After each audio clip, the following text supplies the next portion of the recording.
Way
don't know how it's come to this.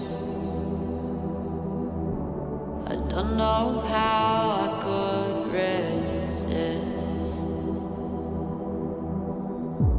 I took a vow.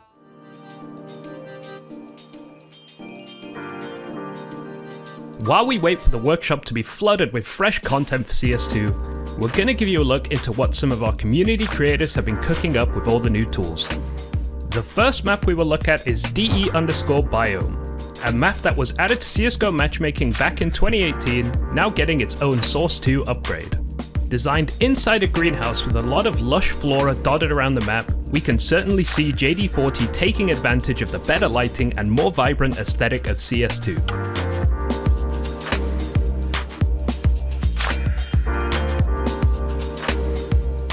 If I remember correctly, I even had a clean highlight back in the day, but no one will want to see that. Definitely don't show that.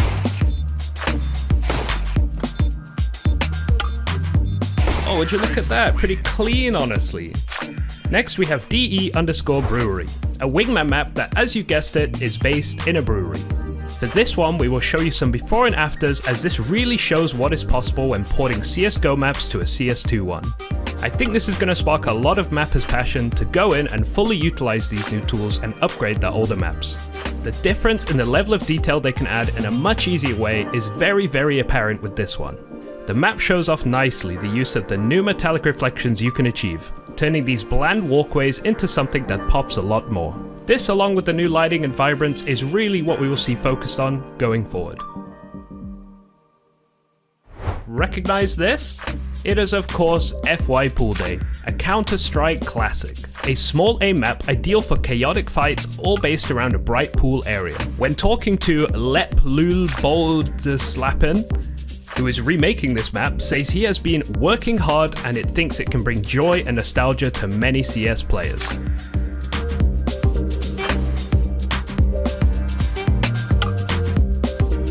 Joy is one word for it. Depends if you're on the right side of the chaos. A great map to hop in a server with some friends and an all-time classic.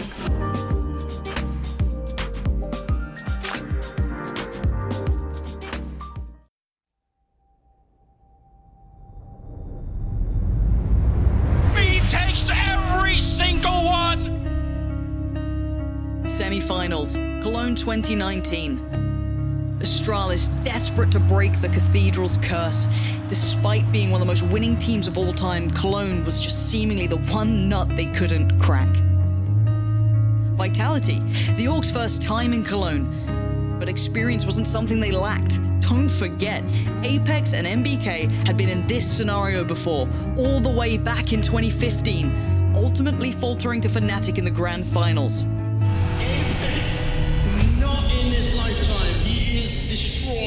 Both teams with their reasons to fight tooth and nail to take that one step closer to the trophy. But this series was no sprint. Inferno truly a marathon of Counter-Strike, enough to make even the toughest break a sweat. And it's just Apex falling back, and what can he do? Xyp9x has the most health. If Xyp9x goes down, this can be doable. They double peek him. Both kills for Apex. Xyp9x has got to get off the bomb, and it's Apex allowing the reload. He wants it, but Xyp9x one more time, but the time on the bomb. Down to the last couple of seconds. Oh no! Oh, God. Apex bolt just enough time. Cyber will go down, playing still, holding close. Oh my lord! Taking down MBK. And Sip with the follow-up. There's the timing on this. Inside of the smoke. As it fades, they walk right through. There's the flashbang. There's a late smoke. Xyp9x has the angle. The crossfire set up. And B is close. It is so close. They have a smoke. Maybe that's going to be all they need, actually. Taiwu smoking off the pit. That's going to allow them to take another fight. And Apex, close range, drops it. And he's going to deliver on Dupree. Now down in the pit is Magisk. And a good position for Magisk. Not waiting to be found. And now it's on Taiwu. 1 versus 2. Magisk gonna put up that smoke, but he's jumping on top. It goes for the kill, takes him down. Device in the corner, and Taiwu again taking him down. One of the few teams we've seen able to just bully Astralis at their own game, taking over Banana from the offensive side. Fair play. 8-7. Astralis must have the second half. Cywu has that kill. Zipnix now probably going to make the decision to fall back, but he doesn't do it quick enough. And now where does Astralis go? They have to move towards the B bomb site. They know exactly what's coming. Vitality, Apex is blinded. He's taken down. They needed that so much. He just keeps going, doesn't he? Down to 12 health, shorty. There can't be much more left in him in this round. He's going to be going down to Glaive and a good follow-up. They make it out of the round, but again, it just takes so much. Dupree, though, that's an opening, and it's all on RPK. They know what he is. They got 50 seconds, and they're going to try and see if they can fall back. This is a very smart play for Astralis. He's going to catch up. He's going to catch up. A triple, and suddenly it's in his favor. Zip is right behind him. I don't know if RPK knows that. He dodges it. He wins it. 1 versus 3. Alex in the corner with the orb. Gonna pick up one. Gets a second. Looking for a third, and he gets it. That was the perfect time to step it up, and Glaive will get shot down too. And we're gonna go to the 30th round. Here come the flashbacks. There's Alex. He sticks around. Another triple kill.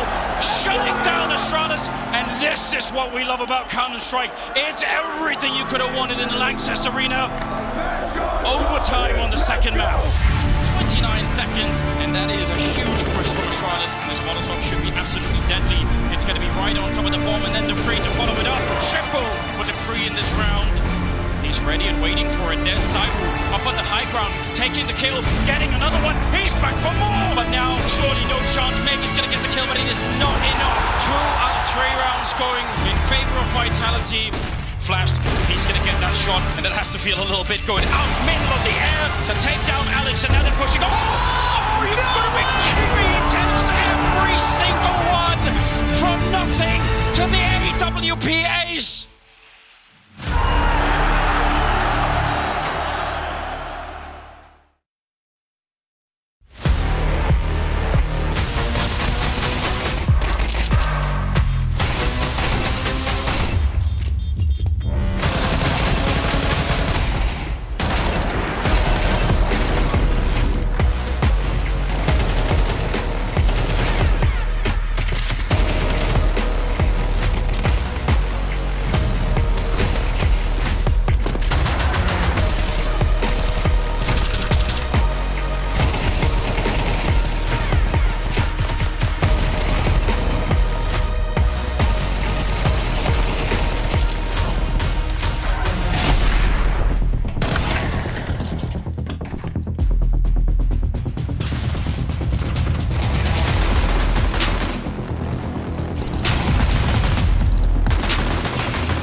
He can't do a thing here. Cello just wasting his time. Wait, crazy shot! Hang on! Backstab him from Impact! He's done it! He's won the round! Frozen knows. There's one.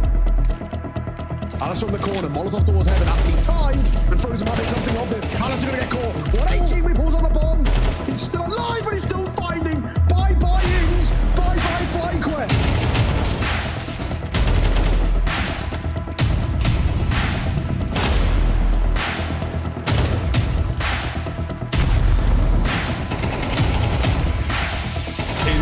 For a Zaka, edge of the smoke. Double kill for him. Oh no, Hooksy into the 1v3. How have we got here? Zaka on the edge of the smoke.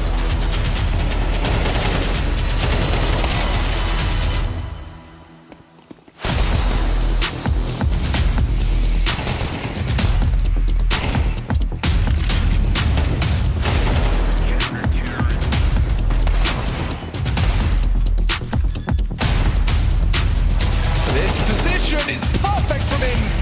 10 seconds left. It's not going to be easy, especially now they've lost their heads. It's Ins with 4. Dominant defense.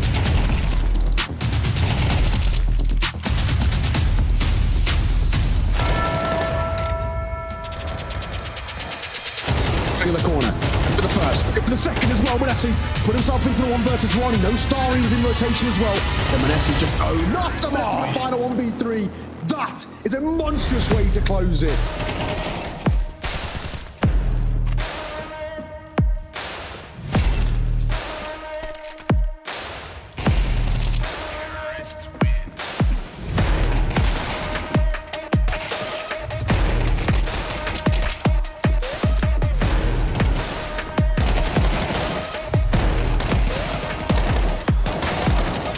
This isn't going to be easy. He's all alone. Oh, the flash is so good.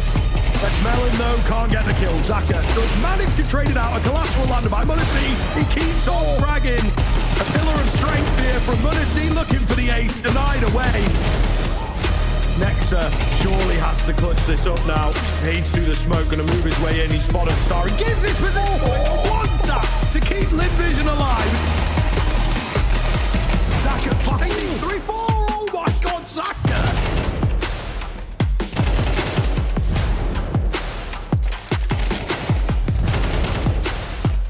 Walk up with this all holding, and they catch Mouse lining up util.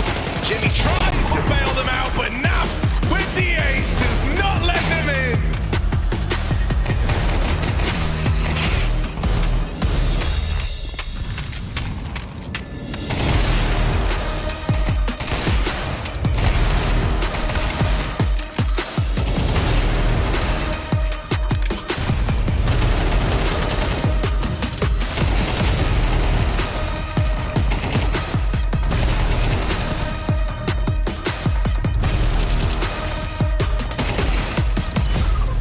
The scout remains against 4.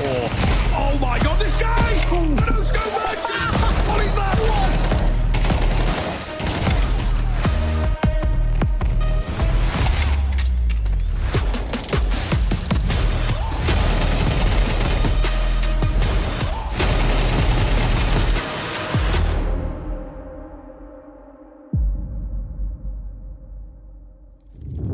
Everyone's low. Hooksy can win this on his own. Essential 1v3.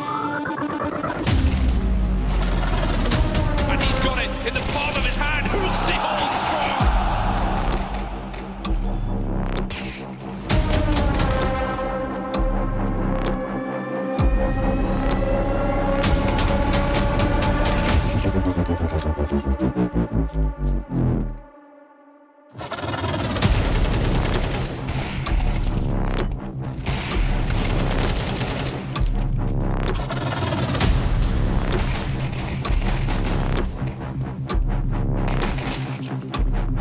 Monacy tries to make this play. He wins that fight. This is the ball rolling for Monacy. A safe plant nets him the bomb to play around. They think they've uprooted Monacy. They couldn't be further from the truth. Monacy runs him down. And look at this, 2 flashes. Carrigan wants to try and punish top. Skulls safe from the flashes. It's a double from Skulls. Lock it and loaded. It's a triple. 4 from Skulls.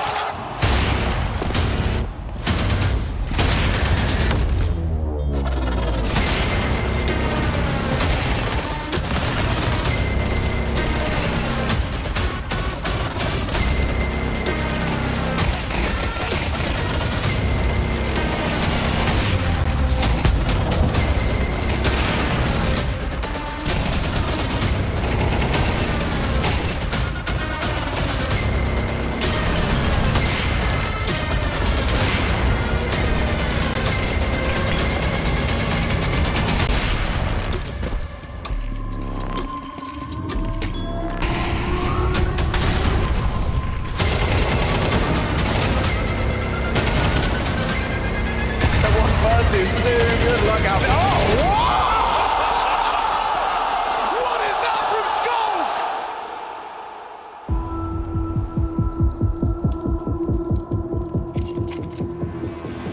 We can meet G2 in the top side. Monacy or Hunter rather dead early. Hooksy followed up 1-2. Impact. 3v3 for G2. Hooksy is the man trying to take them there. Hooksy is on for the ace. And it's just Shui left to beat. Door ready to be swung. And he waits to the final 5 in the round.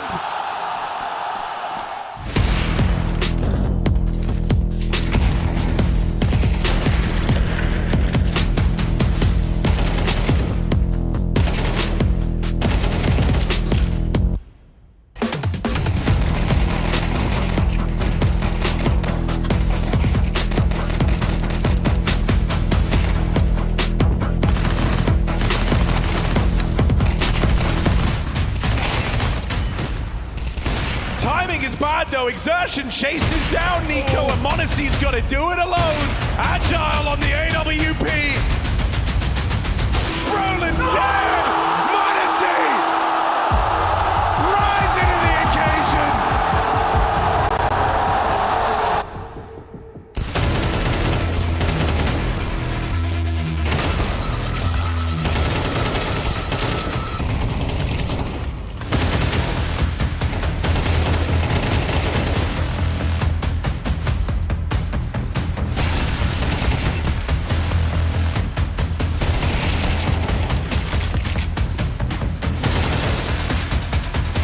spotting this AWP. Got YouTube, but doesn't want to put on his name. Oh, no one's looking. Oh, Bro will get 2. A third is crazy. Bro can come on. Clutch. Outrageous from Bro.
Welcome everyone to Needless Knowledge, where we test our players' proficiency with knowledge outside of the server as well. I'm here with Team Liquid. I'm with Heroic, and we're gonna find out how smart they are. I have high hopes for these 3. We've got Complexity today to show us if they're smarter than a 5th grader or something. Maybe. Let's see. Category 1 is Geography, and it goes from easier to more difficult. Dexter travels to South Africa from Australia on a cruise.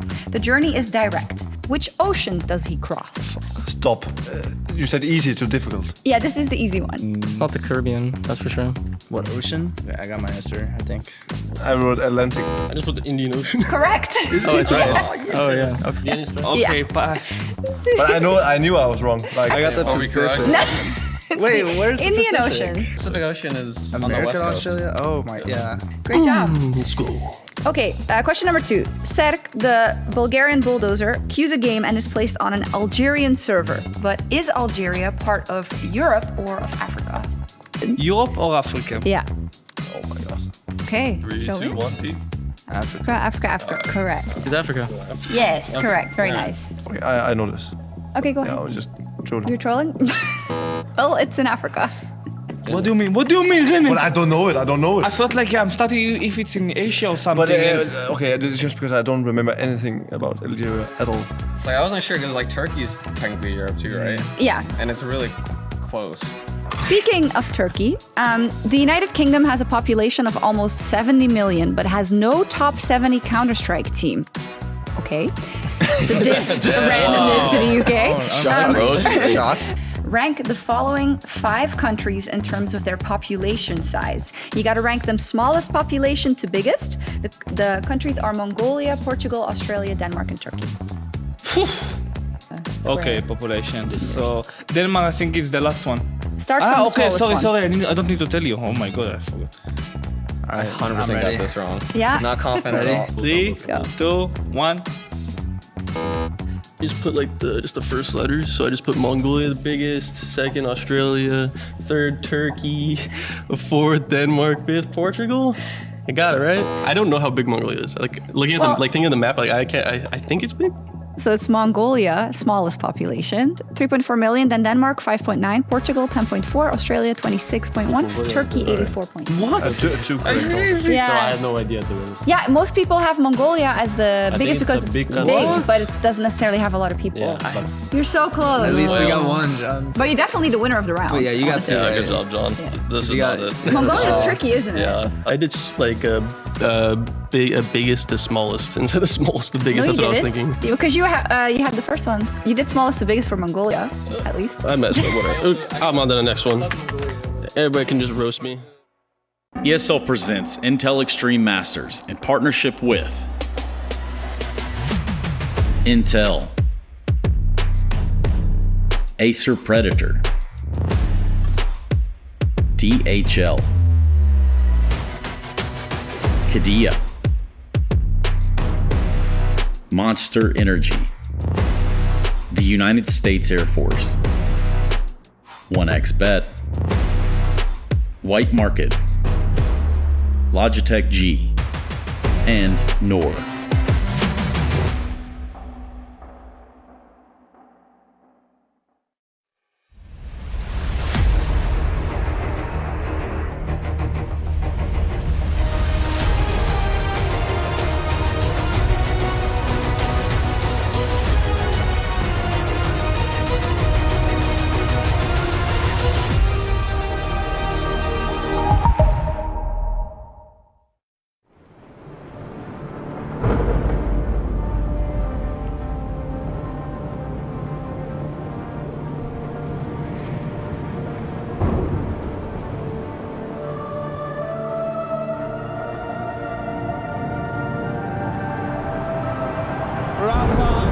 really making history. Absolutely phenomenal. And Ace is the champion of the Intel Extreme Masters World Finals. Storm's still not quite done. MC is going to take this fight, though. 3 seconds left. Last 2 rounds of action's got to start it well for ESC. And this is a massive move for Zez, but he's not content with just a Nexus kill. He wants to win. And it's all done. I'm Strolling winning.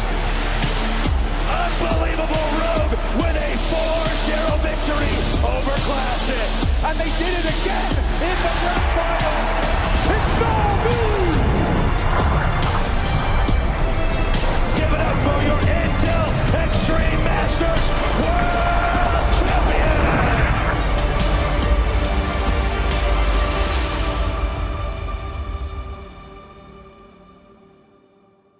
It's the final day of the first stage of the Intel Extreme Masters Cologne, and we get to decide which teams are going to make it through to the second stage and grab those final spots. Some of the teams, though, that have already grabbed one of those glorious spots is Complexity, as they took down Eternal Fire 2-0, surviving in overtime at the very last hurdle. But this is a big win for Complexity, as their results recently have just not been good enough, not to the standard of what they expect for themselves.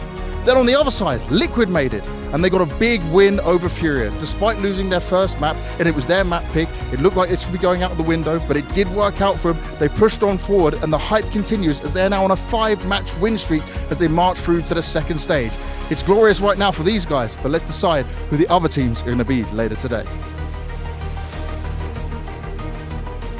Oh, it is a great day for some Counter-Strike. It's also a great day to get back into the server for ourselves. That's right, over here on the desk in this pre-show, we're going to be walking you through all the nitty-gritty that has been building up into the Intel Extreme Masters Cologne 2024. I'll be your desk host this morning. My name is Trey Saranthus, or Stunna, or I've been called a lot worse than that, as I'm sure both of these gentlemen to my left have as well. We've got Bled in the middle, Bubsky down on the end. And you were going to continue to tell us about why your middle name is Animal City. Yeah, I mean, I explained it to you in the shuttle yesterday that my name in Danish is Dyrby, which means animal, and city, so I explained to you that it's just a one-to-one translation, and I think it sounds pretty cool. It's a strange language. It is. It is. It's a very strange language. It's also a very strange time for Danish Counter-Strike, but I digress, or do you want to take it from here? I mean, I think it's been okay for Danish Counter-Strike. I remember better times, especially when I was playing, but here we are doing decently. We're only 5 million people, so we're trying to do the best with what we got. I think you guys are around 300 million and got 2 teams into the playoffs, so I can't really complain. Well, I'm glad I dodged that one. It would have been way worse for me. But 1.5 billion. Yeah, let's not talk about that. That is a lot of people. Quite a few people, Trey. So. Check out the Stage 1 teams, though. This is how it's starting to take shape. Now, Bubsky, if you look at the teams we had in Stage 1, okay, which one of these is making your heart throb? I mean, Liquid is the obvious one. I think they've been playing lights out. I think they have been the best team in the play-in, right? I think many people underestimated when they made this roster change that it was going to be hard for quite a bit, but it's been great, and it's been really, really good, especially for North American Counter-Strike. Complexity joining them in the upper bracket or the Stage 2 as well. So NA got a lot for cheer for. Yeah, they do have a bit for cheer for, and of course we have a lot of Brazilian teams who are going to be playing out here today as well. So could be the case where the Americas overall do pretty well, and see some of the teams right here. They're already in the hotel, in the venue, doing some media days as well. And for me, Trace, this is the main course. Yeah, and I totally have to agree with you right there. We did see a bunch of players and teams checking in yesterday, a lot of the familiar faces that you're anticipating to see in the next stage. That would be Stage 2, Bubsky. So in doing so, right, we kind of put a bow on what is Stage 1. And in doing that, let's talk about some of the highlights and lowlights there. What is sticking out to you, Bubs? I mean, the obvious one should be Falcons, right? I think they're still fighting for their life in this tournament against a relatively good opposition in the form of Big. I mean, I think many people expected them to go through. There's also other names struggling down there. I saw 9C potentially also going through today. Yeah. There's quite a few teams in this bracket that will potentially make an upset in Stage 2. So it's great to see that we get some quality teams into the next. I feel like for teams, you know, some of the ones we've had to say goodbye to, I think for Alternate Attacks and 3D Max, right? Alternate Attacks obviously coming in, I think doing a pretty good job overall, despite the fact they weren't able to quite, you know, net a win. I think they put up a pretty good showing considering their ranking and all of that. And for 3D Max, day one was rough. Again, they got called in as a last moment a replacement for BB, and I think they again did a good job. But for me, the team that again disappoints time and time again, FlyQuest, right? Again, coming out of the bottom. But consistency. Consistency is key. Maybe they didn't hear about about, winning as well, Trace? Because it's been rough for them. I mean, they've always had this around them, right? They get the spots over in their region, and they relatively disappoint almost all the time. They sometimes do an upset or one, but let's just be honest, man. This region is not really able to produce good enough talents on this roster that can do what Mongols is doing right now, right? They are dominating the Asian region. I know they're dominating over there, but like we just see the level is not nearly enough for the European Counter-Strike. Yeah, they make it hard to make a case for them. And I think that is the unfortunate reality that FlyQuest have found themselves in. If you keep going down the list of names that we've eliminated or sent home, rather, is anything jumping out off the page that's not Falcons that should be winning? That's not FlyQuest that we've kind of heard that same story time and time again. What else is jumping off the page? I feel like obviously Heroic is a name we need to touch upon. They've had some rough trials and tribulations, right? But Dexter's in the house, right? They got the job done yesterday as well, despite it being a bit of a labored effort. We have a game later on today against them versus Furia, which actually sinks in great because Furia, they've been on the rise. They've been looking good. We saw the run they had at EWC. They said it's a learning experience. They were just a couple rounds away from 2-0ing Liquid, and actually it'd be Liquid, Trace, who would be talking about for today. But Furia battling for survival against a Heroic who now have Dexter in their ranks. And it's exciting to watch too, right? It's fun. Yeah, it's good, and I think it's Danish Counter, right? That's what I like, right? And one thing, God, Jesus Christ. So now I'm gonna throw it on your bias, right? Mongols, we're gonna have to talk about them as well, right? They've not really performed to what the level is expected of them at this point. Like for me, the Cinderella story is over at this point. Like I view them as a top team. I expect them to produce decent results. Having them to advance into stage 2 must be a must in this point of like their lifespan. Yes. And for my sake, they had a pretty disappointing showing against Seoul. Yeah, I think the Saw was a bit of a wake-up call as well. It was a bit of a slap in the ass, Trace, as they like to say. And they woke up. They did indeed wake up. They dismantled FlyQuest in a very, very convincing fashion. And today against Eternal Fire, that's the thing. Eternal Fire are looking much better than they've looked in recent form. I think that, for me, personally, is the game of the day. A little bit of bias there. Slightly. Slight. However, you say that Eternal Fire game, and this is a team that's also pretty exciting to watch in the moment. Like, yes, they have their shortcomings in some ways. Yes, they didn't necessarily find that footing that they wanted yesterday, but they're still in the fight, Bubs. I mean, it would be crazy not to see a guy like Santara step into at least stage 2, right? I think Eternal Fire is those type of teams that will level up their game when they come on LAN, especially considering when they play those online tournaments. They have like 70, 60 ping in Turkey while playing the CCTs and all these sort of tournaments. Now they're finally on like LAN stage, and they often play a pretty good game of Counter-Strike. Yesterday against Complexity was kind of unfortunate, very 50-50 game. Now they have a similar opposition in the form of Mongols, and realistically they could actually ask themselves that it should be plausible to advance. What about the big question in the room? Yeah, I saw what he did. Yeah, I mean, come on, that one's a give me, right? Let's talk about them playing here in the Lanxess and how that needs to happen. Listen, right? the story of Big is always tied with Tapson for me personally, right? And it just been disappointment after disappointment after disappointment. You look in this lineup right now, they got Regon coming in. Obviously it's still very early days for them, but I'm looking at the players that have JDC, Crimbo. They seem to be lesser than the sum of their parts. It's the opposite of what I would say someone like Na'Vi, where Na'Vi are a team who are more than the sum of their parts. And it just, I don't have any expectations of them. And getting to Lanxess, man, that's gonna be wild if that happens. I doubt it. I would say their T-sides is pretty inspiring, considering Tapson as an IGL has not really proven a point to me, at least, that he can like drive this team to success. I know the player material around him isn't the greatest, right? We've seen other players or teams have better like star players around him, but I'ma just be honest, I think they play way too structured at times. I do think they're very readable, and I think that was the thing that I had with GOP. I think it was him doing it, but for my money now, when GOP is out, it still looks like Tapson is doing the same stuff, so I'm just not curious to see if he can actually change it. And in all honesty, I think that game, it's gonna be a limp-fisted fight, if you ask me. Like Falcons going up against Big, two teams who have just been disappointing, just battling for survival, and I fear obviously more for Falcons to lose here. I think if they get knocked out in the lower bracket, especially against a Big who is struggling, that is not just going to be the clarion call for a change. It is going to be a change happening. Limp Fisket. Yeah, they got to break some stuff there. Yeah, break stuff for sure. For the nookie, baby. It must be hard for the organization to watch this, right? We know they have big ambitions. They want actually to advance into the bigger stages of the arena. They've probably paid a decent amount for this roster as well, let's be honest. It's good players. And now all of a sudden you have one chance to actually advance just to stage 2. This is not even into the Lanxess arena, right? If they were to fail this one, I wouldn't be surprised to see 1 or 2 players being cut before the major.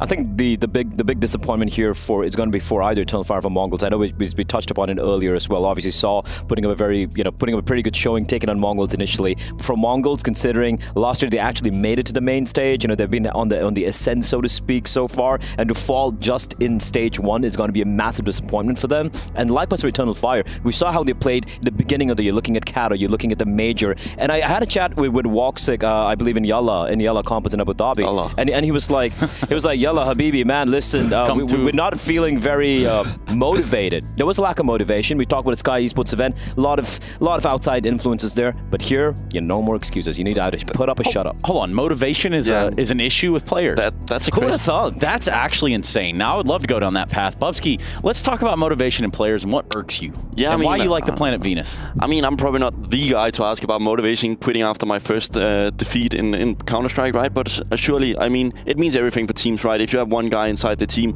who's not hungry for the trophies, it really affects, especially in practice, when you're going to be sitting together 8 hours a day, go and sit and spectate and watch one guy who's never prepared for those type of sessions.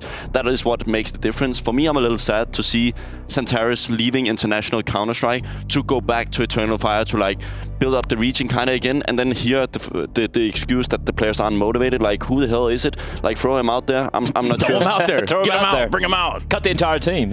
Wow, what a reality there. You're grabbing onto something that's very tangible and an unfortunate reality. When we talk about motivation, it shouldn't be something about you getting into the server or finding that reason to wake up in the morning. I mean, you're a professional Counter-Strike player, right? How is that part of a discussion in the first place? I feel like when we saw Eternal Fire at the major and Kato and all of that, you can see that they were really fired up, right? They were so into it. You can see Manager when he won, how much it meant for them and everything. And it feels like there can be a time where you have a bit of a drop off, maybe not motivation, but you're like, hey, we've achieved something big right now. Let's take a bit of a backseat. But it depends on what you're looking to achieve. If I'm Xantares, if I'm Manager, if I'm someone like Woxic, you're not content just being a top 10, top 12 team in the world. You want to push deeper, more playoffs, more arena games.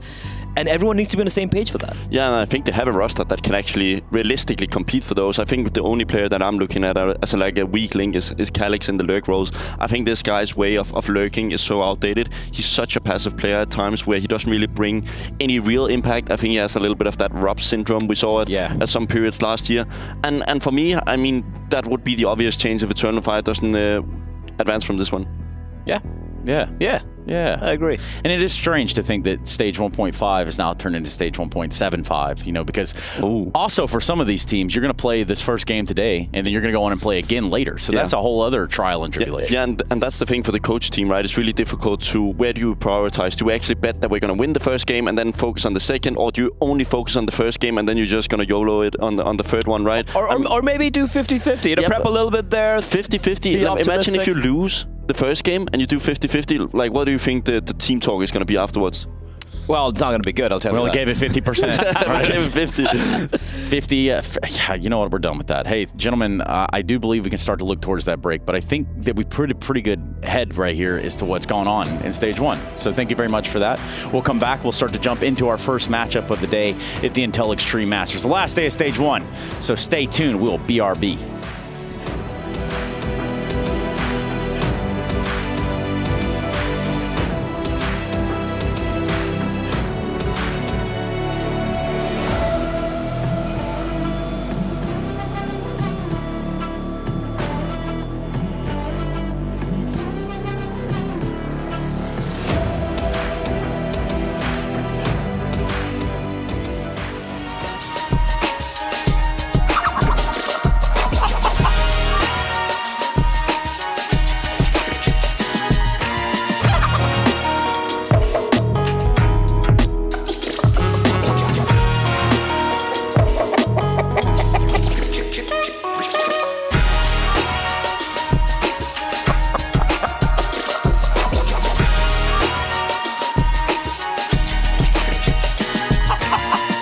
Smokes. You see double smokes in the same place there. Simple just jumping casually into the side. Wait. What was that? Never miss a play again. Simple. That's not allowed. This is not FPL. This is a major. Finally. With Face It Watch, you're in control. Switch between player POVs live and see the game through the eyes of any pro. Never miss a moment with replays.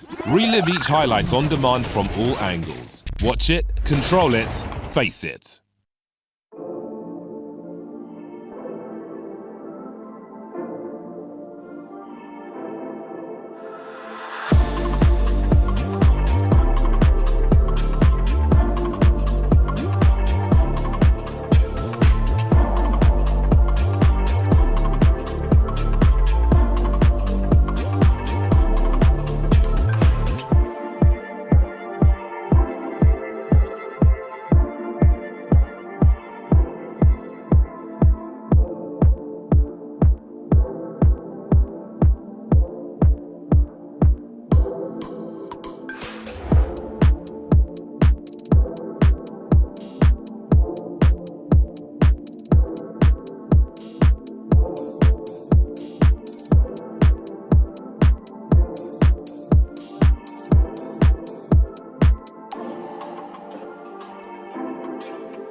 We are ready for our first matchup of the day, and we're going to walk you right into this one. Yes, it is the end of stage one, and it is what they're saying, the battle for the South. Now, well, Trace, as an Alabamian, I can tell you that does mean starchly different things across the entire world. However, in this notion, we're talking about survival, and we're talking about doing that here at the Intel Extreme Masters. Yanko now joining us. We got rid of Bubsky. We sent him about down the hallway somewhere over there. I don't really know what that's all about.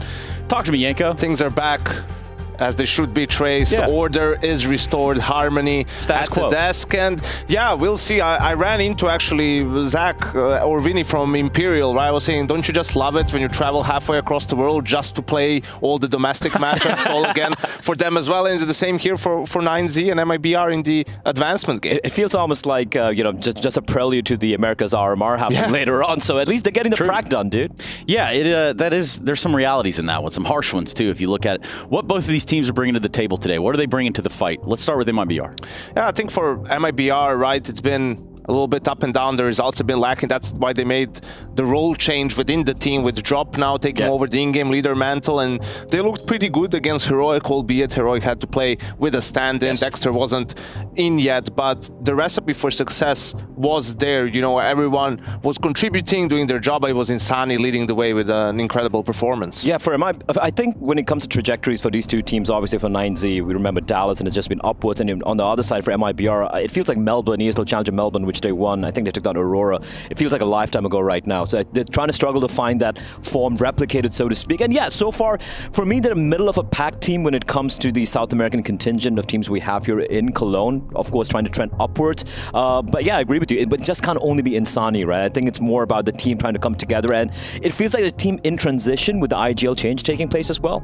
And also, they've been together for over a year now. I mean, that's a long time. And this last role change is basically the last step before having to make a roster change, unless you start achieving some results. So very important how they do here at IEM Cologne. And the thing is, with this team, the pieces are there. They have some really good pieces. Obviously, Insani comes to mind, and a couple of other players as well. It's just about how deep can they go here? Because it's not going to be easy. Because when they're going up against 9Z, it's not just about the fact that DGT is in the server right there, but as a team overall for 9Z, I think they're just by far better, and probably the best or the second best team from South America right now. Yeah, and for them as well, they've relocated to Europe recently, right? They've been here for a while.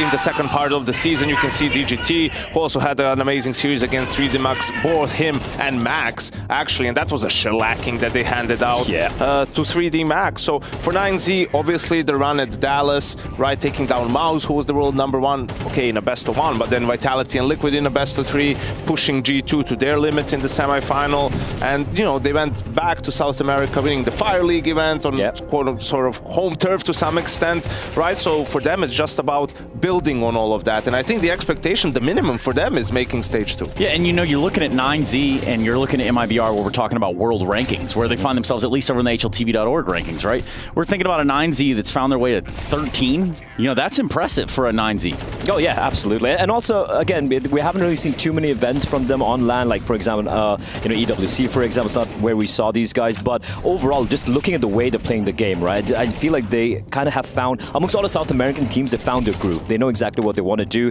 If I look at a team like Furia, for example, they're still in the process of figuring out what they are. We can see some good signs here and there. But overall, just like the slacking, as you pointed out, Yanko, they gave towards 3D Max was so convincing. It wasn't individuals just running in and taking deathmatch duels. They just played as a unit, took it seriously. And as you pointed out, this boot camp, I think they're living in Madrid right now, where Martinez is as well. And they're like, listen, they're living in Madrid, the sun's out, but it's still gaming. So they're full commit right now. Yeah, and we always kind of put that caveat, oh, well, the weather is so similar. Well, right here, again, it doesn't quite matter in that notion. What we can do, though, I do believe, is hear from that 9Z side. So let's go ahead and get a quick interview in. 9Z are one game away from making it to the second stage of Cologne. Wasabi, you're going to try and give me an interview with a bit of help from Buddha over here. We'll see how it goes. I want to see that 9Z right now, they continue to improve. We look at Dallas, we see you here. How confident are you feeling as a team right now? We feeling good. I think we have so much confidence. We improving in Fire League. Now we try to improve, mostrar. Try to make your best. We try to make our best. And in terms of making your best, you play a team you normally play against, right? MIBR. You play a lot against them. You know them very well. Do you like that? Does it make it easier? Or is it going to be harder because you know them so well? ¿Cómo le digo que tipo jugamos bastante veces contra ellos, pero decile vos. Nah, decile vos. Yeah, we play against MIBR a lot, and I think we can win a game. Okay. Well, it's not an easy game, but it's going to be fine. It's going to be fine. So you are confident, you think it's going to be fine, but Drop is now the in-game leader for MIBR. Do you think that changes the way they play much? I think it's not changed so much. Okay. So potentially an easy game for 9Z because they've been winning it last time. Let's see how it goes for them. Nice. Thank you. And so I'm going to have to ask you right away, Bleb, what did you get from that? What I found out was they are going to try their best. It's going to be all good. And the IGLing duties, despite it switching around, it's not going to be a big deal for them. Because they have had MIBR's numbers like every time they played this year. And it's been pretty convincing overall. Yeah, absolutely. I mean, it's been Ancient, the one map that has been going the way of MIBR. Right outside of that, it's been a couple of close series, 13-11 deciders in the favor of 9Z. But I just think with the run that they've had in the last couple of months, the extra few weeks that they had in Europe just to practice, they even played a couple of online tournaments. I think all of that gives an edge to 9Z in this matchup. And also, if you look at the matchups they've had between these two teams, a couple of those games were way back in January, right? It was online as well. So I think a lot has changed over the half the year so far, and I think 9Z absolutely form-wise, they should be the firm favorites here for all of us, Trace. Well, hold on, don't jump too far ahead. We don't even know what maps or anything. Doesn't matter. That's what I'm saying. Okay. Statistically, I guess numbers-wise, you're not entirely wrong. Let's put it that way. Numbers don't lie, Trace. That's what they say. No, they don't, and neither does MIBR. That is made in Brazil for short. So perhaps you're just joining us for the first time. Now you know, and now we're going to hear from them. I do believe we have MIBR on the line. We've been learning here about MIBR and what the changes have been. And one change is Drop is now IGL, as we've discovered. But I want to see your vision of the game and the way you want to play it. Does it change much? Have you changed much of the style and how MIBR want to approach the game? I wouldn't say that because we didn't have much time to practice, so we're still using the things that we had before.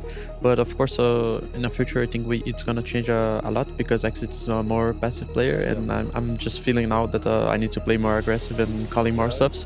So we're probably gonna change, but we will try to play like 50-50. So how long have you actually been in the IGL role? Is this like the first event? Was it before we had the player break? After the player break, we still playing with Exit as IGL, but we were playing in Brazil, and we weren't like beating the teams there. So we just felt like okay, it's time for a change. So this is like the second tournament. I mean, I did it in Brazil and we lost, okay. but it was just like we lost one day, and this day it was like Drop. Now you are the IGL, and then on the next day we just had like 2 or 3 best of 3s to play. So. There wasn't a lot of time to practice, and we changed a lot of positions. So this one, I would say, is the properly first tournament being an IGL. And a big one to take it out, doing it at Cologne. You're going up against 9Z though, and this is a team you guys know very well, but they're normally a team that you struggle against. Do you think you can make enough of a change here that it can be a different result? We lost like the last 3 best of 3s against them, but I think all of the games were close. It wasn't like a 2-0, it was always like 2-1. And now I think we're feeling confident. We just beat Heroic. Yeah. We were feeling comfortable, and as I said on the last day, we are not feeling the pressure. So I really think we can 2-0 on them. Ooh, 2-0 them. I love the confidence we're hearing. Let's see if MIBR can get that done. Okay, man, so check it out. You're the IGL now, surprise. Good luck, have fun, GLHF. Yeah, I mean, it's kind of funny because I remember when he was in Furia back in Rio, we were just having a chat with him once, and he's like, yeah, he actually used to be the second, third voice in the team sometimes when Fawn was calling as well. So it's not like he's a complete stranger to the IGLing duties, although this is obviously way more responsibility as he is actually the IGL. So Yanko, what does that mean to be the second or third voice on the team? Well, I think it's just the guy where you have your in-game leader who makes all the calls, but then seeing as how he's just one player, usually have someone who's on a different part of the map who can help with giving information, making some calls in the mid-round based on what he sees, what he hears, right? Help out the IGL sometimes with some ideas as well. So it's not all down to one guy, and the game has just evolved so much, really, where to think that one player is just going to tell the other 4 what to do and when to peak and you know, make all those micro decisions it's just obsolete now, and you would be playing too slow for how the other teams are playing. And sometimes that second or third voice that's on the team, right? Like, we're talking about them just having vision from across the map. That the IGL, he's the one saying yes or no to things, but at the same time, having that vision or that sense of control on the other side of the map goes a long way. Yeah, it's also about having a little bit of faith, right? And it's about cutting down dead times. Let's say you get a little bit of information on the other side of the map, you can convey it to your IGL, then IGL makes a call based on that, and no matter how well you convey it, you can't convey all the information in a span of a couple of words, right? So it's about faith being placed in your second, third voice there. Yeah, also on the CT side, right? Usually that guy plays the opposite side of the IGL, so he can call some setups and some reactions and so forth. I don't think there were any surprises in the veto, really. We touched on the last 2 times that they met, so that gives you the impression if they're going to have a chance in the series, they have to win Ancient. Yeah, and we're going to have to sit back and watch just that, because Insani versus DGT, it sounds like where I want to be. Thank you very much, gentlemen. That's okay. It's not my worst work. Let's be realistic here. Not bad. It's all right. Yeah, so thank you very much, Bleh. Thank you very much, Yanko. We're going to sit back, relax, and watch Ancient, then Nuke. Guaranteed, should we need it, we will go to Mirage. And again, this is the last day of Stage 1. So, without any further ado, let's get this party started. Yes, indeed. The last day of Stage 1, 9Z in their opening game looked fantastic, and they're looking to take down their region counterpart of MIBR today, Jason. Kicking things off on Ancient. I'm looking forward to seeing more of 9Z. I really enjoyed their opening day here. Yeah, they had a good time with it, didn't they? Winner of this, as you mentioned, moves on to the next stage. Loser drops down, and will have to play a little bit more for another chance at it. This is fast-paced. Look at Drop already jumping in, but there's so many defenders here. So many players from 9Z have collapsed, but it's still not going in their favor until Huaso Peak chimes in into a 2-on-2, but DGT is so low. Insani just dropping back out of Red. Safe is pushed into the temple, and this could be a position that they're not ready for just yet. He's got here so quickly. A couple of bullets extra needed, and Huaso Peak eventually goes down. And now DGT is the last remaining player with 3 health left. There's a lot of time for MIBR. This was a super fast-paced round to get to this point. Yeah, plenty of time, but that actually might work in DGT's favor. He had a chance. With that low of HP, all down to timing, and he had maybe 1 shot at taking down Safe, putting himself in a 1v1. Still was going to be tough to do. And a nice pistol round for MIBR, trading their way up middle into Red Room. Yeah, 9Z had a great opening day. That was that match against 3D Max where it felt like 3D Max hadn't really showed up quite yet. They just kind of mopped them out of the server. Yeah, I guess that's an interesting point. Is it 9Z's level, or is it 3D Max maybe not being able to perform as the last second stand-in coming into the event? So 9Z, obviously, where the main storyline there is just seeing if they can replicate success from Dallas, right? It's just seeing if they can get back into that form. Obviously, making it to Stage 2 would be that first step, and they've got to feel like against MIBR that has to be a winnable matchup for them. Yeah, and I remember in that 3D Max matchup with them. I mean, that is the question: is how much of this is 3D Max coming in a little bit rusty, not playing their best game? How much of it is 9Z? But you know, iTest played smart tactically, played good Counter-Strike, and won their fights, moved around the map very well. Communication was obviously there, so it very much looks like that Dallas run can be replicable at the moment. At this point, just looking to get into the next stage. Down around losing the pistol to MIBR. And on the other side of things, we're still looking for that step up from MIBR to have another Brazilian team that can be dangerous. And Sani's got a lot of hype around him as well as a caller. Breno's obviously been around forever. You've got some good pieces on this team.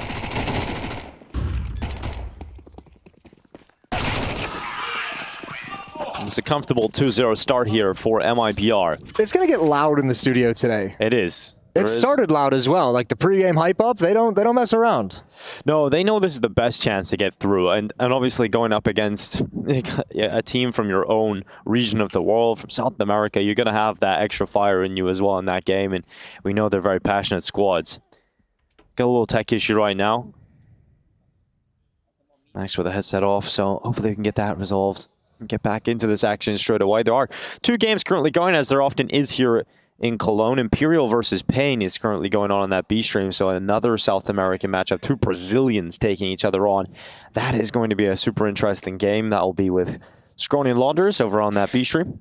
All 4 of the teams actually playing today across the two streams. 9Z, MIBR, Imperial, and Pain are on the invite list to the Americas RMR as well. So, I mean, these are regional matchups here, but there can be some implications and some things building for when they come to actually have to face each other for qualification to the major, and the stakes just step up a notch. So not really a whole lot to talk about quite yet. No, not just yet. Just a pretty standard just the start. First 2 rounds. Second round as normal, as planned. Second round was a full save, so 9Z is going to buy up in this next one. This tech issue gets solved. Yeah, it looks like it's solved. We got the in-ears back in, headset over the top. Did you time them? You clock them? Yeah, just having a little look here. It's just on my stopwatch. I've got it in my top pocket. Admins have done a lovely job all week. They have. Shout out to them. Keeping the show smooth and running. And in fact, it is fixed. We are getting back into the action. And as we return, 9Z finally have enough money to get a buyout. So everybody's going to be on a rifle.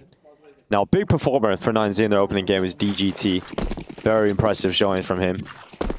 Hoping he can get to a similar level today against MIBR. Would be a step up. I think Max had a really good second map in that series against 3D Max also. So they've got some individuals. Yeah, that smoke, that blows. That sucks. Yep. That's not what you like to see. But at least no one's been caught off guard by it, right? No one's got aggressive, gone for that peak. True. No one's just considered it to be clear. Maybe they knew they messed it up. Yeah, maybe he called it. He's like, you know what, boys? That one didn't feel right. Yeah, did not feel right as it left my hand. But no one's put any pressure down middle. Now Insani is starting to walk his way up mid. DGT goes down. What a quick shot up from Insani. It's a great opening. That's a special talent to get that kill, because look what it sets up. MIBR knocking on the door of A main, and the only defender is Swasso P. Good luck. Got 2 choke points to work with. Yeah, he's got to worry about Donut too, and he's caught by Flash. Tosses out utility to try and slow them down. He's blinded, and he does damage. 99 of it to Drop, who, with 1 HP, is jumping up on top of the default boxes. Still losable. MIBR's got to be careful. They probably feel like they're in a really strong position here. 2 players over in Donut to watch for this retake. There's no kits on 9Z. This has got to be clean and fast. Well, Buddha starting to walk his way back into the Donut hole right in it, and it's Buddha with 1. Couldn't quite get the second. And this is 9Z feeling locked out at the moment. Max is up next through CT. If they're going for this, it's got to be now. You got to start seeing Max make his play. There's no kit. There's no kit on the remaining 2 players. That's why I said it's got to be now. And obviously they've made the call to back away. Max and Martinez both dropping away, saving the weapons, and that's a 3rd round for MIBR. Nice and simple off the opening kill from Insani. Yeah, great work from Insani in this round. Save, trying to get rid of Martinez's M4. Trying to prevent one of those saves, but Martinez is holding on to it. He does very well. Costly in victory, but as you can see, MIBR more than pleased with that. Yeah, definitely. I think with the fact that that's a close monitor setup. I don't get it. How do people sit that close to the monitor, Jason? How do you even see what's going on? I don't know. It probably makes you feel like you're just immersed in the game. They've got that 0.5 lens in their eyes that I just don't have. I got that one-time zoom. When I see things like that, it's like you never know what they had to play with growing up before they became pro, right? Like maybe he had a really short, small table. Maybe he had a very, very limited amount of space. That monitor had to be close or else it wouldn't fit on the desk. Yeah, true. I used to play with a little tray that comes out, and it was too short so I had my keyboard on the tray below and the mouse on top. Yeah. So it was like vertical gaming. I've told this story once or twice. There was like in the early 2000s, there was like a player, a Russian, I think he was a Russian player, who came to one of the world championships out in Dallas and played with his keyboard in his lap and did really good. And so everyone started experimenting with playing with the keyboard in their lap. As if that would actually. And everyone's like, well, what's the benefit? Like, what benefit does it give you? And the guy was just like, no, I didn't have a big enough desk for a keyboard. When that's just how I learned to play because I had to. All the Americans like, oh my God. And it's like, oh, all right, we're sold a dream. We're going to back off. Well, Martinez is opening up a dream for 9Z in this round. They've got pistols around those M4s, and he's got 2 out of it already. And no one from MIBR has been able to respond to any of these kills. So there is still a chance to pull it back, of course, with 50 seconds, and you've still got Insani. He's starting to get a little closer into Jag, but it's a double setup in here, and Max gets 1 more. Insani down low, and this is going to end in a little bit of disaster for MIBR. Yeah, that was too costly of an exchange for a 3v5 to come back in. Paying the price with one player, and Insani brought down low. Wasso Peaks taking attention. Good kill.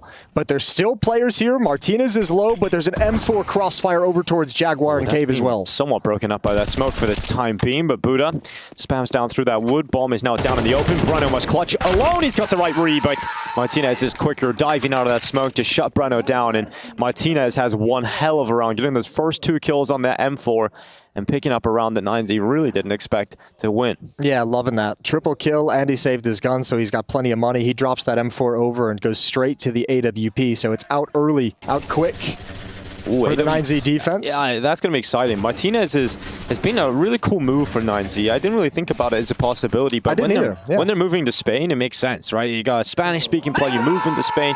Martinez is a great pickup for the squad.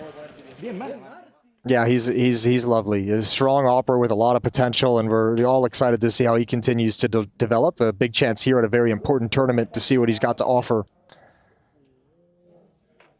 Oh, he just was like, what's up, man? And the other guy's like, no, we can't talk. It's tech pause. Shut up. Rules are rules. MIBR got that print stream logo. It's shiny. It is very shiny. That's an extra rare foil card.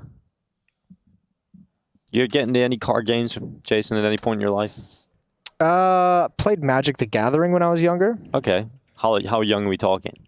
5th grade? 4th, 5th grade? Ish, around that area. I don't know what age that is. Me neither. Yeah. Not gonna lie, but young at least. Yeah, I mean, I collected X-Men cards. X-Men cards, okay. Was like Wolverine rare or pretty common? Well, pretty common, but as you know, with card collecting, it depends on the rarity of there's some rare drops in there. Yeah. You can. So back in the day, you could build like the scenes, right? If you got like the 3 cards, you would put them together next to each other in the sleeve, and it would create like a whole scene. I used to just get into match attacks, which is football. Okay. Or soccer, as you call it, Jason. I do have a set of rookie Michael Jordan cards locked away somewhere. Damn, they might be worth something. They might be worth something. Have you ever investigated?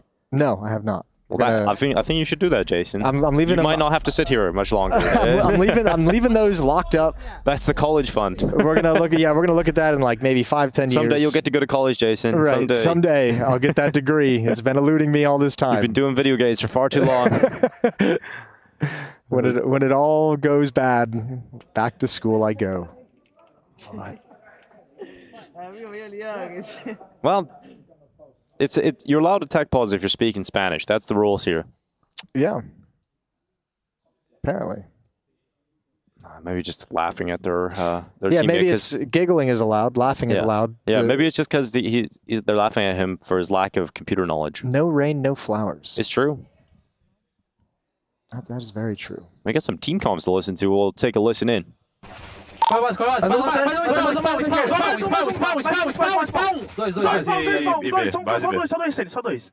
Toma HS, guys. Dois bares e toma HS. Calma. Nada base. Joga mais assim. Nada de cara. Fechar a vela. Não pode comer janela. Não, janela. É. Vela. Linda isso aí. Linda, caralho. Bora. That is chaotic. Yeah, there's some energy in those comms. Yeah. The only word I understood was crowd. And that was all I understood. Yeah. At the end. Pretty much. But it was cool to you don't even have to understand what they're saying to know it's just chaos, though. Especially with a fast tactic like that, things get a little bit weird, a little bit spicy. Imperial Pain currently ongoing. It's 4-2 in that game. Imperial with a small lead over Pain. We've got plenty of action coming up today as well at the Intel Extreme Masters Cologne, Stage 1. Big versus Falcons. That's coming up later on the B stream. We got Furia Heroic. That'll be the second game of the day on the stream you're currently watching. And those are the big stakes games. Those are either you move on or you're eliminated.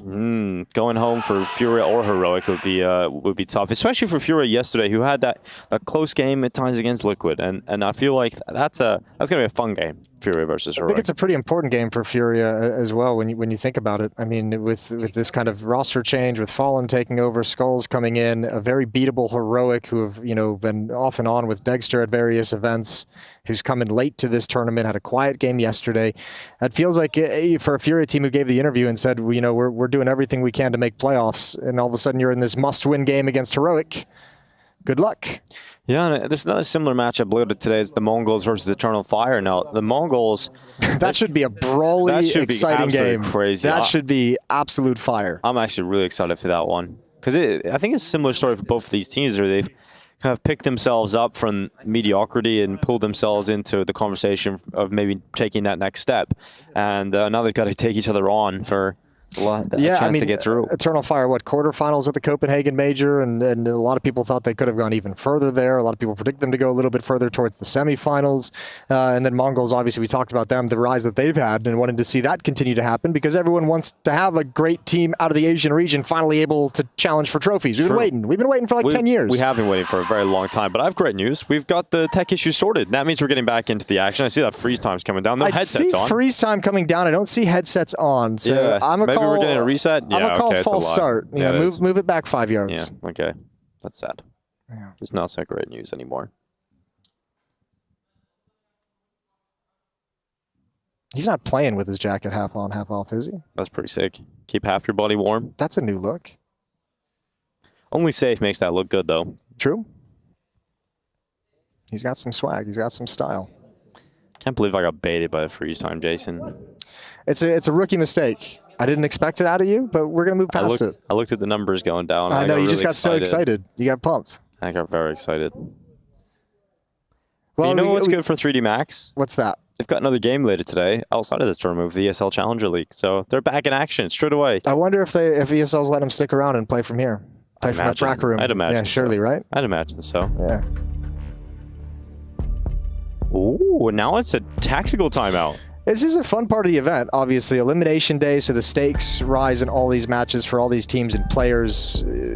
Walking around the hotel, you're getting more of the top dogs coming in for stage 2, getting ready. Had a little bit of media. Sat down, had a podcast today with Neo, with Blade, with Cyclone. That's a pretty sick podcast. A good little coaching conversation going on, getting the ins and outs, getting all the tidbits for you guys. Looking forward to hearing that one. All right, Dinko. Now you're good.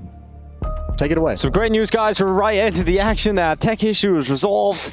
We can edit that section out in post, you know? In post, it'll sound perfect. 9Z have taken a timeout because, you know, they're just sitting there in silence for so long. They want to make sure everybody's on the same page. They don't slip up to what possible buy MIBR have here.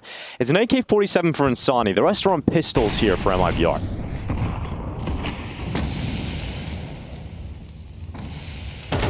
First fight is Insani, though. And when you have a hero AK, you want it in his hands. And he's very confident in taking those mid-fights. Well, now you want to trade it out. So Breno has some armor, so he's going to pass it over to him since he has low HP, obviously. And we'll see if this can work. 9Z, MIBR earlier won a round with Insani getting a pick towards Red Room and then converting into an A hit immediately, going right back to it. This time they'll bait the pistols, but Huaso Peak's got a good angle. Yeah, Huaso Peak's got a great angle. He could maul them. He could absolutely knock them down here as they start to come in towards this A site. He's just chomping at the bit, waiting to get going. Insani drops first, and then Buddha comes in to help out Huaso Peak. It stops the A play in its tracks, and suddenly it's just exit with a deagle. So second round for 9Z. Out of the timeout. They are looking clean. Really good shift from 9Z's defense as well. I mean, Buddha comes over to the A bomb site, which allows Huaso Peak to get more aggressive since he has that support. Playing back in the bomb site, those pistols and that AK-47 can swing wide, and you never know what's going to happen there, but you get a player behind that bid box. Easy to stop teams' players jumping through smoke in that fashion. Lead is cut down to just 1, but MIBR with a conservative 5th round are going to be able to buy here moving into the 6th. Up on safe, and AK-47s across the board otherwise.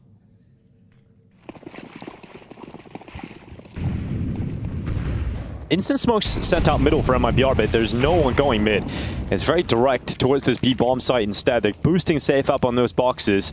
He's looking for Buddha. He's looking for that first victim, but now they're just charging up the ramp. Breno running, checking long, spots out Buddha. Flash comes up, exit assists that kill, but it's the 2 CTs that have held on. They have done very well to slow this MIBR attack down. In fact, they have forced them back.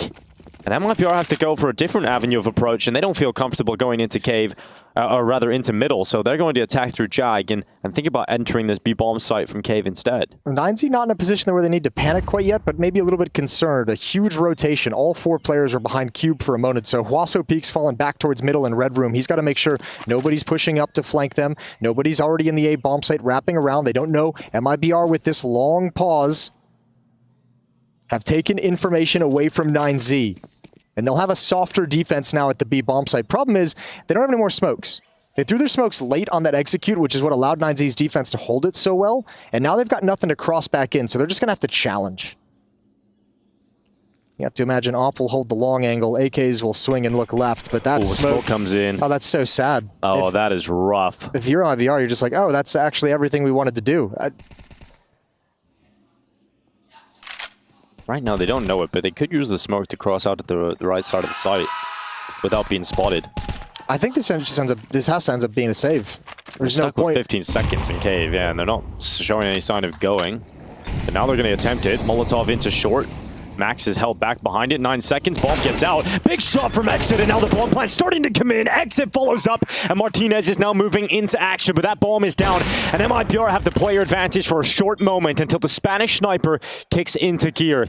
Safe and Insani holding on. DGT arrives to help Martinez. They're both retaking from the same position. Insani is receiving damage to the side of that wood, but time will start to tick shortly. 9Z throwing their last pieces of utility. Insani goes for the peak, goes for the challenge, and goes down.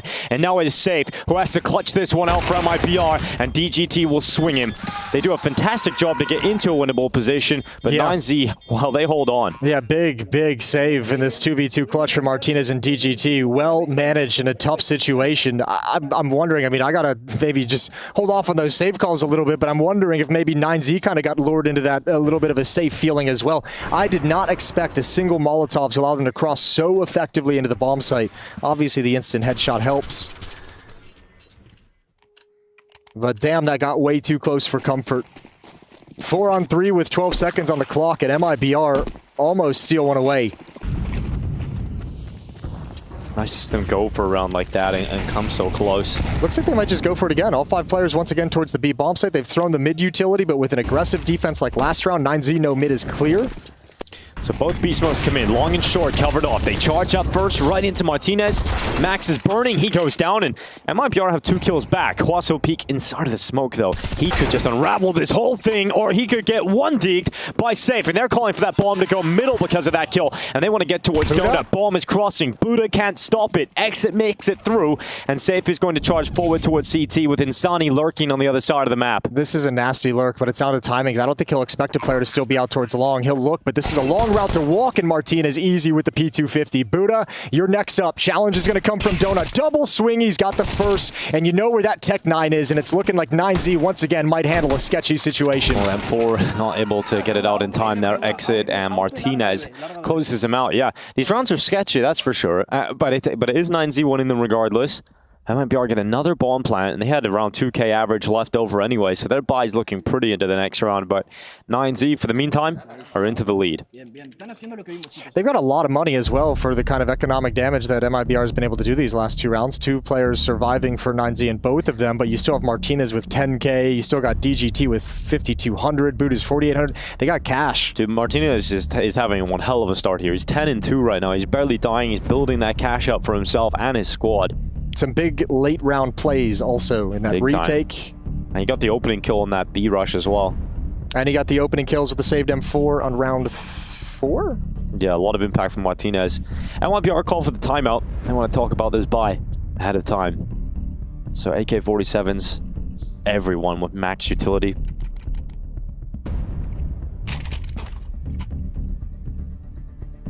And Z go through their last few drops.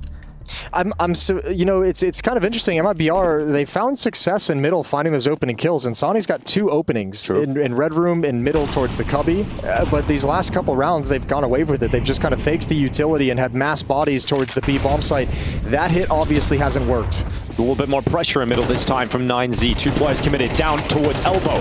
Max doubles up, gets taken out by Exit, who had to reply. He had to get those kills back if MIBR wanted a foothold in this round. And there's a 3 versus 2 in favor of 9Z, but they've pushed so aggressively. Look at this position from Buddha. He's about to catch them walking right into him. You got to be careful how far you decide to push. Buddha's going to go for it. He's got that frag. That's the bomb dropping as well. Smoke and a Plume exit. Steps in front to challenge, but that's a wide Plume he didn't expect. Gonna want to just take that fight because he realizes it's the only player. It's the best chance before reinforcements come. I love that round from 9Z. It felt like, you know, MIBR call a timeout. They obviously were going to have an idea of how they want to play the round, and you just disrupt it. You just push down mid, you push down B. It's so aggressive from 9Z. Well, and also it's a little bit unfortunate because MIBR kind of went that way I was talking about, where they had more mid presence, obviously. 2 players in middle over at elbow. But taking away those resources from B lane, this time you don't have that massive bodies there, and it's the crunch from 9Z on B lane that obliterates that part of the map. So now you got real problems if you're MIBR. Yeah, now they're down to an AK on Exit, everybody else on pistols. You can come close in a lot of these rounds, but if you aren't winning them, this half is going to very quickly spiral out of control in favor of 9Z. Yeah, they don't even really have any pressure on the economy of 9Z. Not a whole lot of positives to take away at the moment for MIBR. Smoke towards elbow going to come in. Max still keeping an eye on it. Deep nade, and Insani's going to eat that. Down to 50 really HP. Half of Insani's gone already.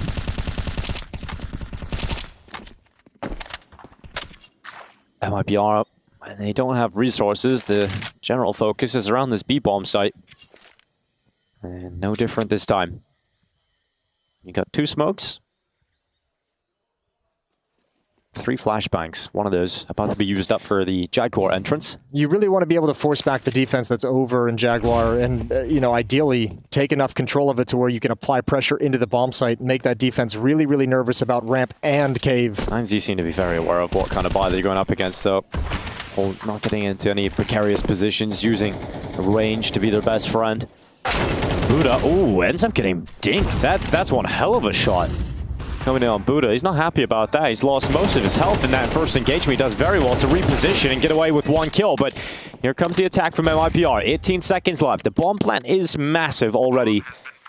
And they've come close to a couple of these. 9Z's retakes have always won. The knee of Insani gives him away. Huaso Peak takes out safe, and just like that, it's Breno left in cave alone. The main objective to get the bomb plant is successful.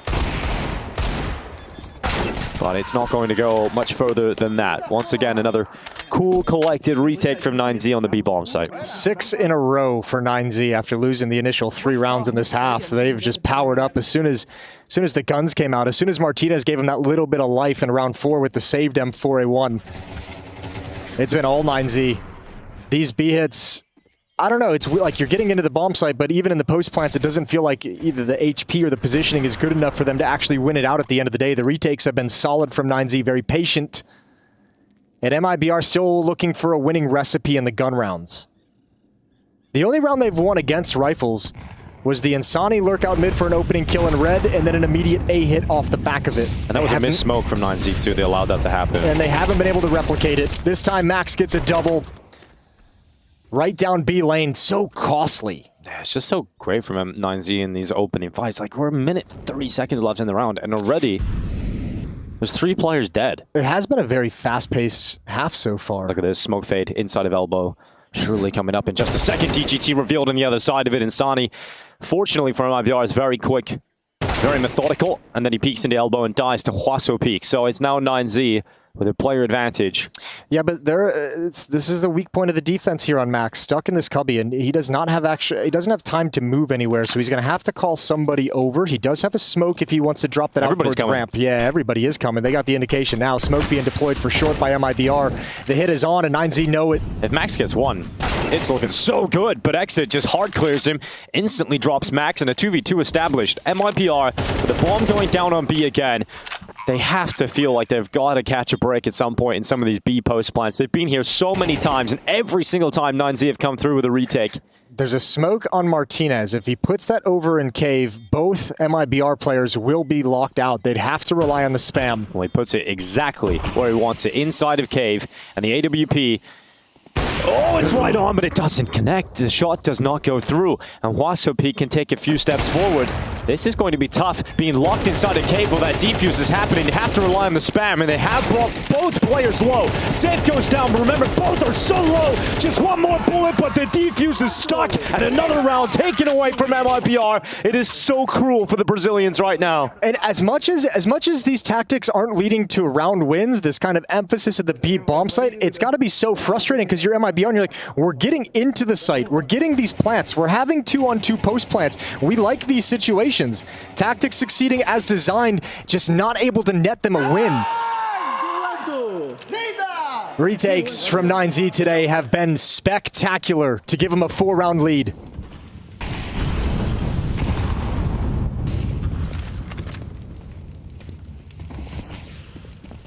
The control taken by 9Z, but it wants a challenge this time. Sani with that broken smoke goes for the peak, but no one from 9Z was revealed on the other side of it. And look at the changeup from MIBR as well. Nobody really at the B lane. Usually it's been 2 to 3 players, but they've gotten obliterated a couple of times. So they say, you know what, Breno, do what you can, but we don't want to lose resources to them getting aggressive because we haven't been able to slow it down. They're going to be patient until utility subsides, and then they can start crawling across the map. Late mid-take likely from Insani and Safe.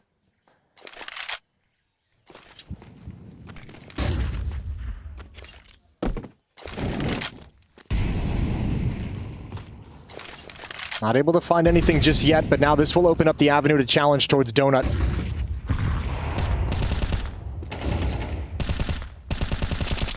This has been one of the less violent starts to a round.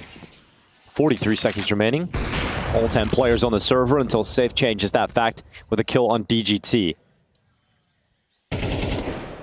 You have to win this if you're MIBR. You've played this so well. Man advantage. Haven't lost anyone. Plenty of utility. Time is your biggest opponent at this point. Martinez has just shifted away from A, so Hwasopeak, all-important position. Fighting cave goes 9Z's way. Now Hwasopeak inside of the donut does well. Brunner goes down. Follow-up chance for Hwasopeak. Couldn't quite get a second, so instead is Martinez with 9 seconds left. Looking to delay them, but he falls down. Insani goes to the plant, but there's just enough time, and the kills come in. It doesn't matter anyway. Safe with some 6 shots, and MIBR finally get another round win. Oh, that's desperate, but it's a beautiful shot onto Martinez, who hung around for a second peak just a little too long. And MIBR pull one out of the hat as time dwindles. Finally back on the board after a 7-round streak. And I like that round. Go back to it. Slower pace. You're not actually running into the obstacle of a barrage of utility in B lane with swings and peaks from the defense. You're not instantly losing 2 of your players. Yeah, you're letting them let them make those aggressive plays if they want to just be out of danger. This time they're not, but Breno wins 1, traded off immediately. Drop can't peek. That smoke makes things awkward, and they come right into him. Again 1 for 1, and again control of B lane to 9Z. This is more like what we've seen throughout the rest of the game. It's just aggression, early fights all across the board. A 3v3 off the back of these early skirmishes. And then Sani through middle. That shot's been his bread and butter throughout this whole half. Follow-up kill. That was wild for Martinez to miss the shot and then just wide swing into the open. And Sani is going to get that all day long. Hwasopeak attempting this clutch, and it's a 1v3 that's now suddenly a 1 versus 1. And he can't figure out where Safe is. He's now spotted him. Safe goes in, and Safe will close. 5 rounds picked up right at the end there for MIBR. That was a first half of electric Counter-Strike. More of that after the break.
high-octane regional matchup between 9Z and MIBR. 7-5 for 9Z as they switch over into the attacking side. MIBR able to grab a pair of rounds right at the end to make this very respectable, and we've got a battle here on the opening map. Yeah, it's been a really fun game of Counter-Strike so far, and MIBR have got to feel like they could have got a few extra than 5 out of that too. There was a lot of scenarios that came down to retakes and crazy moments right at the end of the rounds, but 7-5, that's not too bad, and now the pistol kicks off with 9Z showing us what they've got on the T side. 9Z in the first half retook and defused the bomb at that B bomb site 4 times. 4 times they were able to get back in there. So, I mean, MIBR was finding that success, just couldn't convert those into rounds win, which had to be so frustrating, but at least they got those last 2 at the end to keep this as close as possible. Went to slow pistol. A feeling of the calm before the storm. They want to try and pull that donut player away back towards the A bomb sites, open up this avenue of attack, but Insani, that's one way of dealing with the donut player. He might have been between 2 mines. He was just starting to move, but he gets deleted either way. Exit trying to just grab 1 to make this retake a little bit easier, but it's not going to be fun either way. Yeah, it takes a few steps back into the temple to pray. DGT's on the flank, so there's lots of layers to this. There's no kit. Safe is looking at red. DGT is going to come in from CT side of B, so this is going to work out really well for DGT. His timing on Safe to look away. They have to go in for the retake attempt, and not going so well here for the Brazilians. It's all falling apart, and 9Z with a multi-layered pistol paying off perfectly. Yeah, both teams winning their offensive pistol rounds. Getting a good start on this T side. MIBR is going to elect to buy up in the second, so we'll have a challenge right out of the gate. But well done altogether. Insani out in the open, not able to fall back into cover quick enough. I think that smoke might have thrown him off, that communication, that sense that an A main hit might be coming. He wanted to cheat on that little bit of a step back towards the A bomb site and gets caught. 357s, 2 MP9s. And a speedy attack for 9Z into A cancelled. Yeah, they didn't like that smoke, and I respect this. No reason to try and do something crazy through that smoke in a round like this where you know you have the advantage of economy. Problem is, like, if you try and reconvene all the way around to the B bomb site, you're just going to be walking into the same kind of stack you were worried about walking into through that smoke at A. 3 players from MIBR have control of B lane.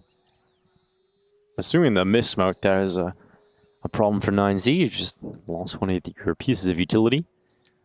Max and Buddha at the 2 remaining smokes here for 9Z as they gather up outside of B, but the problem is they gotta clear so much here. They've got 2 Molotovs, so like what's the plan? You're probably gonna Molotov this cubby out to the left, Polly's pocket. There's no way you just walk in. Oh, they're going to walk right into the trap. There's another setup on the other side. That MP9 comes in, this time from Breno. And it's worked out for a double. A dink comes in. Now the pistol nearly finishing them off. And 9Z sprinting up into the B bomb site. Molotov onto Exit, but he forces himself into the open. Maxi, from while blinded, sinks that kill. He was trying to make a play, coordinate with his teammate's timing. His teammate was calling that he has a flash, that he's throwing it over, and Max was just trying to wait. Insani now coming out through the speedway. It's a great shot on that 5-7. DGT goes down. And Max now thrust into the clutch. This is a winnable round for Max. A 1v2. If he gets this kill in Cave, then it's right on, but it isn't going to work out for them. MIBR bounce back after a pistol loss. You can see them looking down the line here for 9Z. They're disappointed in losing that one. I think you got to be a little disappointed and frustrated that you get to that point at the B double doors and you don't actually use enough of your utility to make this easier. 2 Molotovs, neither are used. There's a flashbang on Buddha, that's not used. Nade comes in after the player has already found a kill. You're doing nothing to disrupt any potential setup that would be there. And I kind of understand in a way, because they're moving around the map from the A bomb site where they had made noise all the way to A main and stopped behind that smoke. You kind of want to have that element of surprise, right? You're trying to stay contact, you're trying to remain hidden as much as possible, but that's a very tough choke point to take that gamble on. And obviously doesn't pay off. 9Z is going to buy right back up into it. Mac 10 on Max, Tech 9s and Deagles otherwise.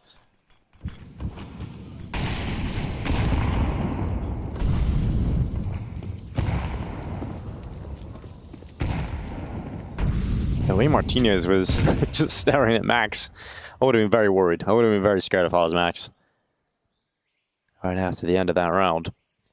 Martinez has the CT smoke lined up here. Making an attempt to get into A. Remember, this was the idea they had at the start of the last round. It was cancelled by 1 smoke, right? So they want to try and get into the A bomb side again. But what's the plan? You kind of throw some utility out let Huaso Peak try and be a little bit of a fake in towards A, or does he more lurk things? Does he not try and be the fake, not try and be the one to pull rotations, but just be a lurk off whatever you can create in middle? You got to realize that MIBR, with how aggressive they were in B-lane, that's a possibility to happen again here. So you're going to have to try and fight ledge if you go out middle. And this rifle at this kind of range is heavily favored to Insani. Grenades go down in towards elbow. Martinez fighting back pretty well in that deagle, and Insani's actually on 2 HP, so he can't really stand up there and fight. So DGT smells blood in the water. He starts to go in for this attack. He thinks Insani has gone back into cave, and so he's going to clear out Jaguar. In the meantime, Max has moved through CT, and that MAC-10 catches safe, sprinting back through Temple. It'll upgrade itself into an AK-47, and now with 30 seconds left, 9Z, that bomb is arriving through A main. Exit looking to cover it off, but now he's spotted. Now he's flashed and kept back, and 9Z eventually get that bomb out towards the site. Another fight goes down this time. Max will capitalize on Exit, and those early B players are still towards that side. I was going to say, massive gap in the defense this round in middle. When you put 3 players, 3 members of your team in B lane, you take away the rotator, who's the one to shift back and make sure that nobody can push through middle. So DGT is allowed to get there. I think it was Max who was able to get the MAC-10 kill out towards Temple, the Temple hallway. Like, this is just a missed detail that costs MIBR so much in this round. Back and forth we go. First 3 rounds exchanged between the 2 teams. 9Z hoping next round they don't stub their toe and they take complete control of this map. Right now it's blow for blow. With this kind of a scoreline at this point, it's almost like the big challenge for MIBR. Obviously, you need round wins, but more than anything is like if they lose this early back and forth of economic exchange, if they lose that and give the advantage over to 9Z, this can end very, very fast. If MIBR is able to kind of win this round back and finally get to a point where they have control of the money and they have all the advantages of utility and weaponry, they can close this gap quickly. But you're fighting on a back foot for the rest of the half if you lose this one. There's a lot of direct hits towards this A-bomb site now. Smoke's coming in. Charge right through. Huaso Peak at the front. Spearhead with the MAC-10. And straight through that donut smoke. It's safe that goes down.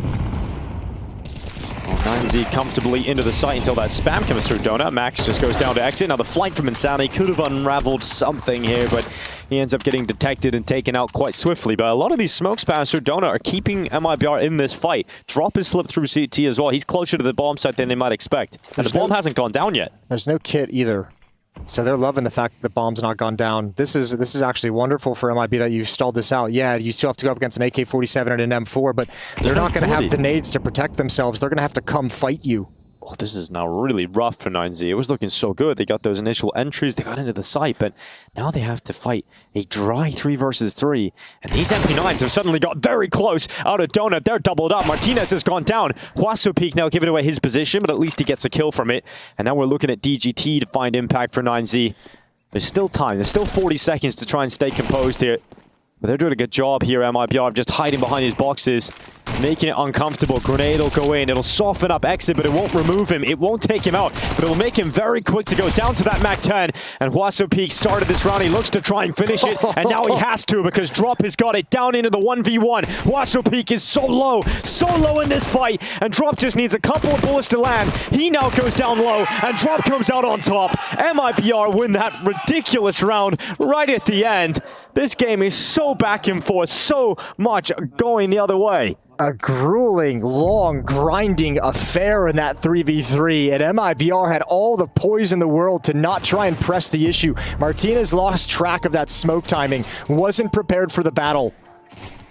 Huaso Peak doing his aggressive moves to take control of the bomb site, but Drop wins a 1v2 with the MP9, and they will not quit.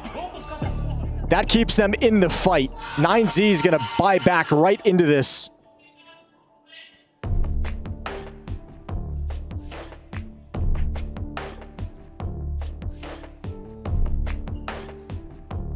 This is exactly what we wanted from a qualification game to stage 2. Fighting tooth and nail against one another. In a regional matchup as well, they just tend to get scrappy. Yeah, they do. Just, for whatever reason, get fiery.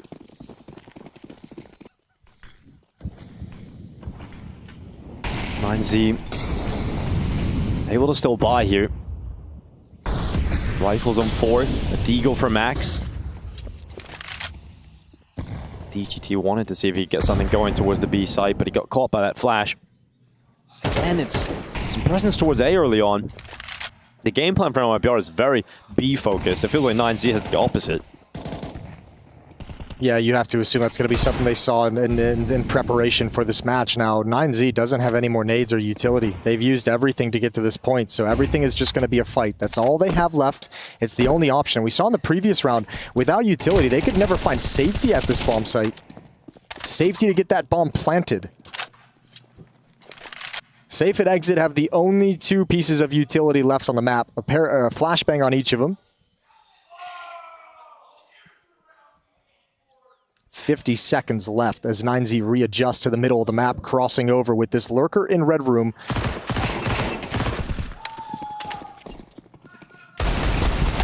Max Deagle goes down. It is safe on the double. Breno already down this bottom of the B ramp. 9Z not getting close to this one.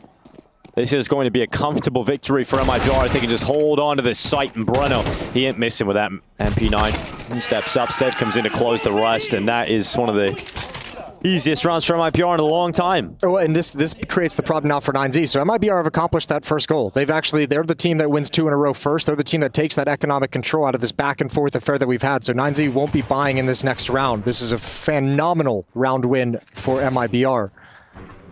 But if you're 9Z, it sung their praises about their matchup against 3D Max. They moved around the map so good at the middle stages of the round.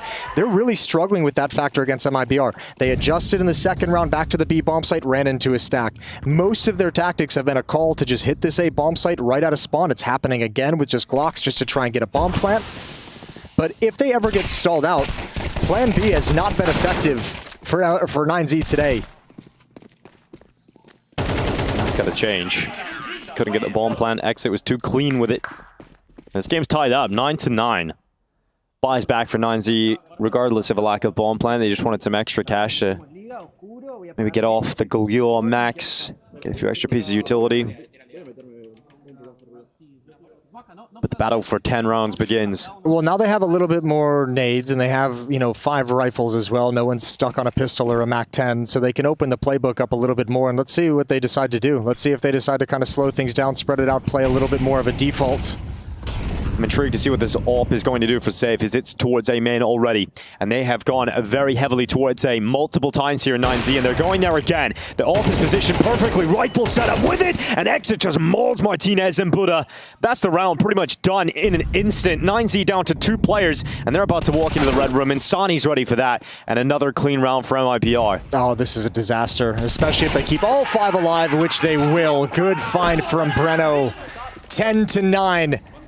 MIBR ignite on a 4-round streak. You talked about maybe spreading out a little bit more, but 9Z again, the majority of the players walking into A. Safe had a perfect read of that. Like, he positions his AWP here, ready for an aggressive peek. With the number of rounds you've ran, like heavy bodies on the T side for 9Z towards that A bomb site and just run into a set piece, it's only a matter of time before MIBR is like, okay, like we're just gonna put the AWP there. Bring a second player. We're gonna set up for this. We're gonna put a setup in there to stop you. So massive issues right now for the offensive half of 9Z. They gotta change it up. Considering how dominant they were in that stretch in the first half, it's kind of crazy to see them. I mean, maybe even they probably feel it too inside the server, looking at the score like, how did this happen? How did this happen so quickly? MIBR. Dude, they're not getting kills. Yeah, there's only been 2 kills in the last 3 rounds for 9Z.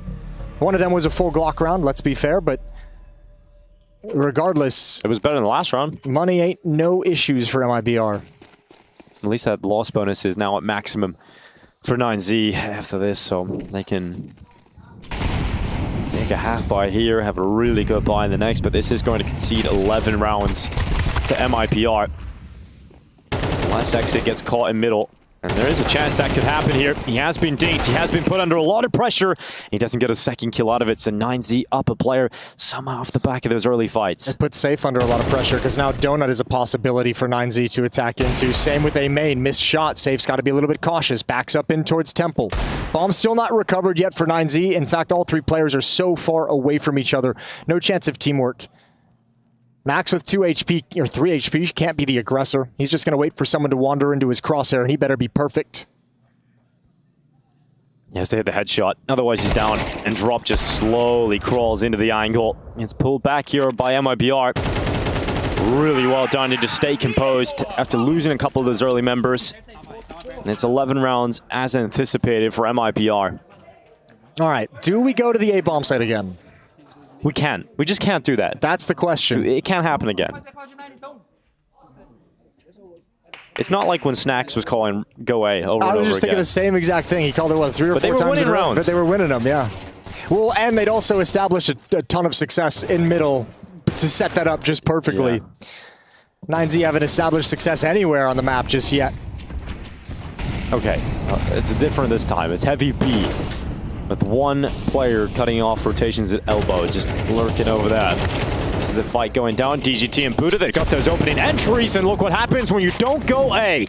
It's 4 kills in an instant for 9Z. That's the entire nade sequence that Breno has thrown, you know, the past couple rounds that Buddha's been the one against it. So he very much had that downloaded of what the Molotov was going to be, where it was going to land, where it was going to spread, what the next flashbang is. And he's just ready to pounce on the follow-up aggression. So 9Z bite back. They get to double digits and bring this within 1. But then you just go back to the luxury of MIBR and all the money that they have. Yeah, they got a lot of it. They've got 2 full buys beneath them. 9Z is going to have to come back into this the hard way to steal this map out of the hands of MIBR.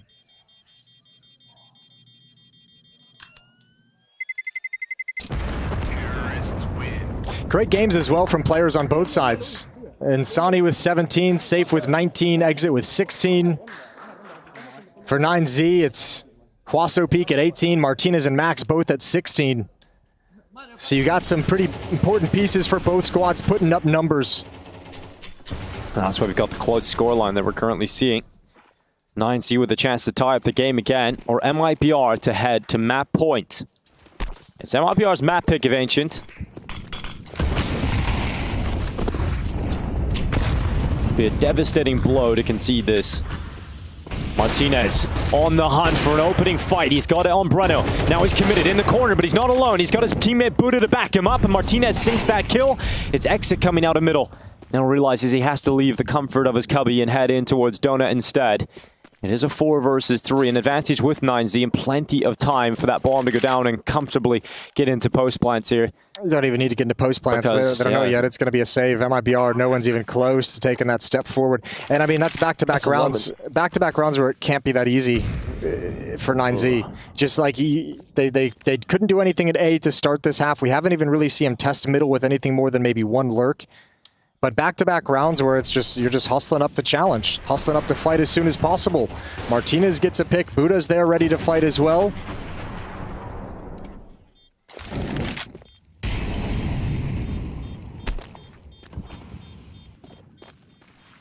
And I don't even know if this is going to go too well for Save.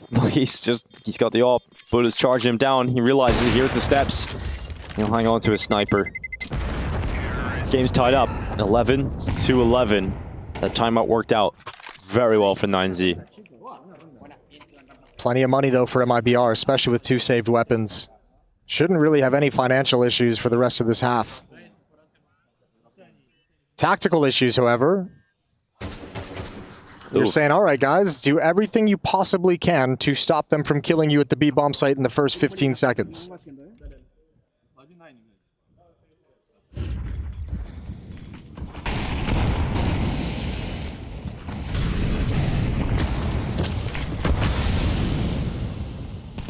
DGT charging up, gets spammed down through that smoke. And Sonny was blind, he couldn't capitalize on the smoke broken open.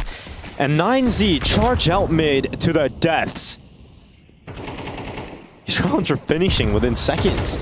Yeah, they really are. I mean, again, it took MIBR a long time in the first half to kind of adapt to it as well, right? They were being very aggressive, very fast-paced, and they were getting eliminated by the battles being taken during the barrage of utility to open up rounds. They eventually learned, like, okay, pump the brakes, slow it down, let them use those nades, let them be in those aggressive positions for a minute, and then we'll kind of take the mid-round in control when we have all the nades and everything we can do for map control.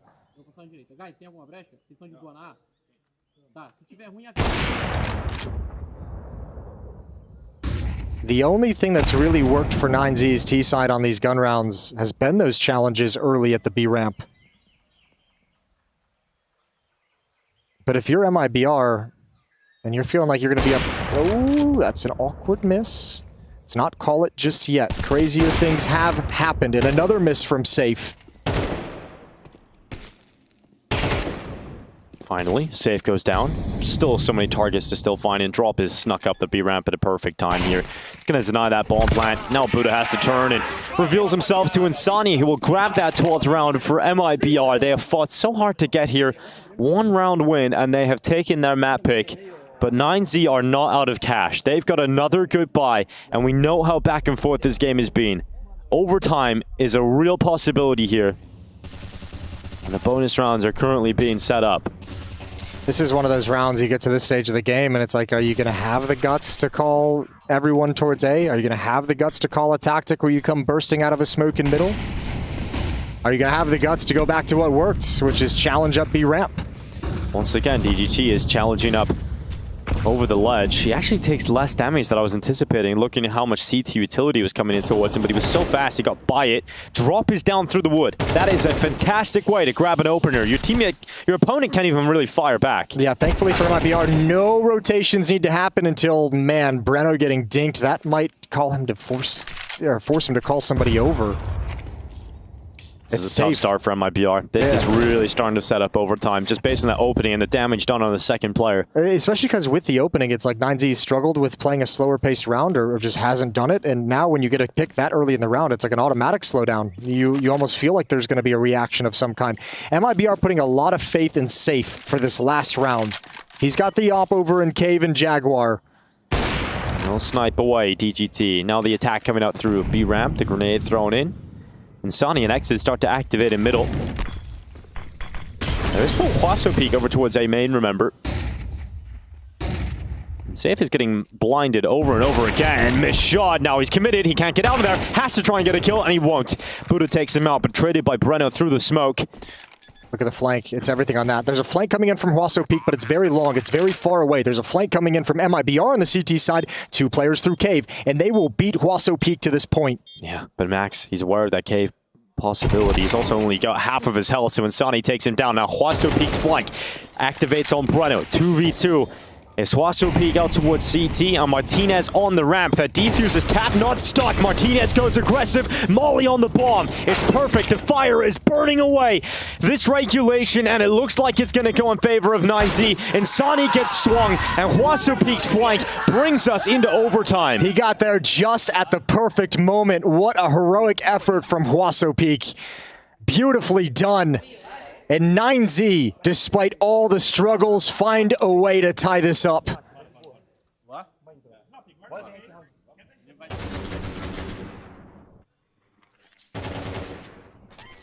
He doesn't rush it. He doesn't make too many mistakes there on the flank. He times it to perfection. And when he's left alone, he stays composed to close it. That utility placed absolutely perfectly onto the bomb, prevents that defuse from happening. And we go into OT, and it's a straight up opener for Martinez, who goes again. And Drop is there to punish him. Yep, but this is the tried and true. Just challenge up B ramp, especially that you've got this pick. They spot Drop. That's Huaso Peak with the bomb, who's got to be a little bit cautious on his cross, but he's going to be more than pleased that his teammates have taken control of the bomb site entirely. 3v3 exits low. Bomb plant now going down inside of B. Drop cleared out by Buddha. They knew he was in there. They spotted him so early in the rounds. They knew that was a threat they had to deal with. So they always had eyes on it. Buddha's going to deal with Safe. Safe walks through the smoke. Okay. Should have dealt with Safe. Safe shot lands. And now this is back on for MIBR because of that. Exit's so low, though. They really shouldn't go Exit's way. He's going to go down to Huaso Peak. Now it's Safe, and they know where he is. They've just spotted him. He's getting utility just thrown at him. Smoke is up. Extra insult to injury, and DGT closes it to put 9Z ahead. Well done from 9Z. Opening pick provided by Martinez, and then again, nice and simple up B ramp. That's been a consistent solution to them on a map where they haven't had many.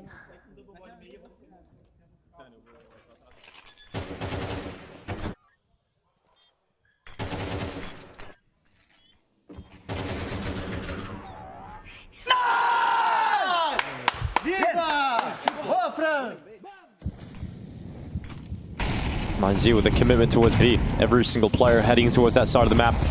And with some speed. Max gets dinked. In fact, he gets spammed down to 9 health. Drop's looking for some revenge. Well, they can't do anything except go here. So flashes, they're coming right through the smoke. First kill for Drop. Oh, second player blinded. This is a disaster, especially with that kill. Yeah, that's ugly. It's real ugly. And now they're committed to this. They've lost every other part of the map. There's a flank coming through. Yeah, Spawn. But they call the flank off as well. Like the 2 players coming down mid, Exit and Insani are like, no, we don't need to go for this flank. Because Safe's in T-spawn, so he's just walking in behind them. Martinez is stuck at the doors. It's just a matter of time before this round ends in favor of MIBR. Game's tied up again. Yeah, real clean. And I mean, you might as well just do that if you're MIBR on defense as well. Dump whatever you need at the B ramp to stall that out, to make sure they don't have that opening to challenge. And just with the way 9Z are playing, Jason, it feels like it's got a lot of risk involved in it. It's either you get that sick opener, you won the round, or you instantly just lose. Yeah, it's been unique in that sense, hasn't it? It's been like some head scratching. That's why I kind of mentioned that these regional matchups sometimes get a little bit scrappy. Surely the more you get into overtime, the more exacerbated that is going to be. I'll be honest though, like, this isn't the style that we saw out of 9Z against 3D Max, and we didn't see him play Ancient. That was the third map that we didn't get to, but on Anubis and Nuke, it wasn't along these lines. It was a little bit more slow paced, it was a little bit more calculated. Maybe Ancient, not a strong map for them at the moment. They're coming in late towards middle. So much pressure applied to show an A rush, and that pulls everyone on the defense out of position. Yeah, Safe going for that peek and elbow, missed shot. He was very committed for the AWPers. There was no falling away or getting behind cover. And Sani looking to make up for here for MIBR, but they're down 2 players, and Sani desperately needed that headshot. He'll claim it, and he'll stay alive. Yeah, but MIBR don't know what's happening. Remember, all they've seen on this map so far is utility that signifies an A rush with footsteps, and then presence in middle. They haven't seen anything towards the B bomb site, which is still very much an opportunity and opening for 9Z.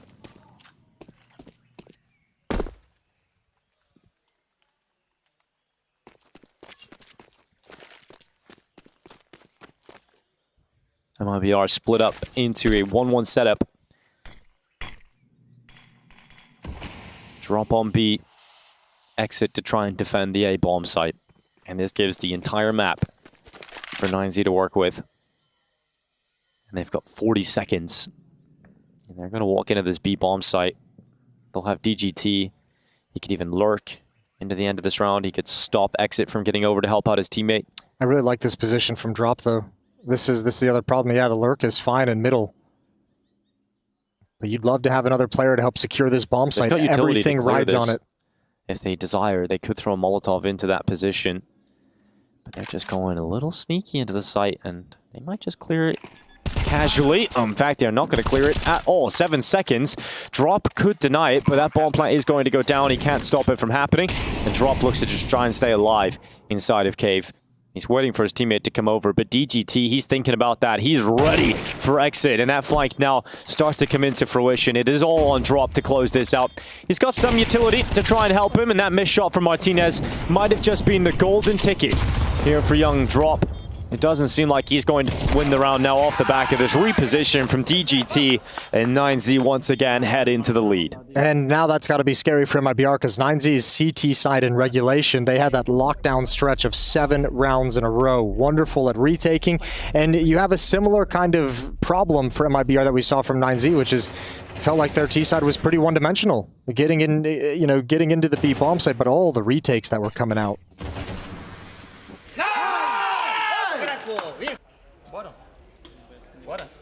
Let's see what the T-side looks like now. 16's the magic number. That's what we're looking for. Currently 9Z closer. Drop, sprinting, up the B ramp, straight into the attack, and he doesn't get a single kill out of it. It does not work out for MIBR, and oh, the spam down through the wood. It gets worse for MIBR. It just keeps getting worse. 9Z collapsing upon them, and MIBR collapsing on their own map pick. It's going to be map point for 9Z, and they pick it up in emphatic fashion. And Sani, the last player alive, and there is nothing, despite his skill, that he can do. Still unable to contain the B aggression from 9Z's defense. It plagued them all in the first half as well. Whenever 9Z wanted to get aggressive, they won those fights. This time it gives them 2 chances to close out this opening map, to steal the pick away. Second map in this series will be Nuke, the pick of 9Z.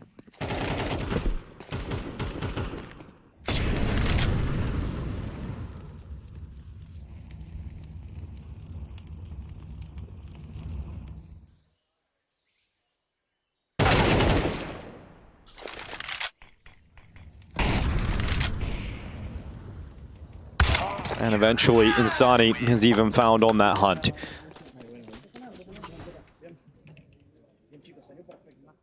MIBR have to find back-to-back solutions just to force another overtime. They'll use their timeout, their overtime timeout.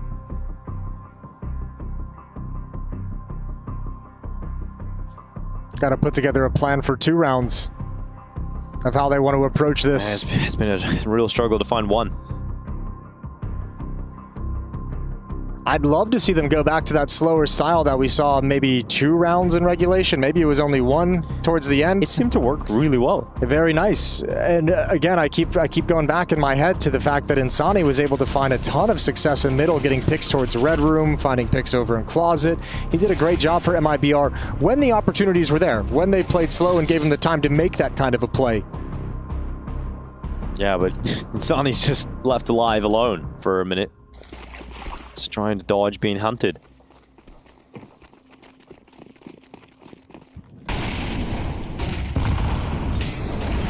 Martinez.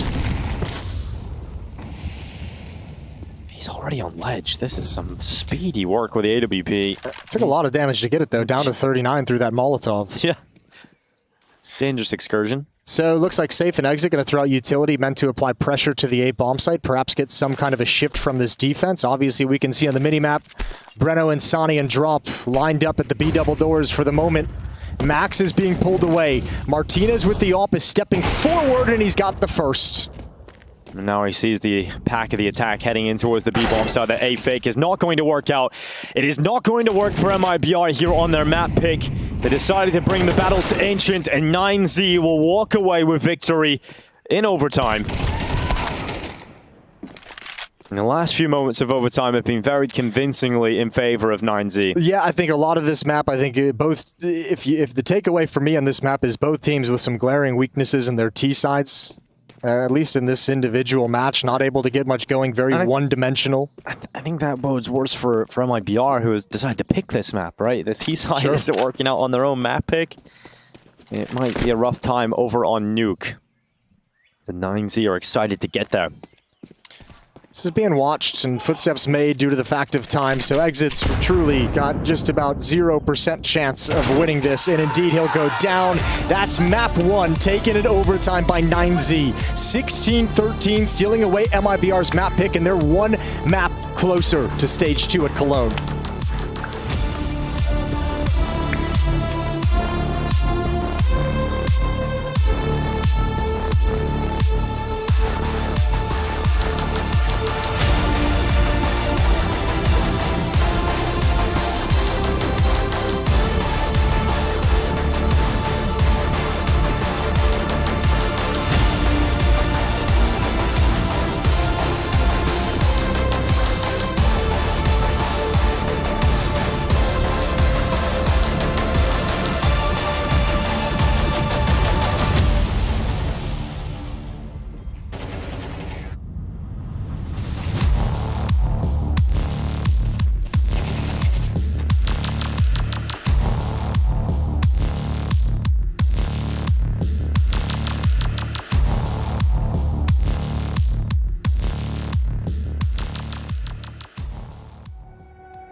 Hey!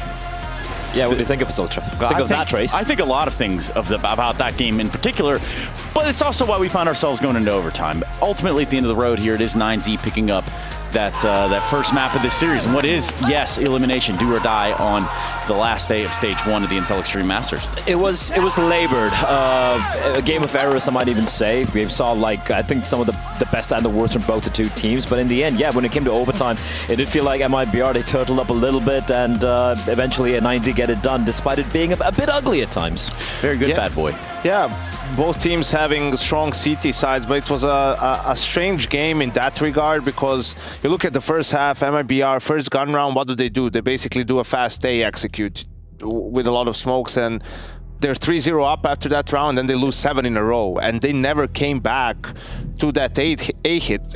Everything that 9Z was doing was just focusing on mid and lane. Like they almost opened 5 players towards mid, which is not uncommon, but it was surprising to not see MIBR, go back to that A hit, because their players didn't really get an opportunity. They didn't get a chance in those rounds, because that's where all the resources from the CTs are being focused on, and that's where you're trying to fight them time and time again. You're always going to be at a disadvantage when you try and do that. I feel like one of the reasons there is for MIBR, I think it was what, 4, a 3v2, a 3v2, a 2v2, a 3v3 on the B bomb side and a post plant. So I felt like in the heads they're like, guys, we're getting the bomb side, it's just a post plant's not quite working out. So I can see why they just kept going back to B, but I agree with you. I mean, a little bit of variety, forcing it 9Z to not just run away with his opening duels could have maybe helped them a little bit in the first half. In reality, out of all those clutches, maybe they were favored to win one, or expected to win one. They got the bomb down, but they were always out of position, or the players from 9Z were in good position to flank them. So yeah, they need that, and they need to have a plan for, let's just give them lane and then retake it delayed, have the utility for that, because they're expending so much utility, where if you just wait it out, right, you have a good situation for yourself. Yeah, and where we find ourselves now would be that ever crucial time of going through some of those rounds. I'm thinking 21 might be the best one to start with, and if we do that, Yanko, what are we seeing? Maybe not right there. No, I think we have rounds. There we go. 21. All right. Yeah, I think this is the one. You see, this is where the MIBR is doing the same thing in the second half to 9Z. Yeah. But here is just where 9Z is able to find the kills. Mostly DGT, who you don't see on your screens, right? He's close to cave and he finds 2 kills. Like, this is also 5 players from MIBR being towards that mid to B area. Just they fumble a little bit the take in itself. 9Z is able to find the entry kills towards ramp and towards lane, right? And win the round outright. And this is probably the only time across both halves that a team was able to do that, and it was just enough to get 9Z into overtime. I think it's also a very pivotal round overall, because you could see prior to that 9Z, they were doing exactly what we were asking MIBR to do, maybe abuse A bomb set time and time again, but they weren't going for like a default-based approach. They weren't taking it slow, and just from spawn, from the get-go itself, just going for this A hit, finding the hit B, they get that round, and the round immediately after that is Martinez at ramp with the op as well, getting the double opening. So those 2 rounds basically getting us to OT and 9Z closing it out in the end. And there's definitely something to take away from this 9Z CT side. Is that fair to say, Yanko? Yeah, I think also for MIBR, going into the second map, they need to work on some of those mid-round situations, right? And communication and teamwork and whatnot, because in the first half, they also had an opportunity on a half-buy really to sort of get their T side jump-started, if we could just get into it, right? So you'll see what they do. They do a half-buy, sort of a B-rush, B-pop, from the side of MIBR. This is where trade of kills is going to be happening. Again, you could see that the focus early on from 9Z was all towards that mid to B area. But considering they have some pistols, they find a little bit better timing, even losing some of the early kills. Here's where Insani pushes through the smoke, right? They find a kill. Here now, Huaso Peak is going to get punished by Safe. And now look at what happens here, where all the players are on the map. They know that the 2 9Z players are here because Martinez got the kill. Buddha was spamming with the M4 using some utility, right? So what's going to happen is you'll see 2 players go immediately towards A.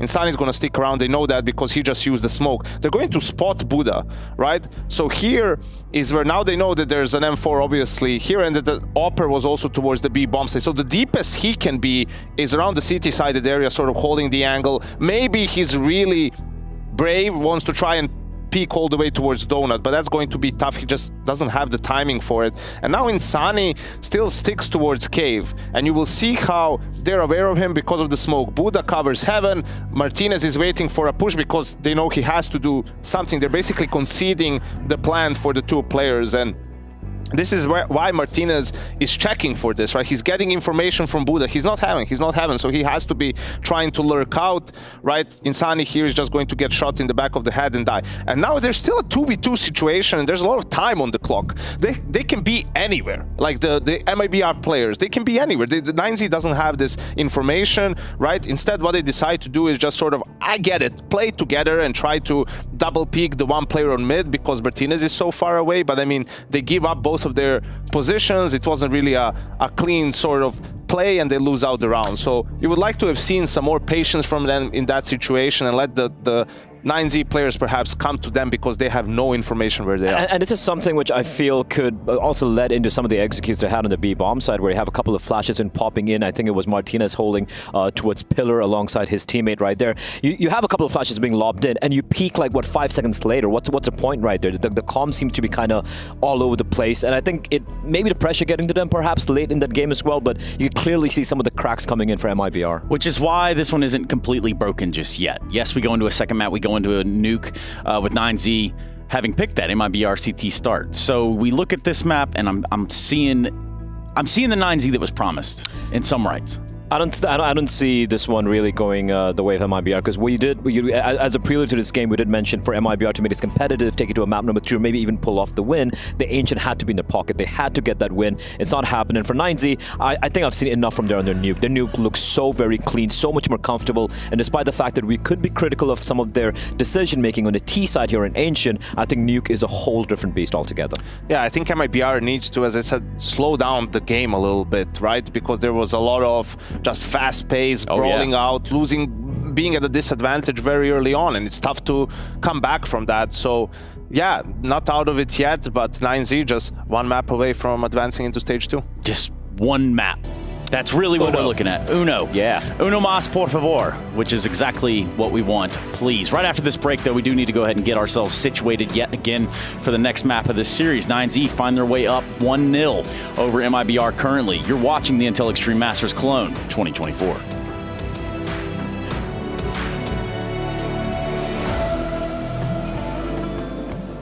Hi, it's Bob with Faceit. Did you know you can customize your live stream experience on Faceit Watch? Yep, that's right. With the POV selector, you can choose up to 4 different perspectives, from the broadcast feed to your favorite player's view. So if you miss a kill, it's on you, no more T-Tours and chat. But wait, there's more. We've got a You Watch, You Win situation in here. Watch IEM Cologne while having the chance to get skins and Faceit points. Woo, look at this one. Change the channel and control how you watch.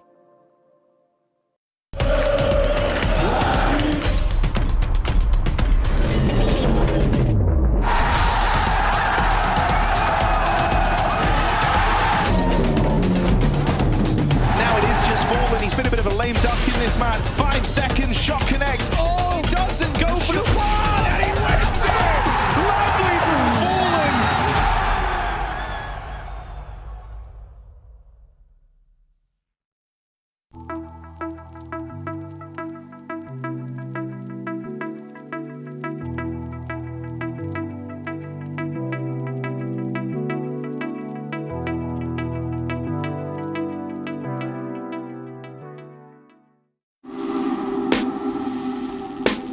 This is Sounds of LAN. We have FlyQuest with us here in Cologne. I have Eternal Fire by my side, accompanied by Falcons. We will make them listen to a couple of, let's just say, players, shout, screams, noises. You guys have to figure out who that is.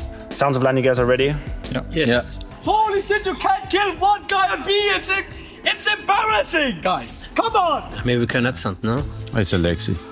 Or what? No? No, that's not Alexi. But it's a Swede, I think. But they can. But it just happened, I think. Canadian. Tuxi. That's Tuxi, yeah. It's embarrassing, I remember that. Like, holy shit. I wonder what he's talking about. Holy shit, you can't kill one guy on B! It's embarrassing! I remember I just saw it. I just saw that. Fuck them. What is that? Danish accent, American accent, it's all the same. They sound all the same. Goddammit! Putain! Well, that's that. I've heard that too many times in my career. Apex! Okay. You can, if you could not find Apex, it's easy. Yeah, you can absolutely run it. We know. I think a lot of them we can just pre-fire Apex almost. See, he lifts up the microphone though. Yeah. Tries to do that. But yeah, that was Apex. We knew, they knew. Dupree definitely. Yeah, I've heard it a couple of times. Who is trash talking Smooya? Simple? No, simple for sure. I actually have no idea. Straight up.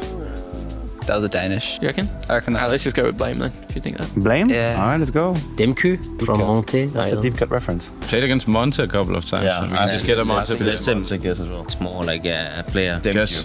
Demku? Yeah. All right, Yeah, we said let's- Demku. Let's show. Maybe maybe say Demku. Demku is fine. Oh, okay. Oh, got it. Nice. Oh, nearly. Oh wow, that was Danish. Demka. If you said Demka, I would have been shocked. Mads, hello, you sleeping? Mads, hello. I'm coming in. It was so hard to hear what was going on. Guys, hello, you sleeping? You're sleeping. Who would be like a little trash talker? Cardigan?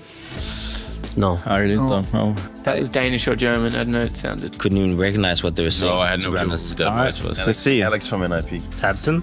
Nah, Tabson's real. Like, Doesn't talk. Hello. you know what I mean? Everyone knows Tabson's voice.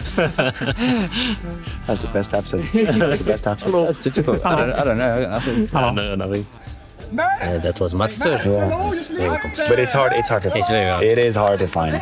Maxter trash talking heroic. That's a bad one. Spanish guy. Oh, that was actually, but it was NIP though. I love how like Nerds is not looking up, and then just give him nothing. Maxter's trying to come on, look at me. That's the only chance you get. Come on. That kind of thing. Like that's Cadian or Danish. I can say Cadian. Cadian. Ah, Yeah, maybe. That was a Dane. That's Cadian? the, Okay. that's the only. I think it's Cadian, right? That sounded like him. Cadian. That's the only chance you get. Come on. He's on it. Zeus in the back end. No more. I think it's us. Cadian in the liquid jersey.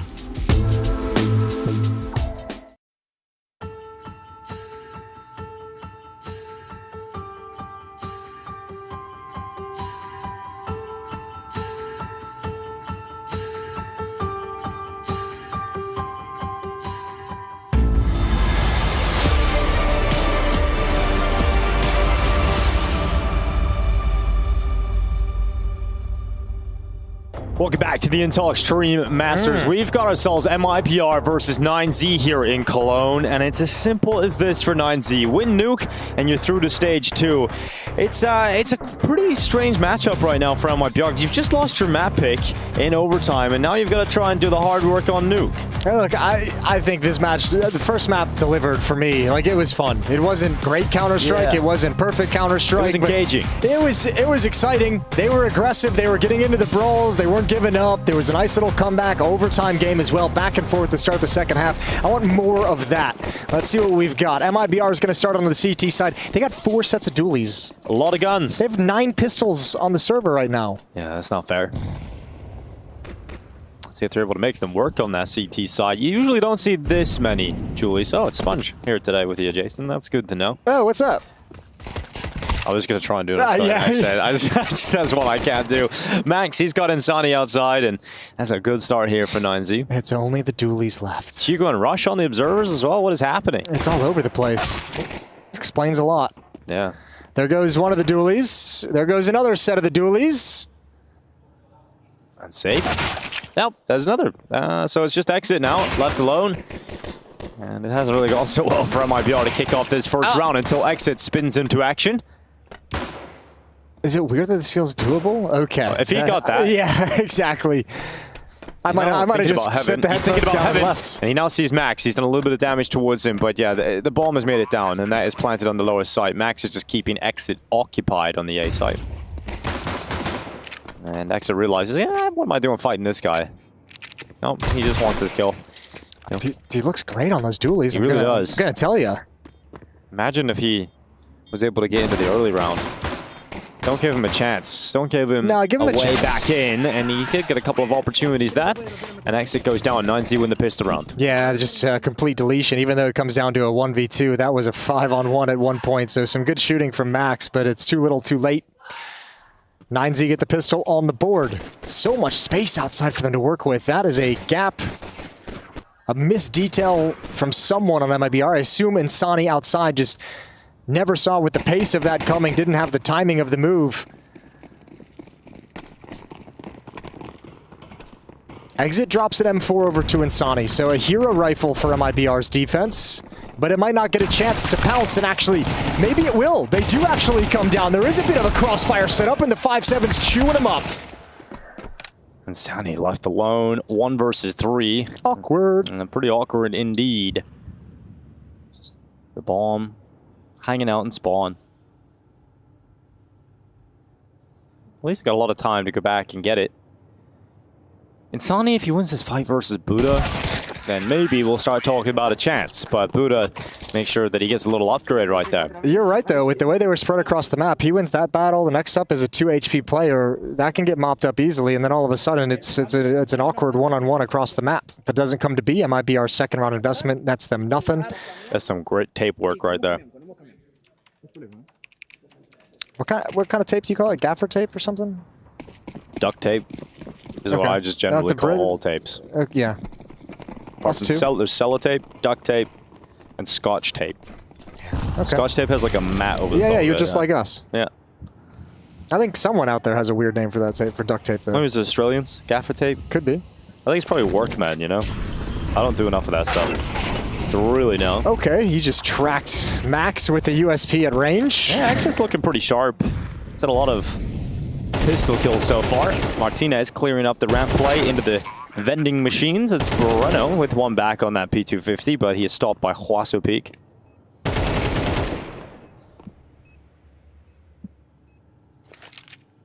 Exit now alone. 9Z start 3-0. Now, something we mentioned over on the first map, Jason, you were saying is both teams struggle on the T side. They didn't have great T sides on Ancient, but you'd imagine 9Z are going to have a far better T side on Nuke. Absolutely. I mean, this map we did see in their previous series against 3D Max. I'm reasonably confident about. I'm just double checking that so I don't spread any poor information out there into the world. You don't want to spread misinformation. No one does that on the internet anymore, Jason. It was a 13-4 win for 9Z over 3D Max, and they put up 9 rounds on their T side. And this is where it felt like they were a lot more in control in terms of slowing down after some of their opening plays. I think Ancient for them, for both teams, looked very one-dimensional on the T side. Yeah, Max fragged out in that series. He had like a 1.92 rating across the whole series, so he was really, really solid. Sani disrupts the outside smokes. Has a look for Max. Bullets whizzing over the top of his head from Silo, and the grenade comes in. A follow-up to break it apart, and that's a fantastic start to the round for MIBR. 2 openings. Yeah, well doubled up, breaking the utility. Absolutely perfect. Huaso Peak's going to come pick up the bomb, but he wants nothing to do with outside any longer. So 9Z, we just talked about how good their T-side was earlier in the event. They're going to have to pull a magic round in a 3v5. There's 1 minute and 8 seconds remaining, so they've got time to investigate, to work the map a little bit, see if they can find a kill or two, thin things out, and create an opening for themselves.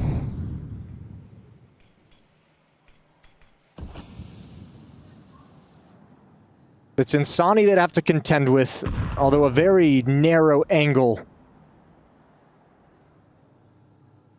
Exit as well can turn in mini on contact.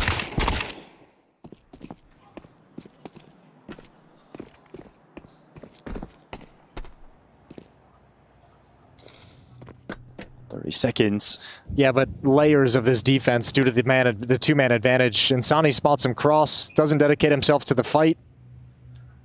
Safe and drop, rotate to the lower bomb site to make sure it's not going to be easy for 9Z to get in. Just making sure no one's already in. Yeah, just making sure they go through all the motions, all the safety procedures, and now with 10 seconds left, a final effort towards this bomb site is thrown in, but 9Z will not be getting anywhere near the bomb site in time. So they will try to save their weapons. Do they hunt this aggressively after? Okay, the smoke up in the doors kind of prevents them from doing any kind of hunting, but they would have loved to take some of those guns away after the time. It's not going to work. Good round from MIBR. Demolishing that outside play. And Sonny and Safe combining for 2 kills of the 9Z players trying to cross over to Secret. And they're on the board early.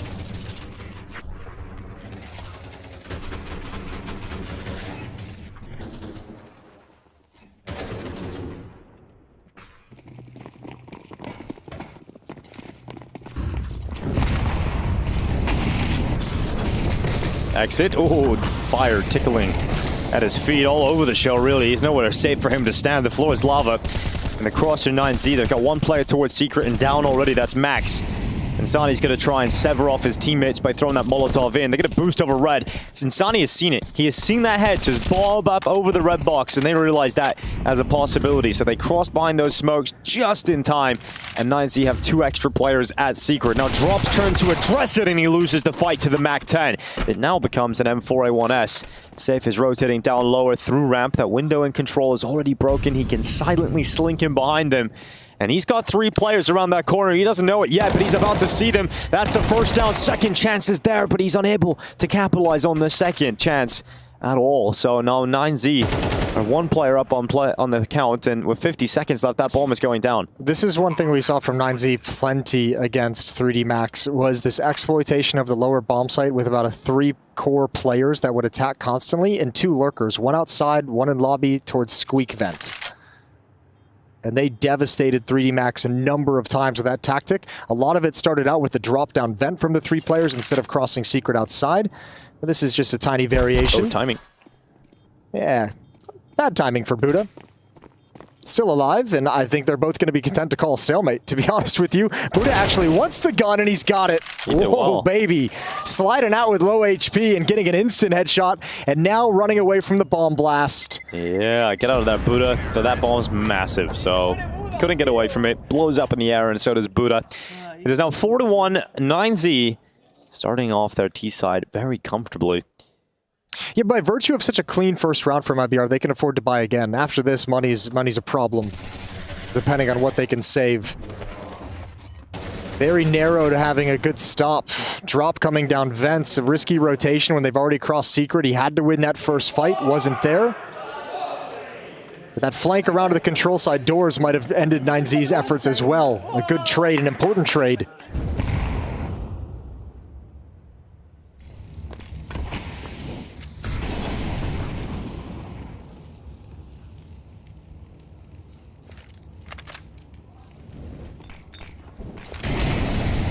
Fire goes down to keep him at bay out of hut.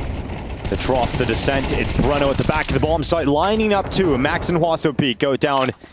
DGT trying to keep 9Z in this early fight, but that kill coming back, and Buddha could do the same. He's actually found a way out of hut. This could be perfect because Breno has no idea. He's about to wrap around the back of Breno in the sight. The timing to look back was almost perfect, but Buddha reads the vent setup, and Insani goes down behind that. The thin sheet of metal will not protect him, and Martinez puts the bomb down in the sight. This has got to be so frustrating for MIBR as they once again take that familiar walk back to save at CT spawn. And what a beautiful play from Buddha. It seems so risky, but it's not nearly as risky as it might kind of look at surface level, because he had the communications, right? You knew one was in the bomb site that killed 2 of your teammates. They were fighting and they heard someone drop out towards Squeak Vent. So you kind of had a location of 2 defenders, and the big risk was just whether a 3rd player was going to be up in heaven. That was the one thing that Buddha just had to take the risk of and say, there's not going to be a 3rd player rotating over. I should be fine to make this play, and boy, does it work. Drop and save, fall back for the M4s in the next round. Breno has plenty of money to have an M4 of his own, so I imagine we get a timeout out of MIBR, not only to talk about how they want to adjust this defense to get it rolling, but also what they want to do with any kind of a buy in this round. Breno might even be able to drop a second M4 over to a teammate.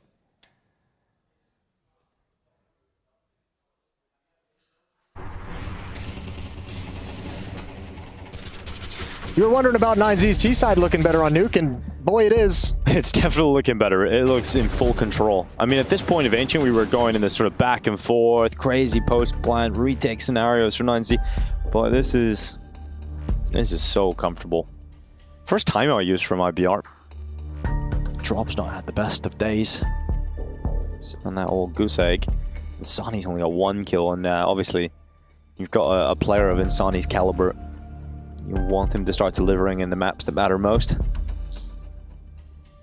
Still early days, but I think one of the hard parts of you know, when you look at a drop and an Insani with 0 and 1 kills is, you know, such a dominant start to this half outside of maybe one round. 9Z have just been able to have their way with him. Not even really able to kind of rotate in and help out in any significant fashion because it's been so emphatic.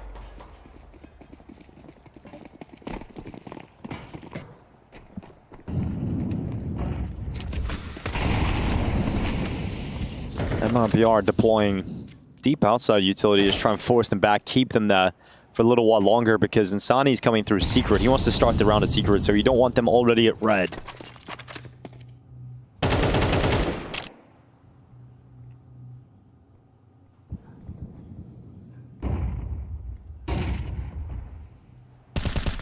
Oh, perfect. That's exactly what you want from your secret player.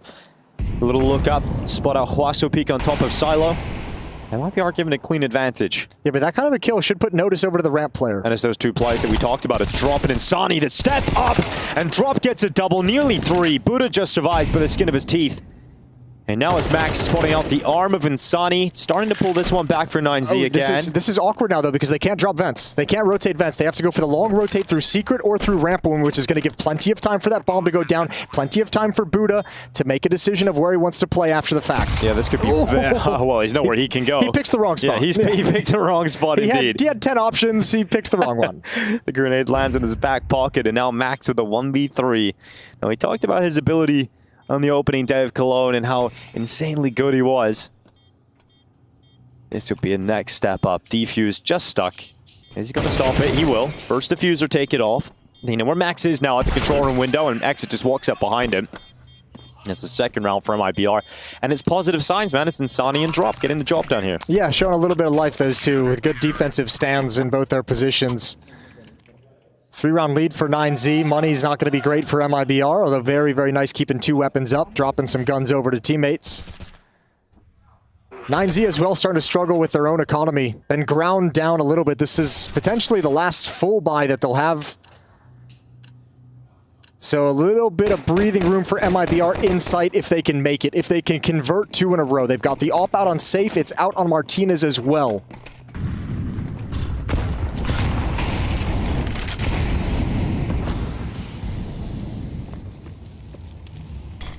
DGT doesn't care about the utility. It's just a small obstacle in his way. The bigger obstacle is the exit. And the headshot will remove DGT. Unfortunately for MIBR, they have lost 2 of their members in the blink of an eye, so we're now at a 4v3 with 9Z ahead, and they've got so much time to play with, and this is going to put so much pressure on Exit at the back of the site. He's going to be the anchor that sinks the ship of 9Z's attack. He's just holding as much as he can, but Buddha and Max are just unstoppable, unrelentless, and it's Safe left in a 1v3. These MIBR players are really being put in a tough spot. Hold the phone. That's a nice pick from Safe early on in the post plant, but Max shuts him down quick. I think MIBR players are really being put in a hard spot on some of these set pieces just by the pacing of it, just because this is very peaky. You know, 9Z's able to grab essentially 2 picks before they really apply pressure to take control of that bomb site. And then you get into a situation where, once again, poor Breno is just like in the bomb site, fighting towards Mini. He spotted one there. No, excuse me, Breno was the one who got picked off. The player in the bomb site is looking towards Mini, sees Max kind of jiggling it. He knows they're coming out hot. He hears footsteps front Silo. He's got way too much to do for just one player.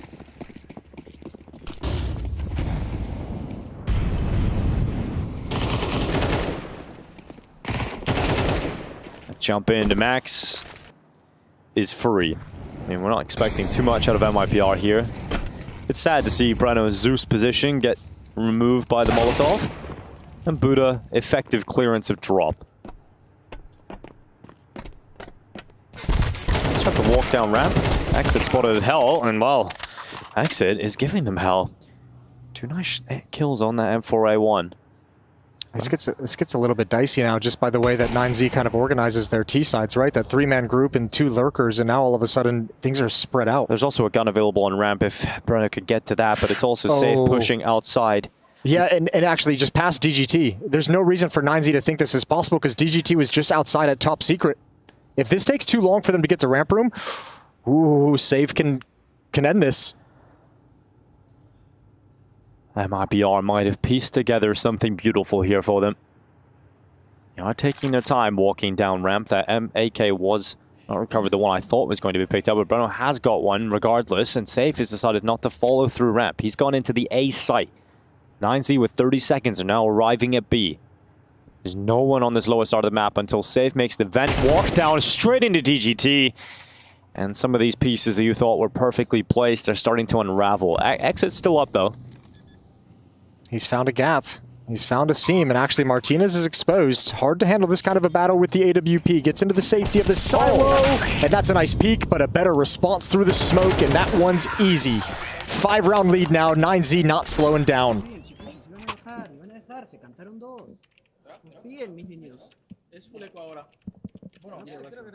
Buys back from MIBR, AWP out for Safe, M4s for everybody else. And yeah, those are the kind of rounds that you didn't expect anything to happen for them, and the Exit gets 2 kills here, and just by virtue of how players find themselves positioned, there was a window that we can see for MIBR to win the round. It just wasn't to be for them in the end. Their focuses will be on this, and they got to start winning rounds here. This half can very easily fall completely out of the comeback territory. MIBR's had 5 first kills in this half. That's ridiculous. And only able to convert 2 of them. Now, a lot of them have been, I mean, there's been some early aggression trades that come in quickly, right? Yeah. That's unfortunate. There's another opening kill. This one's off the back of Safe's op. Can they work with this, MIBR? Conversely, on the other side, Max has been 9Z's best creator. 4 opening kills, the only player with opening kills on the 9Z side, and he's now out of the fight. Someone else is going to have to step up to create opportunities for the rest of 9Z. Hwasopeak is silently crawling his way upper, but Buddha's been spotted. Safe has him locked in. Second kill from the sniper. But Hwasopeak, remember, he's just above them. He could choose to ignore this. He's going to drop. He's going to drop and start pre-firing. Finds Safe. He went the wrong way, but is able to adjust. He's not expecting drop, but he comes back to the kill anyway. Drop whiffs. Drop does not get it done. Now the push into door is stopped by DGT. Insani had to trade it and does so. He's now in a heaven fight. He knows Hwasopeak's up there, but Hwasopeak has had one hell of a round. 30 seconds remaining, and Exit is being watched in the vent. Yeah, they know. They know. I think Martinez heard him in secret earlier because they're razor focused on vents. Molotov as well as eyes from heaven. Hwasopeak gonna just shut it down, and a huge recovery. 12-3 for Hwasopeak. What a half he is having. It's 8 rounds for 9Z, and that is a double opening from Safe. He gets the first pick. He finds the second onto Buddha, and Hwasopeak takes the risk to dive down and just frag out. He gets both. Drop had to trade that, man. He had to get that trade. Yeah, I mean, that's the missed kill, and there's too much of that going on as well. He never even knew Drop was actually in lockers. He's caught off guard by that fight and still wins it out. And another opening kill for MIBR goes to waste. And this time it's even a 5-on-3 after the op kill underneath heaven. Second time out here for MIBR. Just looking at their faces, you don't need to be a body language expert. They look deflated. And you can understand why. They came so close to winning their map pick of Ancient, and now they're getting outmatched completely on Nuke. Don't be dismayed, MIBR fans. This is not an elimination game. Winner moves on to the next stage. Loser plays later today for a spot in stage 2. That would be against the winner of Imperial versus Pain. It's currently looking like it's going to be a... Brazil can't lose today, basically. There's going to be a winner somewhere. Well, yeah, I mean, you can lose. You just also win at the same time. Yeah, true. It's a weird reality. Pistols and an MP9. That's what MIBR come to play with. And that does point us in the direction of a 9-2 scoreline.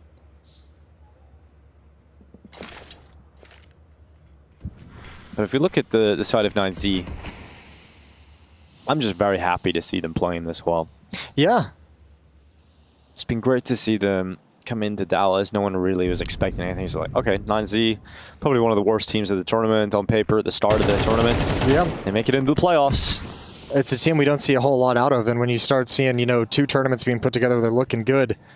Max, easy kill on Drop, who's got knife out, never expected it. 9Z has infested the entirety of this map. All over the place, coming down secret. And Sani's going to have a chance, but not ready for those bodies. Max knows everything.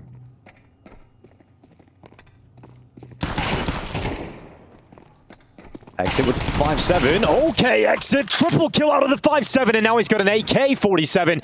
He's got a chance. 30 seconds left in this round, and he separates them into 1v1 fights here. Max is just going to take the duel. Exit gets the headshot, and this could be one of the most ridiculous clutches that we will see from 5-7 to AK-47. To all 5 kills for Exit right in front of him. DGT sprints through those double doors, punches in those digits, and Exit now looking to make the most of this opportunity that has been presented to him. Oh, that's a nasty reposition. That is sick. That is a nasty reposition. He takes a few steps back.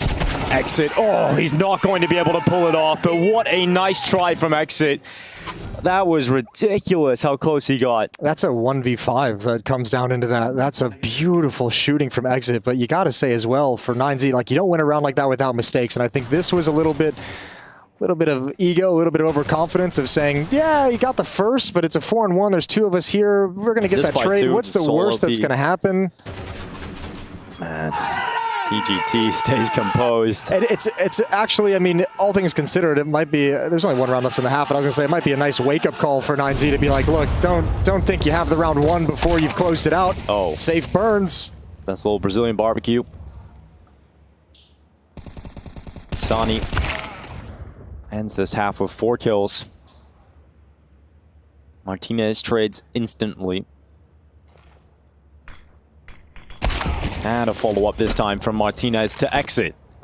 You can tell MIBR just doesn't really feel super comfortable when they lose a couple players. They don't have great, it feels like a plan that they have set on how they want to react to losing certain players, because everything feels very peaky. Someone goes down, and it's like 9Z just has to wait. Like someone is going to take a peek. Someone is going to take a fight somewhere. Someone is going to go look for information. So all the chances in the world for 9Z to just pick them apart.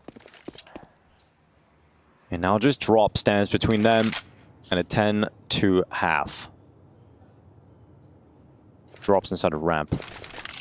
DGT aware of that. He'll smoke it out. Drop. No longer going to use that access point. I feel like I felt his sadness in the camera. Yeah, you just like saw his head like, come on. You know, he's got to go back over towards Hell. Martinez's position in the lockers with the AWP, and he's going to turn. It is 10-2. 9Z, the South Americans look to storm into stage 2 here in Cologne, and it looks like they can do it with just 3 more rounds.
Atrás. No hay nada dobles. Ok, dejo de ahora. Tengo rampa. Deje ver. ¿Cuál es rampa igual a la izquierda? Super. Dobles. Murió. Bien. Cuidado que está abierto. Rampa. Ahí por la derecha. How was your Spanish, Jason? I know doubles for double doors. Nice. And I'm sure 9Z loved that one. There's nothing I can add. There's no Spanish that I know. I just know me gusta, and I certainly like what I see right now from 9Z. It's 10-2, and it looks like a pistol round might just end the series, and they're going quick. They're going into the upper bomb side. Buddha's got that first. Jewel Beretta is trying to stop the attack, and it is cleaned up. MIBR, goodbye and good night here on Nuke. 11-2. No bomb plan, no good force buy. It is about to be map and series point for 9Z in the next. Yeah, MIBR just could never get going. The dominance that 9Z have on this map over them is so powerful. There's nothing they can do. Had to have Ancient, that overtime affair that they forced. Couldn't win it out at the end of the day. And 9Z's just going to march into the next stage, build upon that success in Dallas and see what they can do in stage 2. Excited to see what they're going to be able to do. It's they are definitely poising themselves as a difficult team to deal with. Well, they're going to have a conversation about Ancient. We know that. Definitely going to have a conversation about that because they will probably have to play that in stage 2 at some point. Yeah, it's the next level of the next stage of competition is they can go deep into the map pool. Awkward around the smoke, but a good opening kill for DGT. Pistols are doing better. Yeah, they're doing better, but it's now stopped by Martinez.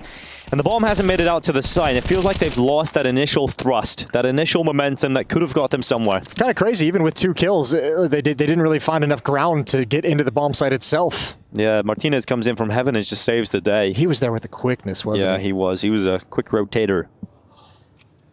And now MIBR are going to slow it down. They're going to give it the best try they can. They have invested everything into this. This was it. This was their T-side. Hwaso Peak should be the man of the hour to spot any kind of outside play. He's not going to worry about them going in towards mini. DGT's got a strong position at the vents, but Hwaso Peak just with these timing jiggles outside to see if they're trying to cross over. That's on him. But without utility, without any rifles, MIBR want to roll in. Oh, I think they made a footstep. I think they made a footstep. Well, Martinez is going to go out and just have a little look now. He's going to spot out one. Can't win the fight. That was a wild maneuver. He thought he could end it right there. But this has got MIBR back into it with 20 seconds, but it's still tough. You've got 2 players to the CT side inside of the site. And with 15 seconds left, that's not a lot of time, and they've just smoked out heaven. Flash to go. Flash could be effective. It's blinded. Hwaso Peak, he's going to hear those legs break, and he's going to turn to finish off the job, and not enough time to even plant the bomb here. Insani, round is over. Insani, just running and dancing. He will make it into the next, but 12 rounds for 9Z. No bomb plant again, so MIBR are going to have a pretty much identical buy as they did in the last round. Yeah, and Sonny got enough kills in that round to pick up, smoke, flashbang, a little bit of utility, so at least have nades to work with. But yeah, it's the weaponry that they're going to be really lacking. And obviously just, I think, 9Z is just overall a couple steps ahead of him on this map. As if they didn't know. He's just helping them out. Helping them out, yeah. No time, man. So that's a free consult. Yep. Well, as you said earlier, MIBR aren't out of this. They've got that lower bracket, that last chance to get into stage 2 later today, and they will face off against the Imperial Pain winners, so that's going to be exciting. Hwaso Peak, once again, going to be the man of the hour. Martinez finds one outside, and Hwaso Peak says, you know what? You can have ramp room. I don't want it. I don't want to deal with it. Let's see what you do next. They've got 2 smokes in Molly, so if they feel like they can get down here, they have the utility to find some safety at this B bomb site if they can get past Max and Hwaso Peak.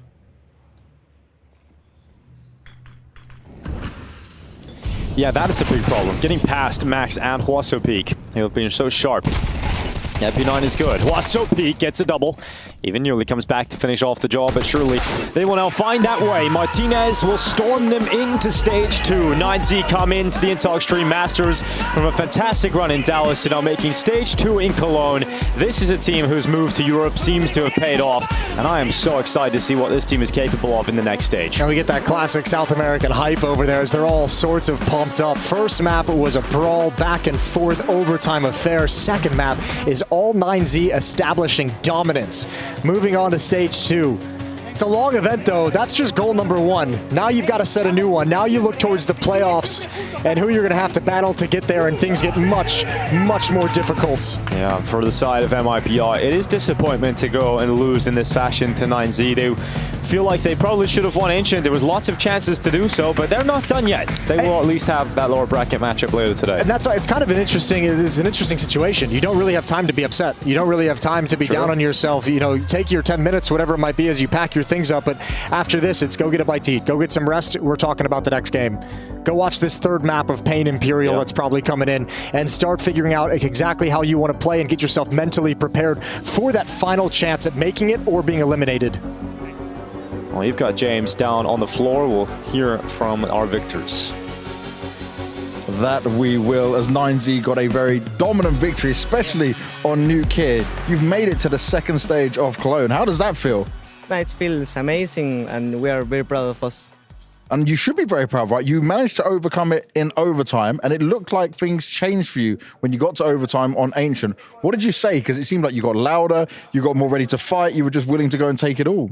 We always we need to focus on all our bubble, our emotion, and they're screaming, and we felt like we need to tell him who we are, and that's all. And you were definitely the louder of the two teams. Then we come on to Nuke. I remember, I think it was the last time you played Nuke, you won it 13-3. This time you win 13-2. You just knew you were going to win it? You knew they didn't have a chance? We don't, I don't know what to say, but we don't say like we're going to win, but we are very confident in Nuke. And now going into the next stage, right? It gets a lot tougher from here, a lot tougher opposition, but you already did very well when it came to Dallas. Do you think you can make it to playoffs again? Do you believe in yourselves that much? Yeah, of course. We are the underdog, and they need to have the pressure. Okay, well, I'm sure you will be applying that pressure no matter what. Stunner, let's go back to you on the desk.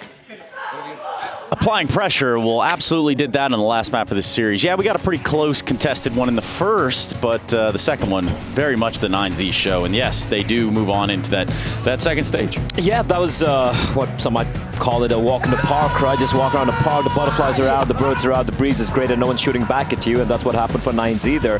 MIBR really weren't in the server and CD side. They got picked apart, and it's not like 9Z did anything too crazy individually, just walking the side, just getting kills at will. I like how you describe that, just a perfect day in the park, you're walking around, the birds are singing, no one is shooting at you. Like, that's what happened. Talk about setting the bar low for a nice day in the park, like just not getting shot at. It's great. I was about to say, as an American, like, I'm not even shocked anymore. But anyway, I will certainly get away from this conversation as quickly as we got there. For 9Z, though, this has got to feel good. We could talk about MIBR and the shortcomings here, but really, that was a flat second map. That was a deflated second map. Yeah, I think Jason hit the nail on the head, but they just have no time to be upset, really. You know, it sucked, especially Ancient, right? Obviously, you could have won it there. You knew Nuke was always going to be difficult. You're hoping for Ancient, and then on the decider, solving that. So, yeah, I think that's problematic.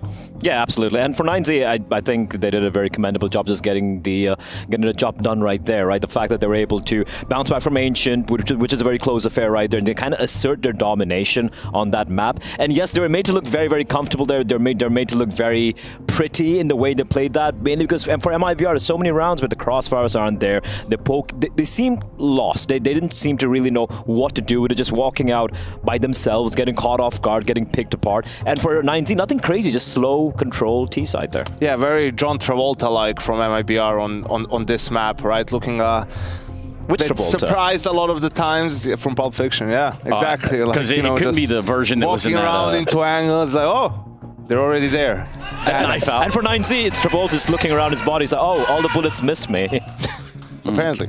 Yeah, there were some real yikes moments there where it really was just full control from the side of 9Z, perhaps even around 6.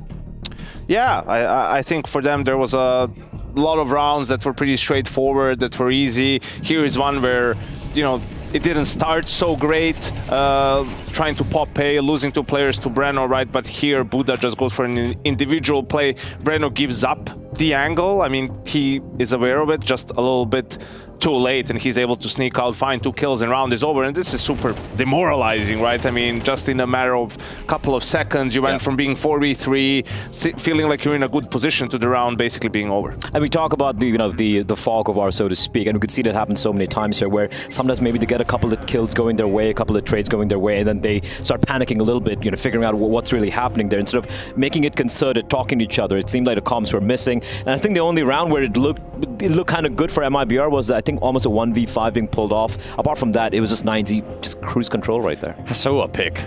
I mean, this guy, Peak rather, like this guy's not missing either, is really what's going on with him.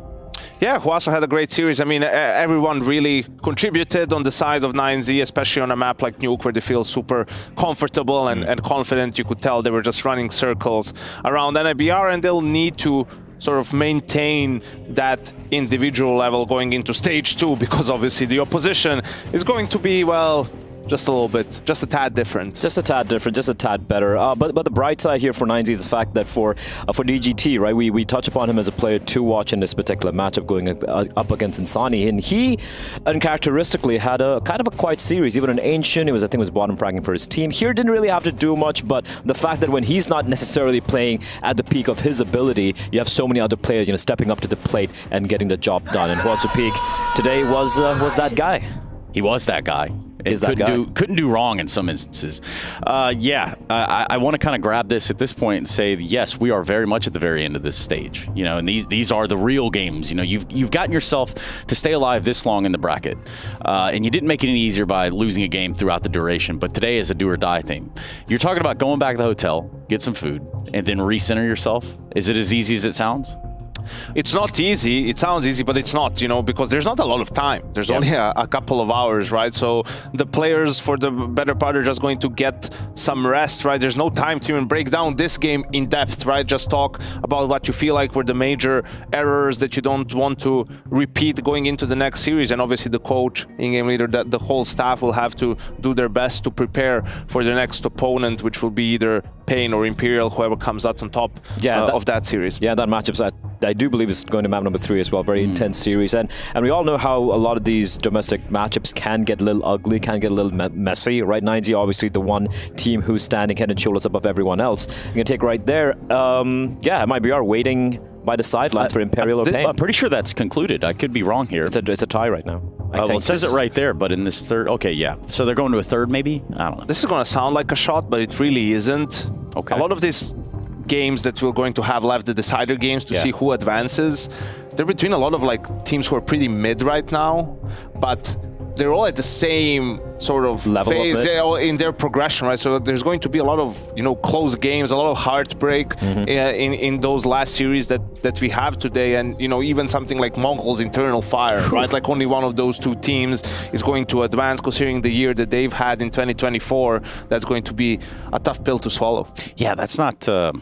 That doesn't even feel good. Like, for both of those teams, right? Like, you look at Eternal Fire, Mongols, showing us cool looks. Like, they're showing us cool Counter-Strike at terms, and even times even. So, what's up, Blay? I mean, they just didn't wake up early enough, right? I look at that Mongols game they had against Saw, where they got just completely dominated in a couple of maps, and then the next day they're like, oh shit, we need to start winning, and they make FlyQuest look like fools, basically, right? So if they only woke up a little bit earlier in the tournament, they wouldn't have been in a situation. You kind of have to sleep in the bed that you made, Trace, as the saying goes. I think. But I think we're all in hotels, and someone like makes it for anyway. I don't know. That's neither Worst here pillows ever. nor there. Yeah, well. Okay, he's not wrong. I have this thing going on. Let's go to this break so that we can come back. We can talk a little bit of Furia and Heroic. That will be what's coming up on the other side here at the Intel Extreme Masters Cologne 2024.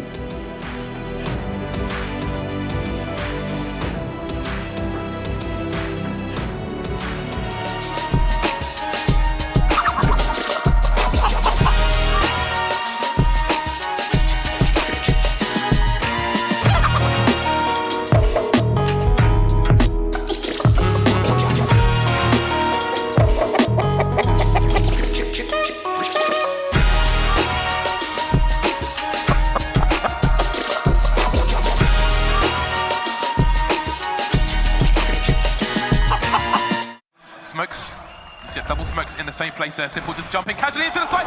Wait, what was that? Never miss a play again. Simple, that's not allowed. This is not FPL. This is a major. Finally. With Faceit Watch, you're in control. Switch between player POVs live and see the game through the eyes of any pro. Never miss a moment with replays. Relive each highlight on demand from all angles. Watch it, control it, face it.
ESL presents Intel Extreme Masters in partnership with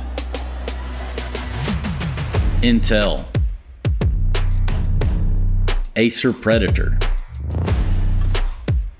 DHL, Qiddiya, Monster Energy, the United States Air Force, 1xBet, White Market, Logitech G, and NOR.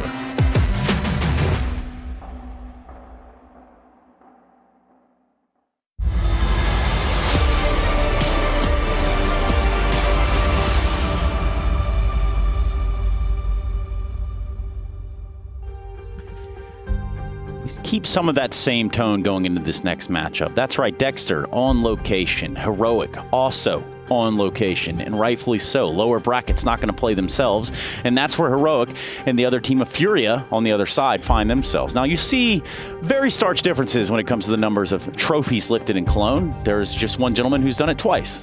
Yeah, it's kind of not fair to stats, right? Because he showed the appearances for Heroic and for Furia. It's like, how many of you guys won it? But yeah, we're talking about experience in the Cathedral over here in Cologne. It will obviously be for the Brazilians. Hey, Jacob, welcome to the show, buddy. You want to ask me a question or? Not really, but I was asking. How are you feeling? Yeah, how are you feeling? I'm feeling great. I'm feeling great, man. Had a good night of sleep, and now I'm standing here with you, Trace, my favorite desk host in the middle of the day. That's crazy, because if you meant that, you tweet it. Now, on the other side, we can talk a little bit about what's going on here with regard to Heroic. They've had an interesting roller coaster of a ride coming into this series and into this tournament alone. Yeah, I'm just happy they're able to fill the full lineup. I think they're that's just happy to be there. I'm just happy to be here. I think Dexter is happy to be here as well. I think Heroic have shown us that they have, a high potential, a high ceiling. I think it's a team that right now, from a broad perspective, is moving in the right direction, especially with Dexter in the lineup. But for them to have, the first couple of weeks ruined by playing with their coach, playing with a stand-in, I felt a little sorry for them. However, no excuse now. Dexter's back in the fold, and as you said, they're playing for elimination, so they gotta do well today. It's kind of unfortunate. It's kind of crunch time as well, right? We spoke about the fact that they've actually played more games with stand-ins without Dexter than they have with Dexter, and I'm talking about LAN ever since he joined in as well. So finally, it looks like everything's kind of coming together. Unfortunately, it is in a place where they have to battle for survival, which they did yesterday. They managed to hold on through, but now they're going up against a team who are on the up and up, on the rise right now. Yeah, let's talk about that team on the other side, and let's do it in a way that makes sense as I would say historically speaking for Cologne. Now we're looking at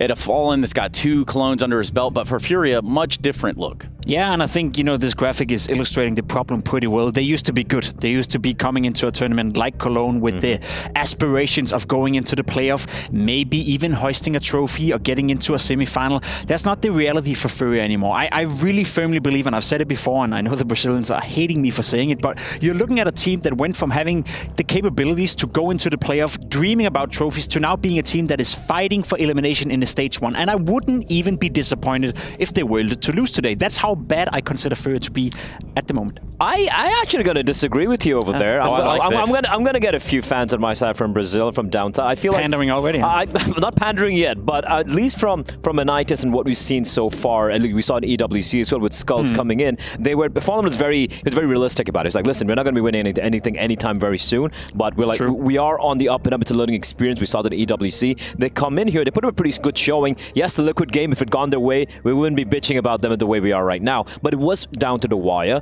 and things are looking good. Yuri's starting to play again. As long as the fans of Fury are back, Skulls is feeling great. I'm just saying, maybe there's a bit of belief here, Trace. Maybe you don't have to be haters all the time. Maybe. Luckily, I'm neither there or here. Where we are going, though, is to hear from the coach of Furia. That makes sense, right, guys? Yeah. Listen, Jacob, listen what he got to say.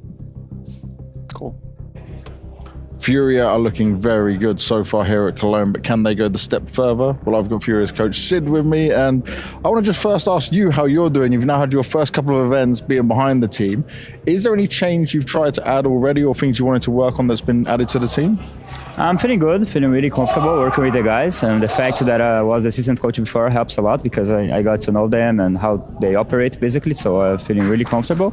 And yeah, there are some changes we've been making, especially in the map pool, some of the new ways we are trying to play. Yeah, it's going pretty good, like I said. Because I was going to say, it felt like I'm seeing a little bit more structure come into it. It seems like you and Fallen are working well on this. I also want to look at this Liquid game, though, because you win that map, and you definitely had a chance to make a comeback on Nuke there. How do you feel about that game? Yeah, watching the game back yesterday after we left here, we had the impression that we kind of let things go a little bit. It got messy, more than it should have been. And we had the chance to have an even better T-side on Nuke, but after losing against Pistols, things got shaky, I'd say. And we kind of let rounds slip in a way that normally we don't. So I felt we were kind of off yesterday against Liquid, even though we had a really good first map. I feel like we didn't keep the same level as we had on the first map. But yeah, we talked things through, and we are ready for today. In terms of being ready for today, I've seen that Yuri is definitely looking ready, and I don't just mean the fact he's got that glorious new AK to play with. Has something changed with him? He's playing really happy, and he's really motivated for this tournament. And I feel like he's hitting all of his shots when I'm watching his screen, and yeah, he's doing a really good job. He's helping us a lot, and he had a fantastic Anubis yesterday. Let's see if he can keep it up going into today. A very important game. Can they go all the way? We'll wait and see. I want to talk a little bit about the tools he has at his disposal over on this Fury side. Yeah. And, you know, we talked a little about Fall, and we talked about his accolades probably until the cows come home, wherever they might be. But when it comes down to this team and a player like Yuri, where do you hedge your bets? Well, I mean, it kind of illustrates the point I was trying to make before. I think Yuri have been trending upwards in a sense that it's good to see him back, because it used to be Yuri and Caserado that gave Fury aspirations of going far into tournaments. When they're both firing on all cylinders, they have enough player material, they have enough firepower to be up there with some of the better teams. And it's good to see Yuri back. My issue is for Yuri, it's been a little bit inconsistent the last couple of years. He's slowly but surely coming into it, playing at a high level at this tournament.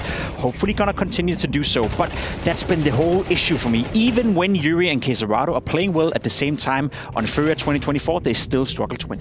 They do, but again, when you're a team who's been disappointing time and time again, you just have to look for the silver lining, right? Yes, Yuri has absolutely been lights out. They haven't required Caserado to just go beast mode for them to get these wins and make it interesting. One thing I want to touch upon where the coach mentioned with Fury is when it comes to the map pool, that they're experimenting, right? This is a new lineup after with Skulls coming in, and they've been mixing things up when it comes to the map. Yesterday against Liquid, they actually floated Anubis, which is a permaban, and Liquid's like, all right, that's a freebie.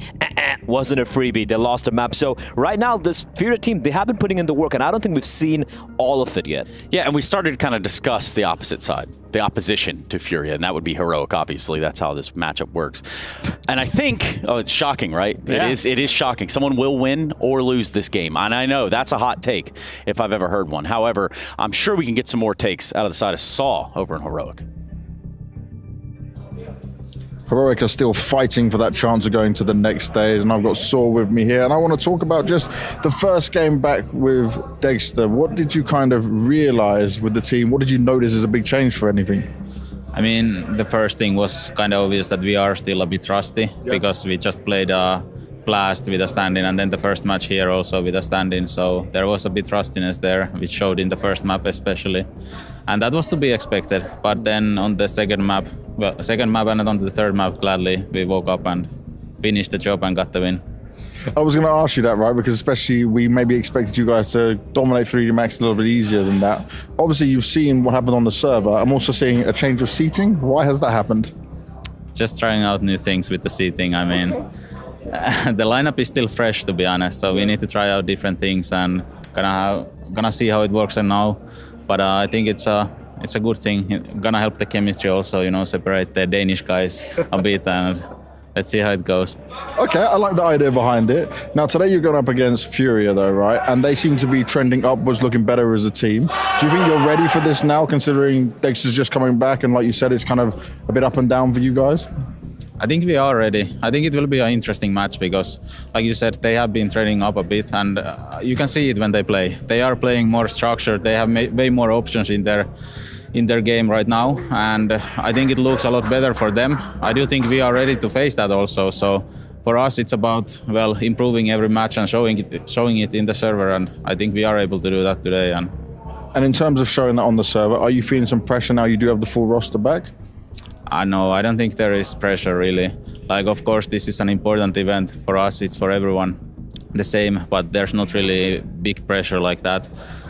Especially the stand-in situation kind of takes a bit of the edge of the pressure, kind of. But I mean, we are here to improve as a team, and we are here to show good things. And I think the more matches we are able to play, it will benefit us a lot.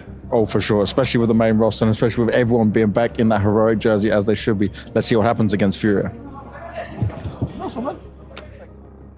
So a change to seating plans. That's all, fine and dandy. You want to try to switch it up. But really, if I'm looking at this Heroic lineup, and I know you're very, very animate and activated about this one, Jacob, so I'm going to throw it in your wheelhouse here. Tell me about Tessus. Tessus is a good player. I think Tessus have really stepped up, especially in the absence of Dexter, and I think those two players are the ones that, for me, are the focus point coming into this game. We know Dexter is now back, and we haven't seen him, as Blur said, play an awful lot of Counter-Strike with Heroic online. We know his individual qualities. We've seen Dexter time and time again be able to take over games and dictate the game with the AWP, but it has been a while on that high level, especially in a pressured environment. So if I'm Heroic, sure, I'm leaning towards Dexter a little bit, but Tessus, for me, have been the go-to guy. Him and Nerds have played play Counter-Strike at a high level. They've been trying to keep this heroic momentum going despite of the absence of Dexter. 100% agree with you. And I think Tessus overall, he's been, like you said, a talisman for this team, right? But I'm mainly looking to Nerds and Shush. Now, Shush, day one, again, there is a caveat. They had a stand-in situation, a World 2K standing in for Dexter. But he was, I think he went minus 30 in the best of 3 series, which is not something you expect from someone of his caliber. No. Then he flipped to the next day. Yesterday, he just went beast mode, right? I'm looking, and then you see Nerds, who's been actually having a quietly decent tournament so far. And if you have Nerds, Tessus, and Shush, these 3 rifles, forget Dexter, just these 3 guys properly activated, and on top of that, a cherry on the cake being Dexter just doing his job, holding his own, then this is a team that can really, should be making a lot of other teams, some of the top 8 teams, sweat way more. The question is, they really haven't been able to do that, and at some point, the penny has to drop, Trace. And that really brings around, again, the conversation of expectations, right? With regard to Heroic. Yes, they come in here with a stand-in. Yes, they've come in here under duress, if you would. But Jacob, for the situation in Heroic, what could an expectation, or better yet, what should an expectation look like? I mean, had they had the proper, I guess, preparation coming into this tournament, I would expect them to progress to stage 2 no matter what. I think it's a team that have the qualities, they have the player material, they have the understanding of the game as well. We can't forget that Tessus and Shoes were part of a lineup a year and a half ago that were the best team in the world in Heroic. Played some of the most proactive Counter-Strike, played some of the most inspiring Counter-Strike. Kixon coming in as well, a player that we don't really mention that well. He is an interesting in-game leader in the sense that he was rated as a talent, in that role. And I think he's not yet been able to show the full potential of Heroic. So for my money, they should definitely make it to stage 2. However, it's a little bit in jeopardy right now, given the circumstances with Dexter in and out of the lineup. And it's when you speak of experience, you also have to throw in the guy we just had an interview with, Saul, right? Like, he comes in from the school of thought of ENCE alongside Snap. You have Nerds coming in as well. So these are like a lot of really good pieces coming in from multiple teams over there. And then you look at the results right here, and look, for a team of that caliber, it's not great. By the way, Yala Compass was, that they didn't make it out of the group stage right there, the 7-8. It wasn't exactly a big tournament either. Dallas was a bit of a dream run where they had Nikodos, a stand-in situation, no real pressure for them. Dacha was an 8-team event. Exactly, and it was also a studio event. Apart from that, look at the S-tier events out there. It's quite miserable when you look at the names in the server right there for Heroic. Yeah, it does. I mean, it begs the question as to where the real leaky plugs are, or the holes rather, because yeah, obviously you got a guy that's almost MIA and he's not here every time. Yeah, that's not really fortunate, and that really doesn't set the stones or the building blocks, that foundation to really get in the trenches and keep it moving along. No, and I think that's the issue for me. I do think when I look at Heroic and when I look at the results and when I look at the way they lose their games, they are consistently decent, and that's the issue. They're just decent. They haven't been able to find that level where they take it to the next notch. And when you have players like Tess, when you have players like Nerds who have shown before their capabilities of dictating games with the rifle and shown an incredible high skill ceiling, then it makes you beg the question, why is it that they can't shine through consistently within the Heroic system? Whether that's an in-game leading issue, whether that's an issue with the fact that they're constantly playing with a stand-in and some of the players are not feeling comfortable. I do want to put one analogy out there, and that is, think about how Shus and Tessus were used to play in Heroic. Every single player within that lineup were working in tandem. They knew exactly what Yabi was going to do. They knew exactly what Cadian was going to call at all times. I think coming into Heroic, it was a realization for them as well that, listen, not every team is working picture perfect. You got to be able as a player, and that was my biggest weakness as a player, by the way, to function under chaos. When you're playing with Liquid, of course. Exactly. Function when you don't know what the mate next to you is doing. Function when the mate next to you is not communicating. So for my money, that's the biggest issue. That's where the leaks are for Heroic. And luckily, we're not having to use your money around here, but we are going to find out the vetoes, Jacob. That's spicy. Fury take out Ancient, because Ancient has been a first pick for Heroic. I think it might be on paper the best map as well. And Heroic can't pick Anubis. It's a map that they're not that great on either, and we saw what Furia did to Liquid as well. Furious has to be nuke. Heroic, I'm thinking this might be a Mirage pick coming in, because Mirage has been a bit of a Achilles heel for Furia. What makes you say Mirage? Could it be the fact that they're warming up on the map in front of our eyes? Look, you guys are learning. Maybe. I think you're onto something. There we go.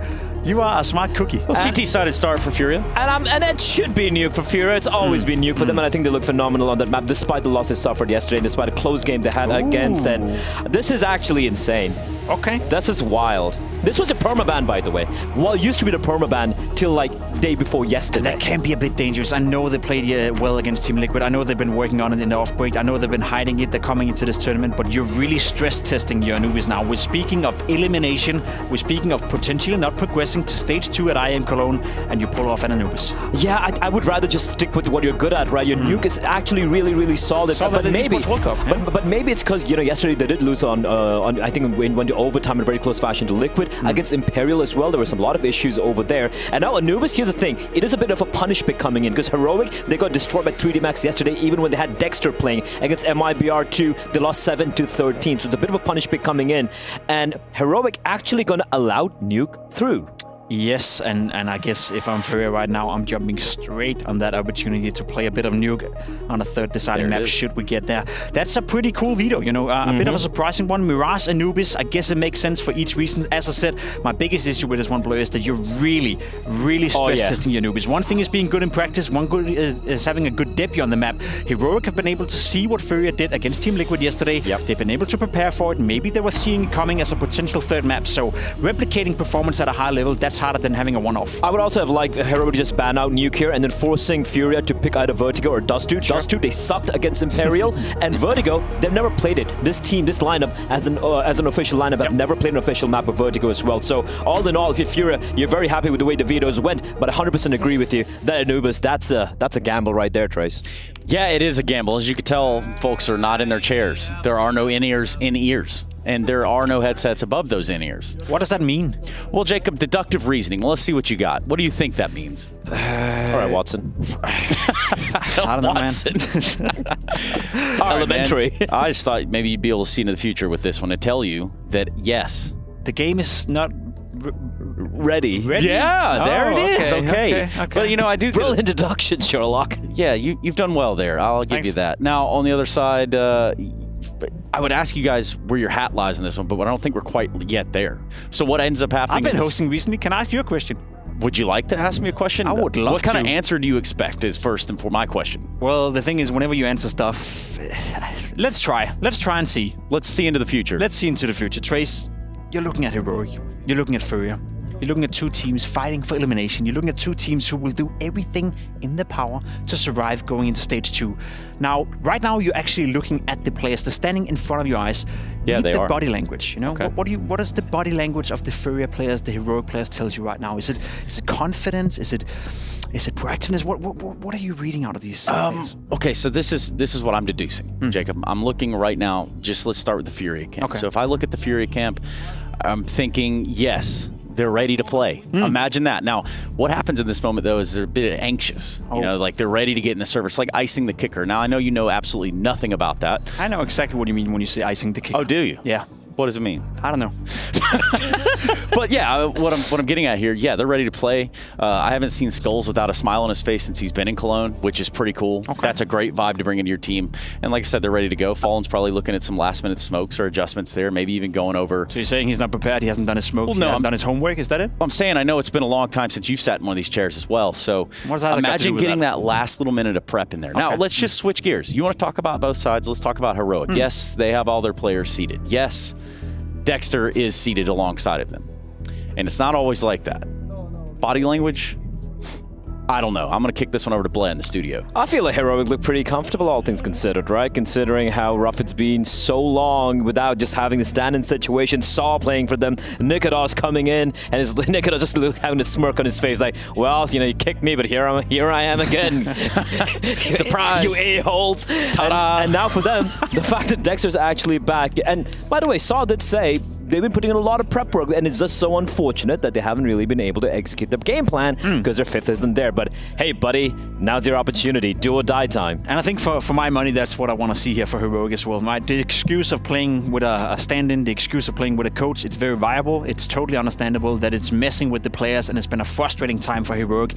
However, now Dexter's on the server, we can't really use that excuse anymore. They have been preparing with Dexter even during Blast when Saw was standing in for the team. They were still practicing with Dexter, hoping that he would come into Blast, hoping that he would come into Cologne. So in terms of preparation, in terms of getting to play with Dexter and finding that footing together, Heroic realistically right now have no excuse of not taking down Furia in this matchup. You know what? That's awesome. And that's great.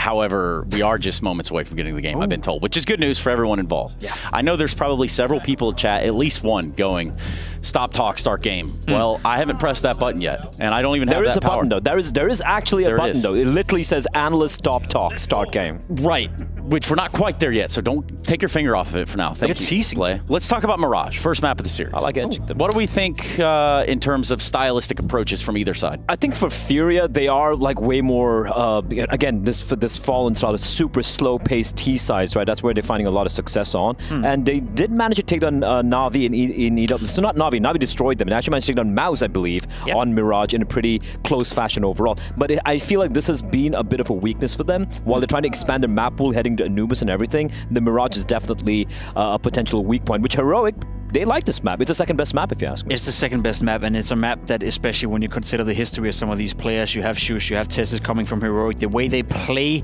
Mirage is constantly being proactive, constantly taking map control somewhere, especially on the CT side. You're going to see Shush push into A apps, you're going to see a B apps player push into it, you're going to see mid control being taken late, you're constantly going to see someone on the Heroic side move somewhere in the map trying to make life miserable for Furia, and that was the exact same way Heroic were playing back in the days with the Danish version. So I think if you're Furia, you know exactly what's coming, but that's always been the case when you're playing KD and Heroic, and you can't really stop it. And this is something which we can harken back to the game that Furia had against Imperial on Dust 2. The T side, they really weren't able to set up anything because Imperial were in their faces. We saw Try, just coming up short, Cad with the AWP, pushing long doors with a couple of other players, never really allowing Furia to set up their game plan, so to speak. And the T side just fell apart there, Trace. So what are your thoughts on that? I got a question, Trace. Oh boy, another one of these from Another Jacob. one of these questions. Why did you say that you were almost ready to push the button? I feel like you're kind of deceiving us right now. Yeah, it's not deception, okay? It's not deception. What it is Decepticon. It's some form of storytelling, but we're building a suspense. Like, hey, are they going to start the match or are they not going to start the match? Which is where we find ourselves. They are away from the PCs right now, so... Yeah, so my finger's still off the button. Yeah. Final team talk. What do you think they're saying right now, Blair? I think they're talking about how, they're just a better team here. Dexter's back, and guys, we got to do it for Dexter. He traveled all the way here. He managed to make it happen. If he lose right now, we got no more excuses. So please win. An L's an L is an L. In saying so, Jacob, I want to know, maybe from your own experience or perhaps once upon a time in your dreams, tell me about a situation where that icing the kicker sort of comes into play. I mean, when you ice the kicker, you find yourself in a situation where it's very tough to stay composed, obviously. I am curious, though. I'm so curious. What is the ice and the kicker? I actually don't know. Okay, so I'm thinking NFL guy kicking football. Yeah. See? So you put ice on the kicker's foot. You're icing him. You're gassing him up. Brother, you're telling me he's good. Brother, no. Brother, Yeah, no. What I'm essentially saying is, like, they're going to get their kickoff, right? They're going to go kick a field goal. Or they're going to kick the ball. And But then the why other ice team it? calls a timeout. You don't put actual physical ice on a person. That's such a misnomer, then. But you're freezing someone in the moment. Exactly what I thought, yeah. Which is what's happened here, right? There's a little bit of a tech delay, or there was, Who's and now... icing who's kicker?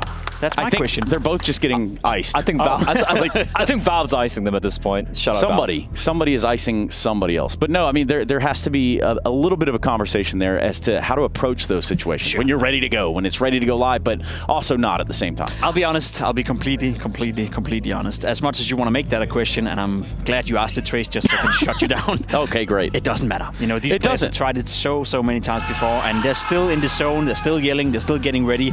Nobody should care. Nobody will care. Obviously, for all of you watching out there that wants to start the game, it's a little bit annoying. It's a little bit annoying for me as well, because I have to goddamn talk to you for 20 minutes. I'm going to give you an educated question as opposed to what Trace has been throwing your way with icing kickers or whatever. Jesus. You have this new coach right here, right? That's standing behind Furia.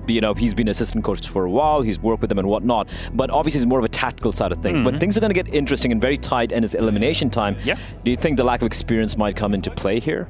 I don't think so, because I think Fallen... Is that Fallen? Yeah, exactly. I think Fallen, I think Kesarado, I think you have been there so many times. And let's be honest, Guri, the coach they had before, I'm not sure how big of a tactical mastermind he was. He, to me at least, seemed more like a dad figure, more like a mentor in the sense that he wanted to bring in good energy, etc. Yeah, like Trace. Like Trace, exactly. He doesn't really provide any value at all outside of the good mood. But Jacob, I think it's you're asking for it, bro. You're going to poke the bear. I'm telling you, you're going to poke the bear. I think it's a good change for Furia that they've, get some tactical knowledge behind them.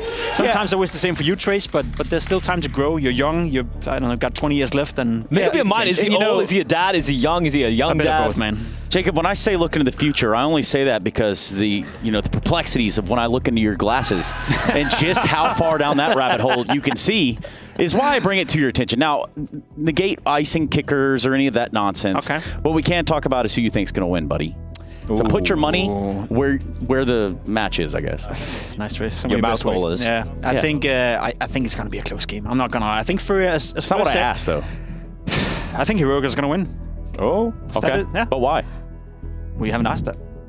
I think this gamble is risky from Furia, but I think the Brazilians take this one. You think Ask so? me why? Yeah. Shut up, him. No one cares. But Blair, why? Why? Well, I can just talk about the map pool right there. They allow Nuke through. I think it's a map that Furia definitely should be getting the win on. And if Anubis, if the game plan works out right, it should be 2-1 for Furia, although Mirage should go the way of Heroic. I think they look very solid on it. And thank you so much for that, guys, especially Jacob. Really love getting his insight and stuff in there. Well, obviously I say thanks to you every single time we're up here, but that very special moment where I get to throw to the game. You got the button? Is that now? Press the button, Jacob. Beep, boop. Okay, you almost broke the telestrator, but in the meantime, the in-between time, it's game time, which is what we're going to do now. Pass it over into those commentators so that we can get this party started. It is the Intel Extreme Masters, and it's Heroic taking on Furia. His finger is on the button, and it's time to galvanize, Jason. We're all still friends here on the broadcast, all still mates, as we head into Heroic versus Furia, the battle for survival. That was one of the best segments of all time. Yeah. Yeah, that's going to go on the list. Getting iced, that's something we're all looking forward to here. So Furia CT side, Heroic T side. I've got Furia winning this series, Jason. Which side of the park do you lie on? I do too, and I think they absolutely should. I think this would be a disaster for Furia if they actually don't manage to make it out of this stage and into the next one, especially against a Heroic that Dexter just came in, just played his first series with them on land. It hasn't looked great from Heroic yesterday, even in a victory. Let's see what they've got today. They've got an A play. That's what's coming in here for Heroic. Simple, direct call into the A bomb site. And there's only one player actually having a look over here, and that's Yuri. He's up on top of those stairs, and the smokes will trickle on in. You'll see that fly overhead. He'll call for his teammates to come on over to try and help him out. Yeah, he's going to be pinned back in towards Khan. There's the flashbang around the corner. Skulls is being held back by Nertz at a deep angle from Palace. No kills quite yet. Bomb being planted. We're going to have a 5-on-5 retake. There's no smoke. There's no kit for Furia. They're going to have to find all those kills, and they're going to have to do it fast. And just taking their time at the moment. Fallen's worried about getting through that murder hole. Yuri chimes in. First blood drawn in this pistol round, and it's from the Brazilians. Yuri follows up with a second. Queserado right below him. Kicks in, and Queserado's going to check that. He's going to see him. This is Heroic falling apart in the post plan. Every single player goes down for Heroic, and Furia don't lose a single member. Yeah, that felt easier than I expected when I saw that bomb go down in the 5v5. Great Molotov. That molly helped out massively, because obviously Heroic with that kind of deep smoke towards Khan, they can get control of jungle. Very hard place to clear out, especially if the retake's coming through CT spawn, but Furia have the Molotov to make sure Heroic can't put a stop to their plans. Now, it was a while ago we were on the veto talk before it delved into madness, so we'll bring that up again, and it's the fact that, we see Mirage up first, but Furia picked Anubis. They won Anubis over Liquid in that previous series, 13-8, and that was Liquid's map pick. So do you think it's the case of, because they gained so much confidence off of that match, they're willing to take it as a pick and then float Nuke as possibly hoping that they get it as a third? Yeah, I think Blood kind of mentioned too, like it could be a little bit of a punish pick in terms of Heroic not exactly looking great on it, even with Dexter in the lineup yesterday. Really kind of struggled against 3D Max on it. So there's some of that, but look, I generally enjoy the idea as a general philosophy. I like teams in map vetoes that target their opponent's weaknesses. But to do that, you have to be very confident in your own map pool. And the question is Furia confident in their own map pool? Sure, should they be confident? Because they obviously are to do this, but that was the question of them coming out of EWC, was like, yeah, we saw good things. Do they have anything other than nukes? But you played 5 nukes. Yeah, so, it's true. It becomes the map pool is there's one thing from Fury we haven't had to see them prove to us. And they lost Nuke to Liquid back in that previous series. They lost 13-11. They also lost Mirage, which is where we find ourselves right now. They lost that convincingly, 13-7. So, hoping that they've maybe seen something in that game they can fix coming up against Heroic. But it does feel like Heroic need to win Mirage if they have a shot at winning this series. Oh, for sure. Gonna need some big games out of Nertz as well. Yeah, Dexter and Nertz, that's a scary combo. If that can start to work, Heroic have so much firepower. You get one impactful Opper, you get a super impactful Rifler. Then you're cooking with gas, baby. Let's see if it can come alive here in this first map. Gonna be a Palace pop, 3 players. Cello close by with the MP9. And Fury has taken the advantage to close and shrink this map. A little bit of aggression in B halls. However, with 2 players, that's a long rotation.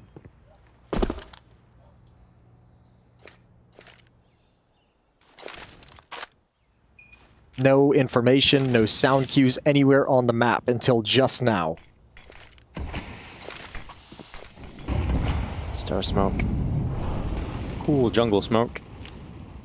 Just the waterfall effect, blocking out any vision from stairs or connector. And Cello from Firebox delivers the first blow. Second is comfortable. Cello now hiding behind. He actually swings out to his death. But he's done the initial damage to slow down this heroic play, and Fallen's coming in on that flank through T-spawn. So really shouldn't even get close to a bomb plant here, Heroic. The rest of Furia are ready to go, and Dexter's now spotted towards Palace. Soon Fallen will come out of ramp, and Dexter has nowhere really to go here. Nope, gonna back away. Fallen's even tracking all these footsteps as well. Very, very fast timing for this flank. Dexter likely will not expect it. Does swing and clear left. Ooh. Off-angle shot missed by Fallen.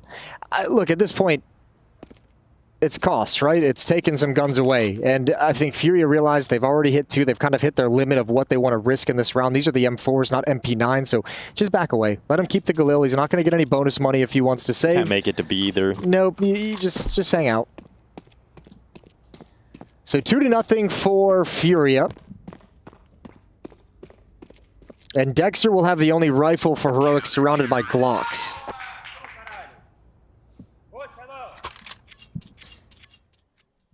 Yeah, at this point, it's going to be a comfortable start for the side of Furia.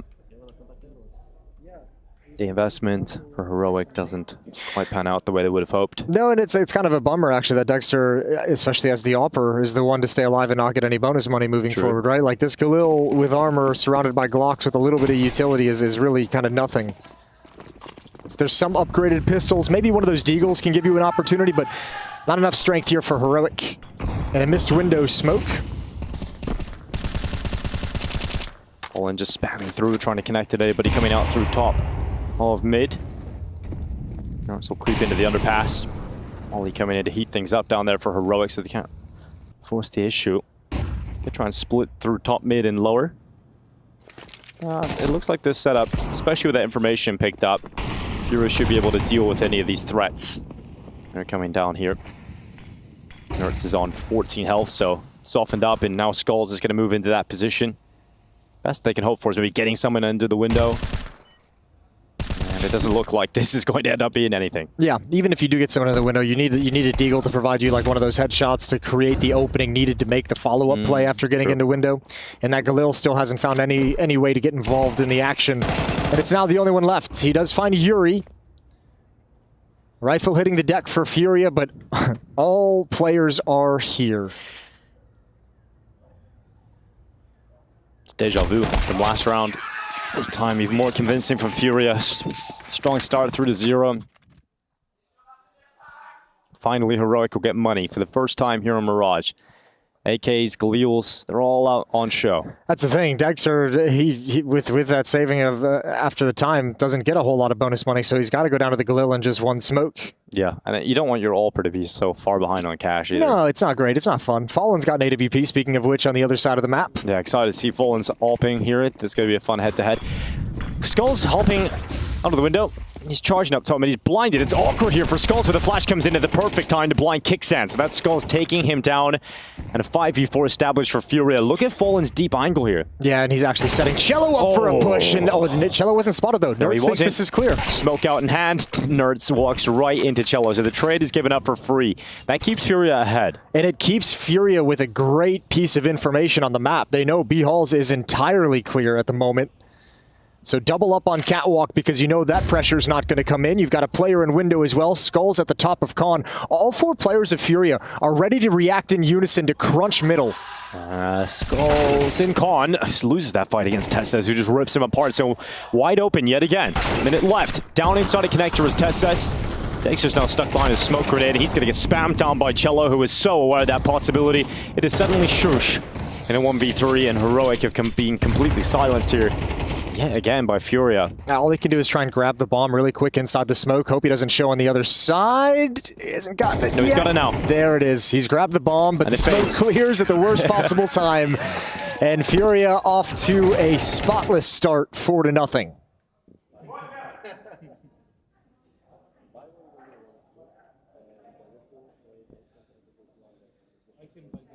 This is tough now for Heroic, who you have to get around on the board. Where do they go with the kind of buy here? They don't have a whole lot of money left over. They could upgrade into some Tech 9s, and obviously Khalil available for Nerds. That's the buy they've gone for. So I'll give themselves a shot in the dark in this one, but saving mainly for the next. Most likely outcome is a 5-0 start for Furia. What are your expectations for Furia in the event, though? Because I would say we would all want to see them get out of Stage 1, obviously, but when we get into Stage 2, what do you think of that? Like, this is if they get through Heroic today. If they get through Heroic today, I don't know. I expect them to be a team that plays some close games, but probably isn't challenging. I don't know. It's like my expectations of what I think they should be at and want them to be at is challenging for a playoff spot down the stretch. Do I actually think that's going to occur? No, I think they'll kind of fall short of that final day of actually fighting for a playoff spot.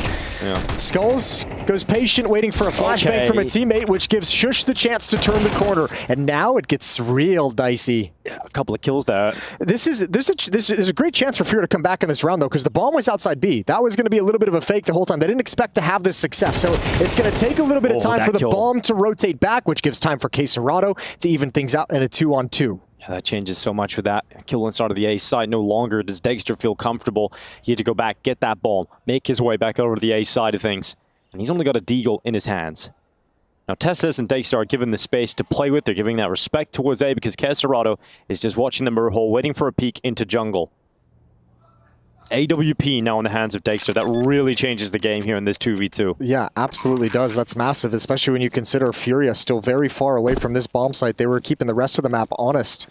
So time for this AWP to get posted up and a lot of long, clear routes for the AWP to take shots. Yeah, this is going to be really tough for Furia. They've got a smoke double flash for Cello. At least they can deploy that utility if he can get close to the bomb site. But he has to still get through connector. And Tessus is in there, and time is ticking. Tessus isn't expecting this, though. He's expecting both to be coming from CT. And now you can put those smokes to good use. The 2 flashbangs as well. Yeah, instantly onto the side. And this is not the weapon to spam down through the smokes. There was one bullet in it. Goes to the deagle. It's a good shot, but it's not enough damage. And Cello comes in to close. It is 5 in a row for Furia. Heroic play it close. They get a bomb plant, and that means their money has swollen because they have a lot of loss bonus and that extra cash flowing in. Wake-up call for Furia. Got to be really careful. That round almost goes sour on them. Good job from Cello. Just so patient the whole round. Tessus thought he had shifted back through CT spawn. And then beautiful cover. Aggressively swinging as his teammate gets on the defuse after that AWP shot. Dexter even lands a deagle bullet. Brings Queserado. Oh. That would be pretty scary to play against Cello. Oh. That'd be pretty. I was during the Liquid game. I was. That's what we've got today. Yeah, that's the energy he's bringing. I was standing above him during the Liquid game the other day, just above the Cello PC area, and I was just looking down on him, and he had this 1v1 against Yukindar, I believe it was, and he just won it and just looked at him and just screamed, and I just seen Yukindar look up, kind of scared actually. I was looking at him like, you know. You're overthinking that. Yukindar can't see past his monitor. He's just like a... That's true. There's no way he saw Cello doing anything. His focus doesn't work anymore at that kind of range. He's touching his monitor with his nose, so there's no way. He can't even see the kill feed. That was the story I was trying to tell myself. Anyway, Cello was screaming at him regardless. We love that out of Cello. Get hyped, baby. And he does bring a brilliant energy to this Furious squad in terms of that competitive spirit.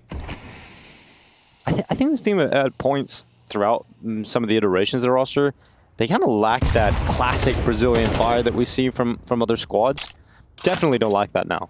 With Cello coming in. A lot of that has subsided from the teams that play frequently on Tier 1 when you realize, like, at this level, the swings are so hard to keep up with that kind of emotion Adrenaline constantly. Drops, yeah. Because you could do that and then lose the next round and your money's reset. And you just got to deal with the fact that you've just wasted a whole load of energy. Heroic haven't really taken or done anything on the map. We're past the 1 minute mark, now throwing out some late utility to show mid presence. It's just going to be a Tessa's lurk behind it, though. Rest of the hit coming into the A bomb site. Skulls will be tested. Yuri and Queserado will be tested. That's a scary trio to go up against. Yeah, that is a real trifecta of death, isn't it? Well, one of them's gone. It's down to 2. That's a big mistake from Yuri. It might cost him. Oh, Kesserado off the top of the stairway, and suddenly it is all on Skulls, who has to multi-kill, and Skulls does exactly that! He had 3 teammates, they done nothing, so he stepped up in their stead. 3 kills back, it is now a 2v2 with 15 seconds left. Heroic planning that bomb finally. It is Cello and Fallen once again on a 2v2 retake. They did this previously, but this time they're up against better weapons. Well, the Omp's going to wrap around through CT spawn. It's Cello who's got to find his way over.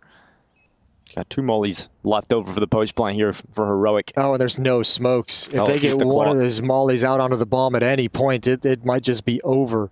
However, they're both tucked down on ramp, so they don't necessarily have a great angle, especially against an AWP if they want to swing wide, but Furious really taking their time with this. Yeah, they're taking the time with the lack of utility, and that really doesn't bode well for them. Yeah, they're going to call it. They can't get back into this one. They can't win this one, and that is going to be the first round for Heroic. A couple of mistakes, well, one from Yuri, and the Kesserado just gets picked off the top of the stairway. Skulls does what he can, but it's not enough in the end. I don't love that. I would have really liked to have seen them go for that in a winnable 2v2, but I mean, I also I understand that the idea and the sentiment behind saving it. You have a 5-0 lead, you don't have any utility to put onto the bomb to smoke off any of the choke points. Cello took a lot of time to rotate over safely. Beautiful triple kill from Skulls. Unfortunately, they can't do anything to capitalize upon it. Good job, boys. But Yuri's the one who's sitting there saying, my bad, boys. Took his eye off that gap towards Palace to throw utility and gets punished for it.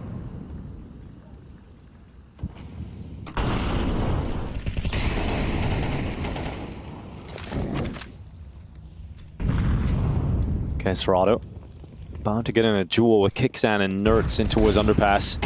He's going to swing into the fight. Dexter and Nertz win the opening duels for Heroic. 2 players up with 1:30 left. Starting to feel that Dexter impact. Back-to-back rounds. Good work with the AWP. Skulls going to go for information. He's clearing this. He's clearing it, but it won't matter. Shush just holding the angle, and Skulls walks right into it. All of a sudden, a 5-on-2. And Fallen and Cello may want to consider one of the 2 of them bailing out of their position to meet up with the other one and just see if you can keep these weapons alive. Yeah, they want to save. They want to have the same result as last round. Good on Furia, though. Or, excuse me, good on Heroic. Slow-paced opening. Finding 2 picks in middle from Kesserado and Yuri, who are setting up a little bit of aggressive resistance. Oh, they're coming to Fallen. Nice shot. Kixan down. Shush just waited the whole round to ramp. And that is an instant trade. Yeah, beautiful shot from Fallen, though. If he could have gotten away, maybe he creates a chance. So Cello's going to back off. Money's an issue for Furia. Nothing in the bank after this.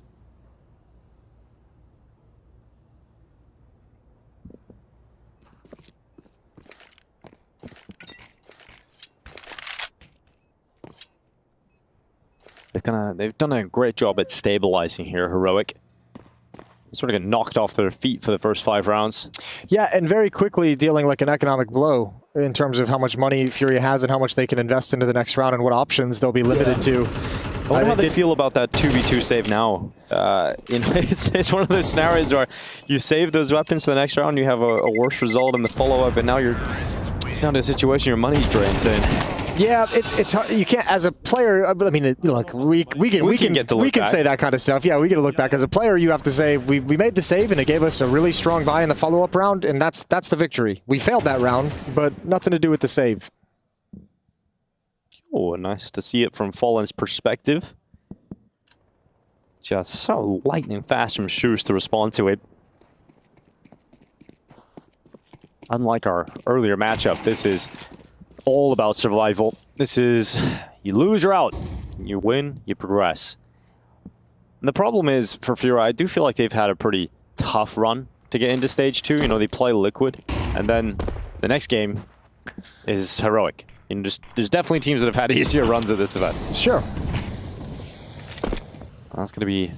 But you just got to play the teams in front of you. I mean, you have to go into this and just say, this is a very beatable team. I guarantee you all 5 players on Furia think there's no world in which they should be losing to Heroic right now. Their teammate literally just landed yesterday, and they barely played any officials with him. Heroic worked their way into the B bomb site for free. Furia stacked elsewhere, so now setting up to try and get some cheeky exit kills. Headshots exchanged, and it's the AK to come out on top.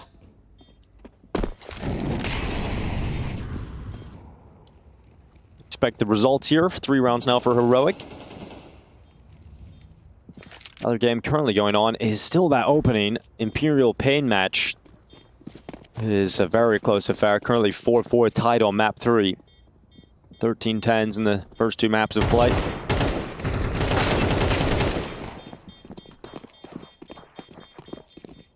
Heroic starting to look really good on their map pick, starting to build into this T side. Going to have money flush behind them after this bomb explodes. Haven't lost any guns in this round. Absolutely perfect. And Fury is going to buy right back up into it. Round 9, they get a fight back. Op passed over to Fallen. M4s on everyone else. Decent amount of nades. Fury looking to put a stop to this Heroic run right now. They really need to, I mean, this is very simplistic, just not get picked off. We saw Queserado and Yuri get picked off being aggressive in middle. We saw Yuri, the round before that, kind of turning his back over to Palace and getting picked off. Losing a lot of bodies in situations where they don't really have a chance to have any effective reaction.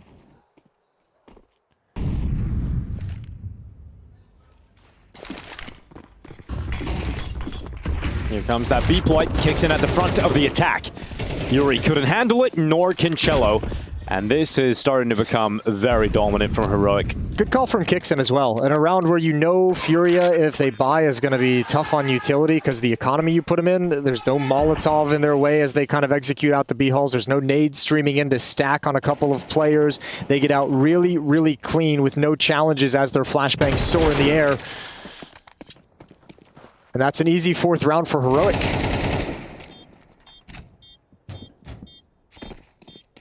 How quickly a 5-round lead can fade away. Hasn't really been much of a fight in these last 3 rounds for Furia. 2 kills in the last 3. It's been a lot of saving. Just getting bodied. Oh, here comes Tessus. He wants to rip some of these weapons away from them. Fallen holding the ankle. Tessus gets by that shot, but he's not going to be able to get into Palace.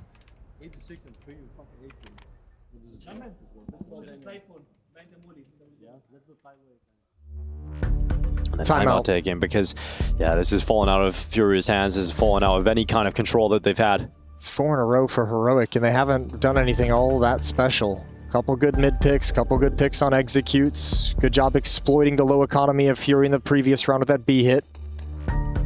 But with only 2 players falling, Furia comes right back into a full buy. Urgent conversation from them to nurse this lead that has dwindled down to just 1 single round. This is Kixan's entry path, hops out the window. Fantastic flashbang from Dexter. Yuri is fully blinded, giving Kixan the advantage in that fight. And once those 2 kills come in, it's all good night for Furia.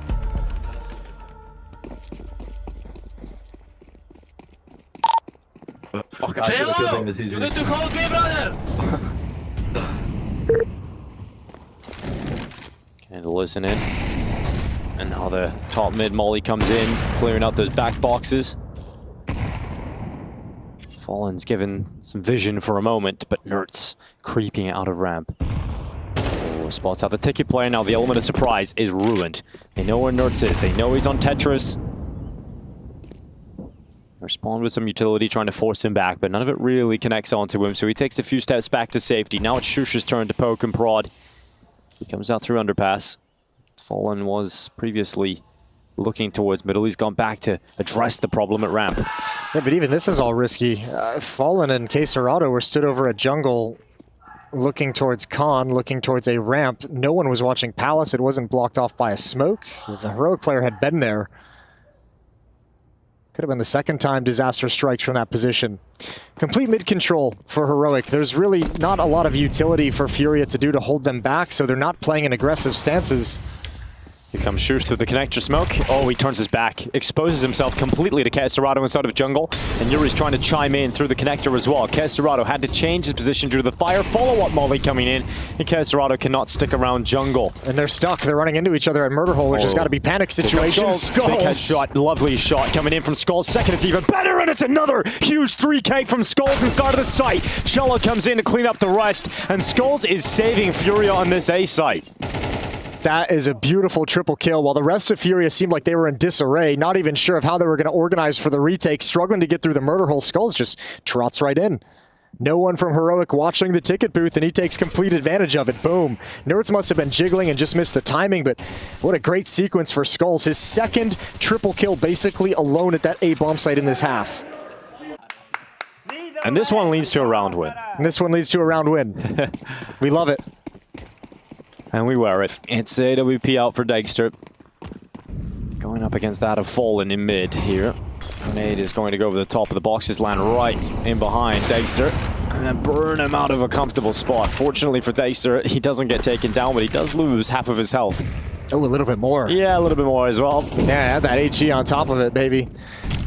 Serrano's still peeking and challenging against that AWP. Skulls this round going to play more aggressively, uses the cover of that Molotov to clear the close angle, get a little bit of information of what's waiting for Fury at A ramp, which is absolutely nothing. Mid-round utility, towards window, towards con. Furia with, or excuse me, Heroic with the bomb lined up in the B halls. Looking to split up Catwalk, perhaps leave Nerds as a lurk. Skulls over the top of the connector. Smoke Serrato's with him. Good trading back and forth from both squads, but this time with Kicksan's kill, that puts Heroic ahead on players, but a shot from Fallen stops them from crossing safely into the B bomb site, and Dexter is stuck alone. He takes one look at the time and realizes this is a 1v2, or he can maybe maneuver a clutch out of it. He's going to go into the underpass. This is perfect. This is the big gap. Yuri realizes, senses the timing. Dexter's going to look for this, though. He's got the scope out already. He's more worried about Chair. At top middle. Will he see Yuri in time? Dexter, takes the shot, it lands, but it's not enough to bring down Yuri. And now Dexter switches out to the M4. And the belly of the beast begins to rumble as Dexter, the monstrous clutch being set up, but he's stopped by Fallen.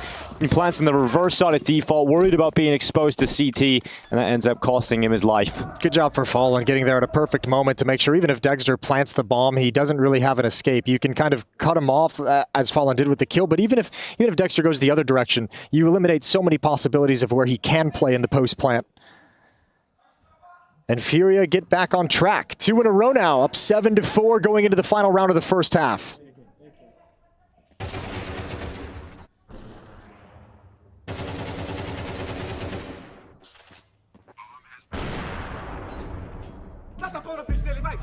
Second time out in the half here for Heroic.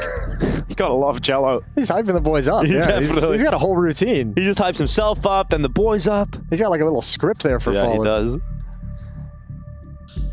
Falls in the action as Heroic want to talk things over. They're second. Saul really wants this final round, this 5th round on T-side Mirage. Toothless. You know what that's from, Jason? I don't. You're gonna learn. I'm gonna learn? As a dad. Okay. How to Train Your Dragon. Oh, sure. I can see that. It's fantastic. I've never seen it. I can see the artwork of the the movie. It's one of the greatest soundtracks of a movie of all time. It's very complex, very beautiful. That's a bold statement with things like Lord of the Rings out there. Well, it's not better than that. Okay. Just making sure I know where I'm putting it in the hierarchy. I said one of the best. Yeah. Howard Shore will not be beaten.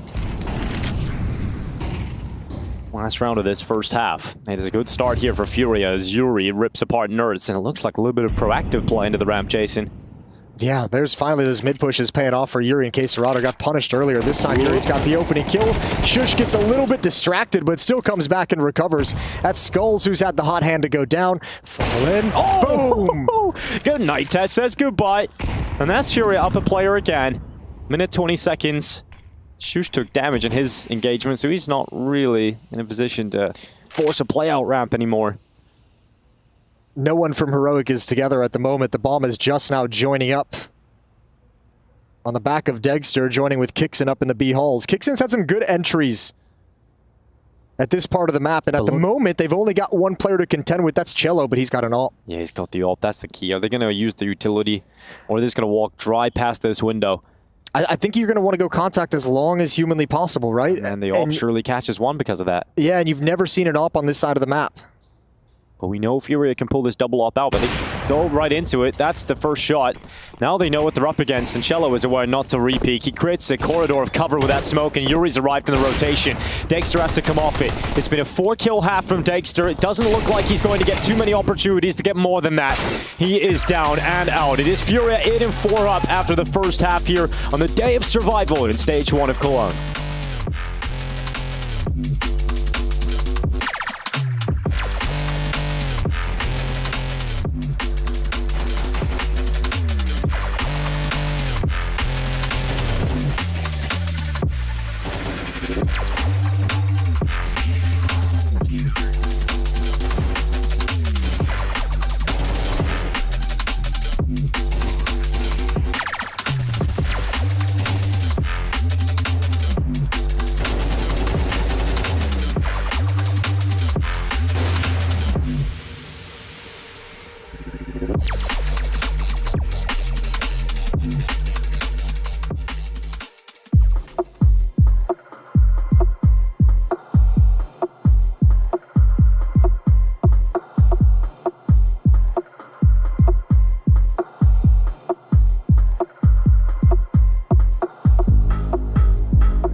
Skulls shined for Furia in the first half as they take an 8-4 lead defending on Mirage. We switch sides now. Heroic is going to be on the CT side, Furia attacking into them.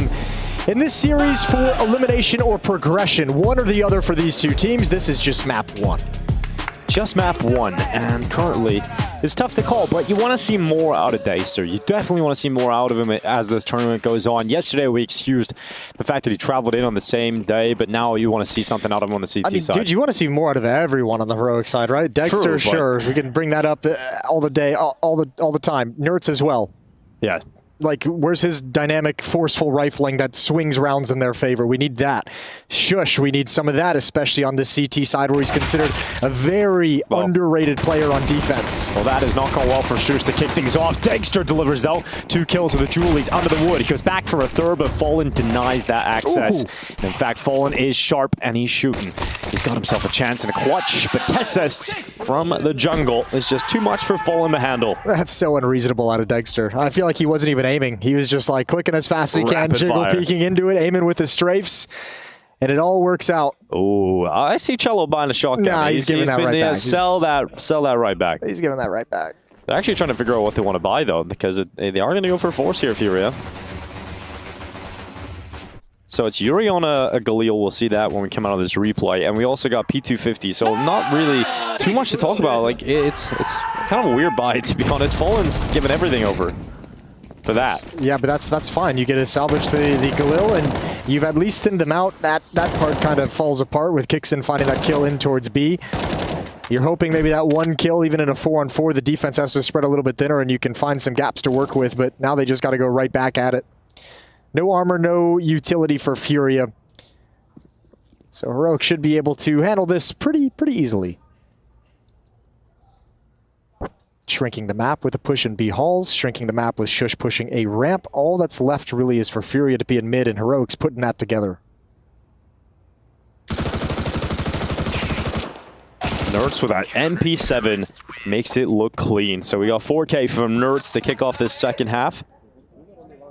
Sure, against weaker weapons, but hopefully it fuels up some confidence for the CT side. We know how good it can be, in particular on Mirage. This is the map pick of Heroic. Nerds asking or demanding Dexter to do something for him with a molly. I love this glass, man. That's one of the best things added to Counter-Strike, is that a smart glass. That's cool, baby. It's real cool. I want it for my shower. Oh, yeah? You just turn it on, private mode. Yeah. And then if you're feeling like you want to not be surprised, on private mode. Do you have a lot of use for private mode and not private mode? Not yet. Okay, not yet. Sure. We're all working towards that. Yeah, we're working towards that. It's a daily struggle. Bettering myself. AK's on 3. Galil here for Yuri. And Mr. Nice Guy Fallen. He's not bad Fallen right now. He's on a Tech 9. Well, I mean, that's a philosophy he had when I was working with him at Liquid as well, and it was his constant thing he was preaching is like, especially with someone like Elige on the team, was like, dude, I'm going to drop you an AK-47 in these rounds. Like, there's no point for you to not have an AK-47. You can get kills, you can do economic damage. You're good enough as well to just completely win the round on your own with a single AK-47. So he really enjoys that concept of always having some element of doing damage to the opposition, even in rounds where you're not likely to actually win it.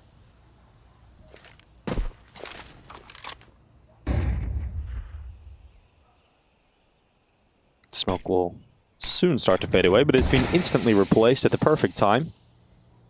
And I don't know if Furia can wait that smoke out. They heard a footstep in towards the bomb site. Now they hear some spam. Dexter realizes, not my time to move. I've got to watch. They're coming through connector as well here, Furious. It's going to be a split. 2 through Palace, 2 through Khan, and Skulls. Great job. He's opened up on Nerds. Time is starting to tick, though. 25 seconds remaining in this round, and Shush gets aggressive. Goes into the ramp. Yuri's blinded. Dexter steps up with a kill on Skulls and kicks down through the connector. Removes the rest of the threat of Furia.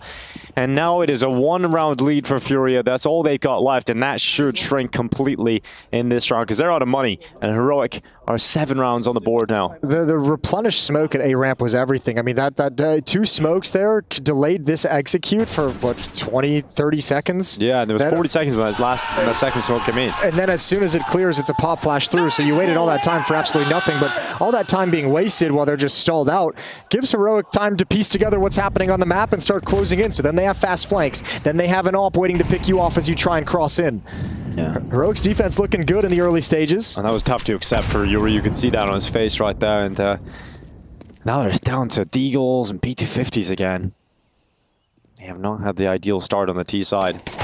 Nice shot from Skulls. Bro, he's on one today. He really is feeling it, isn't he? If you lost confidence in why Skulls was picked up in the first place. Yeah, by Liquid. This game's giving you a little bit of a reminder. It's nice to see him with a smile on his face. Cello down off the bench. Kesserado with an opportunity. That's another D coming in. Kickstand goes down. The rest of his teammates need to flood out of the apartments now, and Fallen leaps to the site. That's a bomb plant at least. And what else can they get out of this? That's the question now for Furia. They don't have too much to play with other than a couple of these pistols still in hand, and Fallen's blasted out of the bomb site. Skulls is coming in late, but I don't think Yuri can hold them back at bay for long enough. Decent. Yeah, he's doing everything he can. Nade's going to end him, and that's the round. Bomb's not planted for Skulls whatsoever. Even a smoke on top of it. Diffuse will start coming in, and Skulls may be able to grab one right at the end. He would need to leap out right now and stop that defuse, but he won't. And Dexter turns to find him right at the end. So tied up 8-8. Heroic shrink that gap completely. The bomb plant, it lifts the cash up quite significantly for Furia. They're going to have everybody back on their primary choice of weapon, and they'll have plenty of utility. Especially with the losing bonus as well. Now keep in mind, in the first half, it was Fury on the CT side getting off to a 5-0 start, looking really good. And that's when Heroic started piecing things together. We're at a very similar junction in the second half to where Fury has probably seen enough to have some ideas. Now with this kind of a buy, as you mentioned, the best one in some time, it's time to capitalize. It's time to get going.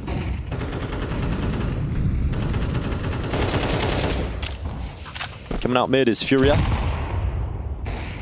And they send their danger man, their fearless warrior of Cello, to do that battle, to do that dirty work, and then around these smokes. They start to fade away at top mid. They'll replenish it with utility. Cello eating flashbangs. But he doesn't care, it doesn't slow him down, he goes right past. Oh, he's acted as a distraction at least. The trade is confirmed by Skulls, and he is cracking the Skulls open of the defense. He keeps going, finally stopped by Tesses, who tries to double up but can't do so. Furia's trading is effective, and they stay a player up with 1:04 left.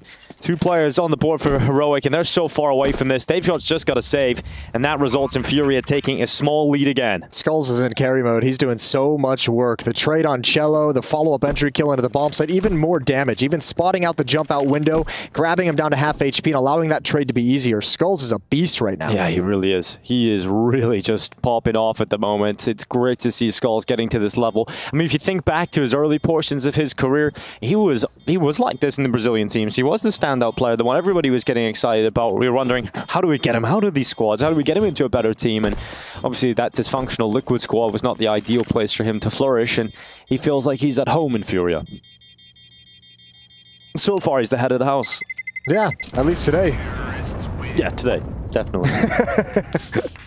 Caserado owns the building, though. Yeah, I was going to say. He's the landlord. He's paying the bills. 9-8. Yeah, good pick of the pace up as well for Fury. As soon as they turn that corner, it's the go sign. It's like, all right, no need to be quiet anymore. Smokes are going to start fading in con. Let's get up catwalk.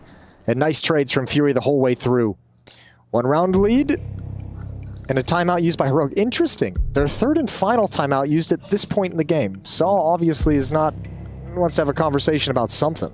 Whether it's something he doesn't like, whether it's something he wants to remind and emphasize. He's not even talking. It feels, yeah, I don't know. It feels early to me considering the money that they have. Yeah, Saul's not talking. It's perhaps it's a timeout for Kixan.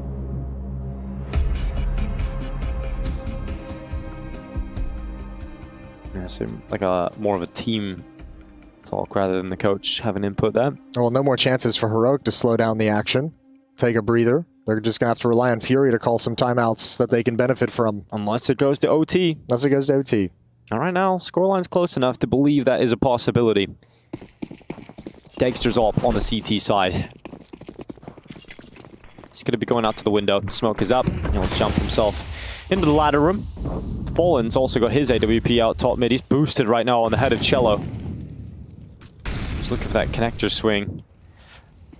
There's no aggression coming that way. Instead, more advanced CT push through the apartments from Kixan. Fury was doing this a ton to Heroic in the first half as well. Like 3 or 4 rounds, they had this kind of push towards half up the B halls. Early warning system and opportunity for a fast flank if needed.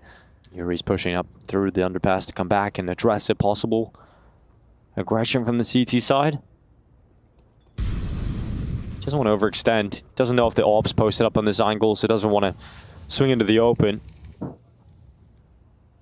Utility for mid control from Furia is just starting to come out now. Still 4 smokes remaining. They got plenty. Happy to just kind of slow play this round. And we had under a minute on the clock.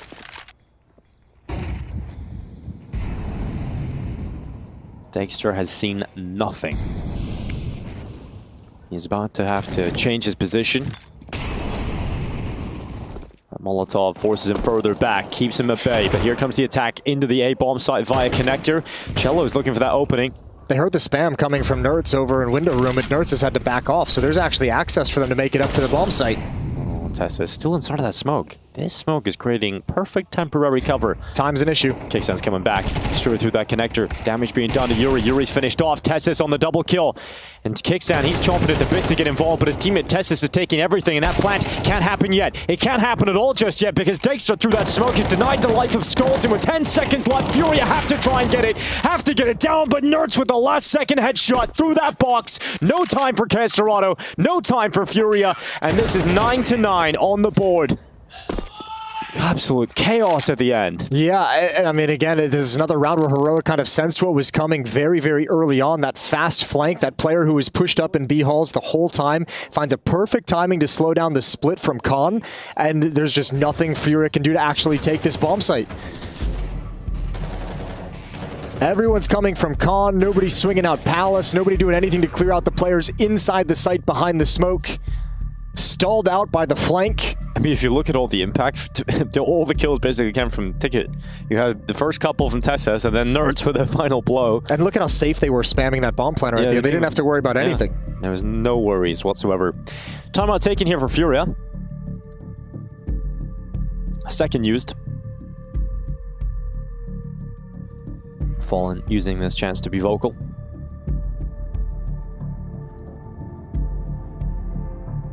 Skulls has to go to a Tech 9. Give him an AK, surely. No time.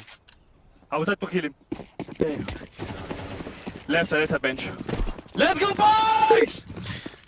Very happy with that celebration. Nerds, the vocal one, I believe that. This is a setup outside of the A site. Furia are going for a direct hit. And Shush is playing from Ticket, so it's a passive setup here for Heroic. No one playing in front of the smokes. Heroic deploys his own defensive smoke here, Shush.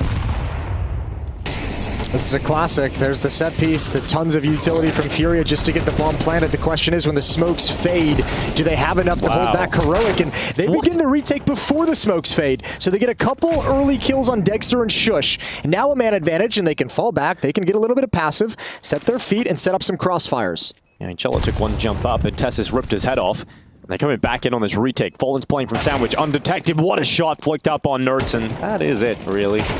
You can't get past Fallen when he's just fragging like this. And he's on the hunt. He knows where Tessis is. He's chasing after him, trying to get rid of him. And they're just charging down. He's throwing his smoke down to just keep himself alive. But Yuri's coming through the murder hole. There's no way Tessis gets away. And it's Fallen that's had enough.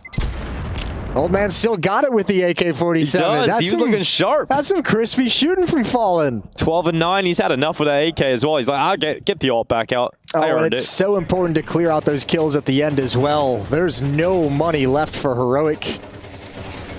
So it goes from disaster in the last round for Furia to coming back with just a simple A execute. And they've broken the money of Heroic at a crucial point in this game, because this is going to allow Furia up to 11 rounds on Mirage. And this is Heroic's map pick. Up next is Anubis. Which they looked a little bit raw on yesterday. Cello's going to clear up Catwalk on his own, not moving past the ladder room, which is a popular place for a trap, now clearing it out, and he'll have a good position to make sure nobody can rotate over. Wants to peek, wants to figure some things out of this B-bomb site.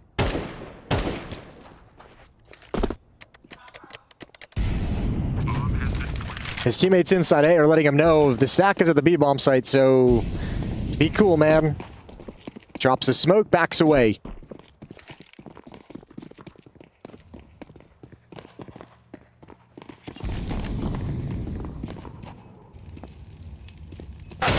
Okay, Serrato dead. Oh, just Lord. Absolutely destroyed. Fallen, fending them off. And you'd really not like them to save this AK-47 if you can help it. You don't want to give them anything that can help their economy down the stretch. Another one. It might be two. It is indeed going to be 2 AKs. That's a great find for Heroic. Considering they had nothing? Yeah, that's actually not... I mean, calling it a victory might be a little bit too much, but, yeah, you know, glass half full. Yeah, exactly. And, you know, now they've got a full glass. They've got the full buy coming in. Except for the op. That's the one thing they're missing on Dexter. Although, as you kind of pointed out, it hasn't been ultra impactful across this half. A couple nice rounds with it, but hasn't been influential in terms of dictating what's occurring on the map. Cello, once again, the foundations to Fallen's boost, and he spots out how close Nerds is, and it would be ill-advised for Nerds to swing into 2 players, so he decides to drop back in a connector instead. Yeah, unfortunate miss from Fallen. That would be a sick kill to have to put him in a 5-on-4 in a round like this. However, you're going to be very pleased with the fact that you've forced back that aggression. You know they can't maintain that stance. So you've at least solved the problem.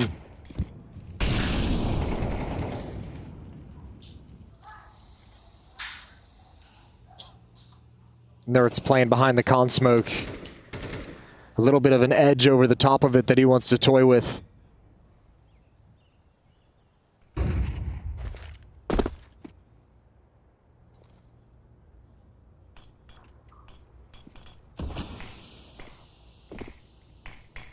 Re-smoke out the window. Nerds once again just having to be patient.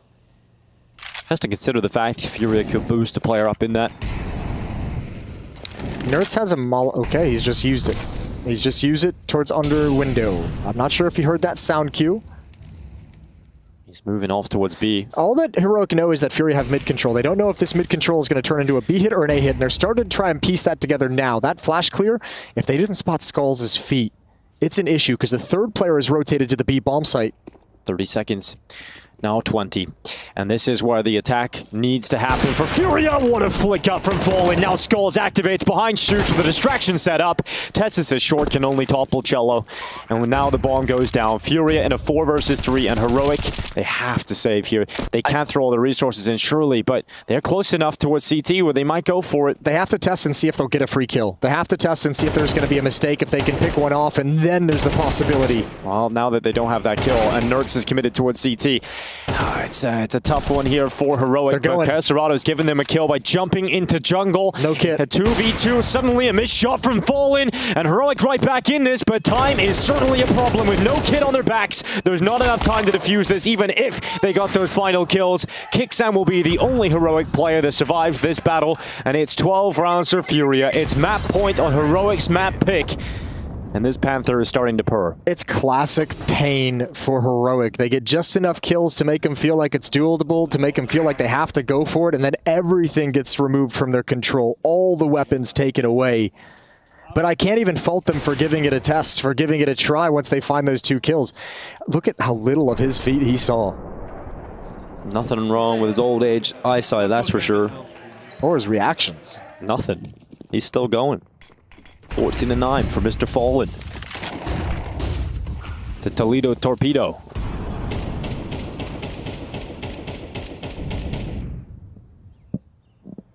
Shush. Oh, pushing Palace. He's not alone. He's got kicks in with him. Skulls did start at Palace, but he took a few steps back. Shush still intermittently taking steps forward. Skulls is completely left T-spawn now. He'll join the rest of his pack.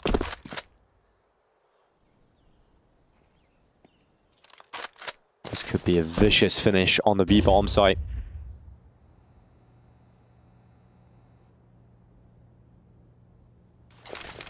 The setup here is Nerds inside of apartments with a FAMAS. Ooh, awkward. Tessus really would have loved that to have been cleaner. No fault of his own, just an awkward moment for that peek and fight to come in. Dexter gets one, but now he's got to turn back towards the B-bomb site to help Nerds. Well, he's pulled the distraction away from Nerds. Dexter now dealt with, and Nerds just lands that shot right between the eyes on Skulls. It's now a 2 versus 4. Furia flounder here. It's a good round for Heroic. And Yuri stuck at jungle, nowhere near that bomb. Kills matter, though, in this situation. This is a wonderful round for Heroic, who finally get to take a deep breath and say, all right, you know, we stopped this hit pretty clean. We get some upgrades. Economy's not going to be a complication in the next round. But Yuri content to just sit and let this round tick away. Kixan coming in behind him, walking into his crosshair. Timing's everything. Yuri's not paying attention to it. He'll go down for free. Oh, maybe not for free. I take that back. Not for free. He got a free sample. Yeah, it's Shush who's the first player he makes contact with and promptly removes his head. 12-10. 2 more chances for Furia. They got money. They got plenty of it. And Fallen Calm as a cucumber. Cool as a cucumber, I should say. I don't know if cucumbers are calm. Well, it depends if the cucumber's living and it's being genetically modified to be sort of personified. True. That's a good point. I didn't think about that one. Yeah, it's like Pickle Rick, but calling cucumber.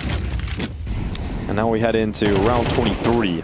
Heroic begin their fight. They want to try and get us into overtime. It is their map pick, and it's survival here in Cologne.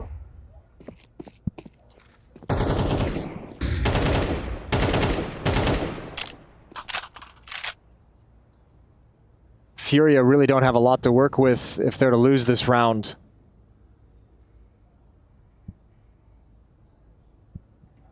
$1,900 they'll get after this. Cello would be at 2,000. Serato 2,350. You're not going to get a whole lot of powerful weapons on the field of play. Again, back towards the B bomb site. Even though they got demolished in the last round, Fallen's just saying, look, they wrecked us. They won't expect it again. And oh boy, is he right. He is so right. Kixan. Oh, Serato deals with Kixan. Kicks him out of there. Now Nertz fires in from connector. Tess says he's going to try and delay that plan, but it's too late. Surely Molotov burning. Skulls, he's going to die. But the bomb plant will come in. Serato is now becoming ferocious. He pushes forward in towards the market. Well, use utility in a flash combo. That's sick. That's perfect. That works out nicely. Serato's down. Yuri's boosted up on those ninja boxes. And Fallen is taking most of the attention away to the apartments. Tessis is going to clear many positions, but this one he will not think about. It is Dexter in the 1v2, and we've asked for impact. We've desired it. Oh! No scope right to the skull, and he's going to get right on it. He's going to stick it. Dexter could deliver the moment that gets 11 rounds, and he just about pulls that defuse off. What a ridiculous shot from Dexter! No way. We've been waiting for his arrival in Cologne this whole time, and that is a moment to step up. Beautiful shot from Dexter, but you gotta say, Yuri surely realized his position had been given up, right? Yeah, but maybe he's thinking that Surely would have dropped off. Surely Yuri would have went elsewhere. And he's not expecting Dexter to just come around and impale his face with a no-scope. That's nuts. Plant helps. Moving this one, moving this game. Let's go, guys. It's B again. Furia have players outside of the B bomb site again. Third time lucky, Jason? Oh, why not? Why not? Fallen might have outcalled himself here in this round. This might be just too much. Cello and Yuri down, trying to hit a nasty timing before Heroic expected, but now they're stalled out by all the utility, and this has overtime written all over it.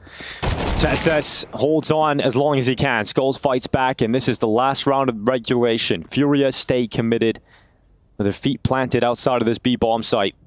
It's Skulls and Serato, two of the sharpest tools that Furia can play with. But it still looks impossible. And they're even, I mean, they're trying to pause and wait, make Heroic kind of shift off this, but they're boxed in. Nertz is already all the way back, so he's calling out. There is an escape route through underpass, but they're going to press forward. There's the footsteps. Kicks in, looks left, head spotted. Oh, he's dealt with. Skulls has taken him out. Now 40 seconds left, 2v3. It suddenly looks a lot better here for Furia. Dexter hasn't given away that he's standing here inside of the site, though. He hasn't given away that he is currently present, but now he will. He's charging in. This time, Serato deals with him. They turn right back, and there's absolutely no way Furia steal this away in this fashion. It is Shush to try and save Heroic, to try and keep overtime a dream and a reality. Shush moves into the site. MP9 close. Serato so low, but he'll still hit that shot, and that is one hell of a turnaround from Furia. Falling with the balls to call back-to-back-to-back B hits, and Furia take map 1.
So you're not going to believe this, but this is what's happened at the very end of this game. It's really come down to a 2v5. And that is not what Dexter had in mind when he got the no-scope and securing that final round here of our first map of play. Welcome you back to the Intel Extreme Masters Cologne, last day of stage 1. That is a play-in, just for clarity. Now for both of these teams, yikes material. That was, we've heard of the phrase fumbling the bag. Sure. That was a fumble of epic gargantuan proportions right there, especially as I pointed out that 1v2 clutch from Dexter should really haven't happened. We saw a little bit of magic in the server right there. And a 2v5 where they know where at least one of the final players are left, and they absolutely shit the bed. They did, you know, and it was a bit of a shame considering such a great comeback they were making. As you said, a 5v2, they know what both of them are. They're both stuck inside the BFs, and at this point they can, if they want to, they can just slow down. They have them locked in. They can't go anywhere else than on the B-bomb side. No one from the side of Heroic is forced to take a duel. No one from the side of Heroic is forced into a, what I would classify as an uncomfortable position. If they were to raid around for forever, they could if they wanted to. Somehow, some way, Skulls and the boy Quesarado are finding a way out of this misery. Kixen maybe a little bit not. Let's be honest, you know. At this point, he shouldn't have shown himself. That's a massive mistake right here. It completely fumbles at the back. They're now in a 3v2, and I guess a classic example of describing this round is that Heroic at this moment is playing not to lose the round instead of playing to win it. Well, even if we paused it, maybe well, never mind. The moment's passed, but yeah, that flank from Halls, right? Yeah. That guy in Halls, you're thinking of surefire, shoe in right there. It's a done deal, and this is where you could put that round away. And that's the problem with Kixen showing his move right there. Had he just stayed put just for 5 more seconds, then they would have been completely locked in, and there would have been nothing they could have done on this side. Because he jumps out, and then the noise is made. He diverts his crosshair, and they play that pretty well from the Furious side. Right? They played it very well, but also just want to highlight, I'm very sure they saw both the players there in that instance. What's the player A still doing over there? He was still walking around, clearing out angles, so comms were missing right there, number one. And for Dexter, like maybe holding a little bit more of a safer angle where he could probably back away, and he just makes a little bit of noise, and then the timing is completely off with the flank coming in from Apps as well. Just rough, because this was a hard-fought game. They had some really cool moments there from Heroic, but in the end, as you said, playing not to lose rather than closing it out. And in the end, the B site. We're just going to keep going back to the B side, aren't we, Jacob? Yeah, I think we are, because it was a strong start for Furia, a very strong start, and then Heroic fought their way back into it on the T side. We have round 9 that I would like to showcase you guys the pacing that is coming in for Heroic. You see it right here. On the radar, a lot of focus on towards the B-bomb side over here. You can see it up here. Everyone is focused in towards this, and we are very early into the round. Only a couple of seconds have been played out. If we run the clip, you can see the explosiveness coming out from Heroic. It's a very simple B-pop, but I love the pacing of it. You won 3 rounds in a row, you're playing default, you're playing a lot towards middle, Kixen coming in what I call where you're just swarming the B side, and look how fast Furia are capitulating. They can do nothing about it whatsoever. They're coming into the bomb side, getting the bomb down, and at this moment, Furia will have to save it. So it literally took Heroic 5-10 seconds of effort coming into the B-bomb side to win the round, and it was the spacing and the pacing and the calling from Kixen on the T side that I wanted to highlight. Yeah, and we definitely got glimpses of that. Trying to dictate that pace, trying to hold it in there. Let's go ahead and maybe listen to some team comms. I think now would probably be that moment. We actually have it from this specific round, I'm told. So amazing. Let's have a listen in, shall we? 2, 1, go. Flash. Backside. Backside. Door dead. Backside. There's backside. Nice. I smoke kitchen door. I'm out of shot. Yeah, I'm playing for short. I will smoke short after. I will smoke short. Short with bomb. With op. No smoke. But we have 2 smokes, Abdul. Okay. Just hold it. Just hold it. I smoke window kitchen. Underground is open, just so you know. Jacob, a lot of comms being had there. What sticks out to you, man? Well, the simplicity of the round, you know. They know as soon as they get both the kills that one of the guys saying, yeah, they'll save, you know. No need to waste your smokes, no need to waste your utility. Sometimes Counter-Strike is a very simple game that if you have the perfect execution, Kixen right here, not being stuck in a nade, not being stuck in a Molotov, he's getting out fast, getting the first kill. Sometimes Counter-Strike is super, super simplified. Yeah, and it's also because Furia were doing a very good job stymieing whatever Heroic wanted to do towards mid, right? I think the mid aggression, the mid fights that Furia were taking were very, very solid indeed. Yep. So and then Heroic were able to sneak into the bomb site a couple of times, and they're like, all right, they won't expect this. What I really like, apart from the spacing and everything, is also the entry pathing from Kixen, just coming out from window. Sure. The utility, that was, you know, a very well-drilled strat coming out from Heroic. But you know what I want, Trace? I would love to hear the comms of Heroic in the final round. Yeah, I think something went wrong there. Yeah, I'm real curious too. It was chaos like cats and dogs living together. Jacob, you know anything about that? Nope. Would you happen to know anything about Skulls? Yes. And kind of running the show here? Glad you brought it up, right? Because we are focusing a lot on Heroic coming back into that first half, but Skulls was shutting them down on the CT side. I think Skulls, individually speaking, look at that, had a fantastic showing. You see it Opening right here duels. as well. Opening duels as well. 5-0 in that regard. CT side, more impact than on the T side. I would argue there was a couple of times on the A-bomb side that he single-handedly shut them down. You're seeing the round right here. Skulls with a nice triple kill, completely making a mess out of Heroic. I think he's doing it one more time in this round as well. And had it not been for Skulls on the retake as well, had it not been for Skulls, I think Heroic would have run away with this game. 100% agree with you. And then you talk about the final round. I think it was Carlton Queserado left in a 2v5 as well. So he was absolutely stamping his authority in the server. When we're talking about this team, we're talking about Queserado being Queserado, Yuri having an incredible tournament so far. We're looking at Skulls and being like, yeah, he's the third best player here, but he was finding crazy mad impact, doing a lot of roles. And so paint me this picture then. Now that we have Furia up, a map in the series, albeit a very contested and close first map. Yeah, if we could just go ahead and, sorry. Now that we have that second map coming in, and we're talking about a Furia pick of Anubis, so how does that begin to look? Well, we spoke about it coming into the matchup. It was a bit of a gamble. It's something new for Furia, something they've been working on during the player break, and something they brought out for Cologne, which I absolutely love. We didn't really get to see it fully at the Esports World Cup. Now coming into Cologne, clear that they've been focusing on this tournament. We labeled it as a bit of a risk from Furia, but this is the time right now. They're coming in. They can potentially win the series 2-0. They stole away the map pick of Heroic, and what we saw against Team Liquid, that was very positive sign for Furia. Yeah, and the fact is that the fact they won Mirage is going to give them a little bit of cushion, right? A little bit of breathing room, just in case the gamble of Anubis doesn't pan out. And I can also play devil's advocate where we're talking about how this Anubis pick, do you really want to do this, especially when it comes to a do or die game? But also there's so much tape that teams are going to be studying when it comes to Nuke. They've been playing Nuke a lot of times, and I feel like a couple of teams have figured out, how to handle it. We saw Imperial do that. It was a very close game, I think, on day one there. And I think that's my issue for Heroic right now, especially when you look towards the Furia camp. I think they're super comfortable with the map pool, given they have Anubis, which they firmly believe in, seemingly,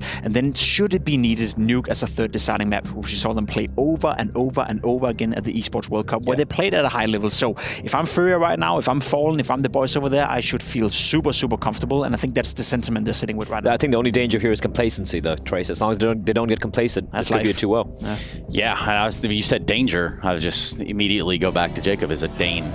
Sure. Yeah, and we're in Germany. Some of your best work.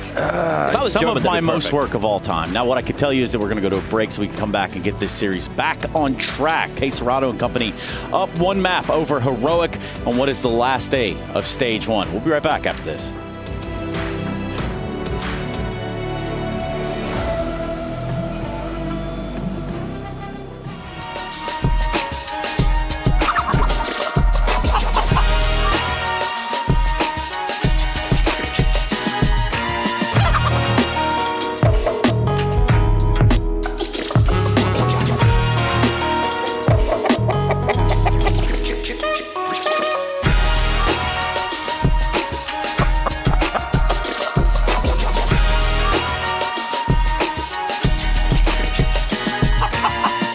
Smokes.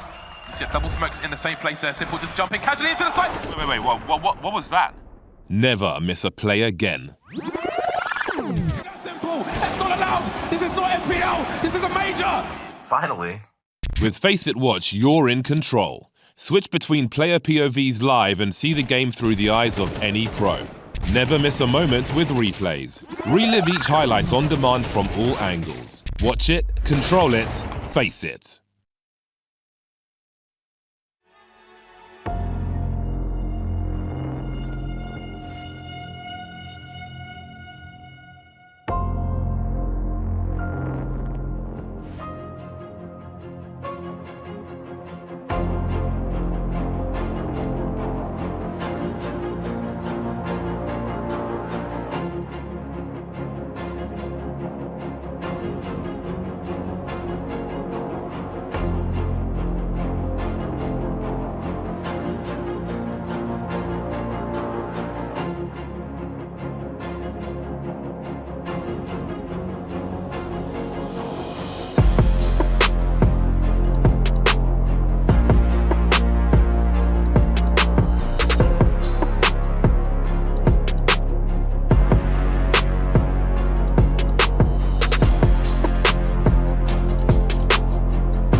Furia's looking to put the disappointment in recent past behind them. Map 1 victory on Mirage over Heroic, and they're one step closer to qualifying for Stage 2 of IEM Cologne, moving on to their goal of making it into the playoffs. And that's right, Jason. Looking to eliminate Heroic here, and that it would be very disappointing considering they only got Dexter here yesterday. A close first map on Mirage, but we've got Anubis up next, and this is Furia's map pick. They look great against Liquid on this map, man. And Heroic had their problems. This does feel like it has a Furia 2-0 written all over it. We came into the series kind of thinking, you know, if Heroic wanted a chance to compete for this, they had to take Mirage. And the nice thing, too, the desk outlined it wonderfully at the start of this series as well. A little bit of risk built into this Anubis pick from Furia in some senses, even despite the fact that they've looked pretty decent on it. But they have that safety net of Nuke as the third map, which has got to make you feel good. They do. There's just so many chances now for Furia to take this series. And it's going to be Heroic gathering outside of the B bomb site. This could be heavy into that B bomb site. And no one's home. Yeah, no one's home. Furia or Yuri and Skulls just kind of walked all the way through canals. Now they're going to get the indication that it's coming back in. I don't know if they... Oh, it's the bomb. Careful, Tesses. Skulls wants these long-range shots. Bomb going to try and get planted. Skulls might be able to have the angle. They're going to plant backside. The entire T side of Heroic pushes towards Temple and CT spawn. They reverse the plant positions, and this retake is going to be very difficult. That feels like the literal worst call that could have happened for Furia. Furia. Look at this lurk from Dexter as well. He's going to be dropping behind canals at the end of the day also. Well, they have no kit. They have to go fast, and Fallen's going to just jump up onto the back of the platform. Here comes that flank. It's heard. Caserato, he's got ears ready to go, and Dexter still clears him out in dark. So far, so good for Heroic. And now this post-plant setup looks like it's going to end up with a Heroic pistol victory. Shush is just dispatching them inside of the connector. And it's now Yuri left alone with no time to win this. Good damage on the way out, but it's Heroic who win the pistol round with a simple call into B. And it does feel like that was the one gap in the Furia pistol setup. I don't know what the plan was from Furia. They had a 3-player stack at A, pushed in towards A main, and then 2 players pushing out dark into canals, despite the fact that there's no information. So, yeah, it felt like they were very much leaning on kind of clearing out water, you know, crunching on any kind of a slow play towards the A bomb site. And I think really the beauty of this round from Heroic is the decision to plant on the other side towards Temple. They realize 2 players in dark and that they're not feeling any resistance in the site itself, and just say, all right, we'll take the safe plant and we'll have very strong positions. No second round buy from Furia. No, not at all. I'm going to go for a little stack here in the A bomb site, but we did get to see the victor of Imperial versus Pain. It was Pain that came out on top. It was grueling first series of the day. Pain's opponent in MIBR has been off for quite some time. They've had some time to get some food, relax, focus up for that game. That'll be happening a little bit later on. We also got the Mongols versus Eternal Fire. Big versus Falcons getting underway. So lots of Counter-Strike action coming to your screens across both ESL, CS channels today. Yeah, keep your eyes glued here. Hang out with us. Smoke towards the back of the B bomb site. Smoke towards Temple as well. Yuri's got armor and a deagle, but here's nothing behind this utility. All right, I'll give you $5 if he hits this shot, Dinko. All right. Oh, he hit it. He hit the shot. You knew what I meant. You owe me a beer. That's Yuri down. Yuri's just rattled straight through him with that MP7. And it's not going to go anywhere here for Furia. I mean, looking at Heroic yesterday, they had a lot of problems, but Anubis did not look comfortable in any way, shape, or form. What are some of the... What do you want more out of Heroic, just in general on this map, Jason, for them to improve today? Do you think what we've seen from them yesterday is fixable? I think the easiest, I mean, I don't know if I'd call it fixable, but the easiest thing that you could have in your benefit that's going to make this map a lot easier for you is Dexter with the AWP, especially on the CT side, being proactive, moving around the map very, very well. If he can start to have impact, that's one thing. Despite some of the impact runs we've seen from him, we haven't seen him really dictate the kind of Counter-Strike that Furia can play across a half, right? Yeah, that op influence hasn't really changed the way Furia is trying to play the game. And we thought that big old no-scope on Mirage is going to bring them to overtime, but it didn't. Yeah, it got him probably so hyped up because the next round he was very aggressive in his selection of in his decision making. Yeah, the more confident he gets, the more aggressive he will be. I just had this banger no scope and had this banger clutch, so it's probably going to happen again. It's going to work. Seeing this a lot out of Furia. We saw it at EWC as well. Is they full save on the second round. Third round is a half buy of SMGs, so they can still have a very strong buy moving forward if they lose it, and this would be a great upgrade and reversal if they can steal it away. Also, if you can just do damage, it keeps your opponent's economy somewhat modest. Well, it's going against him regardless of what the end goal is. Good job from K-Serrato. Double deagle kill. Cello chimes in, back into a 3-on-3. However, Heroic know where everyone on the map is from Furia. They're going to start getting So a little does bit Yuri. worried now, because Yuri's just chasing after them. Cello, that's the kill you couldn't take. Nice shot from Nertz. Yeah, that's rough here for Furia. Their chances have just shrunk again. Yeah, they needed someone at this bomb site to delay. One more kill, harass, buy you an extra 5 seconds here or there. So really all they can be happy with at this point for Furia is the upgrade to the AK-47 on K-Serrato. He's going to save that. No reason for him to get anywhere close to this. And Yuri with a Galil, not the most valuable weapon. Going to see if he can grab one more, and he does. That's Degster going down. All right, Big's getting loud in the studio. Yeah, don't hear that often. I did enjoy Alistair's impression of Tabson earlier today. Oh yeah, that was good. Yeah, that was amazing. That was really nice. He nailed it. The legacy of FlyQuest lives on here in Cologne. Hello? Hello? Bomb's gonna go up, 3-0 for Heroic, trying to stay alive in this series. It's a good start, but this is the hardest test they've had to face yet on Anubis. Fallen's got his AWP out. So is Degster. Yeah, and K-Serrato's got 3,700 left in the bank. Yuri's I like down this to little MP9 3,400. buy. It's cool. The fact that you have so much money for these gun rounds after that. It's an interesting one, especially because we do see them, and as they almost did in that round, turn it in their favor. It's still a pretty dangerous scenario. So yeah, I mean, we'll see. I haven't really seen any teams kind of pick up and copy it. Not yet. But let's see if Furia, I mean, obviously it's having some success and they're enjoying it in practice. Let's see if they can start stringing together a body of work behind that kind of a tactic.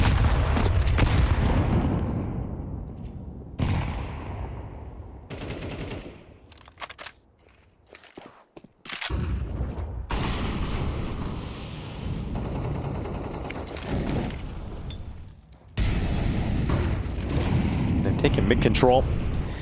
At least up to the double doors. Now they're going to have to deal with the threat of Fallen in behind it. He looks to try and put a stop to them. It's a wild maneuver from Fallen. I don't know how he's alive. I don't know how he's alive. Anyway, Cello back he got the no-scope, and he's going back again. Fallen is just on another level right now. Fallen going through the doorway, coming back around the other side, and that is Heroic toppling to the power of the Professor. It is so sick from Fallen to see him fired up. Man, that's the very definition of rolling back the years, vintage Fallen, whatever you want to call it. That's what he was doing day in, day out back in the day. And he just absolutely punishes Heroic for letting him survive, for letting him get away with the mistake. Nasty, nasty op work. That started with us just going, what the hell is he doing? Why are you doing this, Fallen? I did think his brain broke for a moment when he started making that play. And then he went out again, and he did it again. And it worked. It's a classic esports double down. So first round on the board for Furia. Nert's going to just keep this AK-47 alive, not even chasing after any economic kills, economic damage. I'm liking the confidence across the board from Fallen today. Because he went for that B call on Mirage like 3 times in a row. And then he does that. He's backing himself individually and as a caller. Yeah, that's fair. Hell yeah, Fallen. Oh. Send Cello out to die. You get the no-scope. Then this shot's so sick. You know there's a player out your left. That shot on Degster is the crazy one. Like turning that corner and being prepared for that deep of a fight. He's like, what? Yeah. Huh? He's like, oh, I wasn't playing back then. Is this what it felt like every day? Yep, pretty much. Well, let's see if Fallen can build upon that. Let's see if he can put together a half with this AWP. Good chip damage on Inerts, down to 66.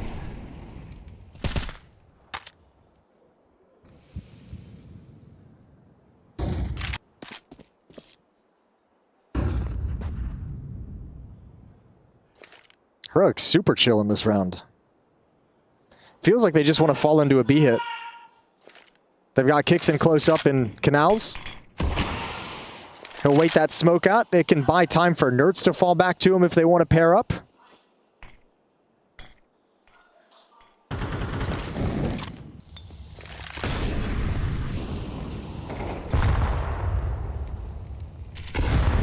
Blasts open that mid-smoke. Fallen receives a lot of damage. He's down to 12 health.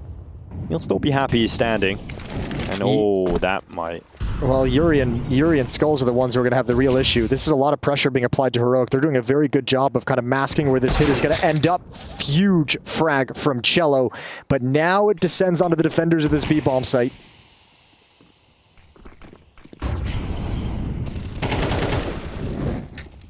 .28 seconds. Shush locks in that bomb plant down on default. Cello through the smoke. Second kill of this round, this time on Kickstand. Heroic are leaping through these smokes, trying to just have an element of surprise, some chaos that goes their way. But now they know exactly where Nerds is, and he peeks out again to see 3 heads peering right at him. It is Furia finding some form here. CT side with 2 rounds in a row. Okay, back-to-back rounds. We've seen Fallen positioned in middle with the AWP. When does he start moving? When does he start changing? Change it up to the B bomb site to an A main peak. Not a lot of money left for Heroic here. Off the back of losing those 2 rounds. Maybe see some Tech 9s in the mix, but not expecting anything else. No, timeout is called as well so that they can have a conversation about what kind of a buy they want to put together here. How much money they've got, how much they can save, how much they can spend. Fury coming back into this one with 2 very clean rounds. 5 alive in the previous, 4 alive in the round before that.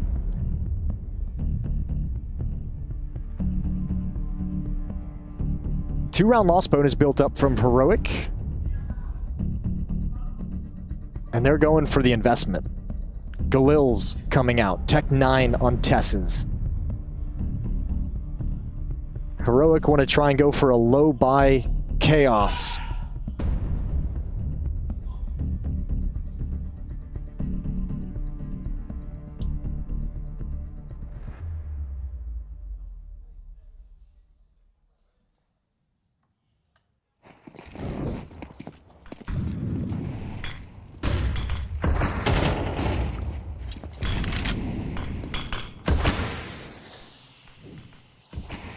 You don't have a lot of nades, Heroic, after that initial salvo of the instant smokes.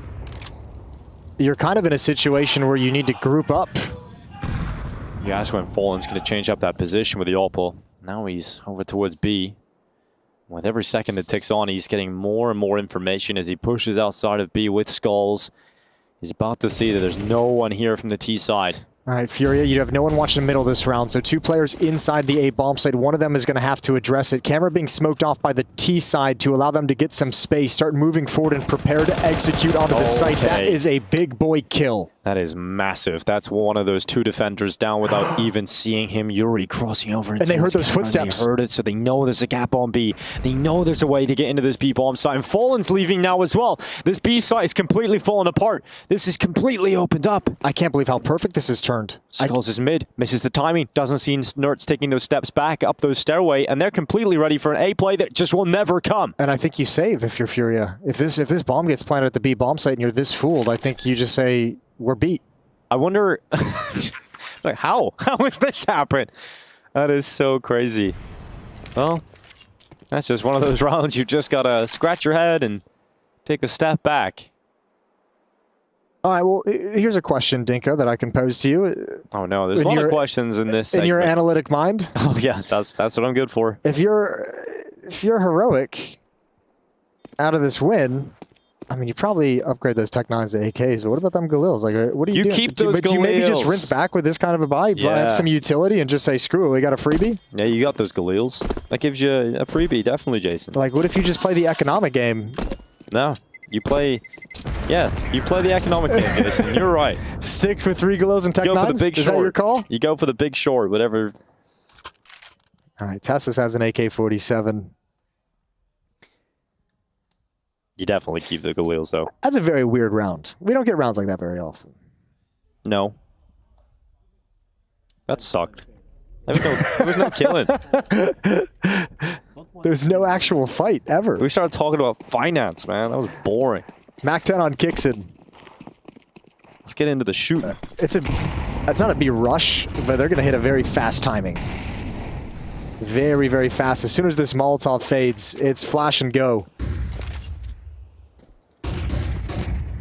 Skulls. He's got Fallen with him. Skulls that first, gets traded through the smoke. Fallen not in a real comfortable spot with the AWP. Would love his teammates to come and help him a little further. He's got re-smoked too in dark. This is uncomfortable, but Cello, that is a massive kill to find. That's a 4v3. Now you can comfortably let that bomb go down and feel like you can play retake. But that smoke kill, there's Nerds back on Yuri, and this is a 3v3, and you know there's a second player in there because you killed Yuri, not Fallen, and you heard that AWP. Cello, he's now coming back in from CT. He's actually slunk in pretty close, pretty silently. And he actually might have to be the player that creates the space that allows his teammates out of dark. Here comes that utility. Here comes that play right into Nerds. And there was just a little bit of chaotic communication. They couldn't figure out where Nerds was. And Nerds delivers death to 4 in the round. That is 5 up for Furia. And a direct hit into the B-bomb site results in this T side starting to swell. This is some phenomenal calling from Kixon in these past few rounds. I mean, the way he threaded the needle in the previous one and this one, just the uppercut towards that B-bomb site, sensing the weakness. And we talked on Mirage of wanting to see a little bit more out of, I mean, obviously Dexter's the main conversation, but more out of Nerds. He's bringing it to the table here on Anubis. 3-round lead for Heroic. Another strong buy from Furia with the AWP in the field of play. But outside of one triple kill round, Fallen hasn't been able to land impactful shots. Okay, Fallen. A little bit of a risk. Gets away with a slap on the wrist. Kixan takes a few steps forward. Ever closer to the darkness, and he knows, oh, you can't have many bullets left. You can't have many bullets left whatsoever with that spam, Yuri. And Kixan nearly gets away with a great opener. Now Fallen going for the aggressive peek. He's being detected. Doesn't feel comfortable to stay on that front. They're starting to feel suffocated in this B-bomb side, Furia.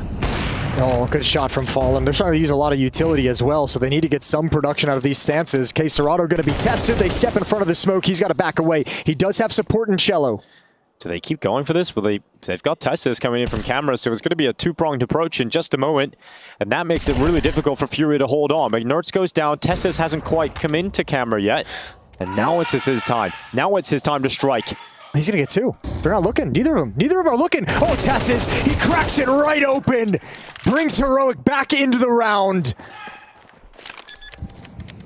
That bomb goes down. Shush is locking those digits in a 3v3 set up off the back of that. And you're starting to run out of money if you're Furia. Well, in particular on Fallen. And they realize that it might not be the easiest retake, so they're setting up for exits. And those 2 kills from Testas. They push Heroic up to 6. Furia not having the kind of performance they did against Liquid.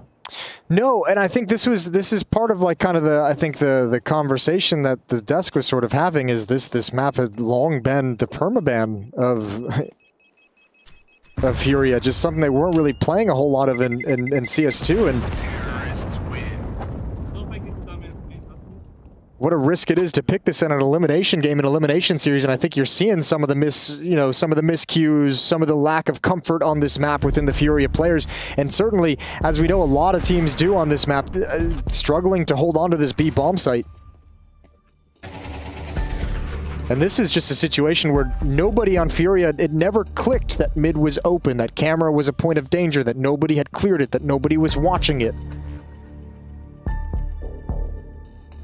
And Tassis is given a free double entry, his first 2 kills of the map. I'm staying alive. I'm flash for myself. Two side. Wait, guys. Do that. Nice, boys! I'm taking camera. I'm playing camera. Tassis is like, why you saying nice boys? Nice me. Nice Testas. It was all me. It was all Testas. Well, the communication from Nerds was key because he kept saying 2 side. Sure. And Testas knew to look for that second player. All right, fine. We'll give it to him. 4 rounds up.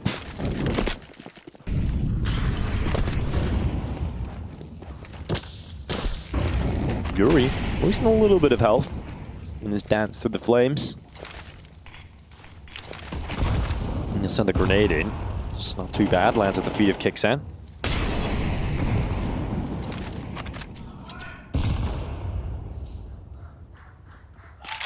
You know, in general, teams feel a little more comfortable on the T side. But it's starting to get to the point now where if you're running out of opportunities to pick up CT rounds here, you gotta start picking up pace now. Testes and Kixan making their way through mid. Casterado, it's a double setup between him and Cello. Flash is good. Does it unleash Cello? It absolutely does. He really wanted a second. Had a great opportunity, but here's Fallen. Shot lands. It's not enough to bring down Shush. And the grenade, oh, it's all fumbled. He's scrolling through his grenades. Couldn't quite find the right one. Now Fallen goes to the AWP instead. Misses that second shot, but it's a whole lot of whiffs. And Fallen gets away with a USP kill somehow, some way. And it's Dexter now alone. So it'd be a 1v2 for Dexter. He's got plenty of time. Changing the position, Yuri. He was spotted towards camera. And now moves around to work with Skulls against the op. They've got one Molotov.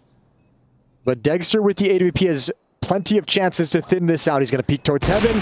There it is. Now a one-on-one, and it should be easy. Yeah, it should be easy to close this for Dexter, but the fire's up, and Dexter, the Destroyer, with the headshot.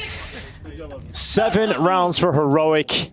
And when it all falls to the AWPer, he will deliver you that impact. Yeah, that's really, really well done. Understanding you got to get a little bit aggressive as they enter into the bomb site to bring that into a one-on-one. Give yourself some space to work with.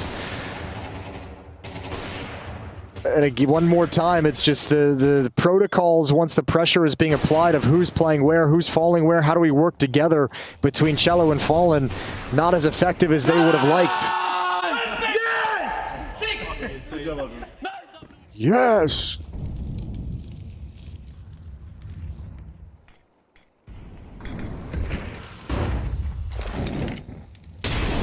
Ooh, Fallen taking a few steps back. Oh, Kixan stayed in the open a little too long, and Fallen punishes him. Good opening here for Furia.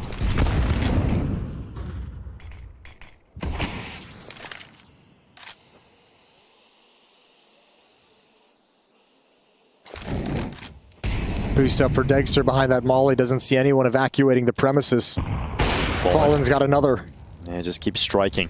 Casterado's position is strong. A little bit of lag on our screen at least. And that's Nurse that goes down. Casterado couldn't double up. Fallen certainly will though. And Shush is now left in a 1v4. This round's all Fallen. Good on him too. 10 kills now with the op. And Shush has got nothing to do for 45 seconds.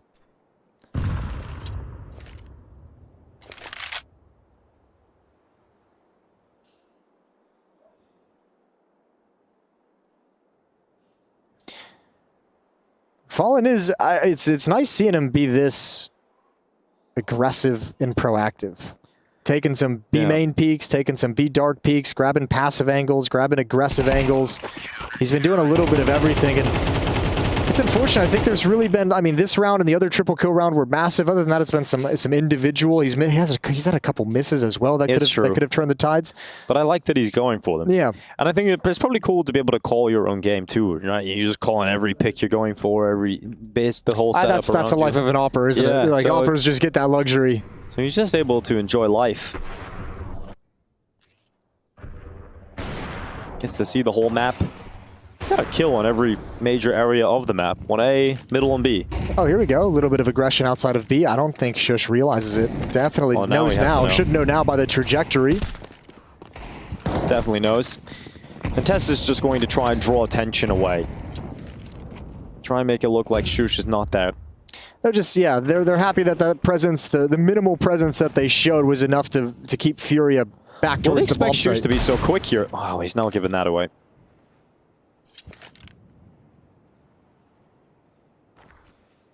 He had a second chance there when he could have blasted one away with his deagle. It's pretty impressive. Finally, Fury get another round win, but you look at the money for Heroic, because a lot of these rounds have been so close, even in their victories, they are down to just 2 AKs and 3 Deeks. I think the key to this round might just come down to these 2 Molotovs on Skulls and Yuri, because they're playing it super passive. There's going to be a set piece that's about to come in. Likely at least one, probably both of them will be smoked and blocked off. So the Molotovs are going to be very important in terms of where they're placed. One to delay this push. Force kicks it into an awkward fight. Hit the go signal, but nobody else from Heroic is following up. Yeah, Skulls is low off the back of that grenade coming into this Obelisk, but it's a double lineup for Cello. He's going to spray down. Nert's coming in now. Yuri's removed from the defense, and 30 seconds remaining. Remember, still in the side of Skulls, but he's been cleared out, and Nertz is just destroying them. This is so sick to watch for Nertz, and he's going back. He's going right towards Kesserado, and maybe a little bit too much at that range. It's Nertz that goes down and thrusts his teammate into another 1v2. Dexter picked one of these up earlier, but that was with the AWP. This one's a bit tougher in the post plant. Fallen's just holding, patiently waiting for that mistake to come in.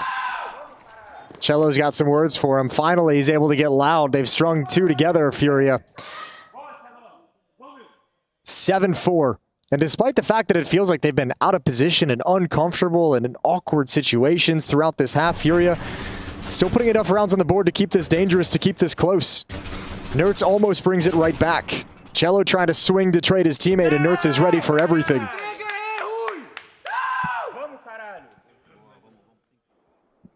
Final round of the first half here on Anubis.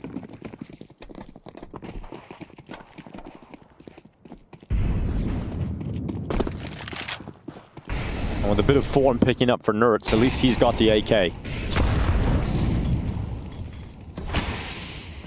Shush wanted to make a play. He wanted to try and simulate this B hit. They've got smokes down towards Dark. They got smoke down towards the B cross. He wanted to be the one to say, hey, we're rushing, we're rushing. But they're now going back over towards the A-bomb site. It's Kesserado. Flashes are at the ready. Dexter to send him through. First is up. Kesserado blinded completely. Oh, he's just left in an island. Cello swings. He only gets one, and it's a quick play now. Speed is coming through for Heroic. Shusha's even coming through middle. Fallen with a big shot through that smoke. That's Tesses down. Fallen falls away, but look at this from Shush. He goes back to address this problem, the rotation through the water. He gets one and the information on the whereabouts of Skulls, and they know exactly where he is. This will be an 8th round for Heroic. Nertz putting together a really, really good half for Heroic when they need it most, when they're on the verge of elimination. Star player steps up, 15 kills from him, and so many of them impact. He's been a stud on the rifle on Anubis in a way he wasn't on Mirage, and Skulls is going to try and have a go at this. Already spotted one up towards Heaven. He's got a kit, but man, they're not giving him anything. And Dexter is going to clean up an easy one. It's 8-4 for Heroic, fighting for survival at IEM Cologne. One more half, and we'll find out if they make it to the 3rd map.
Fucking insane. Nice, Abdul! Thank you, guys. What fucking play? Insane. Heroic fired up because they're back in this series. They conceded their map pick to Furia 13-11 in heartbreaking fashion, but when the battle comes to Anubis, Heroic are in the lead. Well, now they got to switch sides and play on the CT side, and let's see what kind of their organization looks like. Let's see what their kind of discipline looks like playing these bomb sites together. They were able to really exploit Furia, a lack of comfort in the positions that they were playing together. But it's not like they're aces on this map either. Furia, for the moment, on the T side, spread out on a default, looking for any kind of push. No indication yet of what their plan is going to be, and Heroic is just sticking together. The tank strat, 4 USPs pushing the extremity.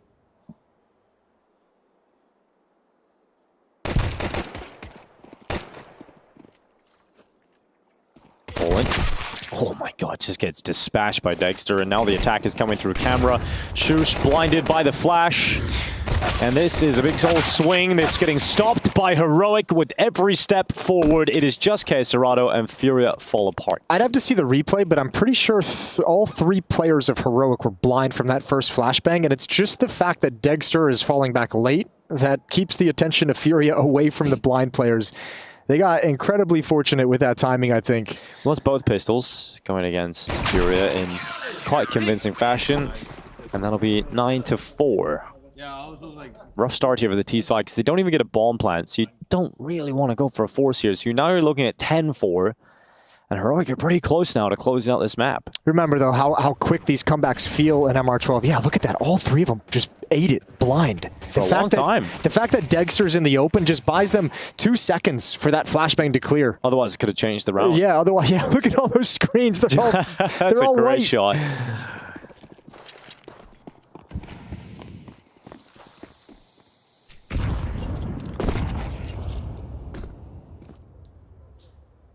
So as expected, it's the full eco for Furia. They'll go towards A, they'll try and get a bomb plant. But you're right, we've had a lot of these games that feel like, oh, the scoreline is so heavily favored to one side, and these comebacks can happen in the blink of an eye. Look, I mean, if you think about these 2 teams as well, like, different places, we're still kind of trying to get a sense of what this Heroic team is going to look like and play like with Dexter within the lineup, just because he's been taken away from us a couple of times, unceremoniously. For Fury, on the other hand, like, positive signs at EWC despite not having a deep finish, but just happy to see improvement, and like looks like they have a game plan that everyone's following. But the question that we had coming into Cologne was like, what's your map pool? You got to play so much of one map at EWC. Now you're going to be forced to go deeper into your map pool. And that's where we see if the good things have kind of bled into the other maps. And at least for Anubis, the answer is no.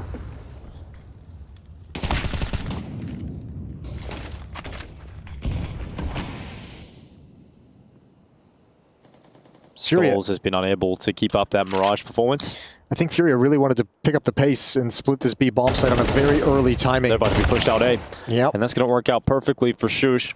He sees Cello at the bottom of those stairs and just takes him out with no reply. Furia cannot tread it. And there's enough counter utility to where this can get stalled out and delayed. So by the time they actually end up hitting this, you're going to have, there's 2 players about to be on the mid bridge right now, can drop and have a very fast flank. Kixon can push all the way around towards B main if he wants and leave Dexter to do that kind of a drop. There's so many options and so many win conditions for Heroic right now. Nurtron's out of ammo, so eventually those treads do come in, but Kicksan's on that flank. It's now spotted. Fallen throws the bomb out to safety. There's 2 players here for Fallen to try and deal with, and Kicksan just sprays down. Fallen gets caught, and now it's Caesarado and Skulls looking to close out this 2 versus 3. Problem is, Caesarado has already taken so much damage. Oh, they're in the same spot as well. This is so awkward for both of them. Caesarado's like, I have the low HP, let me move. These have been the 2 quietest performers for Furia in this second map. Shoes pulls his gun out just in time, and Skull's now left. In a 1v2, they didn't expect him to be in the same position, and that works out to be a blessing because Dexter's right in front of him, and Skulls will knock him down. Getting some credit from Caesarado has got to be a very good feeling for Skulls with another big clutch and another big impact performance. Furia desperately needed that round. Money's still not great. They're not out of it just yet. Down by 5. And they'll contend in this round with the MAC-10 on Fallen. It just had to be the fact, right? The Kesrado dies that you just don't think they're both there.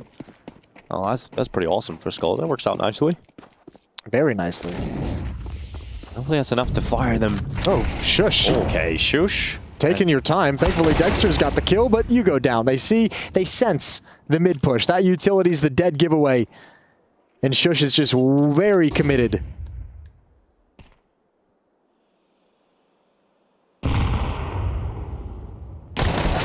Oh, Tessus. A risk to stand that. Cello will just cut right through him.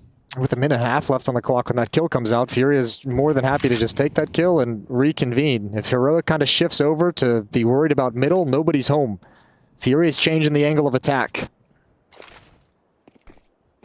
Heroic's going to gamble towards the B bomb site. Everyone vacating the premises, and Fury is going to take up the positions they vacated and march right into a free plant. Yeah, they've all landed on the wrong side. Although Fury don't feel confident yet. No, not yet. Still going to be a full set piece in terms of the Molotov to clear out the position. Flashbangs out, let the MAC-10 hunt a little bit. Skull's starting to investigate the B bomb site. Skulls is down. Now he knows. A lot of, well, at least one player inside of that B side of the map, so they can test this. Bomb is just going down now. They actually have plenty of time to shift and rotate over. Yeah, this didn't come together nearly as quick as Fury would have liked, so they've got a little bit of a scrap on their hands. They're all coming in from camera. Heroic gather up. The trio charge in towards Cello, who's just trying to get involved in fights. He does damage, but Yuri will finish off the kills. It's now just Dexter, and this clutch he cannot win. Yuri stops him in his tracks. It's a 4K for Yuri, and a round push forward for Furia. It happened on Mirage too, and it's happened one more time here. Is that just that one kill at the perfect moment that makes Heroic say, "Oh, we actually have plenty of time." And actually, I'm not even going to criticize him for going for that 3v3. They did have plenty of time. They picked up plenty of utility. They had a couple of kits. Yeah, go test it. And Cello seemed like a relatively easy kill to get, and then Yuri had to step up with his double, and he does very well. It's a really good job from both Cello and Yuri. Cello, the jumping feels a little bit crazy, a bit risky, but yeah, it's making sure focus is on him. It's making sure that first player is swinging to clear out his position, which allows Yuri to play off you perfectly, which is exactly what he did. There's the peek into Cello. He gets his reward with a couple of eco kills. Fallen comes in to back him up, and that'll be cleaned up. Scoreline is starting to shrink here for Heroic, and that's what you're talking about with the MR12. We do see these scorelines fall apart quite quickly. Yeah, leads disappear fast. Well, they can. The game can finish very quickly if Heroic pick up this gun round, though. They're back to having weapons. He's got the AWP out for Dexter. Yeah, and Fallen chose to stay away from the AWP himself. He had the money for it. He could have dropped his AK-47 over to Cello and picked that up, but he's decided to stick with the rifle instead of the sniper. Second time out for Heroic. 3 straight now for Furia. Starting to build into this half, and Heroic want to put the stop to it before it gets out of control.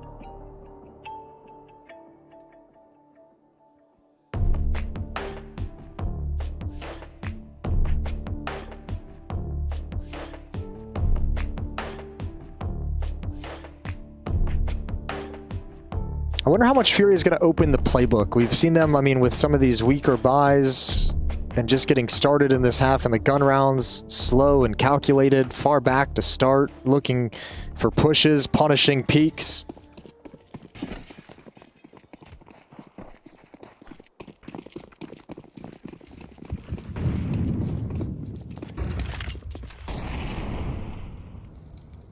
The strategy they've selected here, Furia, starts with everyone on the A half of the map.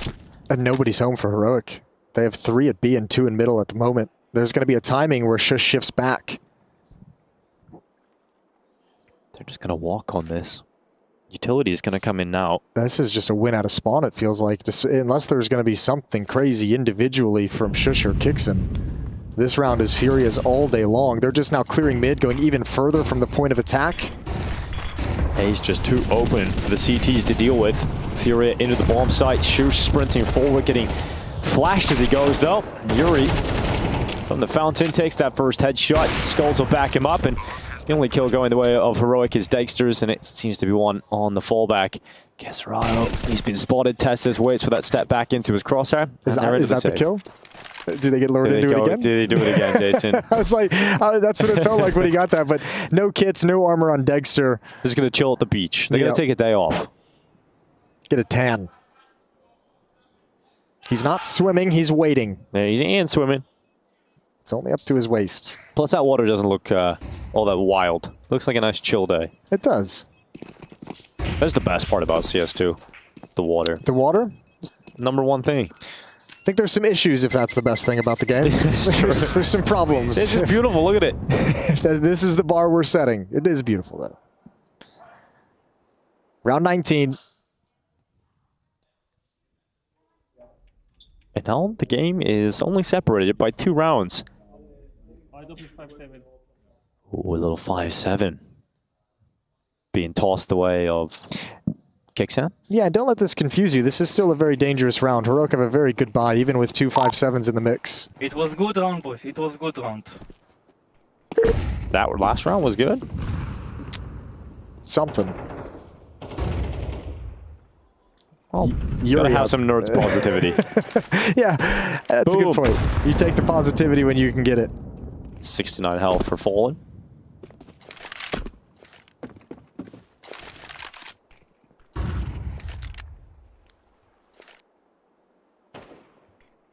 Doesn't look too pretty here for Heroic. Fury have a fantastic opportunity to close this gap to just 1 round. Clearing out mid with the Molotov. Cello cautious. Just jiggling middle, seeing if anybody is forced forward by that utility. Yeah, they're just taking basic control here at around the 1 minute mark. Nothing they've done is given away where they want to end. Bomb is outside the B bomb site, but plenty of time to move it elsewhere if they'd like. Showing like they want dark control to start probing into the B bomb site. Nertz is defending here with an M4. He's been spectacular in this game so far. Tessis is here with them, so 2 M4s at this site that Fury is attacking into. This is exactly what Heroic want. Their best weapons for the job. They're going for a boost. This could be very potent. If Nertz is able to spot out Skulls, he'll start to spray down, and oh, Nertz, you do not see him whiff those often. But Skulls is given too much time to react. And it should let him know there's a second player behind this smoke. They know. They absolutely know. The Testis is here, but oh, that smoke fades away. And that bomb plant is cancelled. Testis gets away with a second, and that's a little bit of a fumble from Furia. They'll pick that bomb back up with 10 seconds on that clock. No, but again, it might just be a bait. Look at them coming in the flank now. Shush might go for this now. If you can, you risk the 5-7s for sure if you want to go for it. And now it's on. Oh my God, 5-7 to a kill on Skulls, and Kesserado is left to clean up the mess. He looks in towards B main, and there's just nothing he can do about this. Heroic pull it off, and it's Tessis. They had to know he was on the platform. He was boosting Nertz up. You get the clean entry. The smoke fades away as you're planting the bomb, and Tessis gets 2 out of it. And no one's got cover of it. No one's even looking in that direction. Is a tilter. Yeah, Furia lost their focus for just a half second, and Tessis takes complete advantage. What a champion. A 5-7 is way more advanced than Skulls realized. He saw the deep player, but not the close player. And that's Heroic maybe just stopping this comeback just as it felt like Fury was getting it going. Timeout taken, second one. So the Brazilians can talk things over. Yeah, they need to. There's a lot to discuss.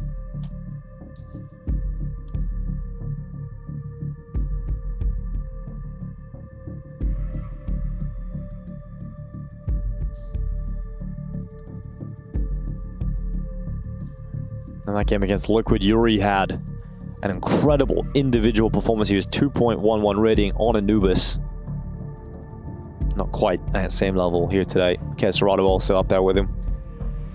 2 of them have been pretty quiet today. Skulls obviously on Mirage was the big boy. Fallen's had his moments. We haven't had to talk too much about Kesserado, which seems like a crazy thing to say. Yeah, true. He's been pretty quiet. And a lot of their victories at EWC was Kesserado, who was the obvious standout for them. Oh, he was a stud. Furia fully invested into round 20. Flashes out, Kixan peeks it. Furia got out of dodge before they were in harm's way. Now Cello is sent forward into the attack. Kixan just obliterates him. even while blinded. The headshot will connect. The in-game leader, Kicksan, is locking middle up. Furia losing 2 members a couple of seconds into this round. That's not what Furia wanted out of the timeout. Not at all. But they're going to give one right back. 5-on-3. Nerds decides to be proactive, decides to be aggressive. And that's a chance. It feels like a chance for Furia now with a gift like that. Much more manageable. And a minute on the clock to do it.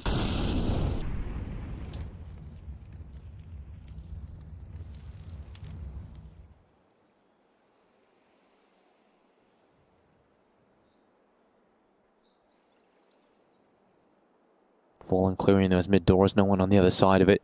Getting closer and closer, but Kicksan's just jiggling for info. As soon as he spots even a little toe, he's going to put that smoke down. Now he's seen him. Now he knows. Fallen is charging towards him. There's still 2 players in defense here. One of them Dexter from Heaven, and that AWP will chime in. His teammate had to be the sacrifice, but it's made up for. With 14 seconds left, Caserado can't win this round, and we are looking at 12 for Heroic. They are about to take us to a 3rd map in this series and stay alive for at least 1 map longer in Cologne. Beautiful round from Kicksan. Holding on to mid. That first shot had to be something special. Oh, fully blind. He just jiggle and pulls the trigger, and it's perfect. Dexter with the final 3 kills with the AWP. And Heroic with 4 chances to close out this map. Take us to Nuke. And the whole framing of Nuke as a 3rd map is that's the safety net for Furia. Yeah, exactly. That's what we started this map with. We knew it was maybe a little bit of a risk to go with Anubis. They maybe seen a weakness with Heroic on this map and also felt confident with their win over Liquid. But it hasn't worked out for Furia here. But at least the silver lining is Nuke is lying in wait as the 3rd. Yeah, but they're getting pressured at this B bomb site. Good nades out towards main. However, Dexter was over in dark. He's kind of been forced out of the situation. That Tech 9 was very, very dangerous. Furia pumping the brakes. Re-exec coming in. Will attempt to get through, but the AWP is waiting for them. They have the AK and the M4 ready to rattle away. It is not looking good for Furia. In fact, it is over here on Anubis. This series goes to 3. And this is for elimination. This is for survival at the Intel Extreme Masters Cologne. Furia and Heroic will be decided on Nuke.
And what can only be described is sheer determination.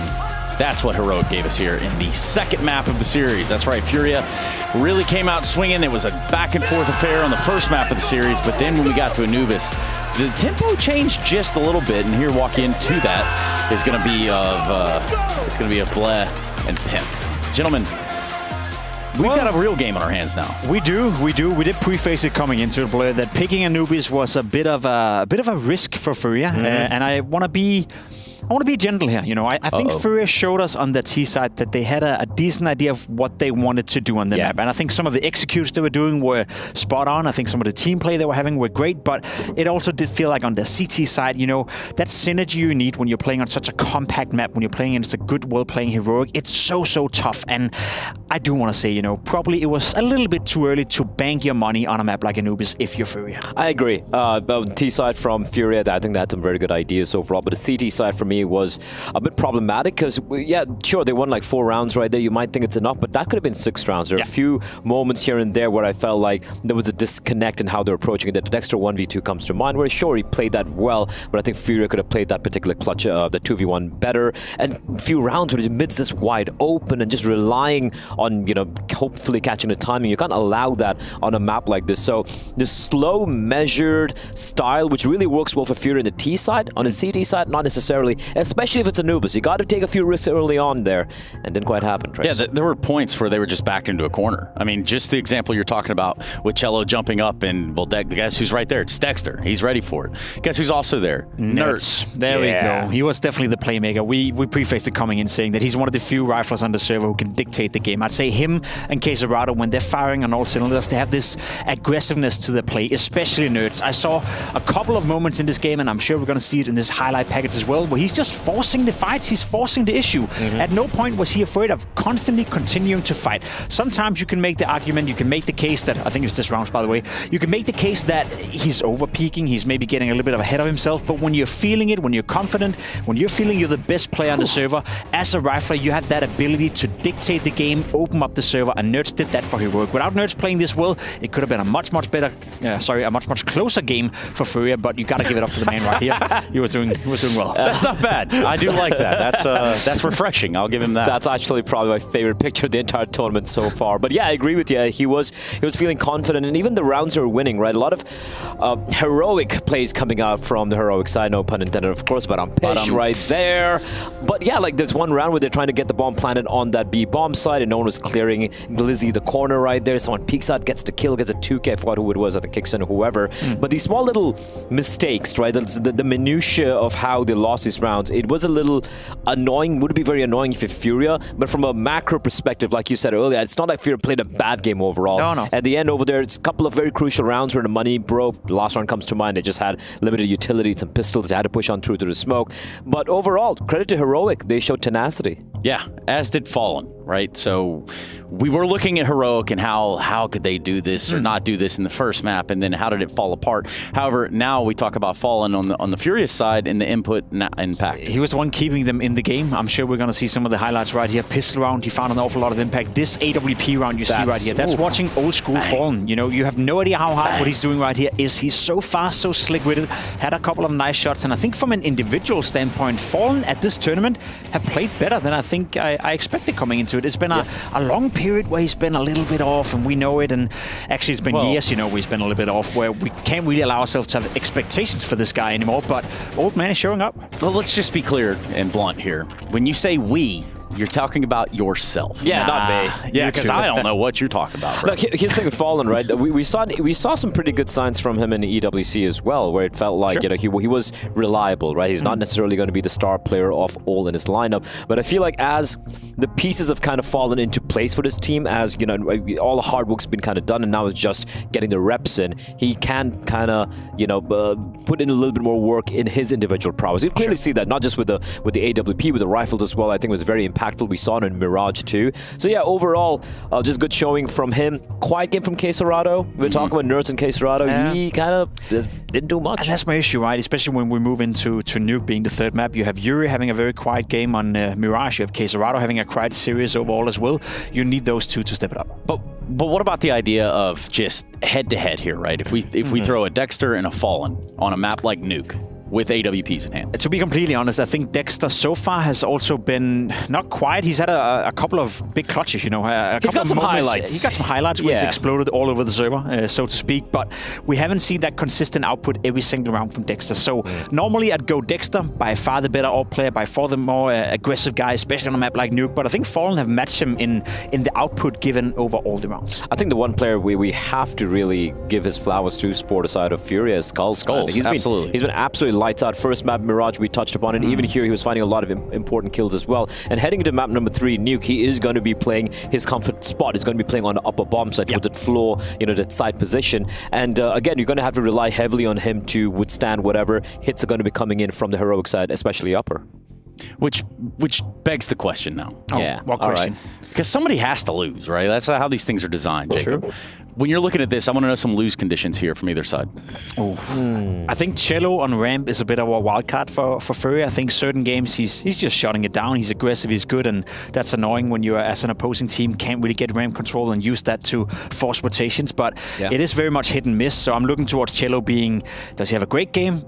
Great likelihood of Furia having a good CT side. Does he have a bad game? Great likelihood of Furia, you know, losing control over the CT side. So for my money, it's Cello that I'm looking forward to see the most. I agree with you as well, and I feel Nuke on the T side, especially for Cello, it's been a bit of a struggle city. I think Ramp is he's been playing pretty smart, right? Not necessarily having to shut it down. Ramp is just staying alive, get a kill maybe, delay, that's not the play alive. style of Cello, right? Exactly, but he's been able to raid himself in. I think T side has been a bit of a struggle city, and I'll tell you this: this Furia Nuke we've been praising so much about, it has had a few holes in the past couple of maps they played. They lost to Liquid, and against Imperial it was a very close affair as well. So there's always a chance that Furia might actually lose this. Oh, somebody's going to get tested today, right? In the server, that is? Yeah. Okay, I don't know what you were thinking, man. But anyway, sounds like that break music has come to save us yet again, which ultimately means we do go to that break. We come back, we settle the score here between Furia and Heroic, and that map will be Nuke here to decide who moves on into that stage 2 of the Intel Extreme Masters Cologne 2024.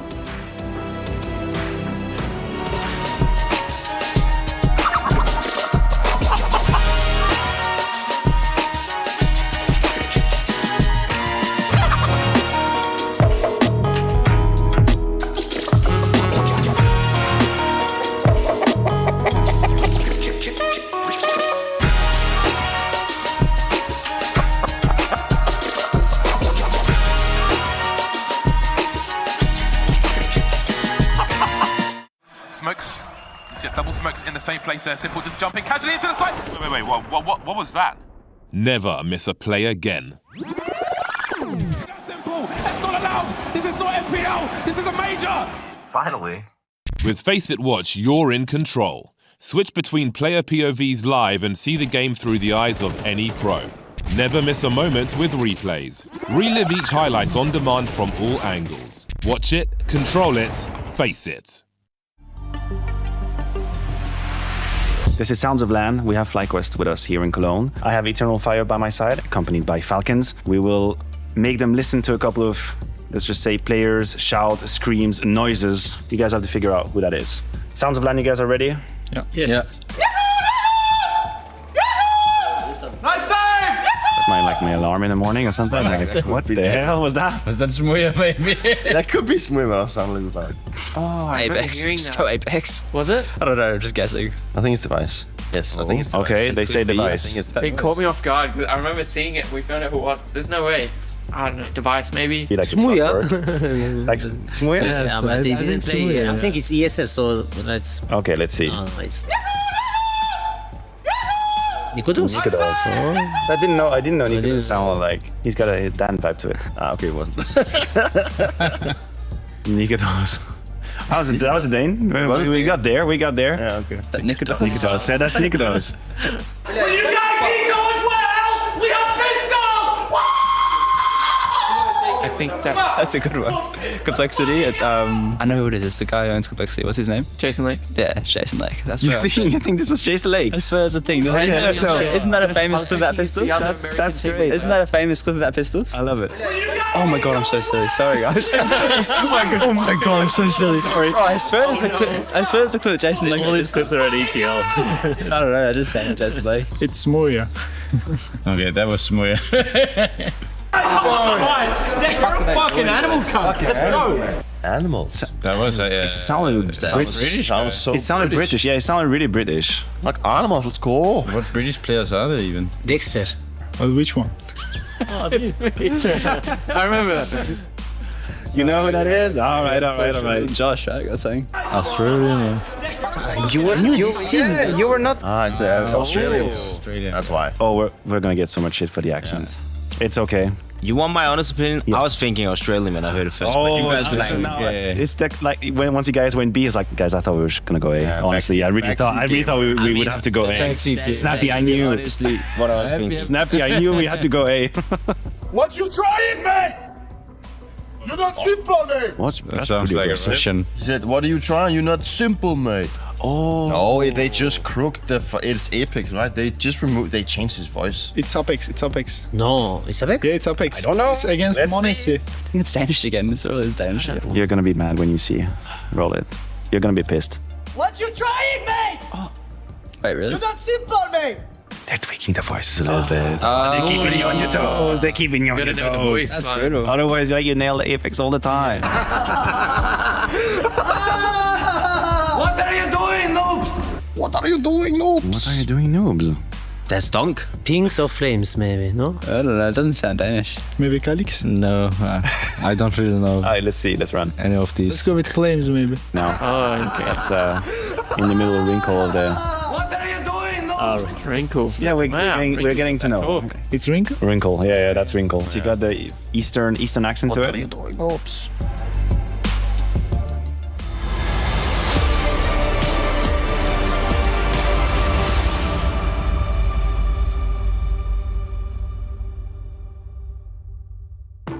It all comes down to this. Nuke, third and deciding map. Winner of this moves on to stage 2 of IEM Cologne.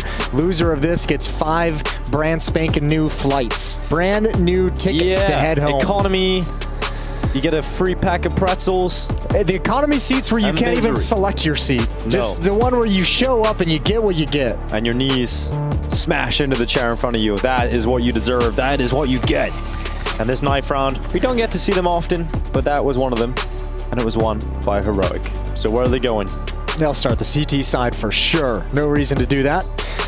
However, I mean, it all comes down to this. And remember, like, the whole question that we've been posing is like, man, what does this say about these teams if they get eliminated, if they don't make it onto stage 2? And for Furia, I keep saying, I think this would be a disaster. This would be... It'd be worse for Furia, definitely. Yeah, and I mean, you come in here and this is kind of your safety net. This is your map, like your home map that you've gotten to have as the third and deciding map in the series.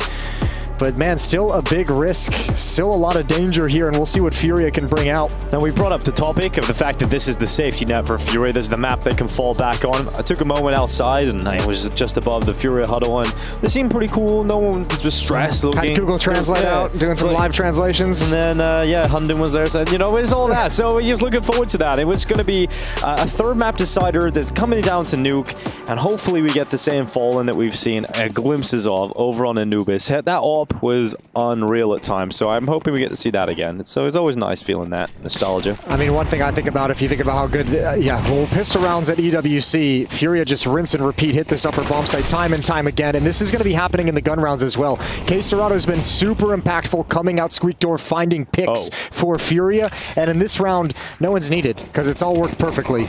They just melt through this defense. Skulls is low. That's about the only thing that Heroic have been able to do in this pistol round. Furia just burst through the A bomb site, put that bomb down, and what a different story it is on Nuke when it comes to pistols. Success instantly for Furia. Yeah, and let's talk about this a little bit more, because this is what you'll probably see from Furia throughout this half on the T side. The things that they were very, very good on at EWC on Nuke, when we got to see him play this time and time again. Very good at finding picks, K-Serato at the squeaky door, as I just mentioned. They were very good in the mid-round of hitting the pause button, waiting, being patient, letting the next play come to them, letting themselves figure out where exactly they want to finish. They were very good at moving around the map, even when they were separated, and finding ways to work together and apply pressure at different points of the map. Heroic, if they don't have some individual level to put a stop to some of the initial battles that are going to come out, initial fights, they're going to be in trouble. Furia's going to pick them apart. You need Nerds again to have a good game.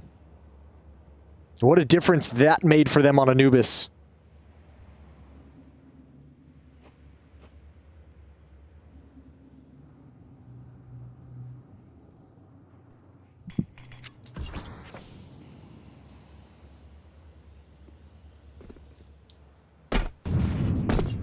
The CT4 spot could unravel the start for Fury if it comes together. We've seen stranger things so far in Cologne.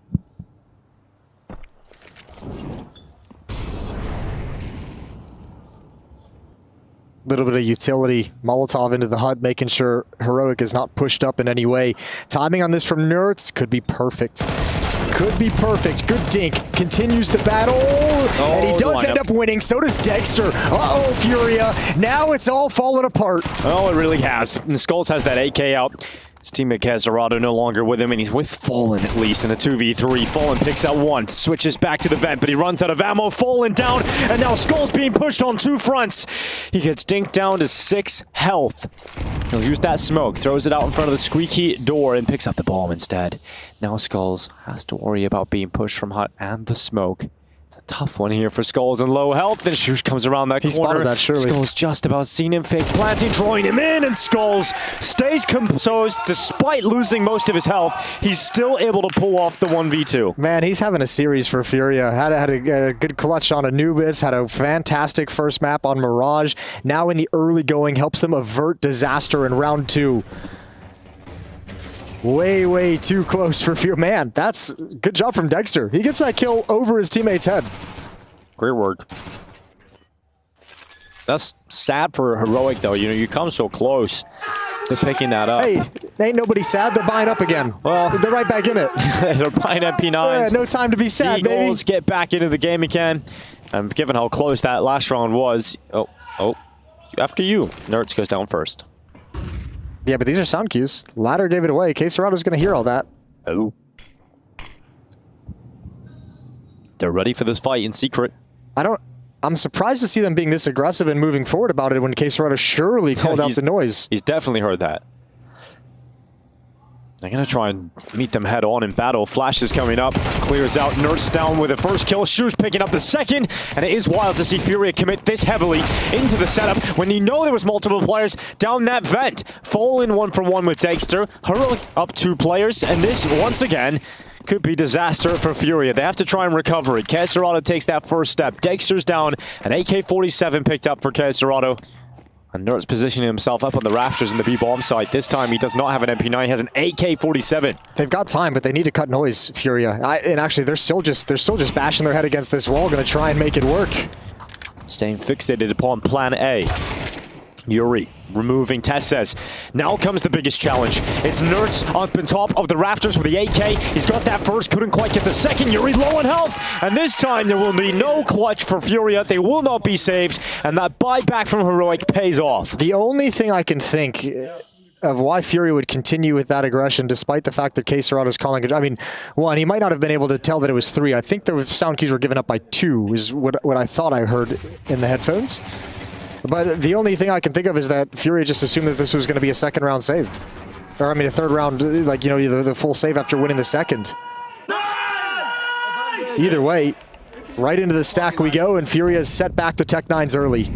Yeah, they go for a buy of their own, throwing everything they've got into this. Scrappy start to this game.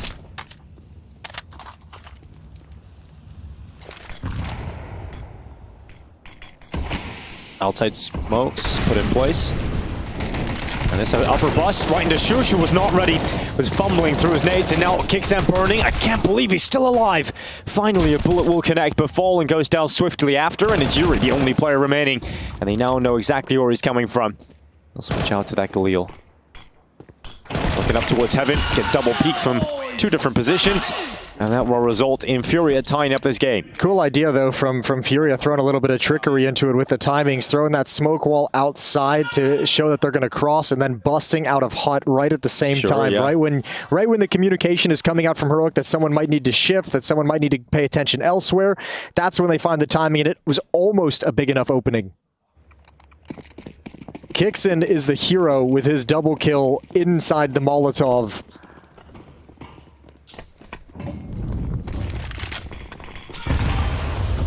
Cello. He's coming through that smoke. Tesses is waiting for him. Cello goes for the peek. And still, even on the second attempt, does not get through Tesses. This is a monstrous hold. That is so clean from Tesses. This actually, this couldn't have really started much worse for Furia. The pistol round and the second round are obviously nice, but the second round was sketchy. But from there, you've got Heroic now flush with confidence. A couple big rounds, a couple big impact plays from individuals. Tesses is going to be feeling really good after that sequence, really sharp. He's loving that. And Furia still struggling to get their economy going on the T side. Yeah, just teetering on the edge of Eco and buy. 3 AK-47s, a MAC-10, and a Tech-9. We'll blow open that door. Skulls will make it uncomfortable for Kixan once again, who's standing in fire and just about survives. Caserado got down the vent. Skulls not so lucky. Nah, not so much. No, he made it now. He has indeed. They don't have the bomb, though, so they need to join up through this ramp attack. They're going right at Tesses. He's going to drop down. He didn't like the fight. Yeah, but he wants a double dip. He's coming back up.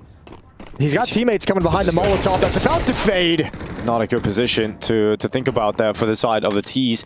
Tesses hung around. He got an extra, and he's still here. He's still fighting. He isn't falling all the way down into the site. Now, surely he will.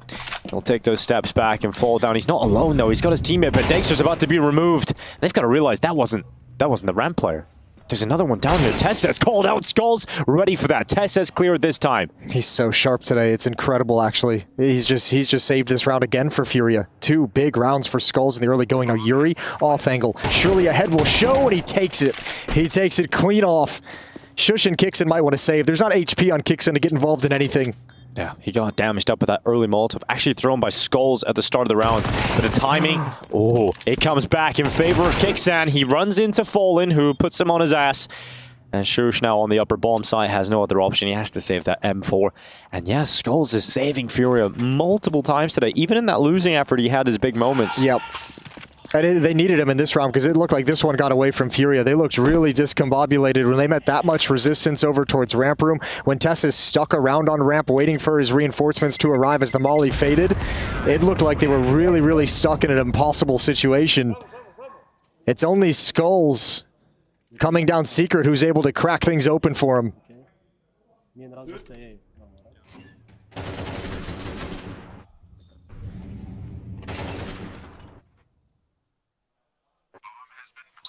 Slight glimpse into just coordinating their A setup.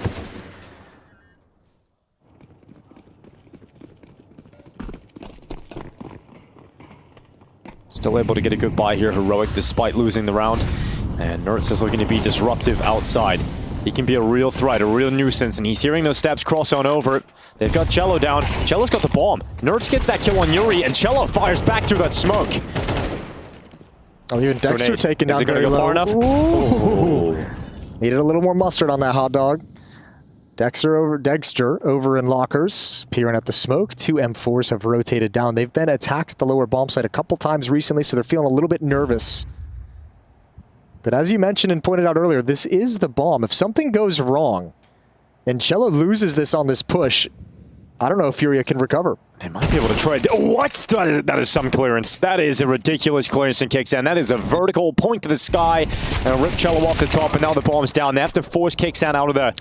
It's okay that Kixan sacrifices himself as well because there's a second player down that wasn't spotted by Cello. The real problem is Furia doesn't have any smokes to cross this. They're trying to put an improvised rum boost in play. They might run. That's the second time they failed it. Third time's the charm. Tessus is coming now to clean up, so they're all dead. Nice it's going to be a nice. Yeah, he definitely caught that one, put it in his back pocket. And Skulls is down 35 seconds. Furia. This is not a pretty one. This is not one you want to remember. Just that bomb being dropped. Nertz with his aggressive play. 1 kill was so important because that second player would have been joined up with Cello. That's one hell of a clearance from Kixan. Shush comes in and Fallen's down now as well. Oh, this is brutal. Take everything away from him. Be ruthless, Shush. You got to know. Caserado's around that blue bin, so he's going to use his utility. Oh, it's smart. It isn't spreading. And instead, he goes the old-fashioned way and just faces him. Has some mercy, too. Takes Caserado down before the time runs out. Actually, no, he didn't. Or, no, he did. Sorry. We're all good. Saved. But, yeah, this is Nertz being nice and aggressive. He can be such a threat, and then Cello got the trade, but got stuck in that position with a bomb, and that's never a nice place you like to be. Yeah, just not enough utility for Fury to join back up with him. So some issues on this T side so far. Yeah, big time. Few hiccups there. It's not as clean as we probably expected to see in the early going based off what we've seen out of their nuke in the past. We're not expecting anything out of Furia in this round, really. A bomb plant will be huge, and they're going to run right into the A setup. The bomb is now down loose on the floor. Dexter missing shots on that op, so he'll take a few steps into cover, and Shush will clean up the rest. 5-3, Heroic have a 2-round lead. Yeah, but Heroic's looking solid on the CT side, Nuke. They really are. And this is starting to get worrying because, as you mentioned, the context of this game is if Furia lose, if they go out in stage 1 of Cologne, that's a disaster. You've had your whole roster here the whole time. You've had events where you've actually been able to take your full roster on the lead up to this event. Heroic just had their Alper land yesterday, and they barely played anything with it. And you're looking to have a performance here at Cologne that kind of changes the vibe around the team in terms of what's expected, in terms of what's possible, in terms of the positivity you can bring into an event. Early elimination and all that hard work around the roster changes goes to waste. Charge into the upper bomb site. Some speed behind this one for Furia. Skulls and Cello. They've got two. Shush falling off the top. And he's got a couple of low players, but not falling. He's running right at him with that Tech 9. And oh my god, Dexter diving down. He's alone. He's completely alone. And he would have had to have a miraculous moment, but there is none available to him. And that upper bust from Furia pays off. We just keep saying his name too. Skulls has critical kill. I mean, his scoreline isn't anything impressive, 6 and 7. Impact. But I feel like all 6 of those are high impact round winning kills. 1v2 in round 2, 2-kill backstab at the lower bomb site to save Furia, and now 2 kills in this round to help provide the openings necessary to break in. And despite it not looking pretty, Furia starting to put enough rounds on the board for them to be pleased and happy. Fighting tooth and nail. Well, they're going forward again. Furia charging out into the upper bomb site. This time Kicksan has had enough. Gets into that smoke next to the vent and unleashes death to 2. It's Keserato and Cello forced to sit back and watch the rest of the screens beside them. And that means Furia have to go to plan B. I feel like Fallen's trying to call a game based off expectations. We saw it on Mirage, the back-to-back-to-back B hits to close out the map. The third one finally worked. Here again, we're seeing a lot of emphasis on this fast, aggressive play out the squeak door. Oh, just about sees a bit of Tessus, but commits too far in the open, and Dexter will best Fallen in that fight. And any sort of ground that Furia had in this round has completely fallen away from them now. Yuri stuck in the vending machine room. He'll walk into the lobby, waiting around the corner is Shush. And it's 6 rounds to 4. At a minimum, Heroic have confirmed themselves a tied game at the half, but with the way they're playing, we're expecting more. They could crank this up, especially if they're able to get a win here. Furia's out of money after this bye. They do have a significant losing bonus. Well, they have 2 rounds in the losing bonus built up. You get a plant, you save some weapons. Next round can still be an investment, but things are going to be tight. It looked like Fallen just shrugged off a timeout request, and the coach said that. It seemed like he wanted to come in and have a say, and Fallen didn't feel like he needed it. Look, it's one of the benefits of having Fallen on the team is all that experience as an in-game leader in tense situations. So if Fallen wants to call himself out of a problem, I think you give him that leeway. Kicksan's starting to be really annoying for Furia to deal with. He's gone into the vent this time. CT Smoke keeping that door at bay, and you're right, it feels like a stubbornness to Fallen's calling today.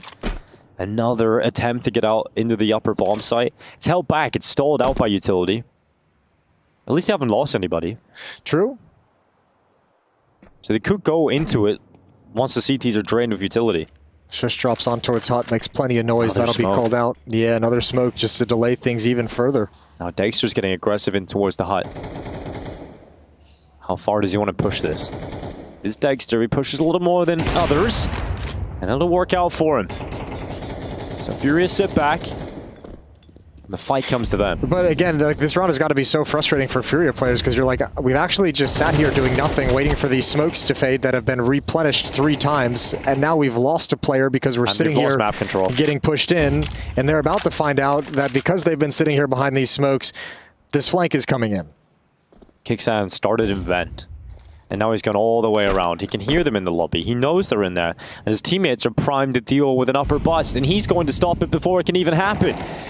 They're coming out that door. That's the bomb down. Cello's dead. And this was a terrible round from Furia. This is a 7th for Heroic. And that call just did not work out at all.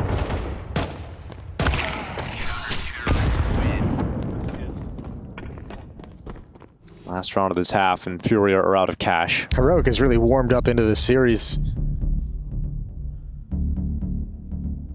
Looking solid on the CT side. 7-4, 3-round lead. It feels like Kixan is very comfortably dealing with the simplicity of this T-side calling right now. Like he's been starting the vent, and then he knows, okay, we're not seeing anything. He's just happy to push all the way behind them.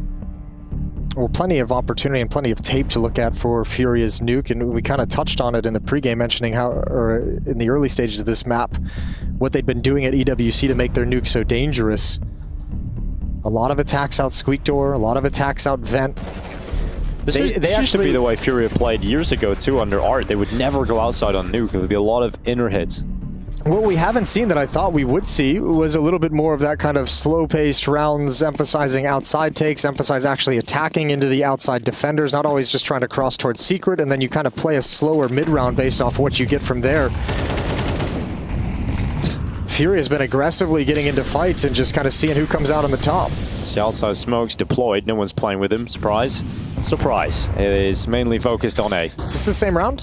Yeah, it's a little bit faster. This time it is faster, and it's successful in grabbing that opening and some space into the site. There's a Vent player, and it's Kixan again. He looks to come in behind them through the smokes. He's in main, and so is Yuri. So that Tech-9's going to get that easy kill. Doubles up into the AK, and it looks like Furia steal one extra at the end of this half.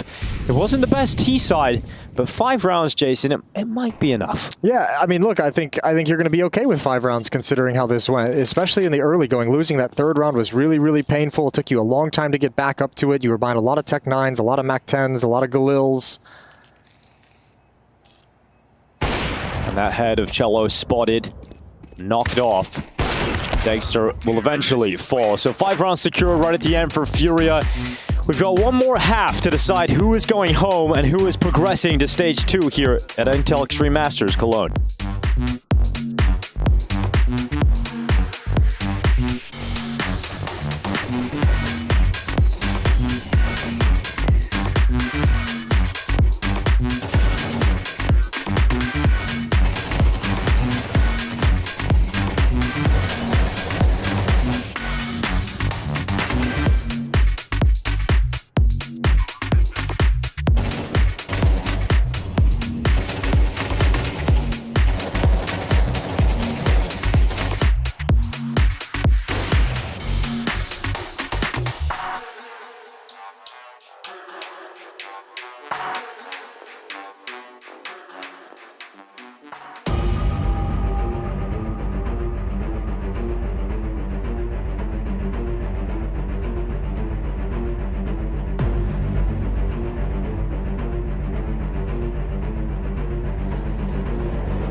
I got the smoke. I will jump down. Okay, one more. Nice, Jamie. Nice.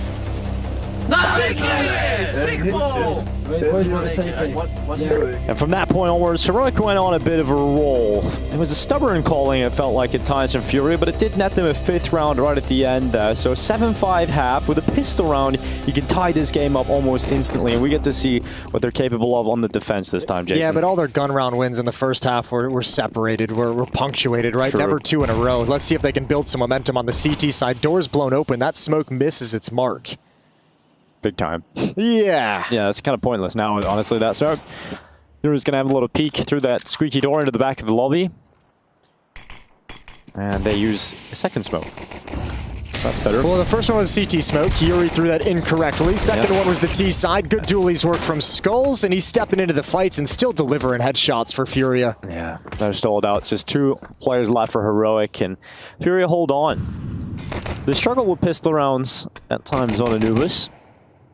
They got Different both story here on Nuke. Yeah, well, they reversed it, right? Heroic got both pistols on Anubis. Now Furia's got both pistols on the deciding map, which never feels good. Smoke coming in towards Doors, and Skull says, "You'll never expect me." Triple kill.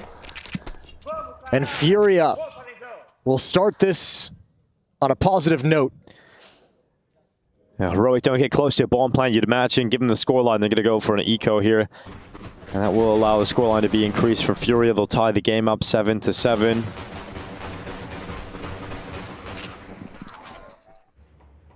And we'll keep singing Skull's praises throughout this. If Fury make it through today, if they make it to stage 2, it is in large part by Skull's help. The new recruit to Furia. And as expected, the eco for Heroic. Outside smoke's thrown. It's all a little bit of a ruse. Not a whole lot of strength or power behind this fake. It's unarmored Glocks. And if they want to take advantage of the fake they've thrown, they've got to come through the smoke. Now this could go very well for Cello, or it could get a little bit overwhelming. So he's going to just drop back. He won't make the decision to stay and fight them. And he's got Caserado coming out of decon with him, so it is going to end up being an easy hole for Furia. Caserado runs out of ammo in his primary weapon, but pulls out his secondary and is able to close out on that final kill. It is 7-7, tied up as expected, and now the buy returns for Heroic. Yeah, first round of AK-47s on the board, missing some flashbangs thus far. They've got smokes, they've got Molotov HE grenades, but no flashes whatsoever for this round. Furia goal number 1 is just make this clean. Get your economy settled early as possible.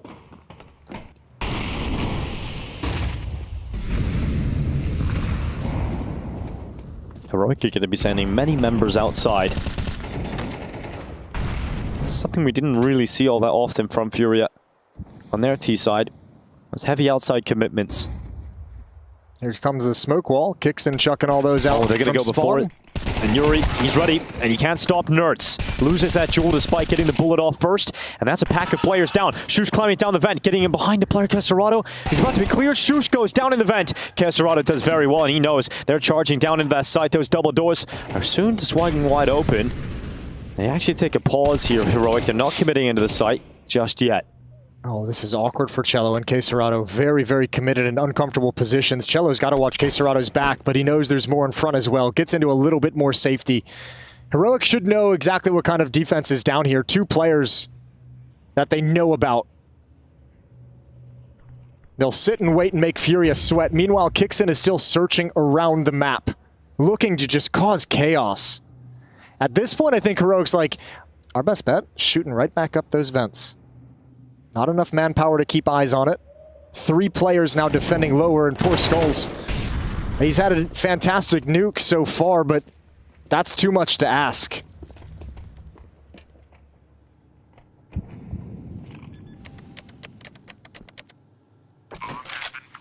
Now for Furia. And that's just as designed, and that's really cool from Heroic, because your in-game leader is the one kind of searching the map, and he's like controlling your round away from the main point of attack, right? Like the main core of the team is downstairs. They're like, okay, we've been stalled out. Forcing the issue doesn't feel great. And Kixon just says, everyone wait.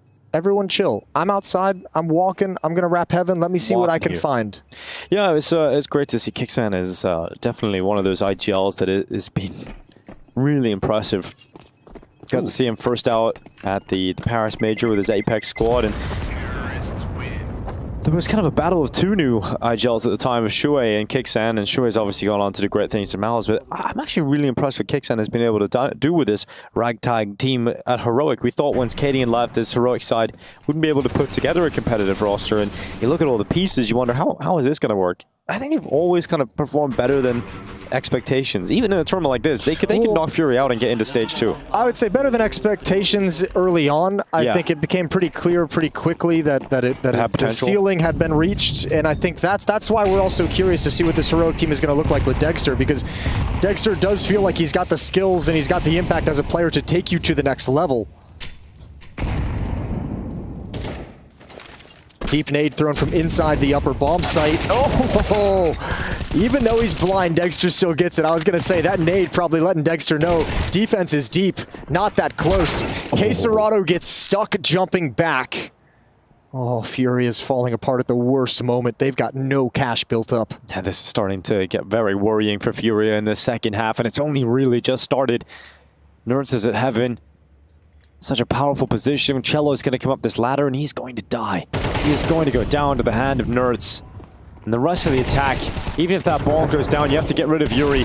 And that's going to be Nerds' job that he will do easily. Fallen stuck in the vent. Tesses, pulls a grenade. It looked like he's about to hard clear it. Regardless, he gets his gun out in time, and Fallen unable to stay alive much longer. This is that sinking feeling. The players won't have it yet, still just embroiled in the competition, but this is where you look at it and you start saying, oh, that Anubis pick. Ooh, that Anubis pick. We knew it was a risk. We're probably feeling really good about it after the game against Liquid yesterday. Much more positive than what they were able to show today. But we were talking about Nuke because the safety net, it doesn't look like it's caught them just yet. We'll see. They've got one more gun round. They got one more chance to get into the swing of things, saving a lot in this round. No one buying armor, just some upgraded pistols so that they can move forward. Full utility, M4s, kits, AWP out for Fallen. And then that defense better be absolutely perfect. Oh, Cello. Pops on up, says hello to Shush. Sends him down to the Shadow Realm. 4v4 for now, but how long are Fury going to be able to stand around like this? This fight could change it. Cello versus Tessis in secret. This is the solo fight. You can't ask for a better situation if you're Cello. Yep, and it works out for him. Takes out Tessis. He doesn't know it's the solo fight yet, which is why we're not seeing him go and grab that gun. He's focused on the fact there could be another player in behind him, but eventually Cello might be emboldened to take that rifle away. Heroic starting to make their pathway known. Wrapping towards outside. Fallen gets a glimpse and drops on into the A site. Yeah, but they've already kind of lost to that wrap play. Once to the lurk of kicks, and just the previous round it was multiple players of Heroic swarming it. Nerds was sitting up there. Can they actually stop the heaven wrap this time? Fallen's looking for it, but that Deagle. It was. It's just going to be on a timing. It's just the problem is the Deagle. It's either going to be brilliant or let you down. Nope, doesn't connect in the first time. Goes back, goes down. This time Skulls' AK-47 starts to chime in. Grenade lands at his feet, takes half of his health away. That 5-7 from down below, it's Dexter dead. And kicks down in a 1 versus 3. He's going to walk into Skulls. He knows he's in there, clears that out first. Now gets his gun out, time is limited, going for elimination. And now you don't peek, but there's enough time if he stuck it. But he didn't. Quesarado doesn't peek. He holds and he waits, and it pays off for Quesarado. Turns out pros do fake. Quesarado just saying, you better plant that bomb. I ain't peeking until I hear it go down, because I'll still know exactly where you're at. Shout out to Cello. 2 kills with the P250, keeping Furia at pace with Heroic just when they're about to extend that lead. Cello delivers. And a timeout immediately taken from Heroic. It's only the first that they've used. They didn't have any issues in that first half. They were living the dream. They were loving it.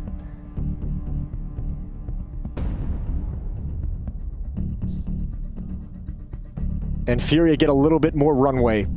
Up in the hands of Fallen. We've seen Furia play a double up on this map as well. We know Cello enjoys switching into it from time to time. He did it on Mirage earlier today.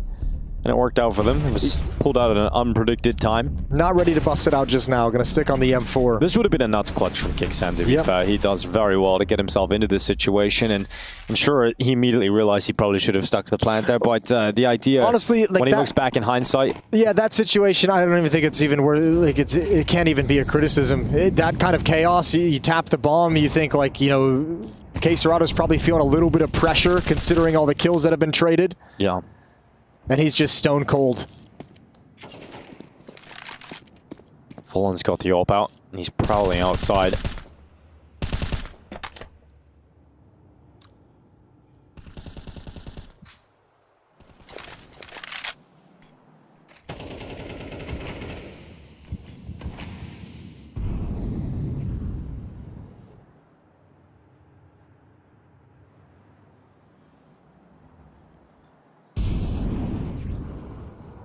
Tessa's crossing with those outside smokes, makes his way to Secret.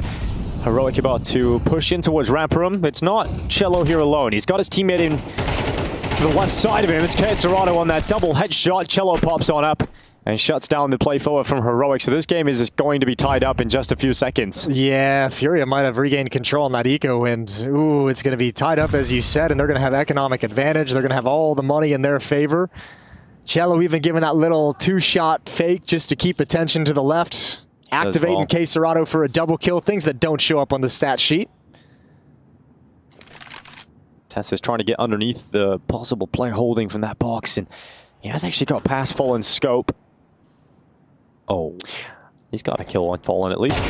I don't think this is, this isn't going to be enough to turn the round. He's just going to save this AWP with 13 seconds. Backing off, his teammate's already in T-spawn as well, so not a bad thing to get away with the AWP, but those are probably going to be the only two weapons you have. I don't think Heroic's in a situation, in a position at 9-9 on elimination map to go for a force-up around this AK and AWP. I think that would be just a touch too crazy.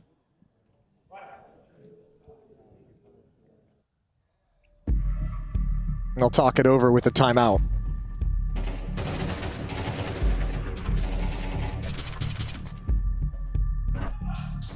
If you're Heroic, the last thing you want at this point in the map is K-Serrato start delivering more and more headshots like that.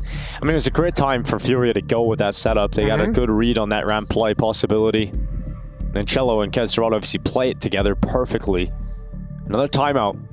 At least they have that luxury that the first half was comfortable enough they didn't have to use any, as you mentioned. So they've got 3 to burn here. 1 left. I'm just intrigued on what they're going to go with the buy here, Jason. They've gone for the risky decision. They've gone for the investment around the safe weapons. The Tech 9, the armor, the Deagles, the AKs, and the AWP is what Heroic have brought to this fight. They want to pick up 10 now. It feels crazy. It feels insane. But it could pay off. What an advantage for Furia if they can outlast this and win this round.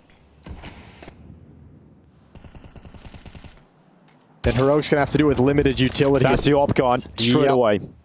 You send Dexter outside with limited utility. You feel like the AWP needs to make some more space, and you send the AWP out, it instantly gets picked off by Fallen. And he won't be putting himself in a position where he can fall to this red boost. You're going to have to just wait.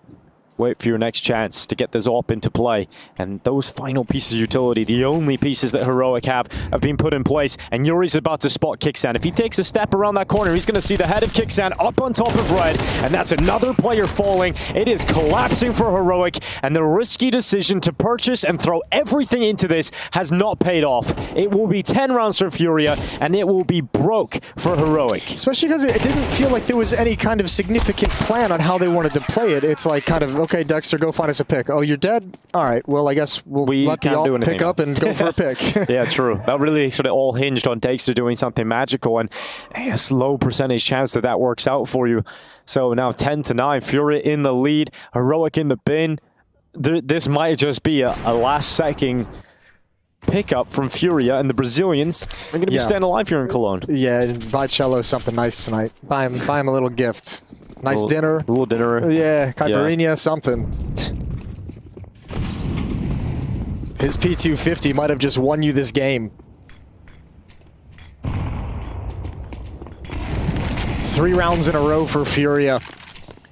Complete control and Fallen now. Getting fancy with it, breaking the smoke, picking a player off. Skulls, here's the footsteps. And they're going to charge down vent. Heroic getting members down into the lower bomb site. The plant would be lovely, and that might be denied. And Cello makes his rotation down. Kicksand stopped. Cello is just destroying them. And a little tap for extra style points.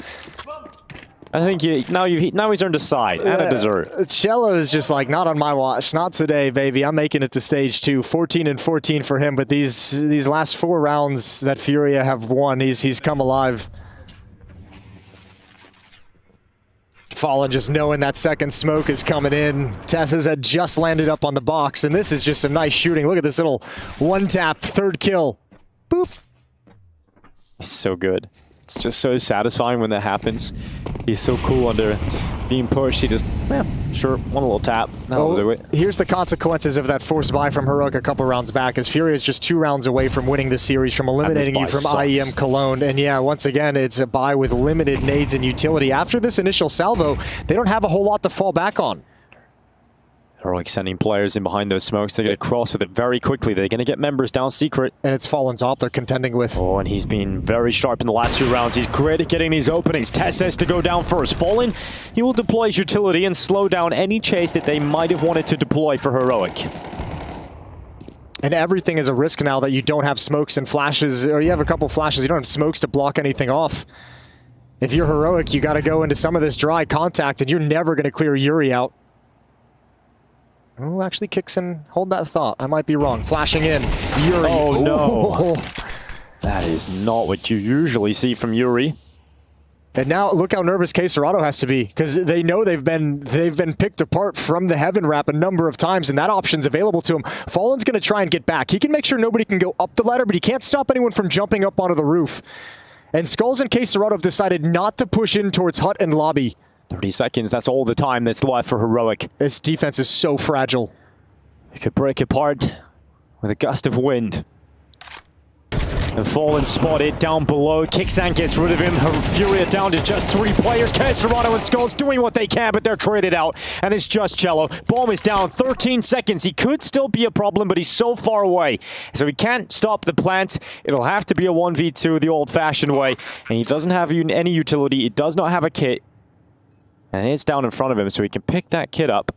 And also a smoke flash, so he's got all of those problems solved. Dexter's looking the wrong way. Cello, he didn't see him. He didn't see him. They don't see each other. They're right beside one another, and Dexter's able to turn. It looked like Cello, even on 4-3, would have been able to see enough of Dexter as he climbed on up there, but not to be. And Heroic needed that round win. I think if you could pause that game, or if you could chill with Fury after this, and when they do a VOD review, they would have said, I wish in that moment we had K-Serato and Skulls push Hut, and the 2 players lower, Cello and Fallen, instead of going back towards the Heaven Ladder, push towards Lobby instead. I think they would have liked to have kind of made that work so you could at least take control of that part of the map and then readdress the retake and the bomb site after the fact. Heroic not letting this one slip away. Not done yet. They've had to battle back due to that, in my opinion, crazy economic decision, that force buy. Last round winning it with very little utility. Well, it hasn't broken them. But every time you go down that path and you're like, okay, Yuri in Garage, he's probably hating himself right now. Yeah, it's true. Missed kill onto Kickson. We usually see Yuri sink those kills every single time, right? We've just seen him take those every time. 11-10, 1 round separates Heroic and Fury as they go to battle again in round 22. This is for survival here at Cologne. Lose this map and you're heading home.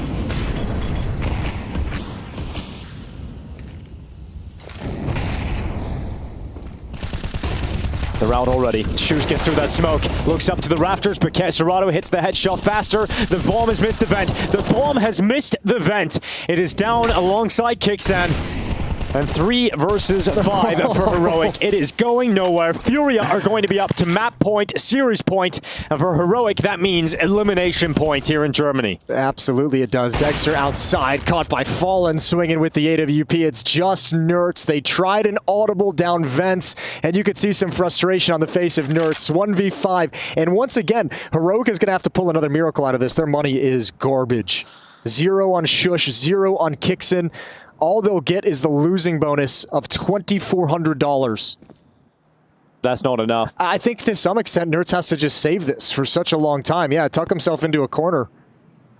Otherwise, it's Tech 9 for you, buddy. Well, he'll actually have a little bit more extra cash than anybody else, but most of these players are going to have to go with Tech 9s. Back 10s if they really want it. And you do not want to go to battle in the last round with that. Testis will have 3750. He can drop an AK-47 right over to a teammate. He can actually hook someone up.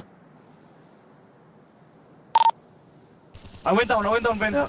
I'm dead with the bomb. Yeah, I'm taking it. I'm not down. It's got to be one of those heartbreaking moments where you just fumble the vent dive. I'm not down. I'm not down. I'm not down, guys. I'm not down. That's just so sad. And it's like, oh, at this point of the game, at this point in the tournament, and you fumble a vent dive. That is very tough to have to swallow if you're heroic. A lot of chaos going down in the mix, though, right? Yeah. Flashbang coming out. Shush is making the run. Spam coming through the smokes. 3 smokes in this location. Easy to lose track of yourself. 2 chances for Furia, and it won't get better than this first one. Oh, Shush climbing down the vent is a charge towards Cello. A charge to the Brazilian who has to hold the ramp. Tesses is dead first. Heroic down to 4 members, make it 3. And Cello has been the bane of their existence at times on the CT side. Finally, he is dealt with by Kixan. Heroic control the vent rotation, though. Heroic control it. There's a player inside the vents. That's Shush that we saw jump down earlier. So much pressure is going to be coming from Ramp Room. Fallen just has to be patient. Just be patient and bide your time. It's the other 3 players who have to create the opportunity on this retake. Nerds has a Molotov as well. Heroic are fighting for their life in this post plant. They can delay this a long time. Oh, Shush is down to 1 health. 1 HP left on Shush. Kixan's up close. Nerds is beside him. And they are taking their time for you. They are locked out for now.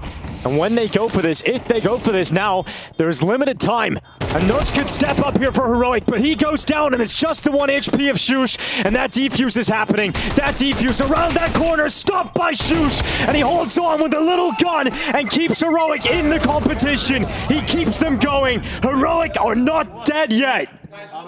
How is there no one watching that? How is there nobody watching? How did they not get away with doors? that? With 1 HP, with 1 health, and a Tech 9, he keeps Heroic in this game. Yeah, this time you take that timeout when your coach asks for it. Y'all need to chill. 3 players to cover the planter. They'd come from Ramp Room. They'd cleared everything, and all 3 of them are focused on decon. Not a single player looking towards double doors until it's too late. Well, I said they needed a miracle. They got that miracle. One. That's the miracle. Bombe double, like events. Nice! Nice! How the fuck did you go past me? I need to respect. Guys, Shush is so confused. I'm sure Heroic thought they were getting ready to go home right there. Furia do not check the double doors.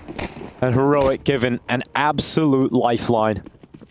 Overtime is a possibility. Heroic's buy is still not good, Jason. They've still got Galils on pretty much everybody, bar Kixan. Yeah, but you can almost throw it out the window. You're Furia. You lose a round like that, everyone's nerves are on edge.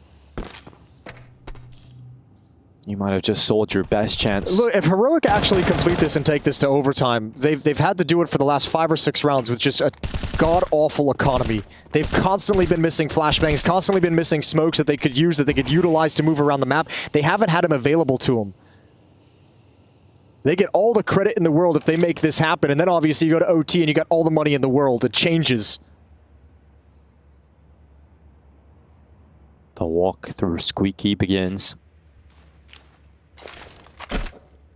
Shush. Oh, he's blinded. That's a great timing on the flash. Very effective. That's Furia with first blood. It's great timing on the smoke to throw that flash when it's about to fade. Kickstand's already out. He's going to push into Catsurato. It's damage done from Catsurato, but no further kill. It's Skulls up in the rafters, and he's been lights out all day long for Furia. And now it is just Dexter, and he wants to stay in Germany a little longer. He just got here yesterday, and he is sprinting down to that lower bomb site, punching those digits in. And what a moment it would prove for Dexter that he deserves this spot in Heroic.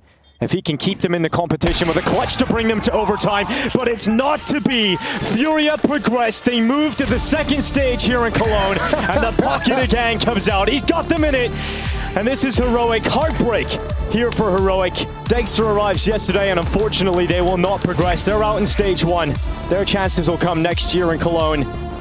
But who knows what they'll look like then. Yeah, Heroic's going to have a tough conversation after this one, but more than anything, it's got to be about what is this looking like moving forward? What team are we going to get? We need Dexter more and more often so that we can actually get this project started. For Furia, they avert disaster. It wasn't the best Furia. Catsurato felt very quiet all day long. This wasn't the best version of Furia that we could possibly see, but their goal is making the playoffs. Step 1 is accomplished, which is make stage 2, and let's see what happens moving forward. Yeah, the expectations for Furia can start to increase. Lots to look back on. Credit where it's due. For Skulls? Skulls has come into this team and just looked rejuvenated, looked back to that player that had so much potential. And I got to say as well, give credit to our boy Cello. That double P250 round got this started. That's the comeback. That's Furia winning is off the back of Cello today.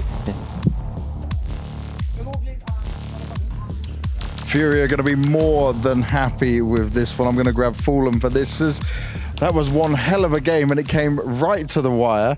How does this one feel, though, to make it through to the next stage? It's been a while, mate. Since 2021 was the last time we got this far. Oh, really? I thought someone told me that I only made it through when I won both tournaments, so maybe I'm going to win it again. I like that one. Well, your plan already was to get through the playoffs, right? That's what you said the goal was setting out here. This is a nice step in the right direction, but I want to talk about the difference we're seeing in this Furia. Is it finally coming together? Do you feel like you're seeing a change? I like the roster we have. I think we complete each other very well. I think it's a good mix of players. The culture work is very good as well, so I'm very happy. I think the Furia guys have never gone through the Cologne playoffs, so we kind of broke a curse here. That's awesome. I'm very happy with the team performance. Heroic played a good game. I mean, 13-11, I think, right? That was very close, so we could have gone either way. And it definitely could have gone either way. I want to say throughout this series, though, was it a bit of back and forth stuff where you start off by winning their pick and then we come into Anubis and things went quickly the opposite way? Anubis sucks. I don't know why we play this map. You gotta play it. You gotta do what you gotta do. Why do you pick it? Why do you pick it? I mean, we have been working on the map, and we played a good map on Anubis yesterday, and you gotta try it. You start something new, and we thought that they were not playing Anubis super well according to their results and what the idea we have to play against them. But in the end, they played better than us. So we had a couple of rounds that went their way that could have gone differently, but they won both pistols and 3 or 4 situations that could have gone our way. So it's complicated to win on one map like that. Are you still trying to figure out a bit of your map pool and what's comfortable for you guys? We play everything. We just don't win any of them. Well, hopefully that can change going forward. Fury have made it onto the second stage. Let's see how far they can go. Great. Yeah, big moment there for Fallen, and perhaps it was such a thriller of a matchup that he's forgotten. This isn't quite for the playoffs yet, but you do get to stage 2, which is pretty cool for you, I guess. I think we said coming into the game, for a team like Furia with the current state of mind they're in, I think making it to the stage 2 is already in itself a bit of a win. I think taking down Heroic in this fashion over 3 maps in a very close game on Nuke as well, where you're forced to use your entire playbook, you are forced to show emotions, which they did as well. It's a very healthy win for Furia. I said coming into it, I haven't really bought into this new iteration or new version of Furia just yet, but this was definitely a step in the right direction. I'm impressed with what I saw today. So you agree with me now? No. Yeah, not yet. All right, cool. Listen, I have to agree. Like, I think that was a well-played game overall. Sure, there were mistakes made. The penultimate round comes to mind. 1v4, no one's watching double. Everyone's staring the decon. And if you like, okay, maybe there's a chance right there, but the 1v2 in the end, not quite able to convert it. I want to highlight Skulls here. We have to talk about Skulls, right? Catsurato had by his standards, a pretty pedestrian showing overall in its entire series. We didn't say Yuri played the level he played yesterday either, or rather the entire tournament so far. But Skulls was just such a reliable player. And when you have Fallen as well, not really missing his shots with the AWP, you can see what this team can do when even your A or B plan doesn't work out. The individuals are stepping up. And I think for my money, that's what the most impressive is about this performance from Furia. The fact that we have Caserado, we have Ewan not playing one of those games, where they rely solely on their carry abilities or their ability to show productivity on the server. So for my money, it was a well-rounded team performance, and that's something I haven't seen from Furia in quite some time. But you know what? The cherry just keeps, or I guess the pie keeps getting sweeter. There we go. It took me a second. That's not even a saying. A cherry pie. Yeah. A cherry pie. Yeah. A little bit of whipped cream on top. Your native You're language? my cherry pie. No.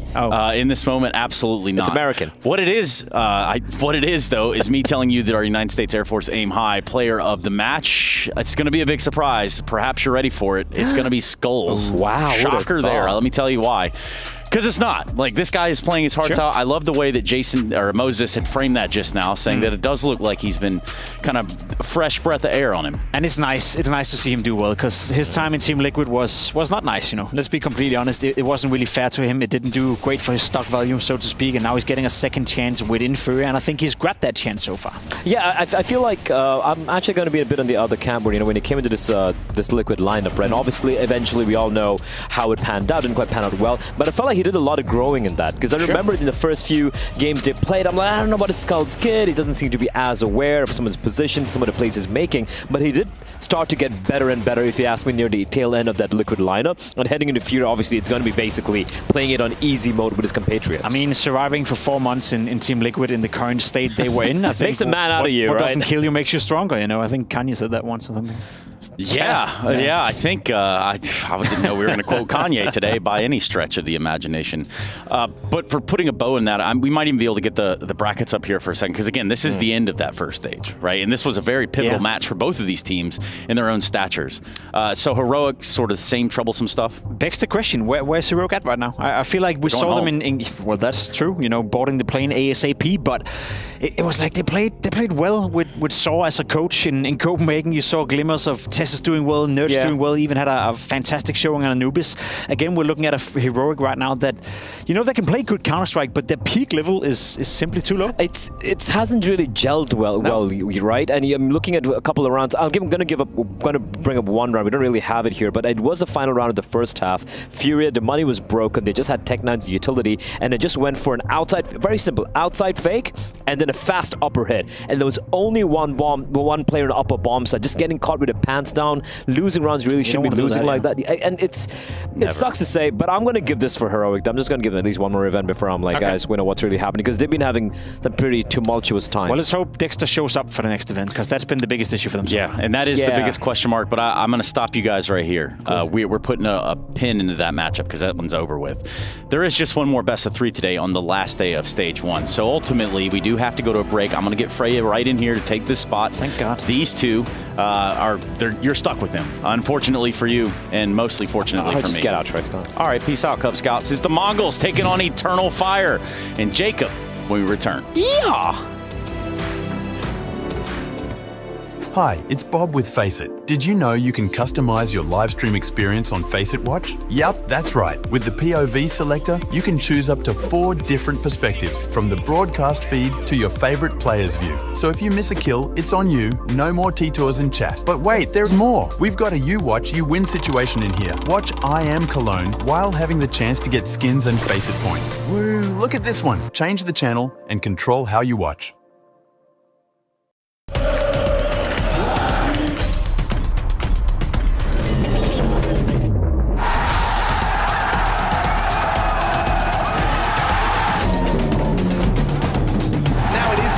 He's been a bit of a lame duck in this man. 5 seconds, shot connects. Oh, he doesn't go for the one, and he wins it! Lovely from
try to kind of forget about some of the shit that happened that year.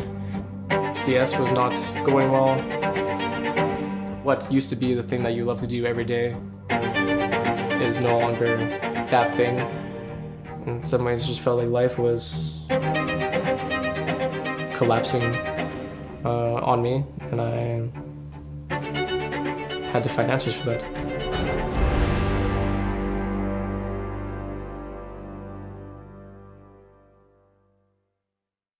ESL presents Intel Extreme Masters in partnership with Intel, Acer Predator, DHL, Qiddiya, Monster Energy, the United States Air Force, 1xBet, White Market, Logitech G, and NOR.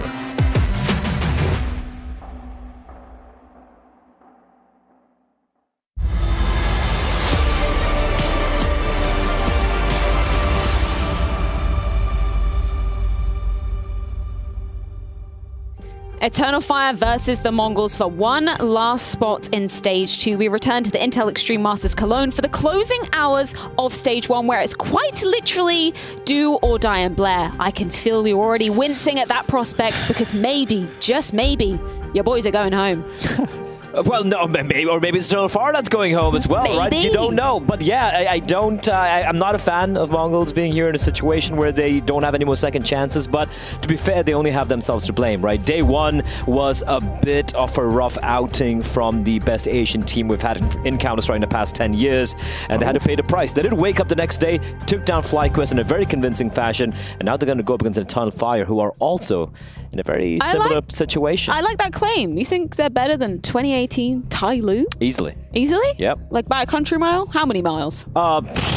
By a kilometer. A whole kilometer. A whole kilometer. Shorter What the than hell's a mile, kilometer? but sure. See, you get what a kilometer is. If Trace was here, he wouldn't get it. Yeah, Jacob, please explain to me, what is a kilometer and what are the Mongols doing here? Good question on both of those occasions. I don't know about the kilometer and I don't know what Mongols are doing down here because I thought they would be playing a little bit better. I think if you want to claim the Mongols going into Stage 2 as being legit, they got to be able to beat a team like EF. They've only taken down FlyQuest and by all means, you know, by luck of the bracket, I think that was a freebie more or less for the Mongols with the way FlyQuest were playing. So for my money, if I want to see more of the Mongols play, you got to be able to take down a formidable force like EF. I know us guys up here on the desk, you know, we're maybe averaging out an age of 30. You know, we're not the youngest spring chickens in the pen, but we had some nice data up there on the arrival footage from production. We've got one of the youngest teams in Counter-Strike going up against one of the oldest teams here in Cologne. They are the youngest team in Tier 1 right now. Matcha could be there to have the team of the Mongols.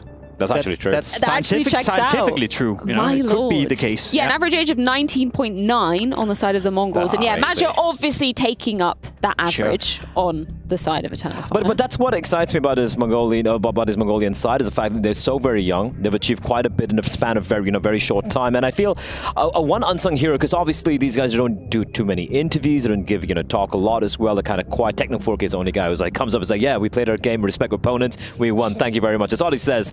I think a lot of credit has to be given to Mara, the coach behind them. He was he was a coach when, back in the day when Chad Sponge Burchill and his Renegados got beaten IEM Taipei by the old Mongols, and he was a coach back then as well. So the fact that despite the team being very young, they have a veteran, an old guard in the form of him standing behind them. Tell me about the trajectories of these two teams, Jacob. How are they looking at the moment? I mean, not great, because they're staring down the barrel of elimination. I feel like they're both following the same in a sense that we saw EF at the major in Copenhagen do so incredible well, and then it kind of eased out a little bit where the results have been a little bit lackluster for Eternal Fire as of lately, whereas for the Mongols I feel it was the same thing. We've seen them do well in Katowice, seen them do well at Cologne, and all of a sudden they're starting to win tournaments or at the very least get a little further into them. I think it's a case of crossing streams, right? Like for the Mongols, it started off at the start of the year, they're a team who can get a couple of upsets here and there, but not quite making deep runs. And for Eternal Fire, they had a pretty solid run in Kato, then made a great run in reaching the playoffs off the major, and then just kind kind of fell off a cliff. EPL was a struggle city. Yala, I spoke to Woxic, where it's like, yeah, it's like, you know, they achieved so much in such a short span of time that they were lacking a little bit of motivation. Meanwhile, Mongols, they've just been on the ascent. Have you noticed anything specifically about Eternal Fire that like actually makes them look visibly different from when we saw them, you know, finally getting their shit together, for want of a better time? You know, they were trading in and out so many different players from the Turkish scene, finally found a five that I was thinking were working together back at EPL. Yeah. Has anything changed for them, do you think? I think, I mean, they've been together for quite a while, right? That's the one thing which really helped them out. No wrong, the revolving door of players coming in and going. And they looked so much more, you can feel it in the server. It's like watching FaZe in a playoffs game. You know, there's a difference in the way to approach the game. I saw it in the EF at the Major in Kato, and after that, it's like, it's sloppy. The game is, the way they're playing, it's sloppy. There's lack of cohesion, the comms are lacking, and just overall, the mentality seemed weak. I think it's a team that relies a lot on the individual output by certain players within that team. You know, Santeros being one of them. I'm sure we're going to discuss him further. He is arguably the biggest star of the team, but also for Matcha himself. We saw him in Copenhagen, arguably having the best tournament he's ever had as a Counter-Strike professional player, given the stakes that were on, and we haven't seen that major ever since. So I feel EF, for me, is a team that really relies with the way they're playing as well. They like to force duels, they like to be aggressive, they like to be very proactive on the server. If your individual level is not on par with the opponents, it's very tough for you to win games with that playstyle. So I don't think they've changed as a team in that regard. I think the individual output they've had on the server has been slightly lackluster as of late, but it's coming back now. I mean, speaking of their opponents, they're quite familiar with each other, right? They only played each other a couple of weeks ago back in Sky Esports in the semi-finals. Wasn't a great showing from Eternal Fire, not gonna lie. This was, there are a couple of caveats here that I'll put out the obvious one. The first caveat being, there are a lot of circumstances in that tournament, you know, with the equipment and yada, yada, yada. I think both the teams spoke about it. But more importantly, Eternal Fire on this one, they actually, the map veto was very weird here. They actually banned out Mirage, allowing Mongol to pick Ancient. Ancient's a map that Eternal Fire don't really play at all. So that was a very strange map veto for me overall. Maybe they're trying to, I don't know, experiment something heading into this tournament perhaps. So a couple of caveats there. I'm not going to read too much into that, honestly. I think we should read into what Madder is saying, though, ahead of this series, as we had a chance to catch up with him ahead of this crucial elimination series here at IEM Cologne. Eternal Fire still have a shot of making it through to the second stage, but I've got to take on the Mongols in just a few moments. Majid, this is certainly going to be a tough game, but I want to go back to yesterday's game, which seemed even tougher. Vertigo, your tried and tested pick, you go up against Complexity, and the CT side, it just fell apart. Why, when you're normally so good at it? Yeah, obviously Vertigo City side is a side that we like normally, but yesterday like we didn't won one round. I think like it was 8-0, 9-0. Then after that we win only one round on City side. Yeah. And we started very well, like I think it was 8-4 on T side. So yeah, a little disappointed about our Vertigo, and yeah, not bad. But can you tell me why it went so bad for you guys when we normally expect like Vertigo is your tried and tested pick? Yes, it's about details, bro. It's just about details. There is some runs that was critical, but we lost it. And then after that, all fall apart. And they played also well, to be honest. They had a game plan, I think. And just about fixing the mistakes, I think. Today, in a new day, we'll do our best. And we come here to win. And this is the only objective that we have now. And as that is the only objective, you're going up against the Mongols, who you faced back in India, but they won it 2-0 last time. You told me already, though, India wasn't the best conditions for you. So are you ready to fight back this time? Yes, we are way better than we will be in India, hopefully, I think, if I don't jinx me. But yeah, we can prepare. The map is different from India. We tested to play Ancient against them on India. Now we fall back on Mirage. We will play Mirage. Yeah. And yeah, we feel confident. I feel confident. We'll do our best. And hopefully, like I say, we're going to try to show good Counter-Strike because it's important for me. And that's all. What is it that you need to be careful of about the Mongols? Because they maybe don't look as strong as they have done in the past, but they can be a scary team once they get going. I think individually they take a lot of space. They're not scared at all to take aim duels. So the only things I will say to my boys is when we have to take duels, we take it. That's all. And they play good, I think. They're good teams. And like I said, the duels tonight, it will be important for us. And yeah, we have a game plan. I have a game plan, and we're going to follow that. hopefully we're gonna win. Stick to the plan, take the fights, and hopefully get that win. That's what Eternal Fire is going to try and do to grab that last Cologne spot. What do you take from that Maja interview, Jacob? Well, I'm glad he said it himself, right? It is a team that relies a lot on the individual level and a lot of taking the duels and not being afraid. So I love the fact that he's buying into the argument as well, that the recent struggles for Eternal Fire has been the fact that maybe the individuals haven't been at the same high level. So good for him to believe in his boys still and saying, you know, you got to go for those fights because that's the way they want to win and that's the way they can win. And Xantares has been that guy, right? 1.34 rating, 35% T-side opening attempts. That's the big chunk. And more importantly, almost 70% success rate. That's nice right there for Xantares. That is very nice indeed. Very nice indeed. I mean, it's kind of, I was just looking at the B stream because obviously his former team in Big also battling for Tournament Life versus Falcons, currently 4-2 on the third map there. Just a little tidbit of information if you want it, even if you don't. Sorry, you got it. Nobody asked, yeah. Yeah, nobody asked, I guess. Other individuals that you want to step up alongside Xantares, though? Anybody else? I think the obvious two names would have to be Wicadia and Woxic, right? Wicadia is a player who really impressed a lot of us at the major as well. The way he likes to play. Wow, he's loud. The way he likes to play. Wicadia is the sort of guy who's going to be aggressive in your face. He's not comfortable just holding an angle, so to speak. And for me, more importantly, it has to be Woxic. Because if I'm talking about pound for pound, play for player, Xantares is the best player in the server. But individually, each of the Mongols players, you could give a case for them being potentially the best player in the server on a given day. And that is worrying. If Woxic has a quiet map, if Wicadia kind of turtles up, it's looking rough here. Let's talk a bit about the map video, just throwing it back to last time around, back to Sky Esports. Ancient, Dust 2, Nuke, we didn't need. They learned from their mistake last time. That. And that's a good thing, right? These are the two maps these two teams like to pick always, so now they're going to have to go to the second best map, or the third best map. We saw Maja say Mirage. I think Mongols are going to go for a Mirage pick. It's a map they always go for, despite the fact I'm not a big fan of it. Dust 2 should be a pick for Eternal Fires. We saw Mongols getting absolutely just crushed by Saw on day 2. And I'm imagining an Inferno decider here, you know, just shake hands over there. Surely, right? I bet you the Mongols would like that. Anubis coming in as a pick from EF. That's a bit of a surprise as well. We have seen the Mongols play Anubis a couple of times after the player break already, so there's some data out there, but to me that's a little bit of a surprise. Have the Mongols opted to start on the CT side as well? Is that what I see? Yeah, that's our CT side. That's interesting. Mirage, no surprises there. It's a map that they really do enjoy. I think Eternal Fire should probably ban out Nuke, if I'm not mistaken, and that means Mongols can allow Inferno through, which is a map they're very comfortable on as well. This Anubis is a bit of a surprise. I think Mongols bans out Dust 2. Their Dust 2 looked kind of rough earlier on day 1. EF banning out Inferno. Okay. It's a nuke. Okay. It's a nuke. Interesting. All right. Nice. I like this. Anubis, though. That's kind of it's a bit of a head scratcher. It is a bit of a surprise. I don't think the Mongols look necessarily good on Anubis when they played it, but they don't or not that bad either, right? No, exactly. But when they go up against an Anubis specialist team, I feel like they're really going to struggle. But the thing is, I don't think if Eternal Fire are an Anubis specialist. They played the map, but it's not like they're super great on it.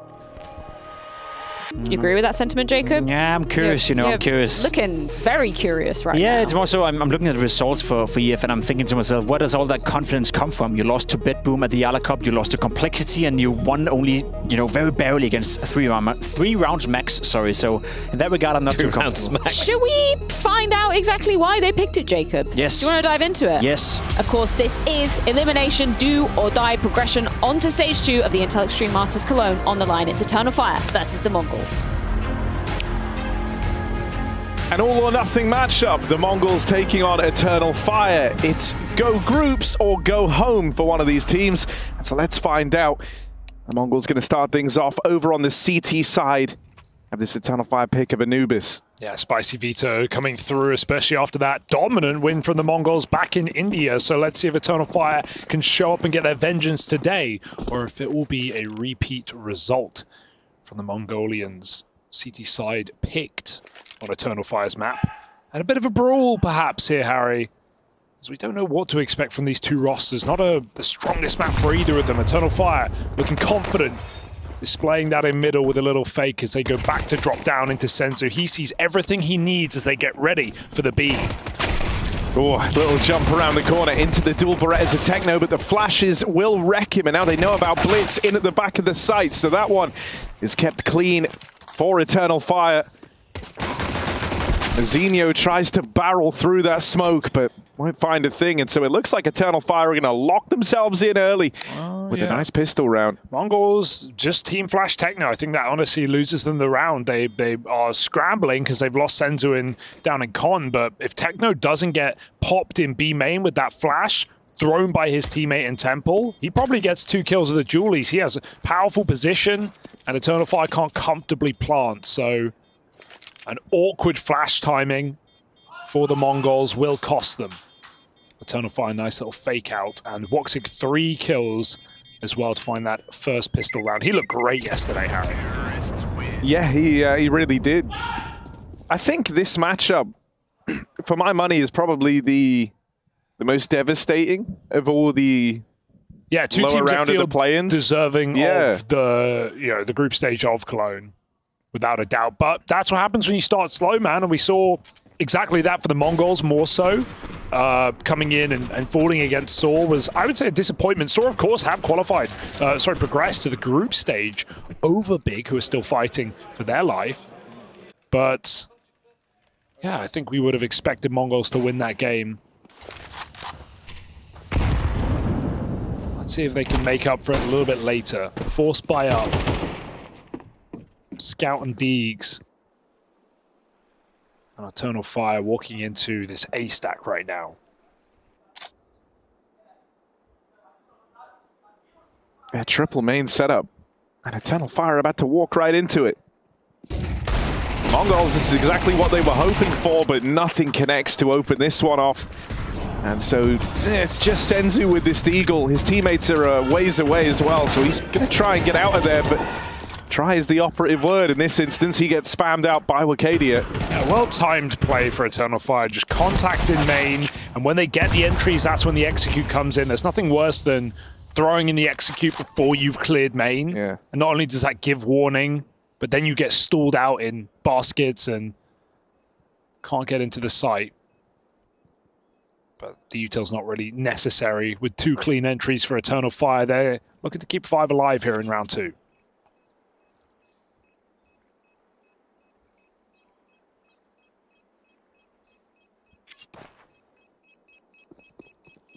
Very strong execute team are Eternal Fire, so to me it makes sense why they like the Anubis pick. Trying to change things up, trying to catch Mongols off guard. Definitely a good idea they banned Ancient this time around. They paid the price last time in that Indian head-to-head. Getting just 8 rounds and then 4 on Dust 2. Already starting off a lot better.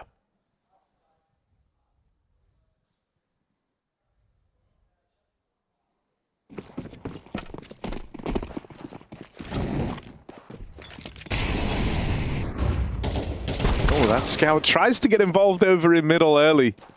Optimistic, no smoke. No smoke down. Fight at the drop down. Like, yeah, well, if the smoke's down, they're going to cool it, and those A-Stairs players are going to be a lot more aware of the possibility of a scout. It's a very common opening play. They know they saved the scout, but you're just hoping that Eternal Fire don't swing mid off spawn. There were Deagles, they missed their shots.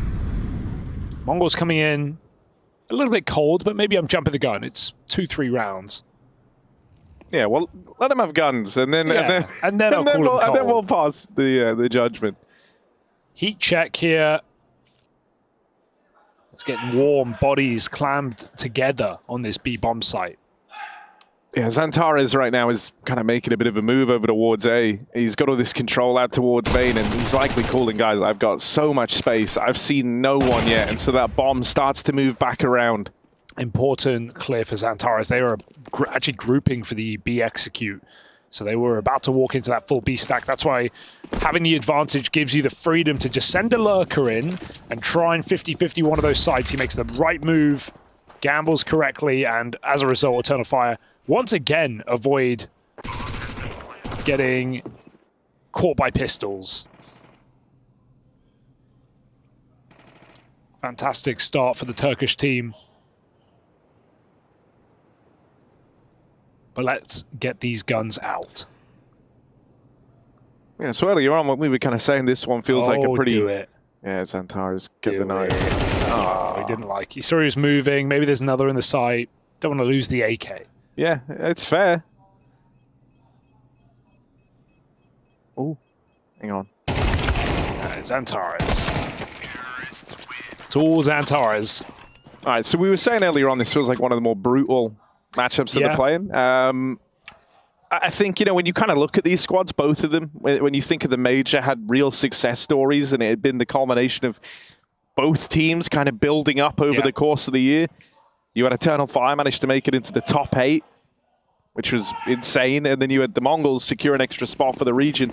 And sure, once they kind of got to that next stage, things did not go swimmingly for them, but it was still a huge victory for not just them, but the region they're carrying the torch for. Since that point, though, you've seen things stagnate, get a little bit rougher for both teams. It hasn't been that continued upwards path, and so missing a Cologne is a big deal for one of these squads. Brutal combo here. Push out towards A main. Again? Cadia hopping on in. Oh, and he's going to get the better of both of them. The Mongols thought they had that dead to rights. They thought they'd just gone and carved out this part of the map, planted the Mongols' flag, but instead, Cadia uproots them, and now as Senzu comes pushing in, Calix goes to try and catch him, but isn't able to do so. Senzu is a thorn in the side of Eternal Fire right now. They want to try and uproot him, but if you look on the map, Blitz is moving over. Blitz might get here in time to lend a helping hand. Just up in the window, and that AWP scavenged by Cadia earlier on gets the better of him. Oh, Mongols overconfident on that re-aggress. In a 5v3, they push back for more. And Eternal Fire just patiently waiting, just delayed on that Rug's position. That's a kick in the teeth for Mongols. Great punish for Eternal Fire. And they're going to creep the right way. Techno cannot be counted out in this 1v2, but he's about to walk dry into an AWP. Missed shot, only a leg, Techno low, Magic the same. And Techno now grabbing a gun, has to reveal his position and just run towards that B bomb site, giving all the time for Magic to set up. He's playing CT. Not really a worry. They're both low. This MAC-10 can win the round with ease. Just run and gun. The one thing that could help Techno out is he is a full belter util. You just don't want to be caught pulling nades when you have no idea of Magic's position. He doesn't have a kit either. Smoke Stick seems insane right now. I don't know if he can win this round. The clock is too far gone. The smoke falls too short. He didn't even get it on the bomb. He thinks he might be main, and Techno's out of there. Magic can die. It doesn't matter. AWP save, round 1 in a 3-on-5 for Eternal Fire. That's a disaster for Mongols, going back for more. Yeah, I think they thought that, you know, they kind of... You're getting a bit of a default round played against you. You've dealt with 2 players over towards A main. You're hoping that you've got something to show for it, so they go try flex their muscles even more. And then it opens them up to this. Yeah, I mean, Wakada came out of nowhere, but he was set up with a flash. That AWP was actually scoped really deep on A stairs still. I'm not surprised they didn't expect 3 players rugs there, but that's kind of worst case scenario for the Mongols. They can rebuy. So all they've got going for them. CT side Anubis, it's okay to start a little bit slow. But what that round could have been versus what it was is not satisfying. You know, the Death spent a good bit of time kind of talking about the importance of the individuals to Eternal Fire. You've had a good showing from Woxic to open in those first few rounds, and now Wacardia is showing up in a very big way to salvage that round there. It certainly looks like you have these individuals performing for Eternal Fire at the start of this matchup. Molly has to go down. Aja runs through it with the MAC-10. Almost respected, but Senzu's not going to let that happen with a jiggle. 9-10 should be an easy 1 kill. Shadow advantage. Woxic trying to trade with the AWP. 9-10 getting blocked here. Careful, boys. Don't want to throw this one away, but nades pulled for Woxic, and a double repeat gives us a 5 alive round for the Mongols. Better late than never.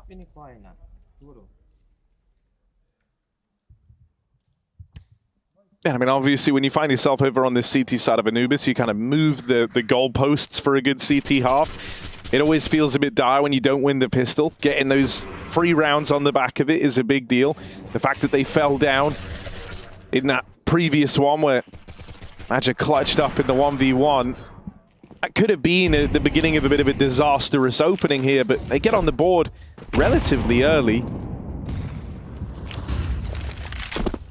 So if they break through, if they find themselves another, suddenly this game gets a lot closer. But Eternal Fire, favored side, are not keen to repeat the mistakes of that last round. They take this one far slower, kind of stacking up over towards B and now trying to work a bit of mid-control. Or at least giving the illusion that that's what they're doing. Just ready to explode into this B bomb site though instead. Good util holding for the Mongols. Down to 115, they still got mollies. They drop them in main. That's an awkward fight. Senzu falling. Techno needs a multi-kill, but they go through the smoke as he finds two. That might interest them, but Blitz runs a Molotov as well, removing any chance to play the post plant. Now a 2v2 with Cardia oversteps as much as Blitz did. And Eternal Fire get out to play this bomb. Well, that swing from Arcadia come back to haunt Eternal Fire. The Mongols might have never even attempted this if it were a 2-on-3, but now they're interested. Xantares, that is clean. He's got a smoke. No chance to react for 9-10, and so Mazzinho's got to do this alone. He learns about the player back in main. He knows where both are. Just Xantares left to find, reload in, but he's got that mag back in the gun in time, does Xantares. And the bigger gun beats back the USP in that clutch. Damn nice try from Mazzinho, right? Thrown into a very difficult clutch with the amount of nades Eternal Fire has. He doesn't know it. He can't stick that bomb. They have HEs to throw right on top of the smoke, but gives it his best go. Damn. And there's some serious over-peaking in that round as well. Yeah, from both sides, teams. right? But Eternal Fire come up better. Right now, Senzu, bit of a liability in the composition, has fallen twice without a kill on these B splits. And there was only one player coming con as well. If you win that fight, the T's can't get comfortable enough to plant. Techno has more room to play and hold that smoke. It's a very different situation for the Mongols. You know, I mean, we've credited the kind of execs and how they go about taking stages of the map already for Eternal Fire, and I think Dark is probably the hardest position on the map to have to withstand that from, and that's where I think the fact that the Mongols lost out that A push round early is so influential. It feels like it's already kind of stripping back on what they feel comfortable doing in the early round to try and lend a helping hand down at Dark. You can eliminate that play early through pushing a main, through fighting at the window, and we haven't seen that work out for the Mongols yet. Not sure how Woxa got put on 3. Maybe it was double HEs towards A stairs. But he has been battered to begin this round. Let's see if they can do it with their AWPer wounded. As Woxic tries to go for a B pick instead. A nade could completely end his round. Important re-smoke. But Mongols are still 3 strong on this site. They still have deep mid control. Blitz is playing to reinforce Mazzinho, but this is the B hit for Eternal Fire. Once again, laying up and execute with Maja coming in from that dark position. All eyes on Senzu, backing out of it and calling for support. On the 40-second mark, there's a re-smoking at main, so Eternal Fire had to drop in this close one, try push up around it.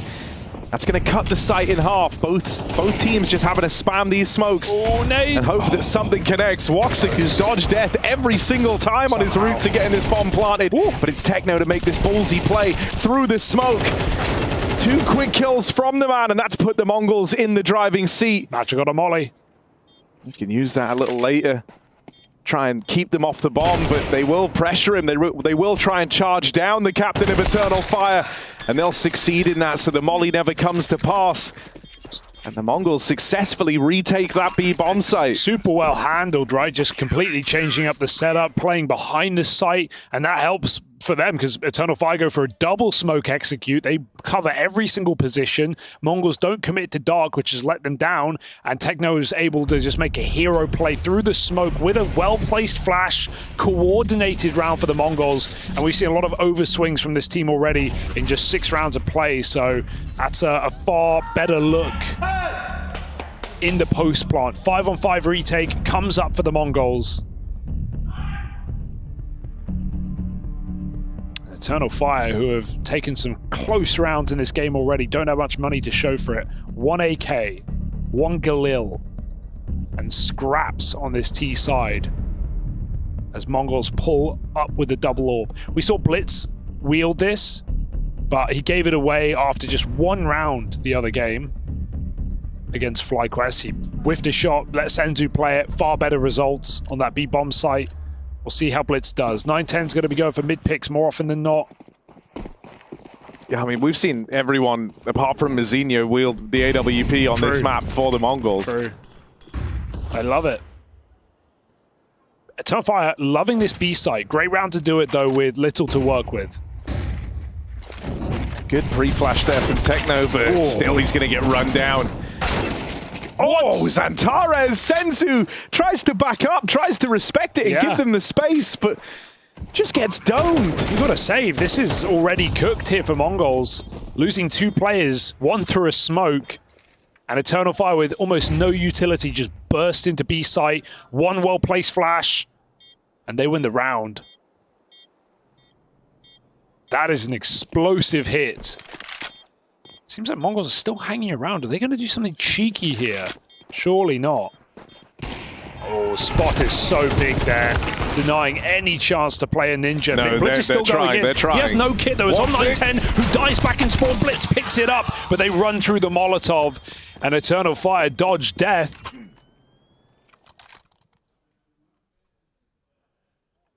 My, oh my. Do you like them going for that, Harry? What do you think? I mean, it's a bit cheeky. 5 players alive. It's cheeky. I don't know. It nearly worked. I think, honestly, the swing from Xantares, I think it was from behind the pillar, deserves a fair bit of credit because he was kind of checking to see if they were doing that. He was like... Yeah, if he doesn't check. If he doesn't, yeah, exactly. They've seen and heard nothing, and so then suddenly, you know, it was 1 info peak away from working. Back to this aggressive A push. They tried the first gun round. Orb supports for a trade. Honestly worth it. But he can't go back for more. Senzu will. This is so aggressive. Yeah, he's got the problem right now where like there's just a lot of angles to have to worry about. And now that he's been spotted, that route to get back to safety is very, very long. And he feels each of these seconds as he tries to get away from this swing at the stairs. Got cover. Xantares doesn't want to commit to the fight, worried that that AWP is bearing down upon him. So Senzu has been given a second chance here. All in all, Mongols have really stalled the round out here for Eternal Fire. And this AWP at A allows them to still play together on the B site. They have no info on water right now. Anyone could drop. But with the AWP aggressive, they're not worried about it. They need to be. The bomb is playing late as they fake B. 910, missed shot. He had to hit one. He had to take one with him. Without him, they get picked apart, rotating out. Aggressive Techno can't save this round. Yeah, he has this 1v2 available right now, but the window on that is going to close quickly. Blitz all the way through the camera, looking for Xantares, and with that kill not coming through, Techno's just going to be left saving, holding on to this M4 into the next. So Eternal Fire, swift with the vengeance there. No trickery in this round. They shut down the A push. They put a stop to Senzu trying to crunch out through dark.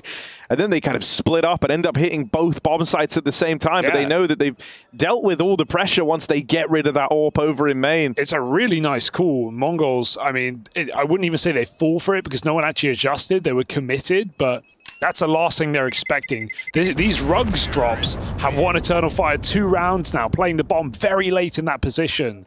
Right when Mongols think it's clear. So 910 having some trouble on this angle. It's a shame as well. That opening shot was really nice. You know what actually gets him? It's that little magic like stops for half. They're not even half a second, like less time, just 1 second off the W key, and he thinks he's going to walk right into him, and he doesn't. That's a bad feeling for 910. Just awkward, thin margins, you know. But Eternal Fire getting through clean rounds by and large, so. Yeah, I mean, this is a very good T side. They've got full control over the money, so really there should be an 8th round about to follow here. Very well called T side for Madja, dealing with this aggressive Mongols, getting away with some naughty B hits with limited weaponry. He's on a Mac 10 now. He doesn't need to be. He just knows that they don't have anything to play with.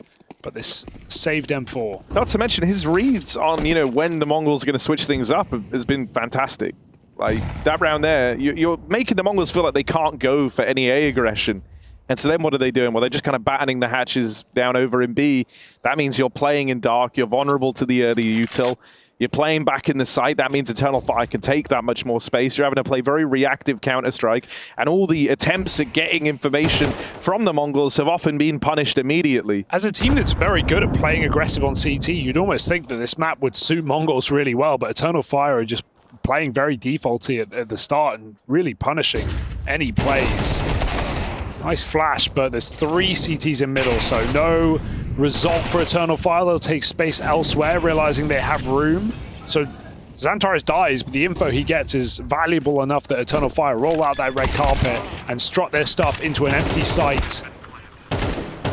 Okay. Bit weird,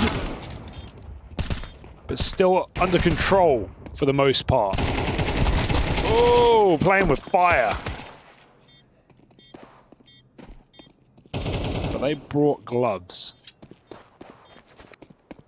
Flame-proof gloves, obviously, not like straw gloves. No, those wouldn't be too helpful. I don't think they make them. I don't think they do either. That, yeah, it's okay. It's like, yeah. Yeah. You wouldn't make gloves out of straw. You wouldn't make a house out of straw either, because then the big bad wolf comes and blows it down, and that's what's happening to the Mongols right now. Yeah. Home invasion. There's not much left. A mud hut, and it's raining.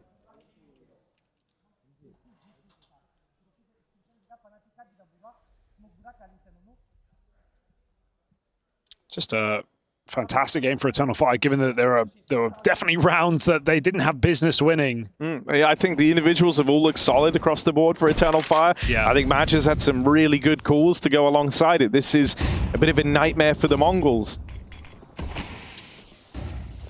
They can save it. 4-round CT can be enough. Yeah, I mean, the number is still physically, like, attainable. It's just... I don't think you're calling from any position of confidence right now if you're the Mongols. Like, nothing you've done has worked. You feel so restricted in terms of your CT openers right about now. Even when they've had players in the right places, Eternal Fire have just traded very efficiently. Match has just been an absolute menace over here at Dark, too. Like, constantly forcing Senzu out of position. When you give up Dark like this, look at how awkward the B site gets. And now you're going to, what, keep 3 players over here? Mate, that's what Eternal Fire want. You've played right into their hands, getting forced out from the dark control because you feel like you can't fight for this early. And so now Eternal Fire are walking out through middle. Now the Mongols are going to try and adjust to catch this. 910 Zorp is homed in on the angle, but he has to hit this opener. If he doesn't, things get out of hand very, very quickly. Double molly as well. That's really going to stop this split. Fast out through Temple on the other side of things. Techno, cleanly done. And M4 works wonders. Oh dear. Woxic Orp is still here, gonna pluck 1 from the round. It's him and Calix though, and with only 30 seconds left, they're not fighting this battle together. Woxic's gonna have to fly solo over here in mid. It's just bomb retrieval. If they had it, they could rotate out, but Woxic's trying to pick them apart one by one. If he can get this, he can drop Dark. He wants to drop, Calix already has the sight. This is an excellent move Will for he get Woxic. out? He's dodged it in time. 10 seconds. Blitz can win the round. With shots, and Woxic takes him down. What a disaster for the Mongols. Calix has put down the fire. Mizzino tries to stop it, but there is no stopping Eternal Fire burning bright in this T side. That is a buzzer beater. That is so close. 1 second the difference. 1 shot landing for Blitz.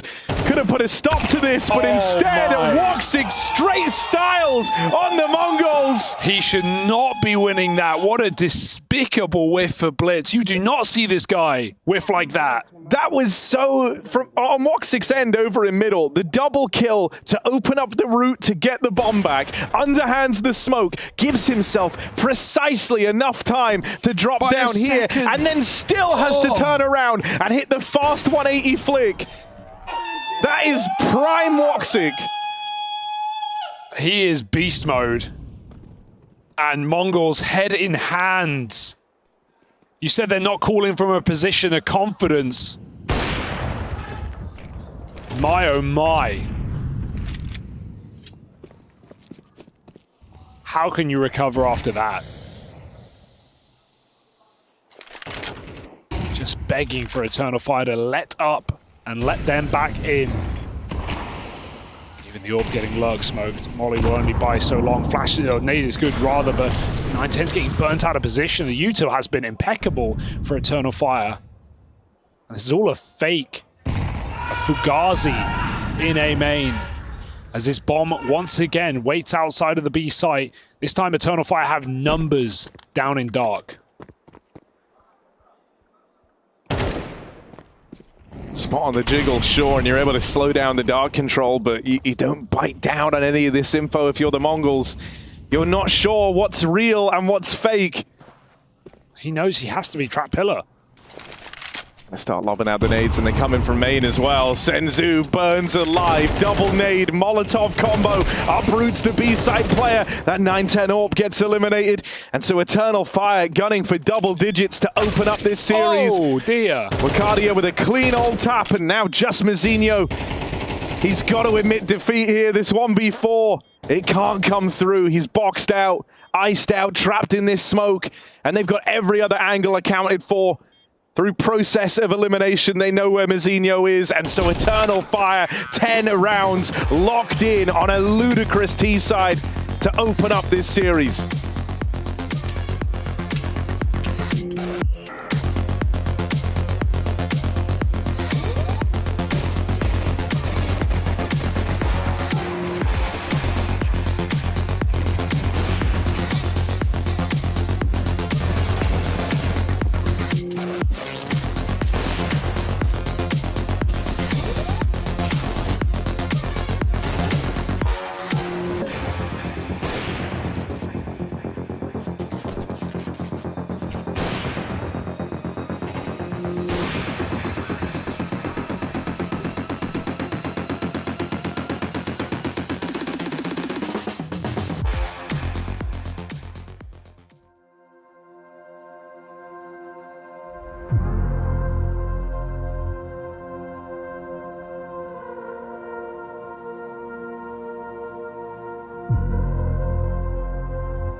The Mongols, they've been outcooled, outgunned, and outfragged in that first half there. Eternal Fire run away with a dominant lead, 10-2 up as they move into the CT side of their map pick.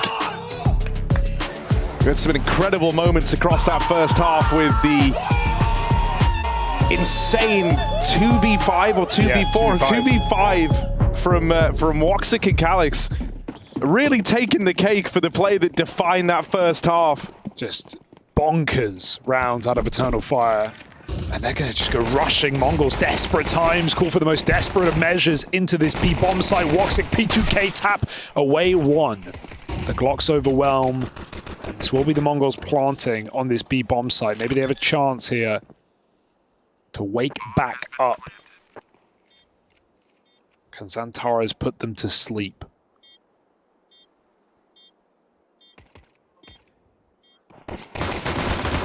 Dulberetta's to work with, but he's lost his teammate in Madja.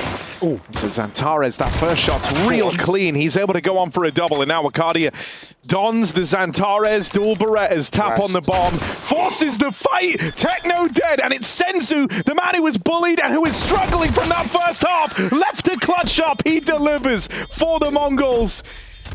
He was given no chances in the entire first half of Anubis. Was poor Senzu getting bullied down in the connector. I mean, the fact that Eternal Fire make a 2v4 like that look interesting just speaks to the level that we're getting out of the Turkish side right now. The lack of time decides it ultimately. But they make things very, very scary for the Mongols fans. Xantares forgot his pistol. He's going to have to go back to spawn for that one. He's just putting them on a level playing field. Only way you can beat him right now. Full mid stack to Zeus. Couple of screamers, maybe. They're going to just stack up in the middle. This could be awkward, Blitz. Oh, okay. Yeah, no, pretty good actually. Pistols will get their vengeance. Oh my goodness, Madja. That's just a double headshot. AK coming through. Got to win the round now, Techno. Just put it down, and he will. 3 from Techno and 4 for the Mongols. Eternal Fire, buy time. Yeah, there's still a ways to go before the Mongols are going to feel super comfortable, but I think at least on the T side, you have more agency in how you're going to be making the plays here, right? We saw throughout that first half, you felt pretty stagnant, you kind of struggled. All the attempts at being proactive got shut down early on. And so now at least you can try and build back in. You can get someone like Senzu just to feel like they've actually had a chance to warm up into this game. Yeah. Because I think he had the most unenviable first half out of anyone. And sure, a lot of the time he's battling Madja down towards Con, and you think that that might be a good fight, but as we were saying, like it's an easy position with the right util to kind of get involved in and to make life uncomfortable for someone there. So the Mongols were never in a position to succeed. Let's see what they can do as now the rifles come out for Eternal Fire. We've got a grouping down towards that connector, 2 strong in middle, and a solo A-hold for Wakadia.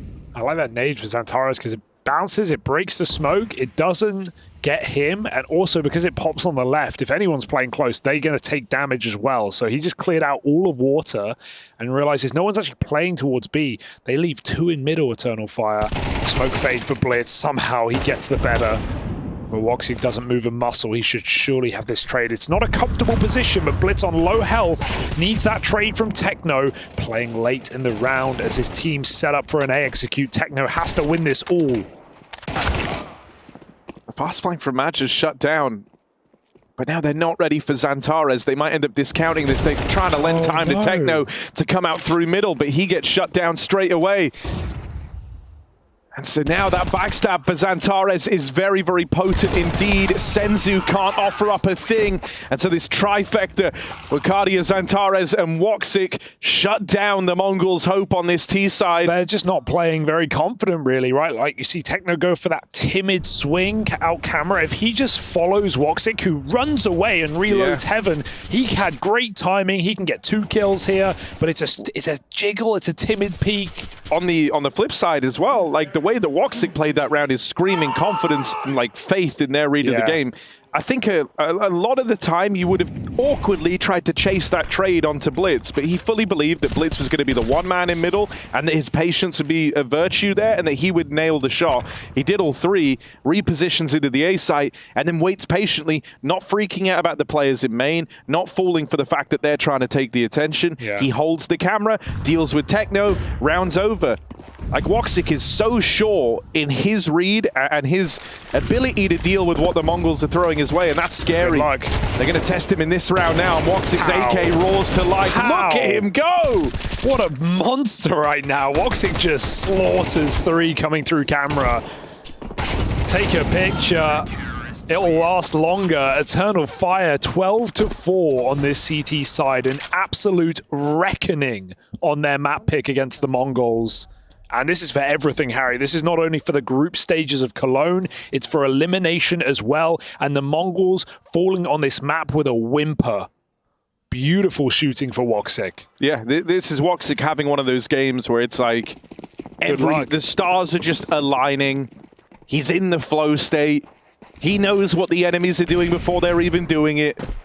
And that is a very, very scary Woxic to be up against. That was kind of the reason, you know, when he joined this squad, that's what you were excited about, the promise that he could rebuild to that sort of level, and he very much has. Techno just got dinked from afar. Oh, there's a fight we've seen before. Other side, same result. And the nade even finishes off Techno. Mizzino not much better.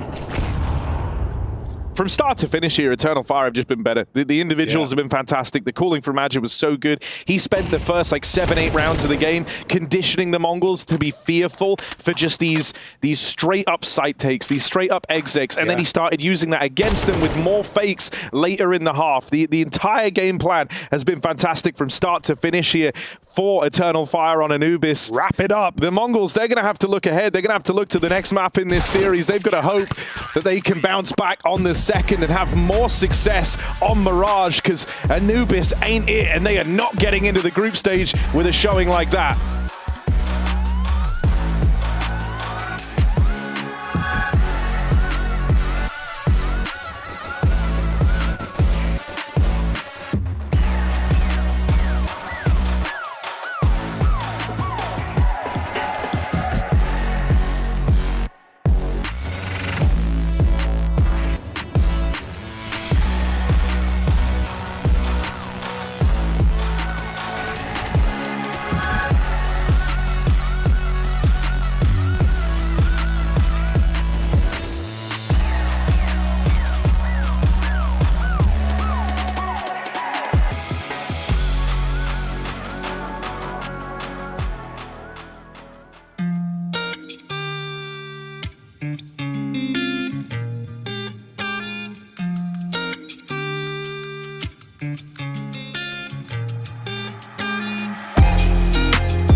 Eternal Fire absolutely on fire. They simply steamroll the Mongols on the first map of Anubis and Blair.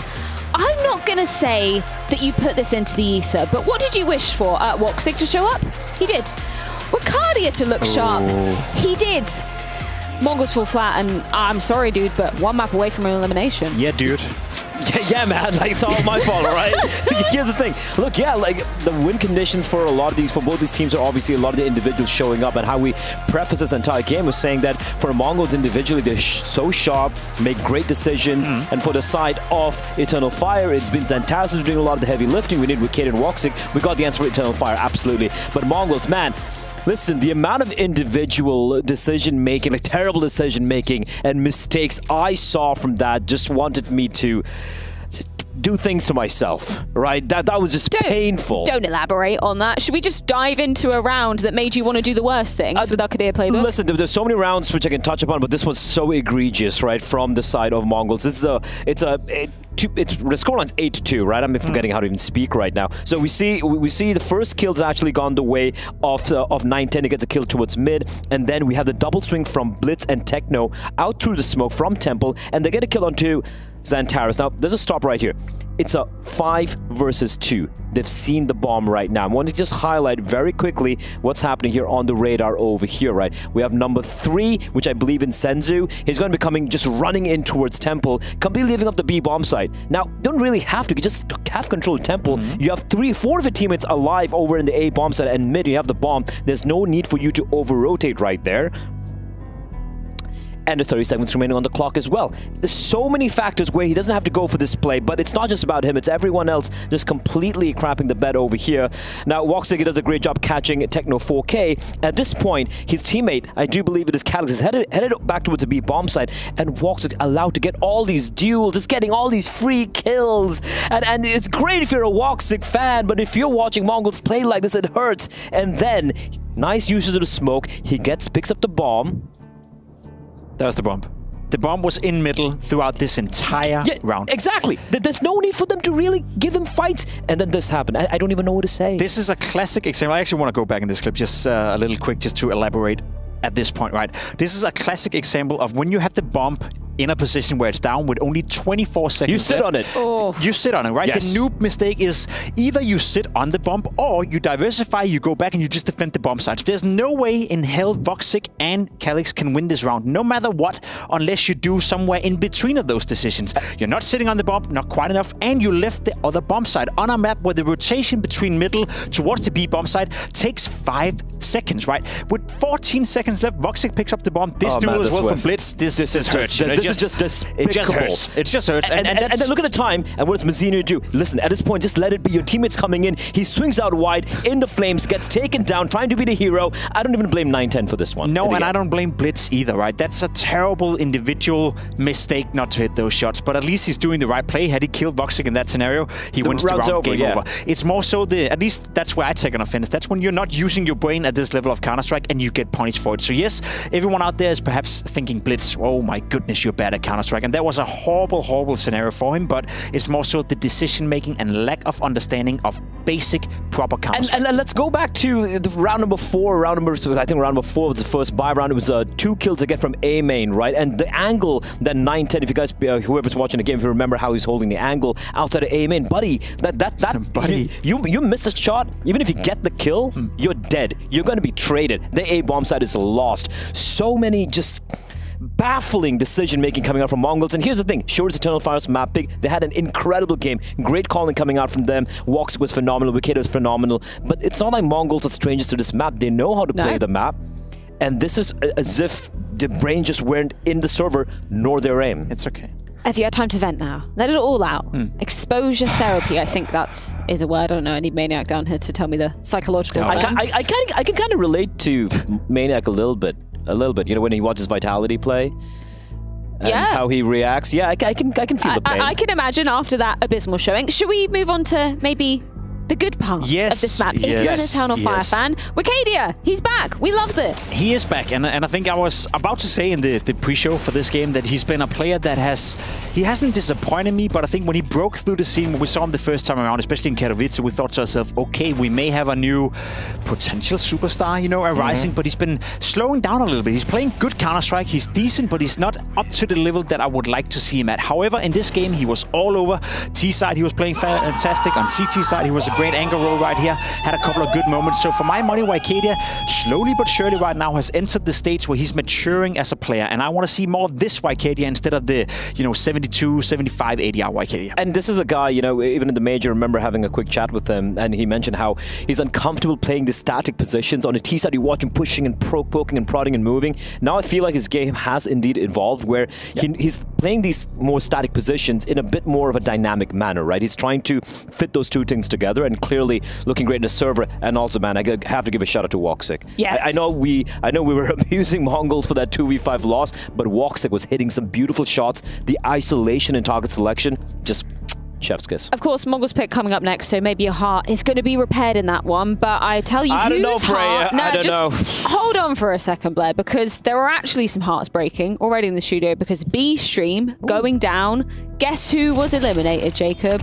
Oh, that's right. It's the hometown heroes, or I guess anti-heroes now, not making it through to stage 2. I can't really say I'm surprised, to be completely honest. I think it's a bit of a shame that we don't get to see more big, and I guess it was the one hope you had if you're a German Counter-Strike fan, but going up against Falcons and with the current state of mind the big are in right now, I kind of anticipated they wouldn't make it to stage 2. I feel like for Falcons, I'll be real, if Falcons lost this game, I would have been calling for at least for a couple of heads, right? That would have happened. Absolutely. So they were the favorites here. They got a job done in a bit of a labored fashion, but at least for Falcons, one test is done right now and more remains. But the test for you is going to be Mirage, because it didn't sound like you were too hopeful, even though that is the Mongols pick. I don't like Mongols as Mirage. I think I'm not very comfortable with them. I like their Ancient. I think their Inferno is pretty solid. The Nuke is pretty all right, but the Mirage, I feel like they make too many individual mistakes. The decision making, especially on the CT side. T side are pretty solid, right? We didn't get to see too much of a T side from there on Anubis, but on Mirage, hopefully the T side shows something. But one thing I don't want to see, and I'll say it right now,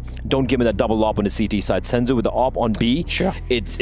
I've seen too many games slip from their hands because of that. Mongols will be starting on the T side of things, so does that give them somewhat of a fighting chance, Jacob? I think it gives them freedom to dictate the game however they want, and I'm not sure that's a good thing, because I don't really see the Mongols as a team that is good at dictating the game. I do feel like still it's a team that relies a lot on their individuals. They rely a lot on confidence, and I guess it's also one of the few teams where you can use the argument that they're very momentum based. I do feel that if Mongols is getting off to a good start, that's going to be great for them. It's going to give them a lot of confidence given their young age, given their inexperience. But if they were to go down 2 or 3-0 right here, I think that could be it. That's how fragile I see the Mongols being right now. Blair, this could be the last time you talk about Mongols. You talk to the Mongols. Say something Give us nice. some hype words. Go on, nice. say something to the men. Let them hear you. There's a camera. Is that one? That's one. Whichever one. Choose which one you want.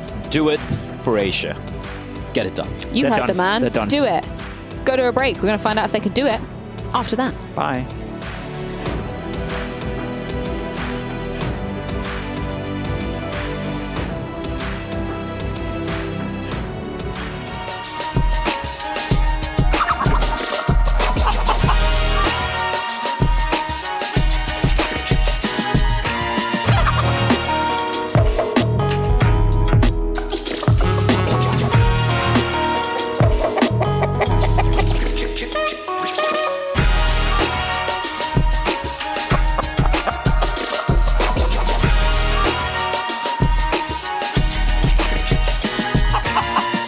Smokes. You see double smokes in the same place there. Simple just jumping casually into the side. Wait, what was that? Never miss a play again. Simple. It's not allowed. This is not FPL. This is a major. Finally.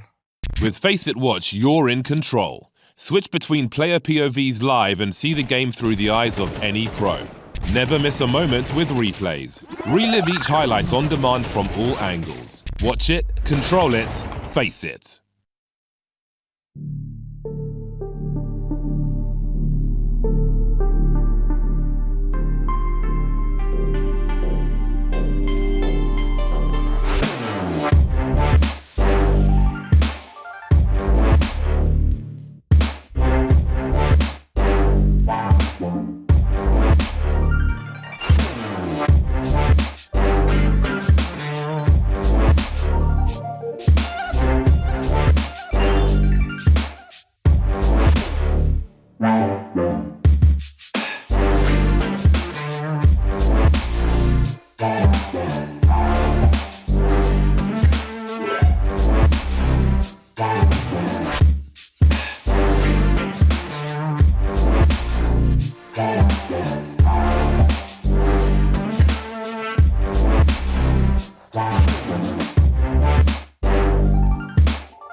One map away from the group stage of IEM Cologne, and it's the double W's of Eternal Fire to carry them through. Woxic and Wacardia putting on a monster map there on Anubis as we now head to Mirage and see if the Mongols can put out this Internal Fire, looking extremely underwhelming on day one, and the same can be said here about day 3 of the play-in. It's time to turn it around on Mirage or back home to Mongolia.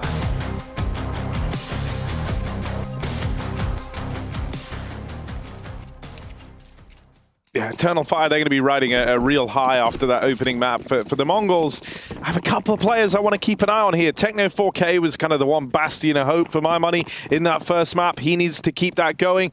And we need to see more mileage from someone like Senzu, who was getting shut down all across map 1. I'm a little worried with this pistol setup because Calix is baiting jump spotting and he's already found a kill, but they don't know about the dualies up close on the balcony. Ugly shots. Team kill comes through. Senzu's on the board, Harry, but not how you want it. He's out of the car right now. Calix pinched, stuck in the sight, and 910 doesn't clear his corner. Luckily, Madge's not listening. He ran all the way up right there. Somehow Mongols have slowed this down and have picked this back up. It's just Santares stuck in the sight and chasing him down, and it will be Mongols with the pistol. There's been some games on this night where 910's able to step up and take control of matters as well. And so I think with Woxic having a very good day in the office, 910 starting this pistol round off in good form certainly bodes well. Jacob on the desk talking about how this is a momentum-based team, how they need that strong start if they're going to come back. A T-side pistol is one way to do it. Ugly from Wacardia. I'm not expecting that after a phenomenal last map. Could have won the round single-handedly, it felt like, with that position. And there's still a chance to do it in the second. SMG does a lot of damage to 910. They're out ramp. Calix saw it. Wacardia, second chance. Oh, and this time he doesn't Drop the ball. There's the opener on the MP9. Calix's Deagle even finds another in the downtime. Match is going on a big flank all the way through B. So the rest of Eternal Fire here, even if they're just able to chip away with this scout, do a little bit of damage, keep the attention away from Match's backstab. There's still a lot in this round for Eternal Fire. Sure, they lose Calix, but it is this flank that's looking to decide it all. 9-10. Oh. I mean, we saw Blitz with a huge whiff in that last one. For Matcha, that feels much the same. He feels like he has that dead to rights. Oh, that's a disaster. He lands on the little lip of the stairs and just wallops him. Oh, dear. You can shrug it off, but a very winnable 2v2. Shame to see Calix even peek there. The call should have been to just chill. Eternal Fire had a flank coming in. They don't need to play. Man, just the straw that breaks the camel's back. Senzu tapping out Xantares in middle. Good start. Not a teammate this time, is it? No. It's a USP in window. Look, at this point, we'll take it. Yeah, he needs whatever he can, I think. Just, you know, just to brush off the last game. You can do that if you start feeling like, you know, your usual self on the second map.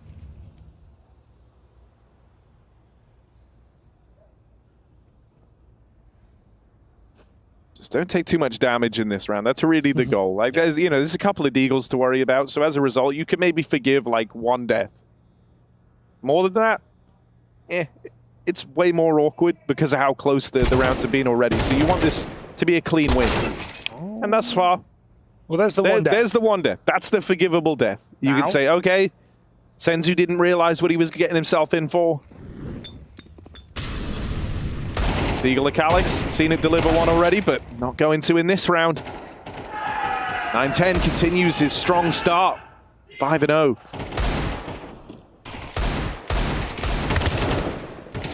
Well handled. Just the one. Just the one death. And they don't let it get more expensive than that, so that's fine for the Mongols. I think they know.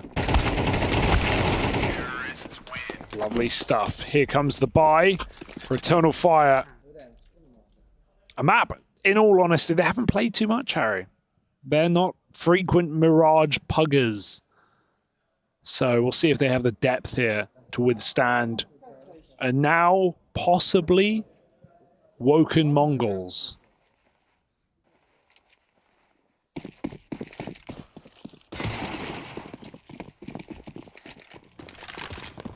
Wokseg, hero, last map. Trying to peer through window, but smoked off immediately. And again. Very aggressive for Lucadia there. He's going to get out, just about. Meanwhile, they walk dry into this A side, but Wokseg's already repositioned very quickly. It's double AWP on the CT side. Wokseg falls. 9-10 eats a headshot. They've hunted down Xantares. Got a lot of space with that top con smoke, and the other AWP is a long way away. Calix plays very early. Does not wait for his team to join. And yet again, that might be the undoing of Eternal Fire in this round. Now a 2v3. Completely out of position. Oh, as that molly goes. 9-10 gets back out in time.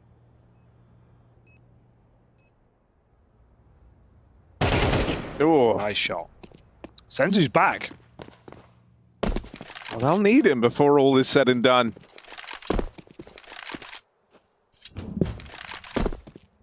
This is more like it for the Mongols. For Eternal Fire, these CT halves are often where they find the bulk of their successes in Mirage. I mean, this was back at the Major. One of the maps they played Na'Vi on in that quarterfinal ended up being an OT affair. Weren't able to get it over the line, and then it was just kind of a string of rough results on the back of that. So since then, we've not seen it frequented in these Eternal Fire games. It's not bad enough for them that they're going to ban it, but they're certainly not jumping at the chance to play it.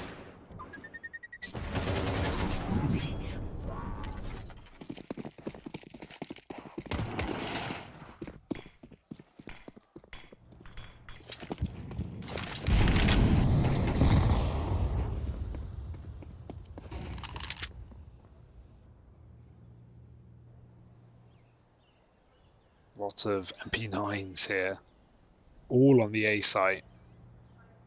Matchers hoping to block with the smoke on B. Doesn't want to jump the gun and using it despite some early util from the Mongols. Going to take mid, so it could just be a short split. Eternal Fire getting ahead of this one though, they're already starting to rotate round. This bomb is uncommitted in fact, the gamble going wrong, very wrong for Eternal Fire thanks to this push from Calix. Yeah, Calix, misinformation. He didn't, you know, keep pushing. He's just waiting here to see if anyone comes his way or if he hears anything over at ramp. And so because Mizinho's gotten so deep over towards the ramp side, they've got him walk that bomb up through connector. They lose Senzu over at short, but right now the Mongols still in a good position in spite of losing that first man. And there's the 910 AWP getting involved. Still has a good fight. Alex, yeah, still going to get back here and ramping. Good timing, but they go and they check it. Mizinho, the one who comes from ramp in the first place, going to sniff him out. Maja, good damage on the 5-7 thus far. He's tagged everybody. Careful. He has wounded everyone on the Mongols, and this 5-7 is still doing damage. Maja, this is crazy. They should have never been in a position to win this, or even attempt it, and so finally Maja's been dealt with. Oh my god. I can't believe how much damage he just did to even make that interesting. Yeah, there's no way it should be right there. Completely on the wrong side of the map. What a read from Mizinho that the flank's coming in as well. It could have been just checking on timing, but also maybe a realization like we've got A for free. Why have they left this? Is it a palace push, background ramp? And Mizinho clears it out perfectly. That's the only way that round gets weird. Calix having a bit of an unfortunate start to this game. Some over peaks in 3v3s, 3v2s, and then they're getting caught on a flank. Far better sign for the Mongols here on the T side. A half they barely got to entertain on Anubis after going 10-2 down in that first half. What's really great to me is 910 having gone away from that first map, seeing the impact that his AWPing counterpart on the other side was able to put forward in Woxic, seeing how even when he had a rifle, he was still like the name we were talking about a hell of a lot, and 910's tried to bring and embody that same energy to open up Mirage here. He's a tremendous output to open this up from the 2K and the pistol that helped them walk that round over the line to get off to this sort of beginning. Keeping it going when the rifles came out. And so now just a flat B walk here for the Mongols. Only Maja actually in the site. Wakadi is going to lend a helping hand from short. It's another one of these TK pushes out through the apartments. Last time they were able to win it. And as Senzu battles back, he will reclaim that man advantage. 910's AWP fires off and catches Calix crossing. Despite these just team kills on B hits, Mongols are still doing it 4v5. That's a nice peak for 910. Well handled on this execute. Mongols slow it down and clear out Maja from behind that smoke. And this is a dominant game right now for the Mongols, just clinical. Once more, that 910 AWP is just so valuable. Yeah, right? Like, as Eternal Fire are trying to play the speedy rotates in, he deals with them both. And then suddenly Xantares, who's been rapping through the apartments the entire round, is like, well, I can't play. It's over. Like, it's already out of his hands. God, 10-1. Terrorists win. No signs of stopping now.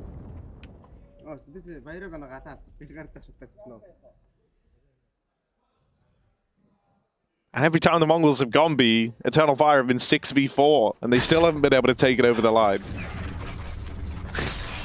It's unlucky.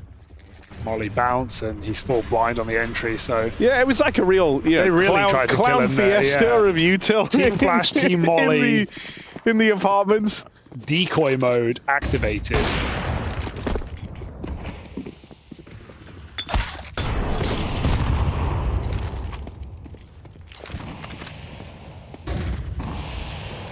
I think if you're Eternal Fire, this is a round you might be kind of glad you're getting a bit more of a standard start here. You don't have the firepower to deal with it necessarily, but these are the rounds they're more used to playing against, one of these kind of slow mid creeps early on where you try to fight for that initial control. Not had a lot of mid control, Mongols.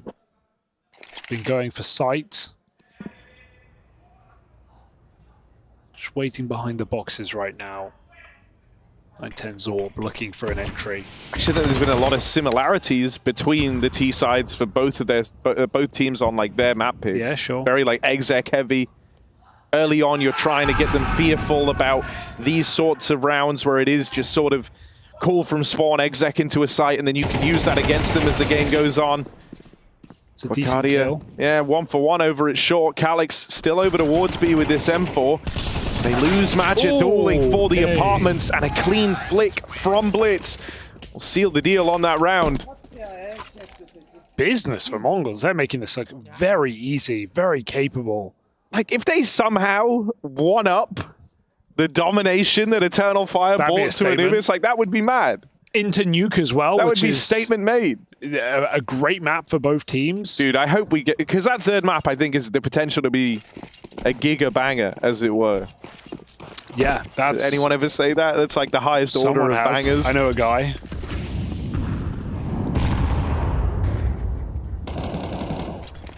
Fast out middle this time, but they want to challenge it. Caught with nades out is Blitz as Woxic swings middle. It's 1-for-1. Meanwhile, Lurkers have done very well, but Mizzino double dinged. Calyx finally holding his own in an important mid-round. 4-on-3 here for Eternal Fire as Mongols come crawling up connector. Oh my, that's ballsy from Techno, but it will work out. He's got a nice little foothold over here towards jungle. Is he ready for Calyx? Tries to flick back and deal with him, and Calyx gets out on 1 HP. That softens him up for the 910 pistol. But now he's got to embark on this clutch 1v3 as it begins. Tap on the bomb. Wakadia rooting around through the spawn, and Madja hoping an angle opens up to this AWP on the catwalk, but it's not going to anytime soon, and Calyx is... What a spot. Wakadia rather has confirmed that now. 910 goes looking for him. Trained in, but it just misses the mark. I've never seen anyone crouch there before. That's a crazy off angle. Like, he's not... The corner's so deep, it doesn't even look deep. Goes clearing, has to just flick, even though he had advantage. Against a rifle, maybe not, but knowing that's an AWP, very well handled by Wakadia, and double kill from Calyx as well when we needed it. Oh, some stress. Xantares not having a hot start in the connector.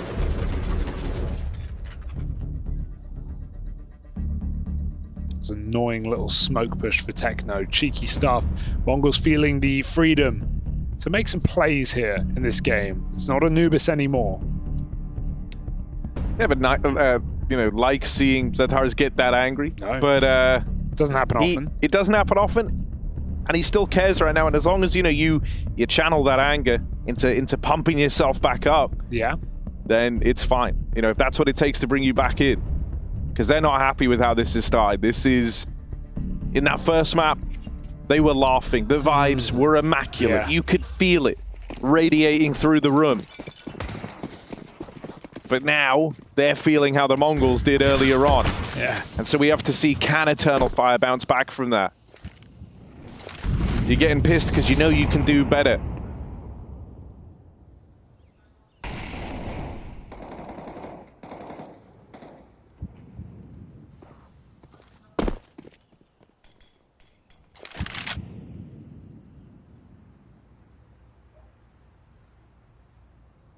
Now we're seeing the nature of the game change a little bit. The Mongols taking all the pace out. Waiting to see if Eternal Fire give them anything to open up this round. Yeah, they're full executing A, but it's all a bit of a fast right now. Xantares is going to completely clear it and drop a Molotov. This is just looking so clear to Eternal Fire that it's a fake, but it's the backstab they really have to worry about. Coming up connector is an entourage of T's. And that AWP has been spotted in the Palace as well. So this is attention diverted for Eternal Fire. They're going to clear it anyway. Calyx is the one responsible for the mid component right now. And so he kind of has to get a move on. They know where he is. Xantares is getting burnt down under the Palace. Calyx still battles back. I don't know if they noticed that it was Xantares they got down in the kill feed, and so Calyx just lays waste to the Mongols. Leaves it all on Senzu. Last man from this connector contingent of the round. With only 20 seconds left, there's no hope for him here. Eternal Fire, one step ahead there. I like the idea for the Mongols, but yeah, it's still a little split up. The ramp player doesn't come out at the right time, or at least in tandem with his team, because they're contact, and you're double under balcony for Eternal Fire, which is just the perfect counter. We've seen a lot of CT Spawn playing for Calix. And this would have been a lot more effective if he was there. So Eternal Fire read it well and find a second round, bit by bit, trying to get back in. And considering, that's like a more unorthodox CT hold of that A site, it comes together beautifully for Eternal Fire. They all have great understanding of what they're responsible for, how they're meant to respond on the back of the contact that they get. That flowed really well. And so over the last couple of rounds now, Eternal Fire are getting more and more to feel happy with behind this CT side. Very confident for Wicardia, but he's going to pay the price. Centaurus did find a 5v4 by spraying his HE at top mid. And he doesn't see Mongols right now, but they're all tucked out behind the boxes and the corner. Centaurus full smokes himself off, giving this mid control away yet again. Wicardia feeling like an unnecessary overcommitment from short has plunged Eternal Fire into darkness. They don't know what's going on right now. Crawling up connector yet again.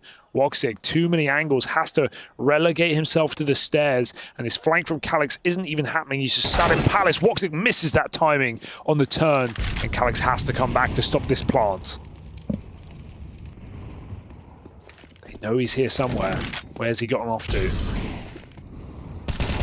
Oh, well, he's going to get out with one. But it's an instant trade for Techno 4K.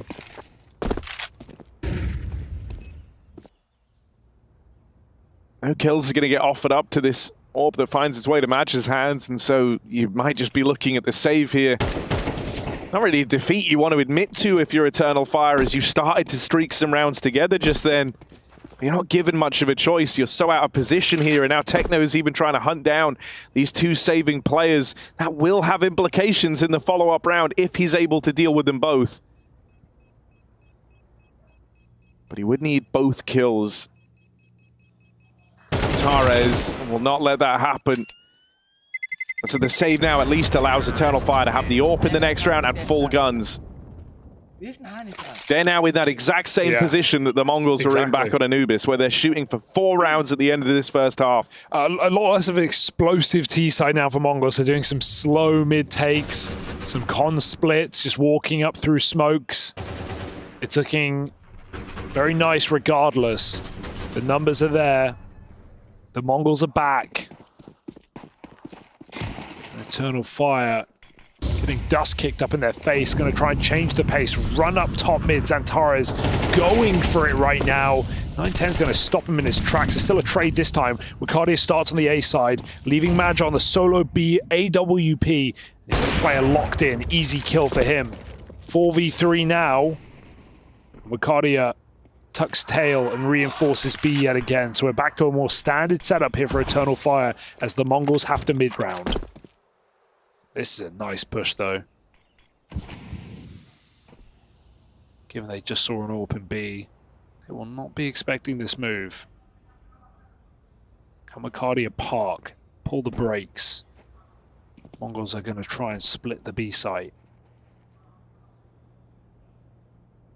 Maj's AWP bears down on this. Oh, wait a second. He just went to leave, but it's back on the angle in time. And now when you see that, you can anticipate this push up through the apartments. So Wicardia gets that one for free. And it's another unwinnable clutch attempt for Senzu as he's just going to bow out of the round with this AK. Yeah, save is definitely worth it here at this point. Not got a wealth of economy near the end of the half for the Mongols. So Eternal Fire gunning for 4 rounds on their CT side of Mirage. Better late than never, but a very different game. Haven't even said Woxic's name in this map. Went from a 1.7 rating last game to being a non-factor. I mean, in this round, Maj found more success on that AWP than Woxic has in the CT side so far. Yeah, he's starting window. He's getting top mid smoked, window smoked every single round. So it's not like there are fights in middle. But past that point, I couldn't even tell you really where he's rooting. He's just not really playing into any of these A hits. Yeah, I also feel like, though, the rounds where you've seen him don the AWP are the rounds where Calix has gone aggressive, and the aggressive play, the way he's playing over towards the Palace, hasn't synergized well with the AWP trying to hold the site. It feels like he's getting shot in the side of the head a lot, which is very infuriating. Calix has missed some timings as well.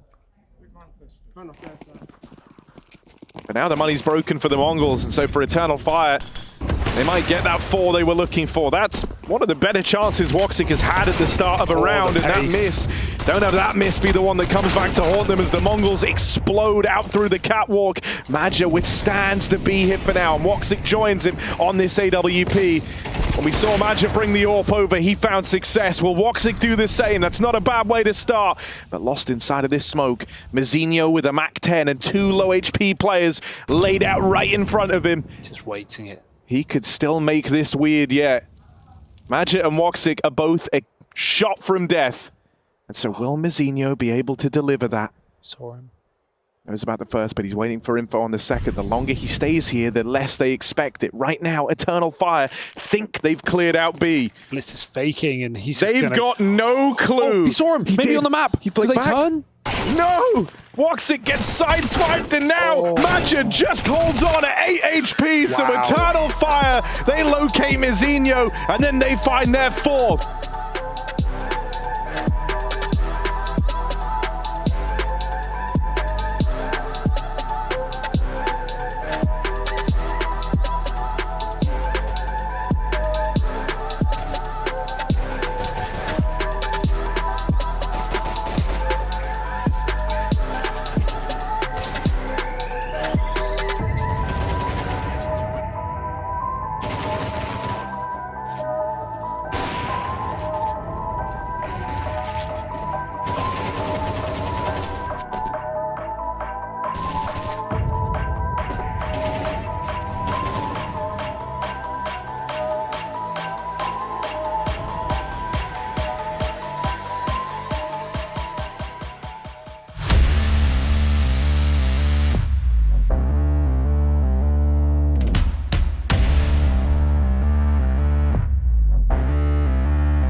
The Mongols might have extinguished the fires inside the team, but now they've got to douse the fires eternal. 8-4 up after that first half of the Mongols. A convincing foot put forward here on their map pick in the series. The progression into the group stage of IEM Cologne on the line versus elimination. Both teams giving it all they've got. This one might still have some legs left on it. Nuke waiting in the wings as that third and final decider should we need it. Yeah, bound to be a banger, but I'm not going to count out Eternal Fire of a comeback here on the T side, right? They've pieced together some very nice T sides already in this tournament. And Maja called a wonderful one on Anubis. Of course, a very different map. Mongols have stepped up to the task here in the second of the series, and we don't see that quiet Senzu. We're getting big rounds out of 9-10's AWP, and that's what we bargained for coming into this series. So better late than never for the Mongols, but is it enough as we go into this CT side? It certainly should be.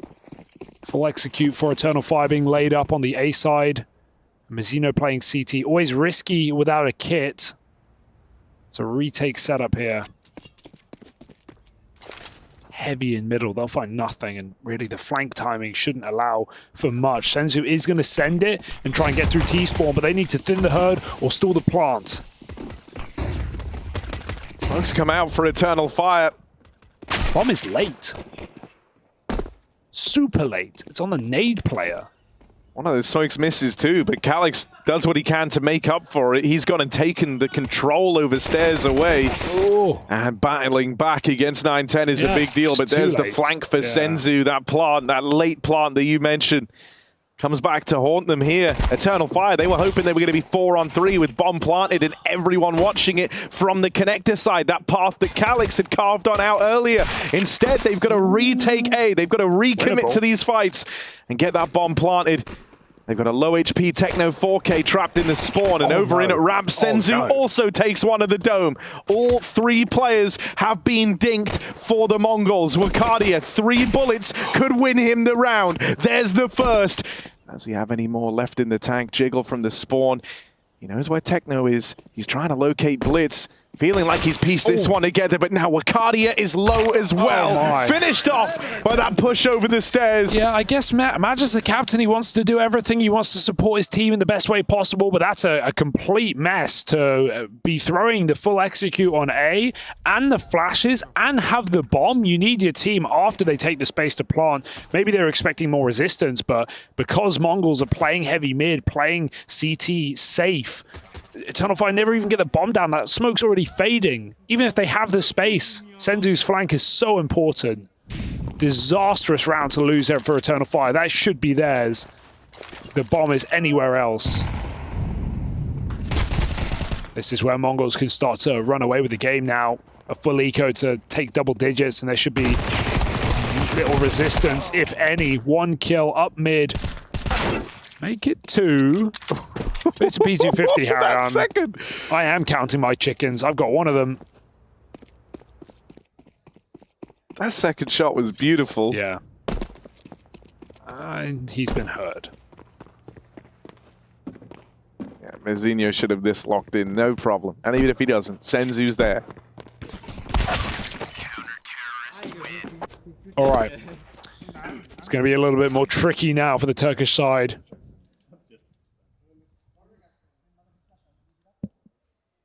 Nothing to break their fall. And questioned whether Mongols could one-up it after losing 13-4 on Anubis. Well, that's out of the window, but they certainly could match it. Maybe that'll do.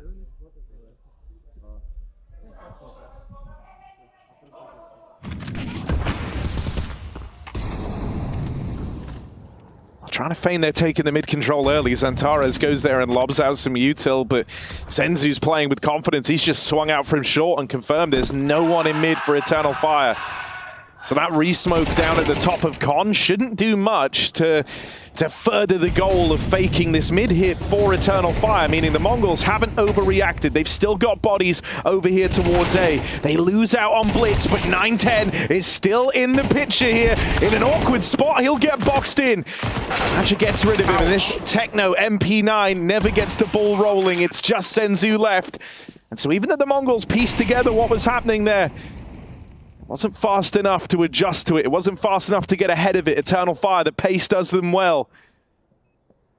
And that's explosive ramp pop, and I like that Xantares, even after faking mid with a molly, like you said, he goes back to spawn and re-smokes connector on a delayed timing. So even if Eternal Fire aren't middle, they don't have to worry about short. There's no, player catching them crossing. They can take all the space in A, get towards CT without a standard A execute. So good position covering for Eternal Fire. Techno got triple dinked in CT as well, so some sharp shooting.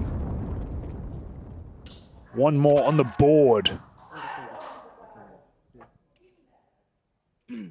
Single gun saved, and a bit of a dire economy for the Mongols.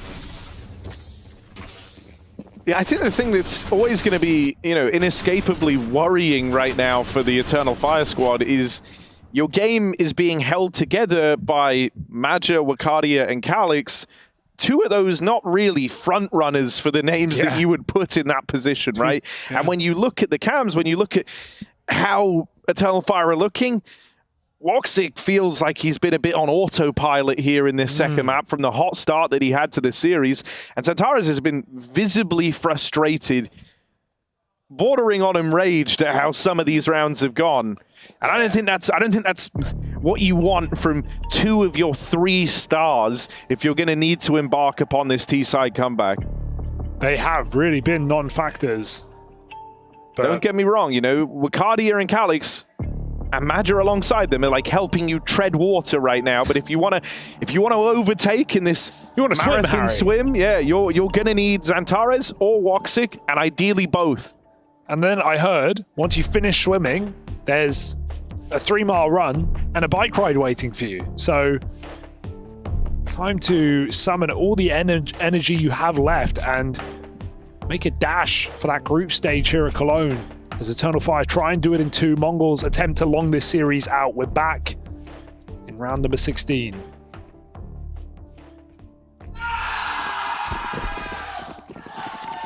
Yeah, this is kind of the real swing moment of this second map.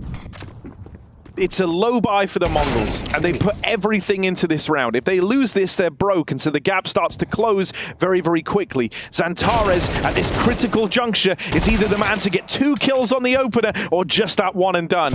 And so he gets traded after the fact. If he gets both there, that tees up Eternal Fire for a reasonably easy round victory. There'd be 5-on-3 up with the Mongols over-rotating instead.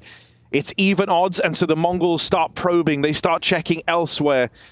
Blitz pushing in through lower is going to be hot on the heels of these players out through the apartments. Oh, dear. And he even starts to play ahead of time on a feeling. He hears that util getting thrown in from Maja now. He knows he's got a kill right here on a silver platter. In with the backstab. Blitz has done work. Forces them into Techno 4K and Mazinho in this B-site hold. Wakadia and Calix, they've been the 2 keeping Eternal Fire even in this game. So let's see if they can deliver something in this 2-on-3. Wakadia seems to think so. No kit either. The captain of the Mongols, the 2nd highest performer, and no information as he enters the darkness of this B-bomb site. He's got to clear out Calix, who's not looking the right way right now. Easy frag, but blocked by the bench. Calix peeks ahead and takes that round for Eternal Fire.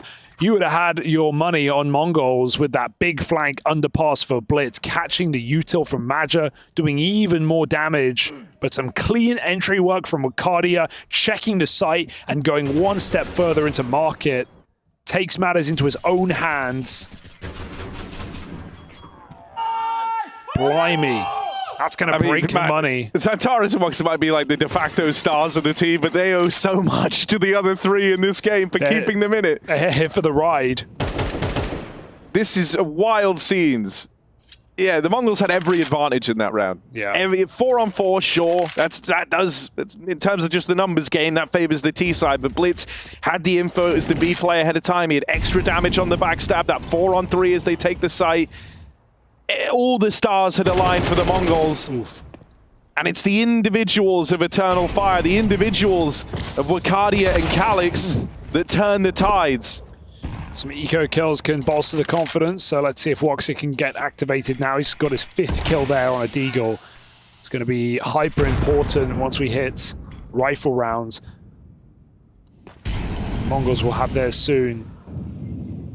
B is completely open, and Eternal Fire are about to figure that out.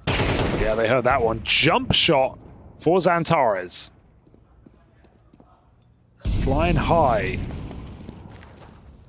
And flying blind is Mazinho. He doesn't know how many players are about to explode out of the apartments.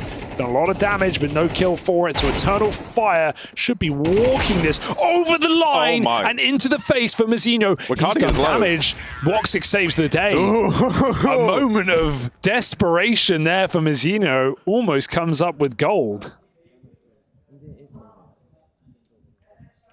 This gap is going to start closing very, very quickly, and with each round it gets scarier. For the time being, you know that the Woxic-Xantares duo have been a little bit of a non-factor. They haven't been super involved. The frustration's been getting to them, but with each round that passes, as Eternal Fire are building back in, they start to come alive. With each round that goes by, the chance of them reigniting goes up.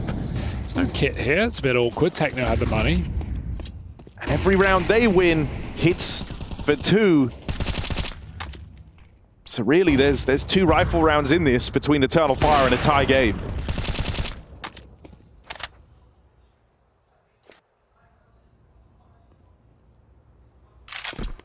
Bit by bit. They're looking very focused on this B-bomb site right now. We've seen another setup in apartments.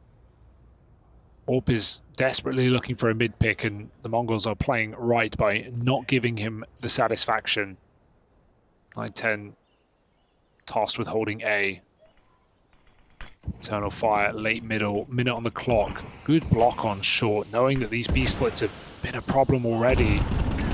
Not wanting to give Eternal Fire open runway to this bomb site.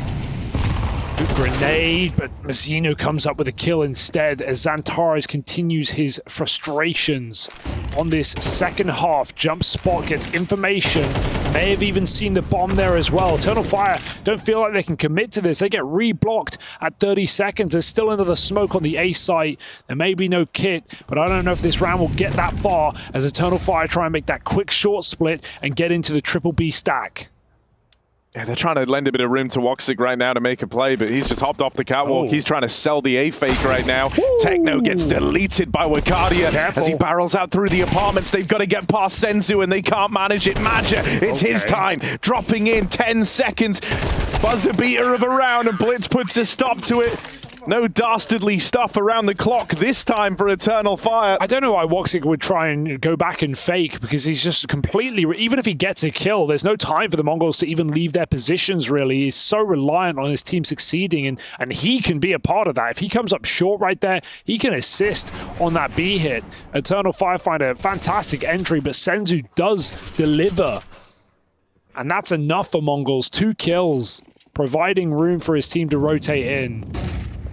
Weird one for Woxic. It's one thing missing your shots, but that seems like a very strange decision to make with so little time and little room for error in the round. Even now, Maja and Calix both having to take the hit in terms of the firepower. Xantares gets the AK alongside Wakadia, and Woxic gets his AWP, but you need the output now from these guns because the entire game is riding on it. And Xantares dies straight away. That AWP picks him out from the round. 9-10 on a wide swing. Wakadia also falls. That's both the AKs removed. And the hope's dying for Eternal Fire in front of your eyes to turn around Mirage. Just Maja and Woxic left standing. Weapon retrieved at least.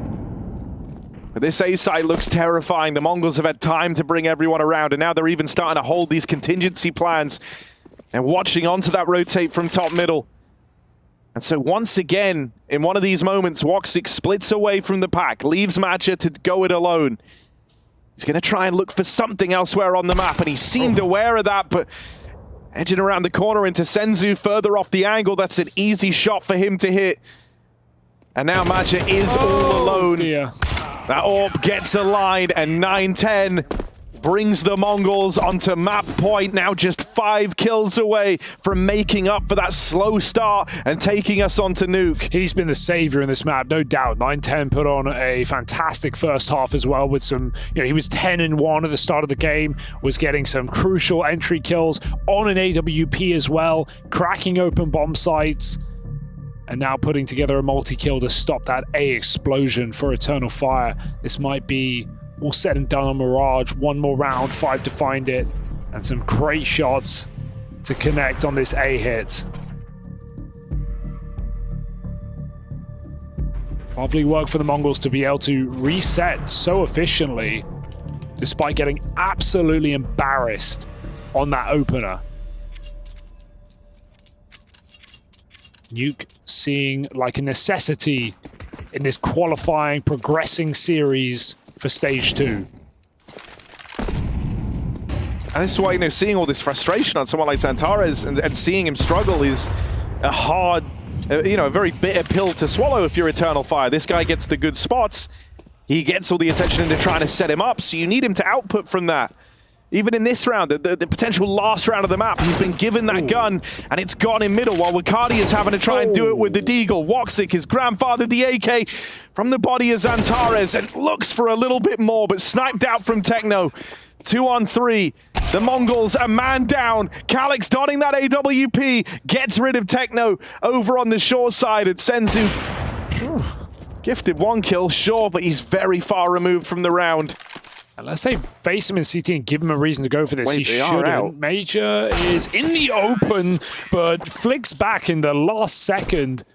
If Senzu goes wide there, that might be a 1v1 he'll consider attempting. Instead, it's a clutch-up round for Eternal Fire with an entry from Xantares, Wicardia, and Woxic, the 3 stars of the show, all delivering a deathly blow to the Mongols. One more round.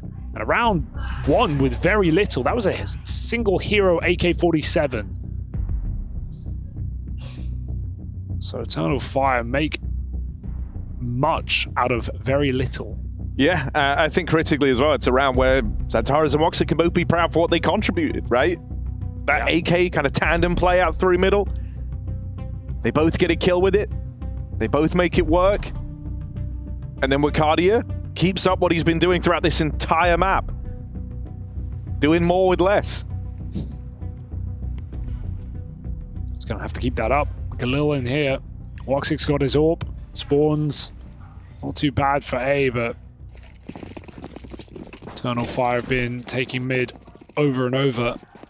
This is a full eco here for the Mongols, playing for that next round. We've got a couple of Deagles purchased.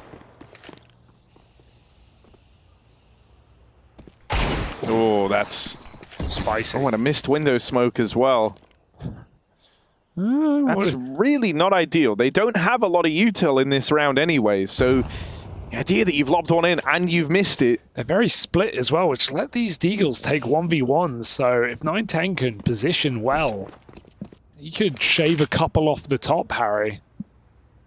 Madge is also out of the round, so has to take the reins while not actually being present. Hopes that everyone else is able to kind of piece together what he wants them to do. Oh dear, this could go very wrong. The Mongols are stacked over towards I'm so A. worried. I've just got a bad feeling, Harry. I've got a bad vibe for this round at the moment.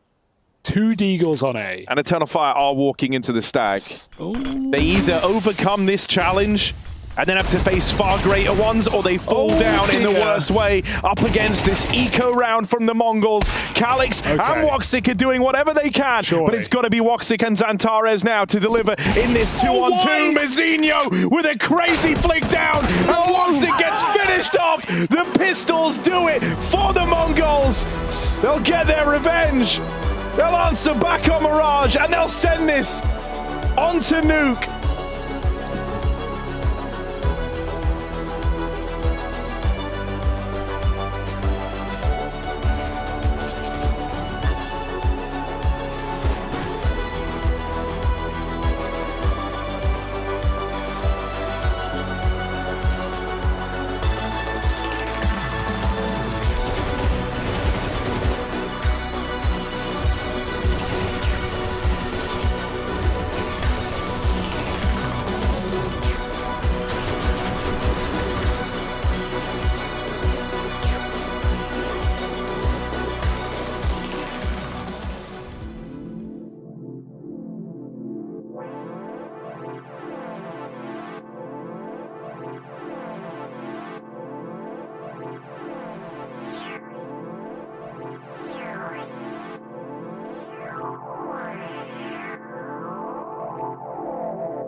Mongols back in business and back in this best of 3. 1-1 now the scoreline as both teams battling for their lives here at the Intel Extreme Masters Cologne 2024. Nuke will be settling the score, not before I settle things with Pimp and Blair down here on the desk. A great showing from Mongols. I mean, of course, bouncing back from what was a miserable performance on the first map of Anubis, and yeah, looking great to be going into Nuke. I mean, they came in with a point to prove, I guess, on that T side. They were looking by far the better team, 7-0, and you think to yourself, they're in control. It was both in the mid area, they were visiting the A bomb side a couple of times, they were heading over towards B. They basically walked all over Eternal Fire in that matchup. So I guess on behalf of the Mongols, it was a great way of responding after a very poor performance in the first map. Some of the individuals we're going to touch upon, 9, 10, Sensu, you name it, Messinio as well, having a great showing. So a lot of positives to digest for the Mongols. Yeah, I think the one worry I had for the Mongol side was, after that first map dropping they got, that if the individuals had actually woken up. But the T side especially really helped out. They had a very nice take towards the B bombs with the pistols, they were winning the duels, and then it just started snowballing, right? And for Eternal Fire, they never really got the economy going there on that CD side. And even when they got the guns, they're just getting out-aimed. Should we start at the end? I know it sounds a bit weird to do that, the but that is the end last sometimes. round, I mean, it spelt the end for Eternal Fire. Things got messy here. Like, you want to break this down? Yeah, I mean, it's really hard to break this one down. Look at 9-10, great opening find right there, but there's nothing Magic could do right there. And then 9-10 over here, again, repositioning himself, spamming through the smoke. And even though he doesn't get a kill, he's playing distraction, right? Blitz gets a kill, and then, man, this is insane from Messinio. I don't know how he gets a second kill. Just watch this. Watch this flick onto Xantares dropping in. What is that? That's disgusting. And yeah, just done right there. Well played. And can't even really blame Eternal Fire for that. It just got domed, honestly. Yeah, both yes and no. I think the first one in middle, you can't really do anything about that. But from that point onwards, it wasn't really a great execute coming in from EF. They could have used the flashes, they could have used the spacing, they could have waited it out a little bit, they could have gone back to middle perhaps and taken more control over the map. But it was like, as soon as was a Major in middle who died as the first person, everyone just freezed. It became a very simple round for EF. However, I don't really care, because I think the Mongols would have won regardless. I think the Mongols were the better team. So for my money, more so a cosmetic comeback than anything. 9-10. Give him a rating out of 10, Jacob. How well did you do? Ooh, I'll give him let's say an 8.5. 8.5. You could have taken the bait, yeah, but you that's didn't. not fun, Will.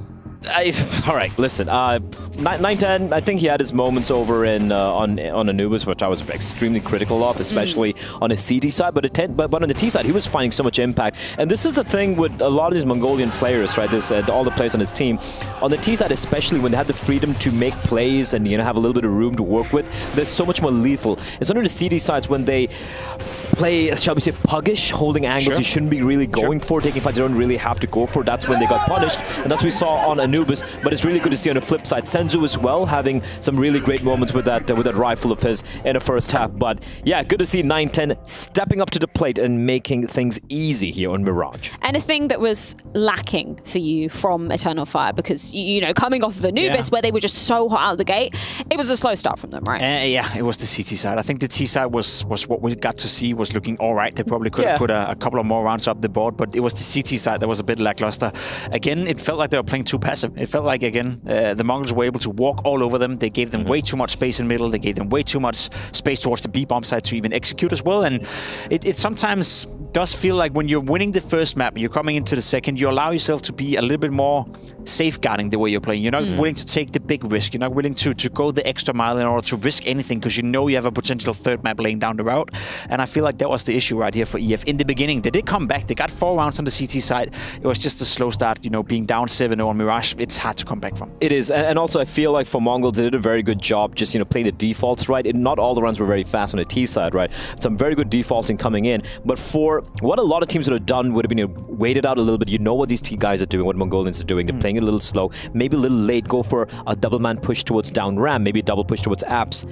I didn't really see much of that. So whenever a hit was coming in, the rotations were really far away. There were no flanks taking place as well. For my money, that's one of the critiques when I look at the op player from Eternal Fire. When I look at Voxic sometimes, he does become a bit anonymous on the server in terms of installing fear into the opponent. You like to see it on certain maps where you have an op player who's, going towards the B apps and shutting down that area, or as you said, pushing in A apps, or pushing up middle, or doing something that installs a certain amount of fear or a certain amount of respect on the side of the Mongols. There was nothing like that from Voxic. He didn't get the AWP that much in the first 7 rounds, and when he did, he was just playing a bit more passive. Yeah, very much quieter than what we saw in that first map of Anubis. But going down on the B stream as well, simultaneously we've got 2 qualification and elimination mentioned games over there on the B stream. It is MIBR taking on Pain. It has just ended in the favor of Pain, also siding on Mirage. They're getting loud, man. They are. Yeah. So They're loud. fired up. I mean, winner moves on through, loser goes home. So That's a lot on the line. Yeah, that's how it works. Sometimes there's no, you don't get any. Sometimes it really is that easy. That was MIBR's pick, though. That's not great for them, I guess. We've got Anubis up next. That's going to be Pain's pick. Do you think it's 2-0? No, it never is between these. It's gonna be at least 3 overtimes before the series is done. And it's gonna be 3 Mapper, and Maniac's gonna be so happy because he gets to watch so much more Counter-Strike, Freya. Exactly. Yeah. Nuke up next for us to settle the score between Eternal Fire and Mongols. Give me an idea of what we should expect from your side of the equation. I feel Nuke is a map where they're pretty comfortable on. I think the last time I remember watching Mongols play was against a Furious Nuke, where Fury looked really, really good. I think the T side is solid. Where I personally feel Mongols struggle a little bit is on the CT side, when they go for the information play, when they go for aggression coming out, which is not necessarily a bad thing. I would like them to go about it the way Na'Vi does, for example, a little bit more concerted effort, more comms coming in, where even if your first player dies, you're able to trade and have good protocols. I feel they go a little too individualistic at times, and that can get punished. Yeah, I'll take the perspective of Eternal Fire then, and I think one player that we spoke about coming into the matchup that we haven't seen firing on all cylinders yet is Santaris, right? You're now in a situation where you're facing elimination. There's one map to determine it all. You're playing Nuke, a map that he feels very comfortable on, a map that, especially on the CT sides, allow a lot of creative freedom to Santaris to go basically wherever he wants to. If that's playing double stack yard, if that's moving around or being aggressive towards the inner bomb side, Santaris can do whatever he wants to do. And with those abilities and, arguably the best player on the server, I expect to see a little bit more from him. So they can't give too much respect to Mongols, especially when Mongols is T-side, because they have some really good protocols. The individuals are super sharp as well. They got to be a little bit disrespectful, and that might not necessarily be correct Counter-Strike or be textbook Counter-Strike, but maybe that's what it takes to get the win here. I'm presuming, Blair, you're going with the Mongols, so I'm just going to stamp that on your name. Yeah. Maybe a little bit of regional bias, perhaps. Fair enough. Bias? Jacob, no worming your way out of this one. Who are you siding with? I am still siding with EF. I think EF is, over the entire course of the lineup, a better team, better players, and they got Santaris that nobody from the Mongols can match. I don't know what's there in that skull of yours, but yeah, whatever, man. I think we need to go to a break because it's about to get violent down here. And not just between these two. Jacob. The Mongols, Eternal Fire, one map away from either being eliminated or progressing onto stage 2 at the Intel Extreme Masters Cologne 2024.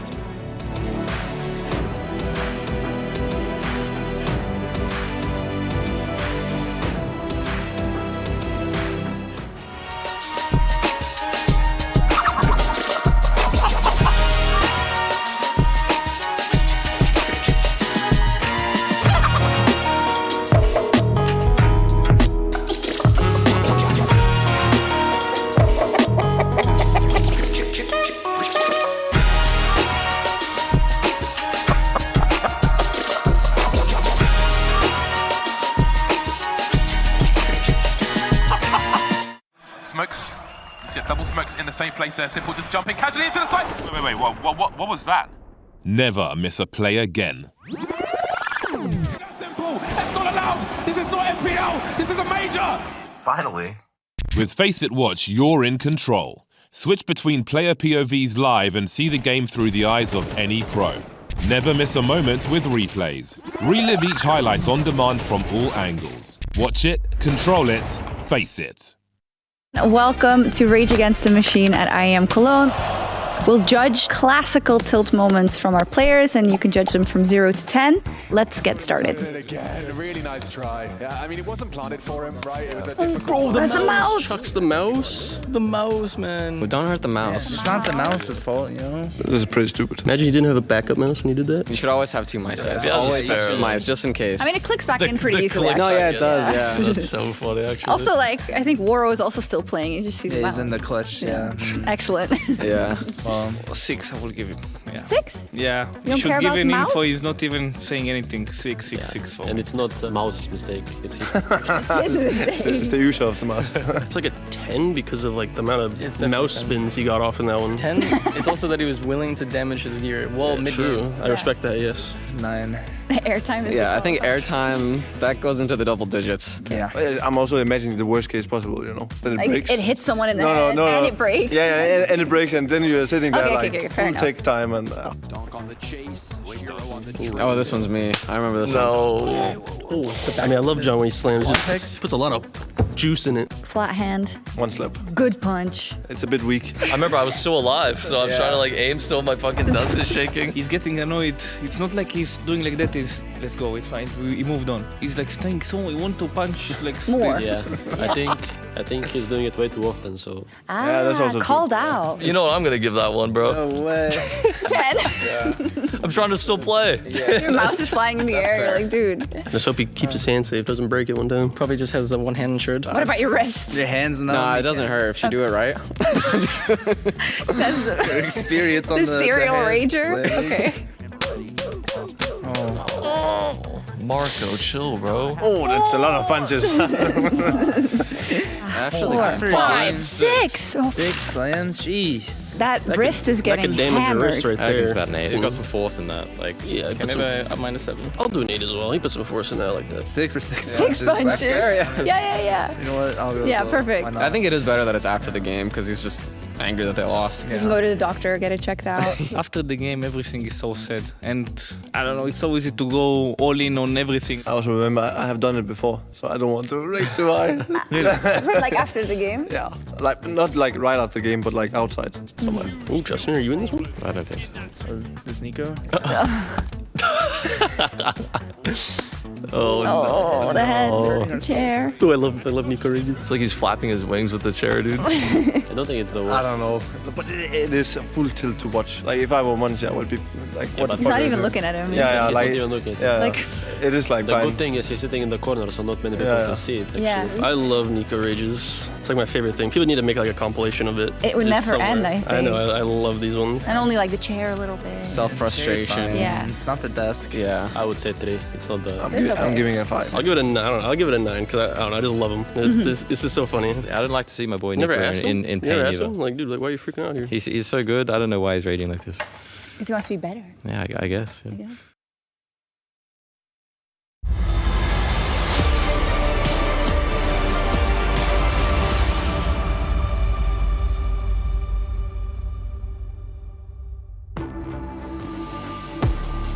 The Mongols managed to battle us on to this third and final map at Nuke, and me and Yuji, we were talking about it on that previous map. We were saying if it gets to Nuke, I think we're in for a bit of a treat here. It's a good map for both teams. Yeah, two kind of stompy games and really a cosmetic comeback, as the desk put it there, all to fall to USPs and a couple of well-placed digs. It was underwhelming for Eternal Fire. The stars disappearing behind the clouds on Mirage. Xantares a non-factor, Woxic disappearing as well after a monstrous Anubis. So here on Nuke, we'll look at the style, we'll look at the captains especially to see if they can call a masterclass. After that knife round, we have the sides decided. And I'm interested to see what, especially Magic, can bring to the table when he does end up on T side, because he's a very, he loves those topside XS. He loves those quick, pacey rounds, a kind of almost old snappy Ents upper XX. So I'm excited for this one, Harry. I think this is where the series will tighten up a little bit. No more 13-4s, please. I want all the rounds. I want some overtimes, and I want one of these teams in the Cologne group stage. Well, we'll find out who's going to be getting there in around about an hour's time. Now we got to watch them earn it. The Mongols with a T-side start. And Eternal Fire heavy on the dual Berettas here, light on the util. They plan on just shooting them. And Xantares, he's certainly living up to that right now as he opens this pistol round, hitting a blinder onto 9-10 out in the yard. Just pops him in the skull. And we've got Julius being baited in for on ramp. 3 strong here already. Mongols will not be committing to that position. And that's an ugly entry. It will come through, but not enough, as Xantares is undetected. And an expert with the USP. 3 kills and a hype pistol round for Eternal Fire. And I want to draw attention there, even at the celebration at the end of the round. Everyone kind of leans in and is hyping up Xantares. I think they know that he needs that confidence boost right now. Want him on your side, that's for sure. Look at this one, just blinder. Uncleared and goes on for the hat trick. Like, look at that. MIBR is letting him know. You've done fantastically. And so they want more of that from him.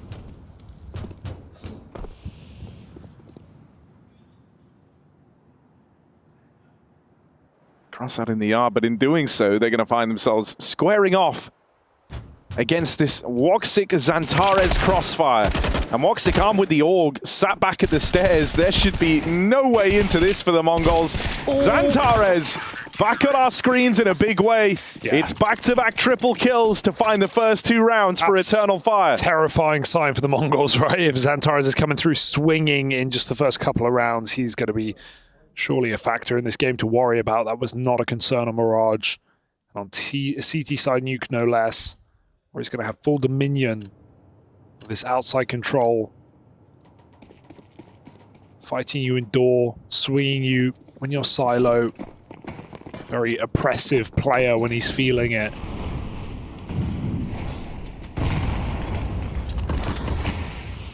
Ricardio, he's got enough of a call to say, I don't think they're making it down the vent there with my smoke in front of yours.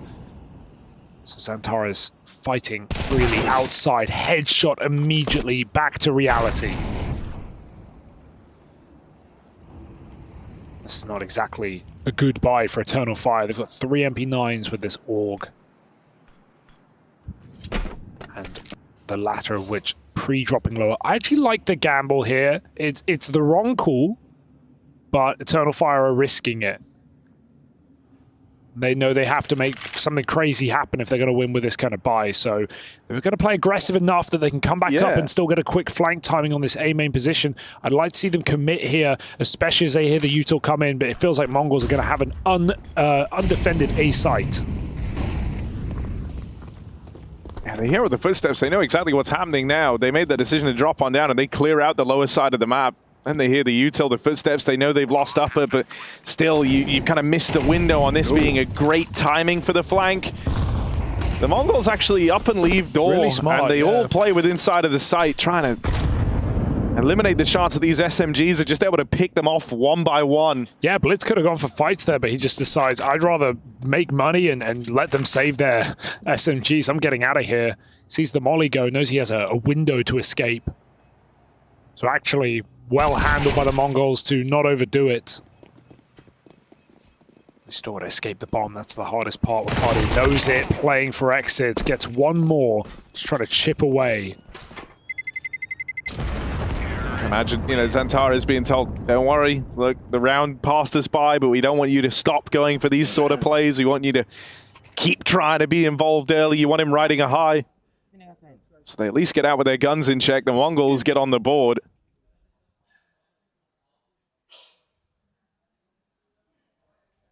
We're going to see a lot of round trading, I think, in this game, right? Teams playing economy. Of course, Nuke, save-heavy map.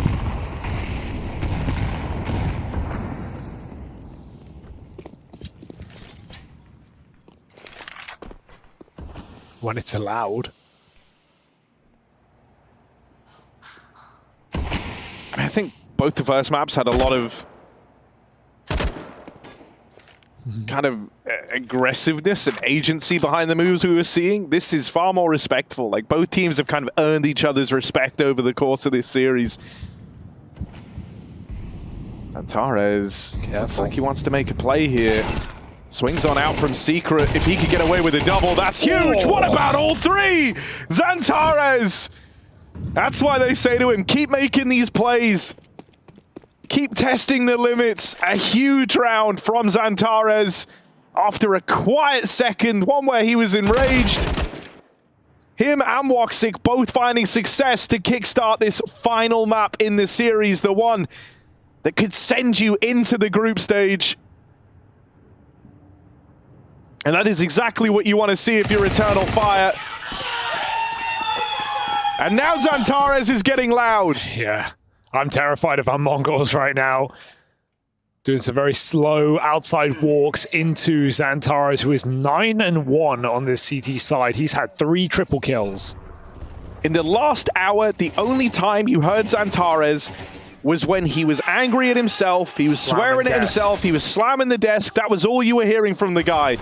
But he lets out a war cry there. A statement has been made by Xantares on the 3rd map of this series. 9-1 to open. And Woxic, you know, might not be living up in the fragging department to that level, but he has been anything but problematic here as Woxic. Just harassing them with the AUG out in the yard. 3-0, hasn't died yet, hasn't been a problem for Eternal Fire. On the player cams, you see him talking a lot more. I think one of the things we kind of noticed down Mirage with him having such a bad game was he looked like he got a little bit quiet. He kind of internalized a lot of the problems he was having. Use the word autopilot. I think that really, this is a map you can't play on autopilot. Mirage is so much easier to fall back into those routines, and you need to be so vigilant, so aware of what you're giving up and what you're taking back. They should know they're in Garage right now. They heard and Molly hit a player in the smoke. Where's that player gone? It's Garage. Calyx dropping lower. Woxic gets caught falling out of the heaven, and Blitz is taking more and more space. Even if Xantares gets this kill, how aware will he be for a second lurker? They can stall on the ramp room. Let Mazinho play. Creeping down B are the rest of the gang, but they're going into the stack. Calyx takes that first bit of contact. He's got Wakadia there alongside him to try and lend a helping hand, but you're dead on. The Mongols are going to lend this time to Mazinho, see what he can cook up. They've read it, but do they know about Heaven? They're trying to remove that from even being a factor, right? Yeah. With the Mongols having ramp. They've gone and taken back the lobby control, and now Eternal Fire are even clearing the ramp room. They know this is through Heaven. It is the only spot on the map that's left. So Xantares blinded off the angle, but he at least gets out alive. Wakadi is dealt with on the flank in from behind, and Maja can't quite wrestle that kill away from Techno. So even though the Mongols were known about, even though Eternal Fire were ready for it, they're able to battle through. Mad that a flash just honestly wins them the round, even though Xantares is eyes on the prize there. The rest of Eternal Fire set up. He gets pushed back. They lose HUT control. They have to go back into lobby. It all just comes crumbling down from a really great position for Eternal Fire, where they have so much info. Calyx trying to escape is no easy task, but he will get out.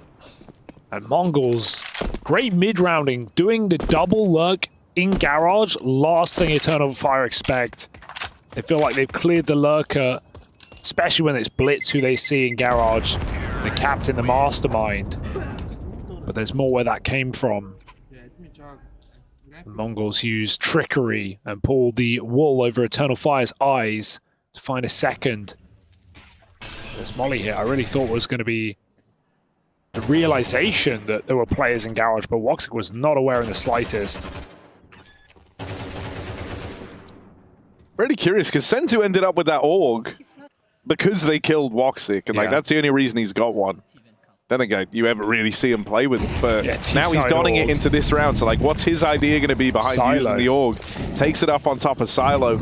Going to look to deal with Woxic, who's finally getting to don the AWP. He's had money for it for a little while now, but because he bought that AUG up in the second, he's been playing it ever since then. Molly's too late, they're already down Secret, so...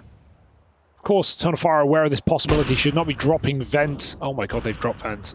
Loud as well. It's Xantares after all, and Blitz hears that coming.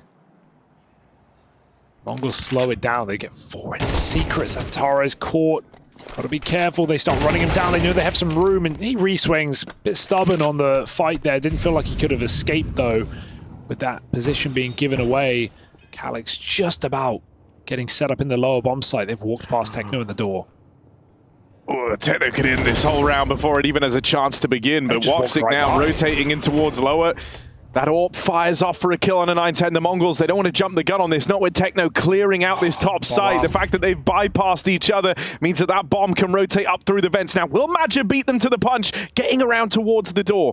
The bomb doesn't come up right away. Instead, Techno is re-clearing the lobby. What a read. How?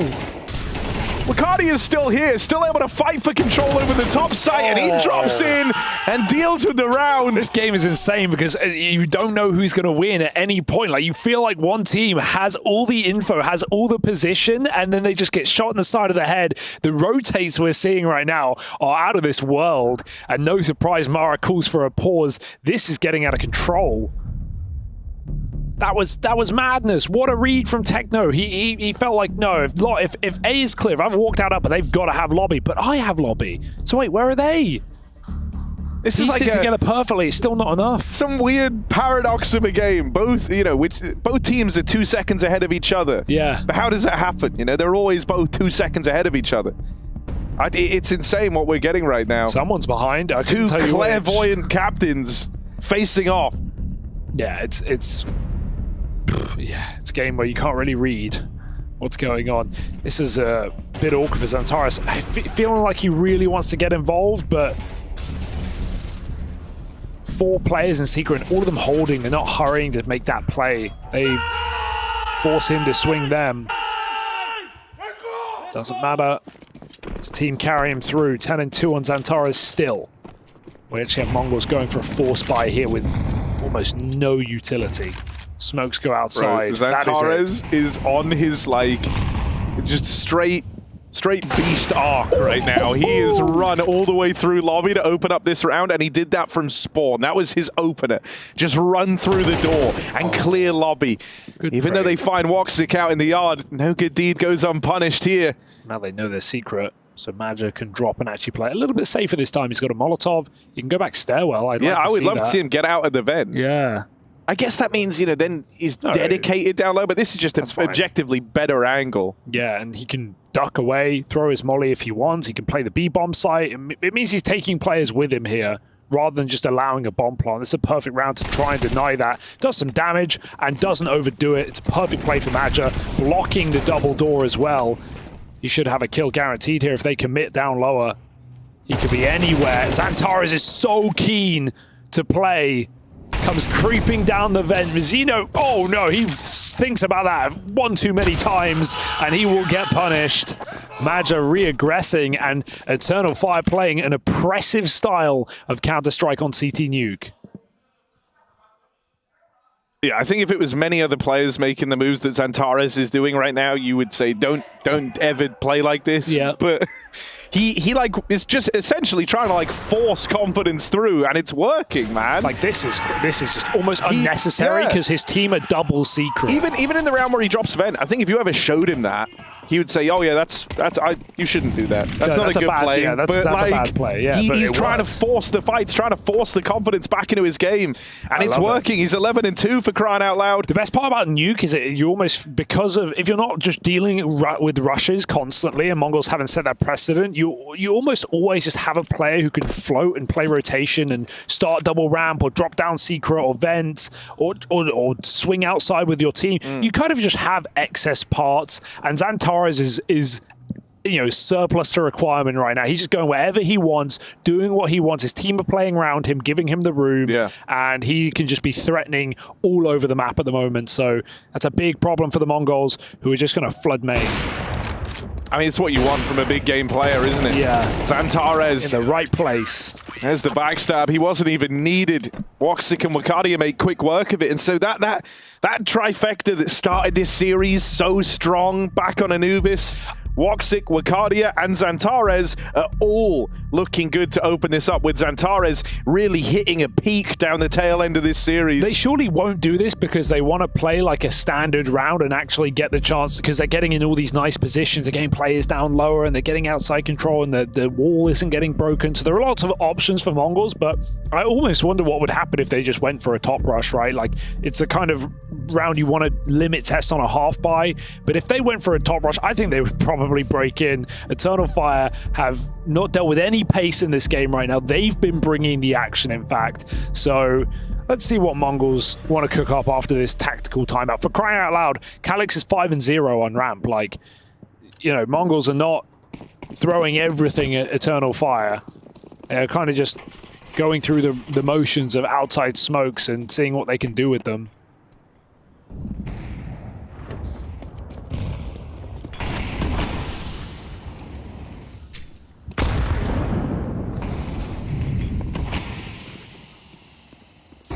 I mean, I think that's another problem, though. You touched on it earlier, this idea that you have this extra man, and it is Xantares right now roaming around the map. Well, the Mongols play a very rotate-heavy T side. They like the trickery of going between the sites. They often use that against opponents here on Nuke, and you're not getting to do that right now because the guy you run into roaming is Xantares, the guy who's 13-2 and absolutely destroying your hopes and dreams of getting to those Cologne groups. But finally, they found a way in over towards ramp. They deal with Calix and Woxic on the openers. But already down at lower. There's a rotate in for Eternal Fire, and Xantares has just materialized before their very eyes over in Hell. The map starts to shrink on down now for the Mongols, and they're only left with this play down into B. And Wakadia is already here. There's no way they clear this. There's no reason Wakadia should or could or would be here. So he can just stop that bomb pod in its tracks, and he knows another player must be nearby. Techno over the top, and Wakadia had no business winning that fight. Why is he in dark? Say the Mongols. How is he in dark? Pre-rotating before they'd even lost ramp in a 5v3. He's already dropping down lower. And sure, Eternal Fire get keen. Calix re-aggresses. Woxic peeks in a Molotov. And that just opens up the path into the trap.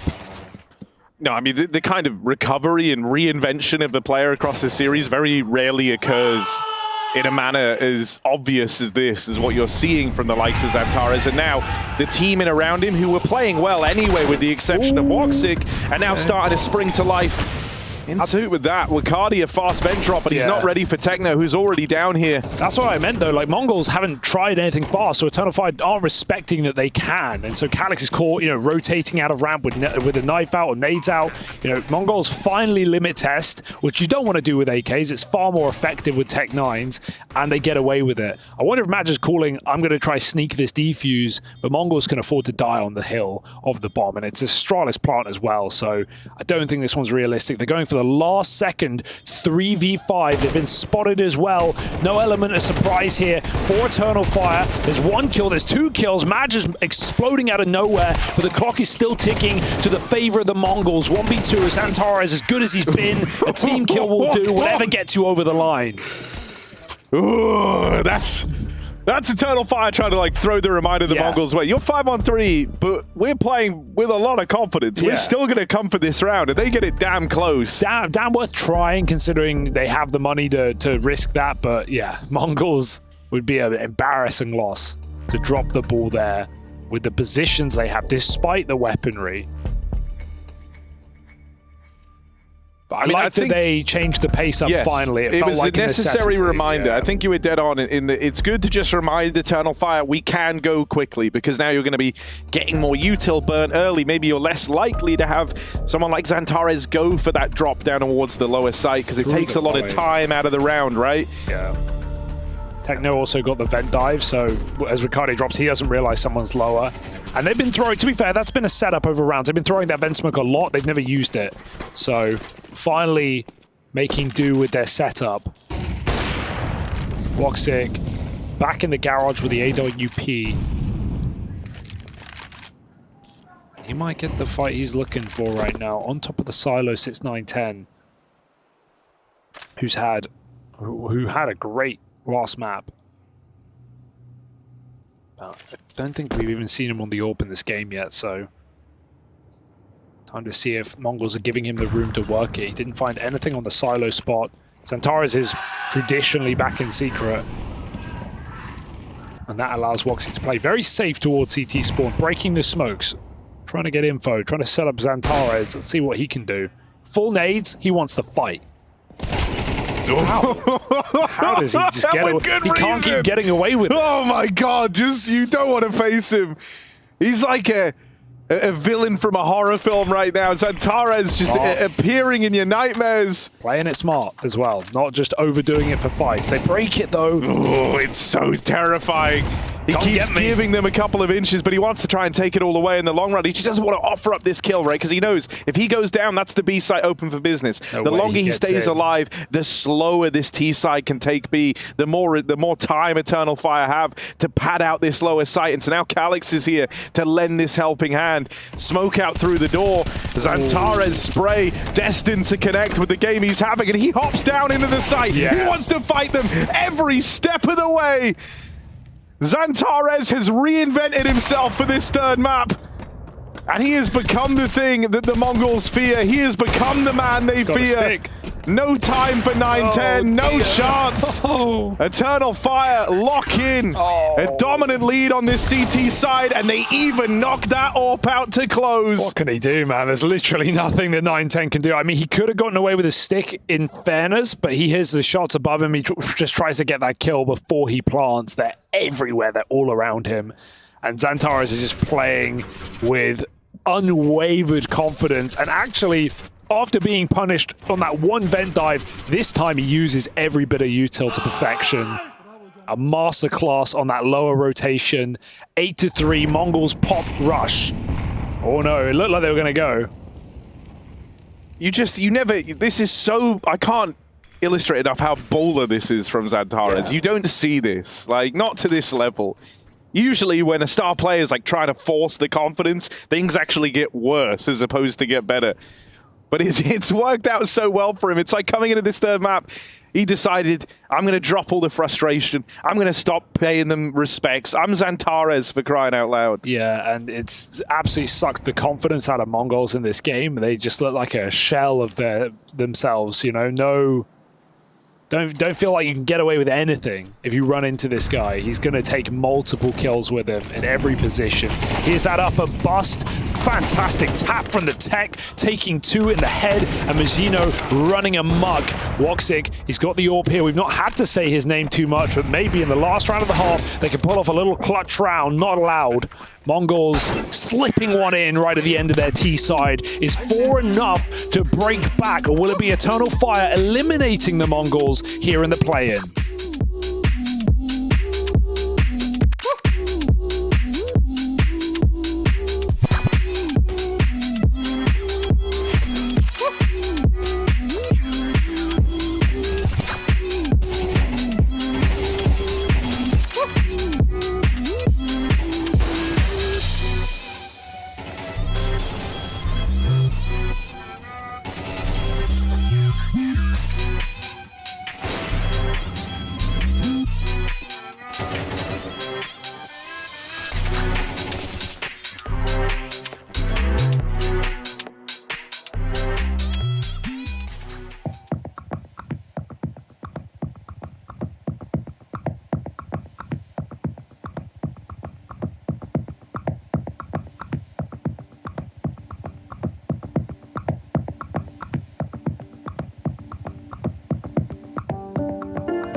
Eternal Fire blazing a trail to the group stage of IEM Cologne here on Nuke. It's Xantares absolutely dominating after a disappointing map 2 on Mirage. He is in full control and full swing. 158 ADR, 5 multi-kills, triple kills every time they run into him, it feels like, against the Mongols. And this may be all said and done for the Mongolian sensations unless they pull it all the way back with a 4-round T-side.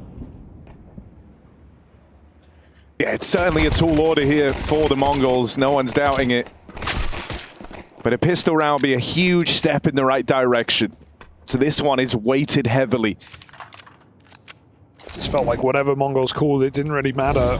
Eventually, you've got to get through the final boss. Missed up a Molotov, but it's only a ramp rush anyway on this fake out. Mizzino's going to drop down lower. There's no kit here. He's going to have to fight for his life. Oh, cleanly done on a Wakadia. That's a very consistent voice from the series removed, but Calix more than makes up for it now. Senzu will reply at least, leveling the playing field in this 3-on-3. Madja was the guy faking onto the top site, and Senzu awaits him down at lower. Calix and Woxic have got to combine to pick this one up, but the bomb out in no man's land. They're left fighting without a bomb planted yet. Woxic's been spotted, he's been located, he's trying to lend time for Calix to come in on this backstab, and they will uproot Senzu. That can open up a route to a plant here. Woxic's low on health, so he's not going to help much in providing cover, but that swing is wild. It's Techno 4K, or it's the pistol for Eternal Fire. Calix, take a bow. That pistol round is a thing of beauty. Yeah, 4 kills from the player who was 5-0, but like 8 rounds in, was not a necessity, was not even required to perform in this game. Well, he shows up in the most important round so far and puts on 4 kills, entries and closes. That's as Xantares gets tapped, crossing into the site. Great reposition, flanking back around the vents. That's a painful round to lose for the Mongols, who needed that if this comeback were to materialize. Now going to be on rifle rounds alone. Just trying to land pot shots outside. Some damage has certainly been done. Oh! Oh my god! Xantares isn't loving the way that this T-side has started. That much is for certain. Got to keep your head strapped on, but doesn't help when the scout is out. But if map 2 and if the early stage of this one showed us anything, it's that the rest of his team are very reliable. Sure, they made extra space for him here in that first half. Take that. Techno hits a blinder as well. This force buy from the Mongols up against a scary scoreline comes from a place of desperation. They have hit 2 blinders to open this up. And now Blitz on this reposition. Deagle by his side, gets up into the rafters in time, and he's got support, moved in from the ramp room. The Mongols are all over this lower site. Eternal Fire don't feel like they can progress on in. They're going back. They open the door only to creep back up secret. Calix in the vent as well can play off of them. This is a really nice repause, but they get caught coming up by the scout. 910 still in heaven. This smoke has to provide a path. This is the bomb outside after all, so Calix needs to play now, and he's going to start clearing out the lobby. In the meantime, 910 goes back. There's no time for this play. Wakadia, rather, in a 1v5, it feels like the Mongols have just stolen around from out underneath them, pulled the rug with pistols, no less. And it was with pistols, they were able to close out that last map of Mirage. Yeah. And now it gives them a leg up, a chance at a comeback here into the night on Nuke. And it all starts with that. An absolutely wild kill from 910 and onto the front man of Eternal Fire, no less. But Eternal Fire do not let frustration take them. They do not give in to that temptation like they did back on the second map of Mirage. This one has been about composure. It's been about uplifting the stars who were quiet on that second map. And so for now, there is still a sense of calm on that Eternal Fire T side. They'll respond with a force buy of their own.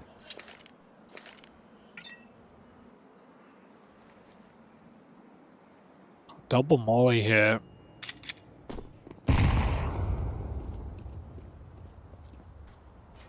For hut roof, at the back of the site, or even the rafters above the hut. Either way, again, it's this fake out for Eternal Fire as they pop ramp. Scout should have no problem. No need to repeat, but hunted down by Glock could get awkward here. The burst is on. Woxic just wants this kill, and he's going to force it. 4v4, this is only an eco. Armored Glock, for crying out loud. A re-aggression could be dangerous. This is an uncomfortable re-clear with a lot of angles and different heights as well to deal with. The Tech-9s will just come swinging in and take 2 kills as Mongols get a little bit too keen. 4 on 2 now. Senzu back down B, but he needs to go heroic here to win this round. That nade will do it. Kill the bomb. Good start. Even though this looked like a really good spot for Eternal Fire, that they can't get ahead of themselves here. This is still a tricky round to try and navigate. Woxic retrieves that scout. Oh dear. Does a bit of damage, but it's Magic getting painted up by the Mac-10. Calix's chance to trade. It's quickly getting away from him, and now it's just Woxic. 8 seconds left. He just doesn't have the time. And so Eternal Fire, it looked like they were going to steal a round straight back from the Mongols.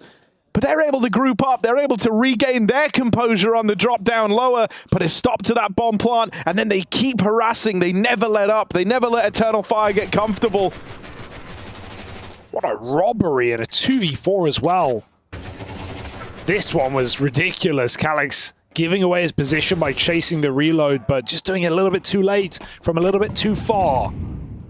And now it's Eternal Fire full eco as Mongols make do with their second round force buy and reap the rewards.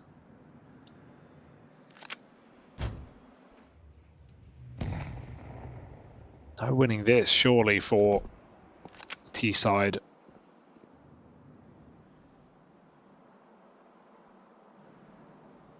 Nice outside setup, not giving away a pick, but also not allowing Eternal Fire to cross anywhere significant. Main covered, solo being cleared, and even secret held by the Orb.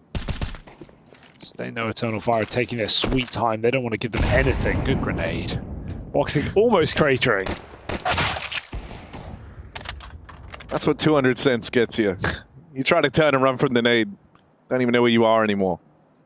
Senzu and the rest of the gang just ready to deal with these Glocks. But Eternal Fire have at least taken some time here to talk about this coming round. Because for now, they still hold this lead. They still hold the cards. Not for long. Even going to supplement this with a timeout. So they had their time to discuss in that round there with the Glocks out. Now they're going to do it all over again. They know how important this round is. You don't want to have been dominating this game only to fall completely flat in the early stages of your T side and have the Mongols catch up. You win the pistol. You fall down to the pistols, just like how Mirage ended, and then you let the Mongols embark on this big streak. I think they know that would be alarm bells going off. The hopes of Cologne potentially going the way of the dumpsters. Now's the time to get back on top of That'd things. be an absolute disaster, right? Zantares, think about what he just did in that first half, right? Like how enamored we were, how we were just marveling at his CT side, and then you tell me they win the pistol, but they still lose the game. That can't happen for Eternal Fire. They won't even believe it. Mongols, meanwhile, doing a great job of never letting up, never giving up here. I think it would have felt so easy with the life game being put forward from Zantares on the other side, but they've kept their finger to the pulse here to open up on this CT half, leaning heavy in towards the hut earlier. Eternal Fire and Techno ready for this. Plays a nice angle just to try and repel it. He actually goes back in for even more, and that's one step too many. He was given a chance to get out of there, but tries to hound down Zantares, who survives at 1 HP. Senzu made some noise playing out through the door, so they know they've got him trapped in here. Smokes are down for Eternal Fire, but it's Blitz to make that first move. Now Ben. There's an option. They know where both these players are, but instead they go looking for Senzu back in the lobby before they head down the vent. Desperate spray as well, and great reaction from Calix. He just goes hunting for that kill, and they've even heard this drop. Cardi needs to be very cautious. Oh, he's stuck behind the side. No, not communicated, not heard. No clue. He can stick this bomb. He can win this round right now. Does the smoke let him down? He believes in it, and Calix just has to spam. He has one chance, and it's stolen away. What happened? Surely he heard him from ramp. It definitely feels like he should have. I'm not going to have any solid answers for you there, but he should have heard him. Yeah, he's right there in radio. He's sprinting down. He dropped lower. There was no subtlety in that play. And Wacardia just caught walking nowhere. Oh dear. They haven't given in to the frustration yet, but they might soon. Eternal Fire. Full ramp rush. Orps here, double Orp as well. Mongols, the 4th player to play at the series. Oh. Let's one escape. And ground gained on a round with little in it. But all the pressure of a full buy. As this slows down, they know that Eternal Fire could be anywhere. I mean, in theory, this is a great spot for Eternal Fire. The Mongols are flying blind. They've got a big hole in the map right now, so they're having to play 2-2, split between either bomb site. Yeah, it's not comfortable. You're constantly looking over your shoulder. There's ace play coming from 3 positions. So much weighted on this first attempt at getting the opener. There is some moves getting made right now, right as the hit is about to come in. 910 just walks the AWP up from lower. And so he's going to get there, deal with the main component in time. But his teammates in the top site fall. 910 on this AWP, going to struggle to get involved. And Mazinho donning that second AWP. You couldn't think of a worse time to have this sort of buy. A top site retake, double AWP. They are out of there. I know that analysts are going to be just molding about this double AWP because it's Mongols always pull it out at the most questionable of times. We've seen them already lose games in this tournament because of double AWPs, and they pull it out when Eternal Fire haven't established economy on the T side. When you're trading rounds off of winning the force buy, you know Eternal Fire's money is low, and you buy a double AWP? Sure, it got them a 5-on-4 on ramp, but it just limits you so much when you get into late rounds. And this is getting shaky now. Frustrating round to lose for the Mongols, and Eternal Fire just rob it. Oh, you did. Yeah, saved. It's just ugly. Yeah. No, I mean, it even impacted how they could play the 4-on-4 in the both the players down on the lower site were the AWPers. They couldn't re-aggress to get the info as to whether or not that was the lower play till it was far too late in the round. That's a rifle. You can go hunting, you go searching for answers. I mean, Eternal Fire played that 4v4 beautifully, right? Like they get the heaven control, they don't play it, they wait to clear all of outside, re-clear lobby, and at that point you know, okay, if we have outside, heaven, and lobby, they've got to be split. Like they've got to have numbers be. They're not going to be 3 or 4 on top site. So let's just triple split A. And Madja makes a great play in Hut. He throws his nades, he jiggles, he spots a CT vent player, then heaven swings, then main activates. I mean, no one overcommits to duels in that upper split. So very well handled by Eternal Fire, but it never should have gotten to that.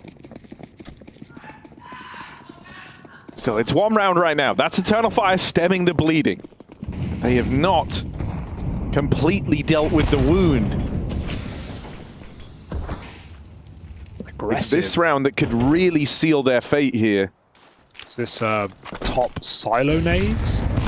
Back sight nades? But no one's there. Trying to put pressure on upper as they just pop out, but Techno's covering from above. All these grenades and nothing to show for it. Oh, and Techno's done a real good job of repositioning out of the danger zone from those flashes, and no one went in with them. I feel like it's a bit of a shame. The flashbang was really good, but it came after the death of Xantares. It came after that go at the opener, and then no one went for that trade. Yeah, the rest of the util had already started burning out. Oh dear, Blitz has got this one.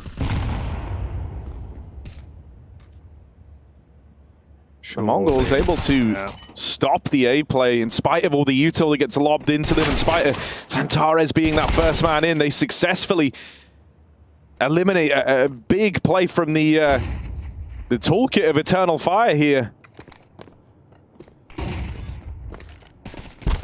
Even coming into this game, you said you were excited to see some of their top side plays. Yeah, that one's unfortunate because there's actually no one in standard positions, right? There's no one hut roof and there's no one backside. And that's just entirely what Eternal Fire were playing for. They're getting mollies on both of those positions, plus the double nade. Like, if someone's backside, they're not living in that round. And then Eternal Fire rush up and they get the kills. This is done. And Manager will not be allowed to plant on the B site. But yeah, that's just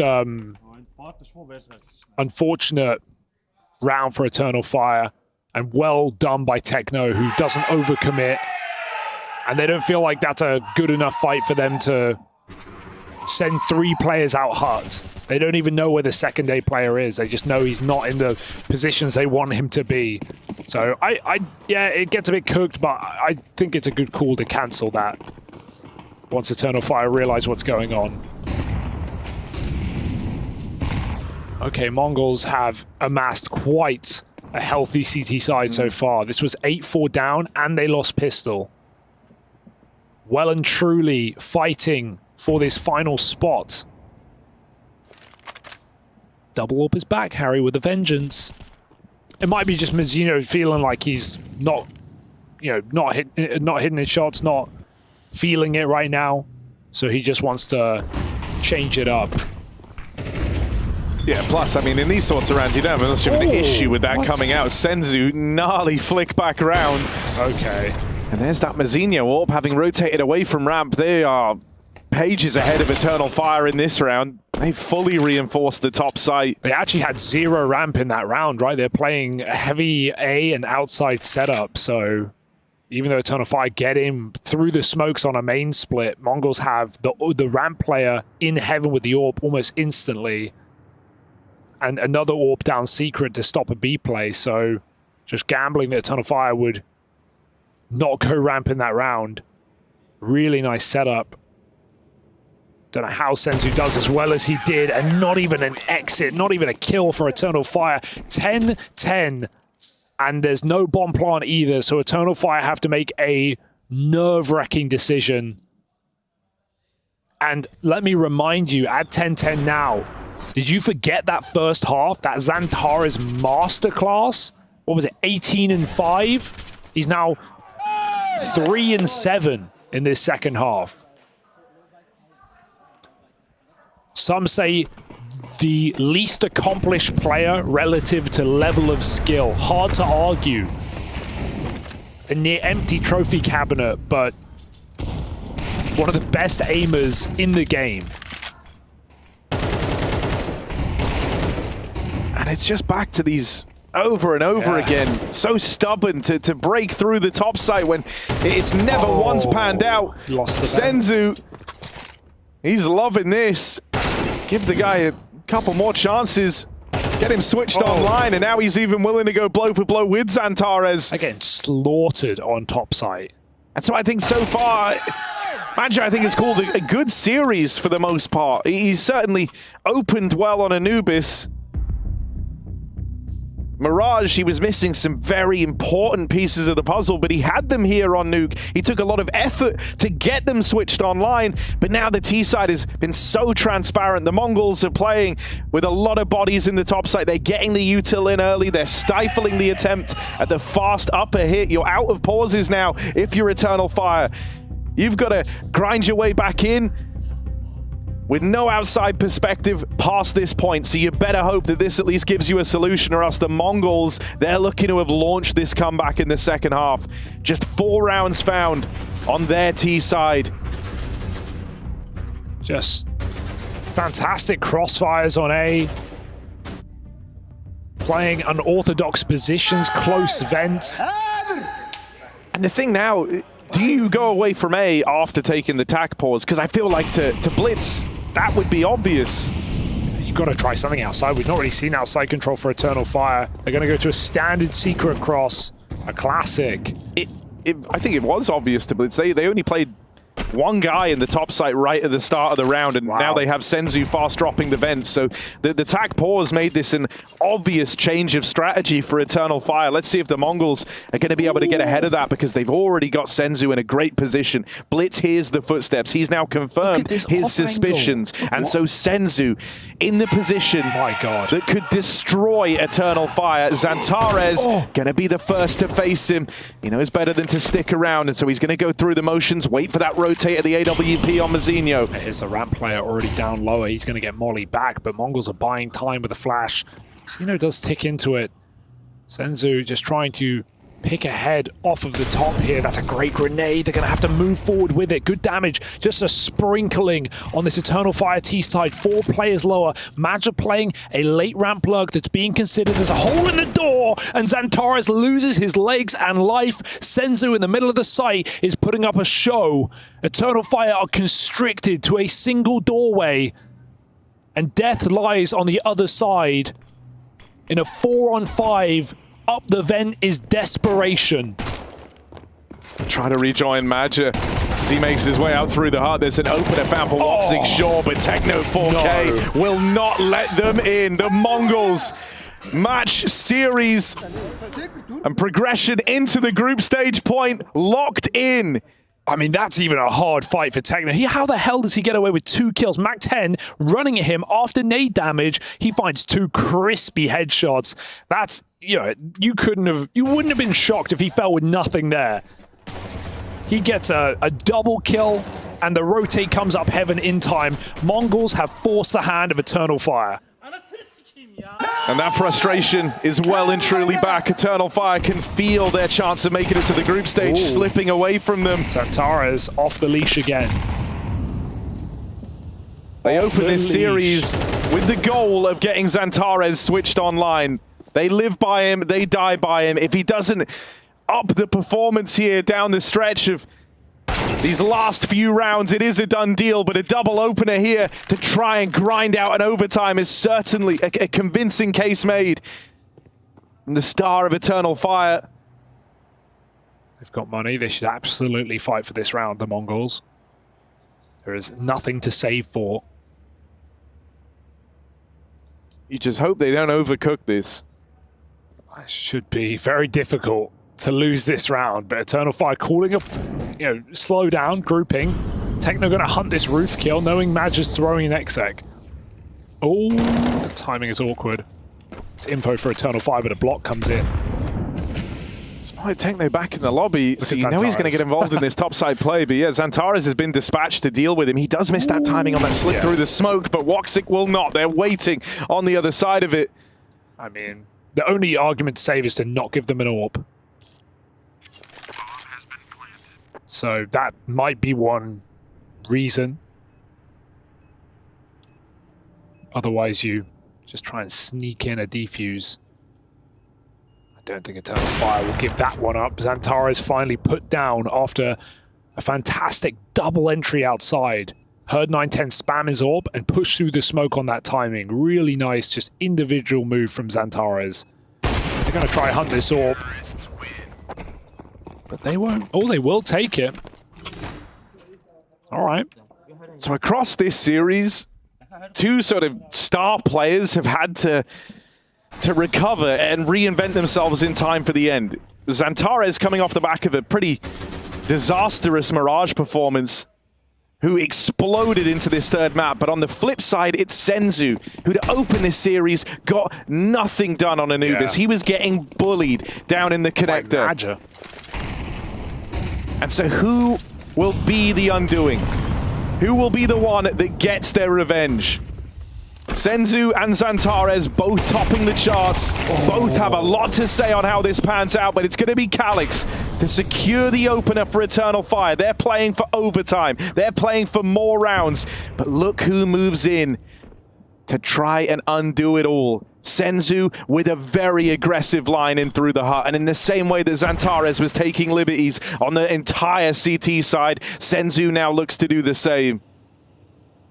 Aggressive position, a lot to do, and nothing done as Xantares takes his head off as they clash in the hut. Crazy clear, just feeling in his bones Fake smokes outside. This should be confirmed. Blitz can see deeper than this. This is only to stop a Heaven player. Blitz knows it is. You may as well gamble upper right now because they know this outside smoke wall is a complete fraud. They're going to try group up, peeking the door into Xantares' orb up the vent denied as well. And Techno 4K needs 5. It's not meant to be. It's Eternal Fire dragging us surely to overtime. Back at the site. Another low player. Techno lights them up, but it will be Eternal Fire stepping up to the task and giving us bonus play. My God. Xantares on the AWP, no less, having to seal the deal down the stretch. That's terrifying. He gets a pat of relief, a sigh of relief at the end of that round. Because it was meant to be easy. The hard work was meant to be done, and they were still left sweating. Xantares bails them out. Look at that. That's not a celebration. That's not elation. Relief. OT secured. And now you've got to go above that. Now you've got to go beyond.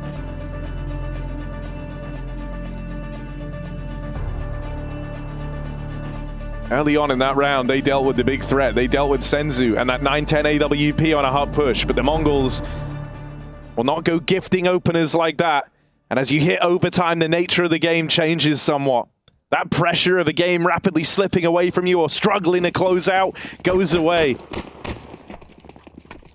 And you get a little bit more freedom, especially in the early days of overtime. So let's see what these teams look to do with it. Double AWP again. It's just been there whenever Mongols can afford it.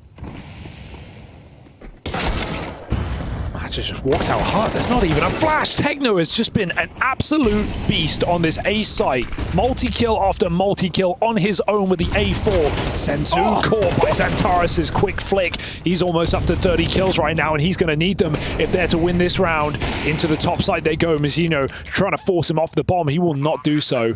Xantares with a stick. And 2 health the difference as Eternal Fire set up to hold down this site. I mean, this whole third map has been an exercise in picking Xantares back up and getting him back in the game. And now they've decided, you're not going first anymore, bud. You're playing a trade. He's hard fought a path back into this round, but at 2 HP, how much more can Xantares do? He will get run through by Blitz, and that leaves it all on Calix. Out through the hut. Nice Tries to swing this wide, but Mizzino, faith in 9-10, faith that he had the time and that Calix wouldn't be able to get him off that bomb. Steals that one right from under their noses. Yeah, heads up play from Mizzino, who's not been having the greatest map right now, but just sticks on that bomb. Full faith. And even 9-10, who covers on all those repeats out from Hut as well, stops the orb from forcing a kill. So a huge retake. I mean, Techno has just been a rock on this A side. He almost 1v5'd them there to win the game in regulation. Like he was right there for it. So he's found multiple 2Ks from backside. No wonder. Remember Eternal Fire were like lobbing double nades and backside doing those molly hits. Like it feels like they've just done it on the wrong rounds, right? The rounds he's top rafters, they're doing their util. The rounds they just run out, he's backside. Across the tournament, Techno's been real solid for the Mongols. And that's nice to see as well, because you remember when he first joined this team and you saw all the potential he was talked about. You'd heard about Techno 4K, but as time's gone on and as he's got more experience under his belt, he's molded into a pretty consistent player, especially when you get to the important, bigger stages of competition. A young veteran in the making. Yes. I mean, with how many changes this Mongolian core went through in the past, just found better and better, younger and younger talents. Lots of damage done. Techno, they heard him run in here. That's a little awkward, but he's still going to win the fight with ease. 5v4 for the Mongols. They can sit back and relax. They don't even have the ramp room. They've been gambling and cycling smokes. 9-10's just moved back in. He doesn't want to waste his util. Again, they just don't believe that Eternal Fire would risk it on a ramp push. Double secret re-aggro, but as the smokes come down, this becomes a potent position for Blitz. He goes ahead of the Molotov, trying to clear this out. It's Xantares on the other side, and Blitz gets all the information he needs. He gets a backstab on the King, high damage, but more importantly, info tells his team, watch out on that top site. Oh dear. Oh dear. Could have done with that landing. Senzu going to swing out. Tries to make quick work of it. Techno 4K. He's been a rock anchoring this top site, and they've got to figure out how to move past him. Just jiggling, trying to keep them on their toes and buy some time for Blitz and 9-10 to get to work. The Mongols hit OT, and they keep it up 2 straight. Oh, Eternal Fire. Burning the candle at both ends late into the night. And maybe just running out of fuel for that fire. I mean, I know the dialogue's been very Xantares focused, but with good reason. A lot of the Eternal Fire game plan right now is centering around him with the game that he's having, with the assistance and the spots that they're putting him in. And so often he's been good for it, but as we said earlier on, they're living and dying by Xantares right now. And so let's see what he's able to do here. They need at least one on this T side, you feel like. I love how Mongols are doing this. They're breaking the smoke twice over, which just it slows Xantares down, which gives time for these secret players to get aggressive. But he's on the other edge of the smoke. You want a round like this with a double entry. And if Woxic covers secret, aggression will be tempered. Woxic hits his shot. Are they ready for Mizzino as well? He's not in a hurry. Knowing the orb could be bearing down, he'll play later in the round. Even starting with double secret leaves you strapped for manpower elsewhere on the map. I mean, they haven't been playing ramp in this game. Yeah, Mizzino kind of has to deal with Xantares, you feel like, out in the yard, because you give him space to get in through main, and this top site becomes one hell of a killing field. 9-10 on that AWP. Strikes from the heavens, Mizzino's made noise, smoke down, and Wakadia finds him. 9-10's all can't get a bearing on Woxic, and so Eternal Fire will find their way in right at the end of the first half of that OT. Yeah, if Mizzino doesn't run there, that's a kicker. He is going to stop the bomb in his tracks. They probably don't even smoke main. Woxic certainly not covering it. He's holding heaven, so just a footstep gives it away there. Eternal Fire, thankfully for them, pull through with something on the T side despite Techno's best efforts. Another double on upper. This has been a roller coaster of a map, and just what we wanted after 2 one-sided games. We said Nuke would deliver. Are you not entertained?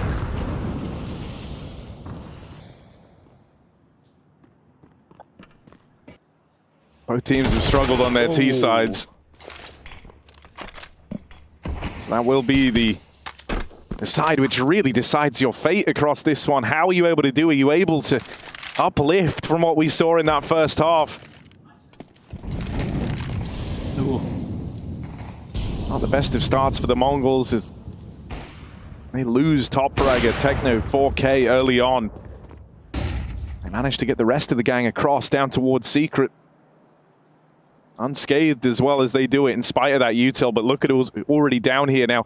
I'm scared. If you've only just joined us, so you missed that first half where Xantares went on this wild tear. This guy was all over the map. He was everywhere, omnipresent. There was nowhere you could go without running into Xantares, and he would so often get a multi-kill. But can he keep that up into OT? Gets the spot on the Mongols down at lower. A fast reposition, but reinforcements are a little ways away. Calyx going to be that first point of contact over on the ramp side. Flashes land. Now Woxic posted on that AWP. Whoa. Him and Calyx will combine, and Calyx goes back in for even more. Only Blitz left standing, and he walks to his demise. This one's not about Xantares, it's about Calyx in full support of him. How did he recover that? They're peeking him door. Woxic gets great support from the AWP, and Calyx just swings and swings again, finds 3 kills in the round. He's just trying to set up Xantares there, but like you said, he did everything instead. The old 1-2 Space Soldiers punch of Calyx and Xantares, and Calyx is stepping up on the scoreboard now. 14 apiece, first to 16. On map 3. Can anyone take two. Santares back outside, just looking to shoot them in the face. Through the smoke, he's going for it. He feels the freedom. But they've crept right past. We saw this round before. Remember this? Yeah, last Kill time. a lurker, you think it's clear, it's anything but. Do Eternal Fire remember? Did they learn their lesson? Oh, he's seen them. He's seen them all right. That Molly going to displace the Garage players, and now Woxic, better angle than what we saw the last time they faced this round. Will Eternal Fire remember? They've seen this trick before. Flashes out in towards the ramp room. Woxic's been displaced, and Calix gets domed on his swing out through the spawn. They don't realize Blitz has made it all the way across here. So as Woxic is looking for these players out in the yard, the rest of the Mongols are just hit pause on the ramp room taken now. Try to swarm Woxic down over in hell. He's pincered. Rock at a hard place for Woxic, and there's Mazinho with the backstab. Great play. Madger is the only guy left over here on the top site, and he's had a quiet game. Might need to stand and deliver now. The captain of Eternal Fire deals with that lurk out through the yard. Senzu picks up both players trapped in at the vent side, and Wakadia left too far away. 1v3. And an open route into the Heaven Shore, but he's going to struggle to go any further than this. First showing out through the heavens, he's got to deal with Techno. Flick back, but 9-10 finds him.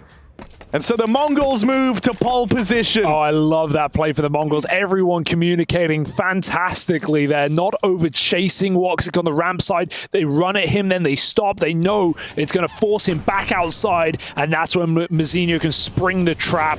Young gun Senzu recovering an awkward spray up the vent. And a devastating way to lose that round as Eternal Fire don't learn their lesson. One more will do it. Mongols looking like they want to bring the heat. Fast out down the vents for Techno 4K. Ramp hit for everyone else. And Calix, who's given us a fantastic series, is deleted. Dead in the water, nothing to be done. The Mongols control lower, and Eternal Fire are left scrambling for a retake. They've got to get past Techno 4K. Easier said than done as Wakadia pays the price. The Mongols have had so much time here to get set up, so much time to get situated. They are further forward than Eternal Fire are ready for. And so they put tremendous stock in getting Xantares switched online while he's knocked out before last light here. As the Mongols look to move into the group stage at IEM Cologne, and the journey ends for Eternal Fire. Stellar stuff across the board from the Mongols, recovering from a horrible start to open this series on Anubis. Yeah, A4 down on this third map as well. They even lose the pistol. They pull it back in overtime. That is a rock-solid mentality for the Mongols. They ride off into the sunshine, into the group stage, and Eternal Fire extinguished in front of our very eyes. That is a painful loss when you consider what Xantares was giving us in that third map after two dominant performances either way in the first two. The Mongols are in the group stage, and Eternal Fire go nowhere fast. Yeah, from two blowout maps to a war of attrition on Nuke. The Mongols are the ones to be standing tall, and they live to fight another day as they advance to stage 2 of the Intel Extreme Masters Cologne 2024. And what a fashion to be doing it in, Blair. You can breathe a sigh of relief now. Eternal Fire, they made it damn close, but the Mongols, they got the better end of it. Yeah, I wasn't stressed at all there, Freya. Not at all, not for a single second, but man, my heart goes out for Xantares. That was quintessential classic Xantares coming into play. That CD side, the first half, he was looking unplayable. And I won't lie, in the first half, it looked like Mongols really had no answers. And then a couple of fast pops to the pistol, just running them over. And then he switched sides, and it just back and forth, back and forth. He even pushed them into overtime. But in the end, Mongols, the T side, where they struggled quite a bit, they got it going at the very last minute. It became a game of communication, became a game of inches. You know, it was so close from pretty much start to finish on Nuke, especially when we got into overtime, observing Xantares and the boys, the body language, they were communicating, they're trying their absolute best, but marginals in this game. It could have gone either way. Yeah, I mean, obviously, understandably so, absolute heartbreak at the end of things. We do have Maja joining us up here on the desk. First of all, yeah, there we go, just like that. I really appreciate you giving us this time in, you know, such a tough situation. Can you just talk us through what happened at the tail end of Nuke there, because you pushed it to OT. What do you think went wrong? To be honest, I think it's on me. Like T-side Nuke, I didn't find a lot of solution. They start with 2 AVP. I focus my game planning inside with 2 AVP because they are 1 ramp and 1 outside extra, but it didn't work really well. Yeah, I apologize to my teammate and all the fans. Like it was starting very well on CT, and then like I said, it's on me on T-side, and for that, like just thinking like what we did the mistakes and try to be better next time, but it's a rough one. Yeah. Obviously incredible tough to play a game like this, and we spoke about it already. It was a game of inches. It could have gone both ways. Do you think there's anything in particular the Mongols are doing that makes it tough for you as an in-game leader to read the game or figure out solutions? Because a double upset of CT side is quite unorthodox. Yeah, no, they also push a lot, and we didn't punish them, and it's hard when you're 4v5 and try to call again. Like we had to punish them inside, and we can't punish them. And for me, after that, it was complicated to call, but it's not an excuse. Like I can call maybe better, but I think the most important one that we throw is the low buy when we go ramp, and we kill the guys. I say to my teammates to freeze and wait aggressive. They aggress ramp. We kill both of them. And then we had just 2 smokes and just plant the bomb, but we didn't use the smokes, and we just die playing passively. I think generally City side also in this tournament we play so passive. On Mirage also we get destroyed. Like we just give too much freedom to the enemy, and they punish us, I think.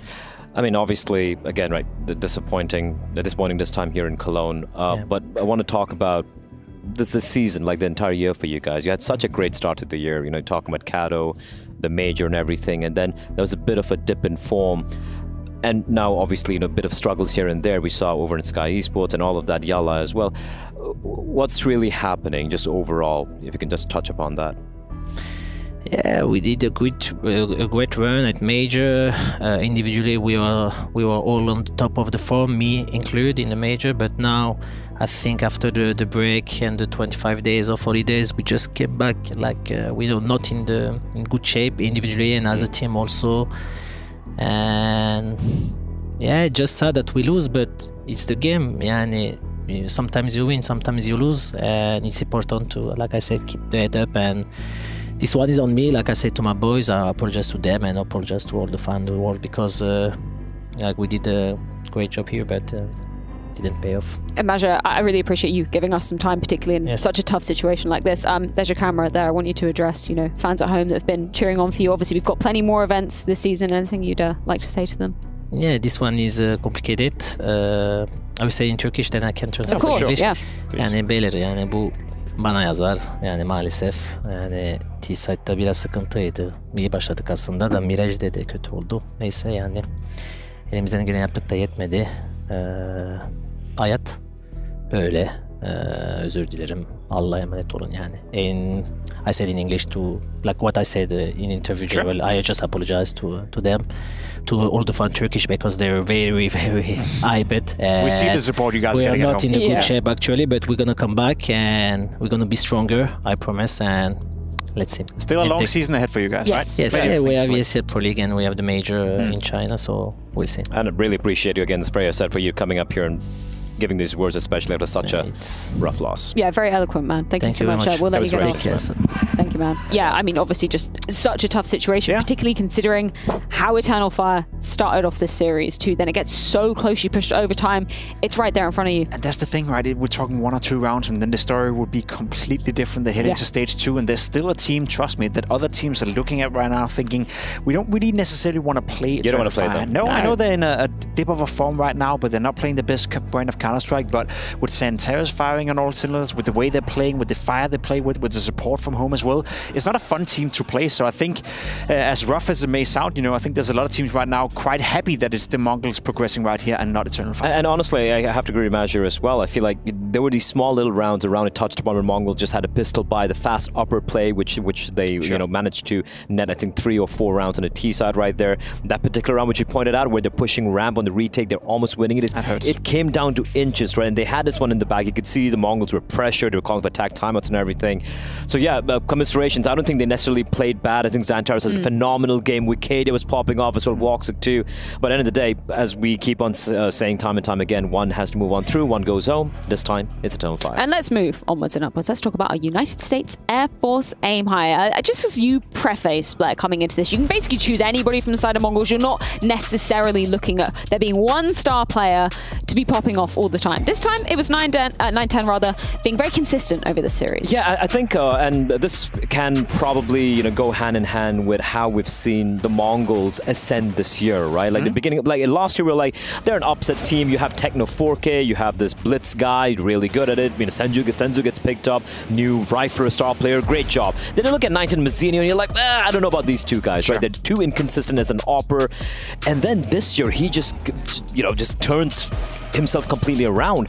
I saw this in Yala where he was the MVP, first ever MVP being won by him and by any Asian player, if I'm not missing, an international tournament in the past 15 years. And ever since then, he's not super, like crazy flicker like a Monesi or a prodigious level of talent like a Zaiwu, but he's consistent and that's all he needs to do. And I feel like he was one of the main reasons why they managed to win this game. Gentlemen, I feel like I've blinked and 3 days of stage one have gone past. It's been wild how fast this competition's gone. I think we should check in to see, who survived what has been a completely savage first stage. There's some names that we expected to be moving on through, some names that will be indeed moving on through, the likes of course, Liquid moving through. I love that picture of Twitch. You can just see how fired up he is.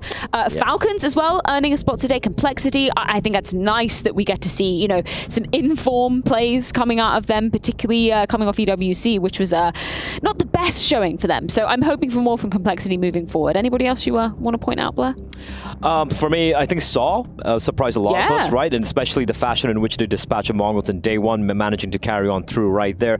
Heroic, I'm not going to harp too much on it, obviously, because of the entire Dexa situation, and eventually they fell short right there. And Furia, they managed to survive. I think that's a bit story of its own. Yeah, me too. I just want to give a shout out to the format as well. We used to have best of ones opening up, now we have best of threes, and to no be excuses. honest, no excuses. Look at the graphic. I don't think you can argue that any of these teams weren't really supposed to make it through, and I don't think you can argue that any of the teams who didn't make it were supposed to make it through. There's a couple of teams out, Heroic being probably the one that stands out to me. I think had they not had the issues with Dexter, not playing in Copenhagen, not playing the first game, I think that could have been different. But at the end of the day, I feel like we got the best playing teams through with no mistakes, no randomness, no nothing. Best of threes, proper Counter-Strike, and I like that. I guess the one small argument could be made, for the entire Eternal Fire's Mongols, matchup. I feel like both teams surely had the caliber to make it through. But hey, you slip up once, and yeah, that's what happened. I just had a very sad German producer in my ear saying, "All Germans out."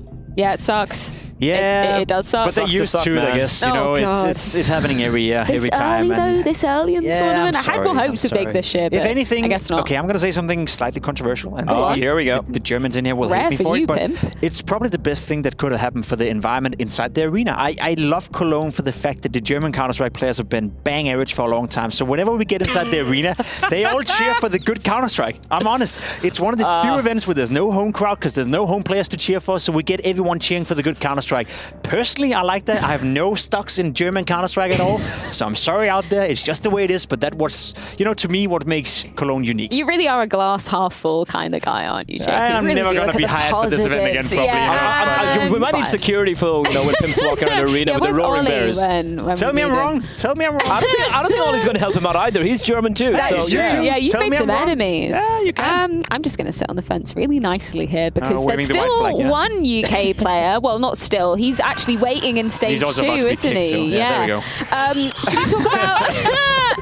Should we talk about some of the games that we're going to get to see in stage 2? Because we've got some of them. So a handful of them are still to be decided because 9Z and MIBR are still playing right on behind us in this beautiful hall. In case you thought no one was playing, you could definitely hear us in the background. Hear them. Loud. Yeah. We're going to be getting FaZe versus Liquid opening up tomorrow. Oh my lord. That's beautiful. Twist versus Karrigan, but Twist as an IGL right now. I mean, the script writes itself, Pim. It does. I can't wait to see Liquid have beaten everyone they faced so far. 100% win rate. FaZe is in a bit of a turmoil period, so I'm smelling a bit of an upset more there for Team Liquid. I'm looking forward to it.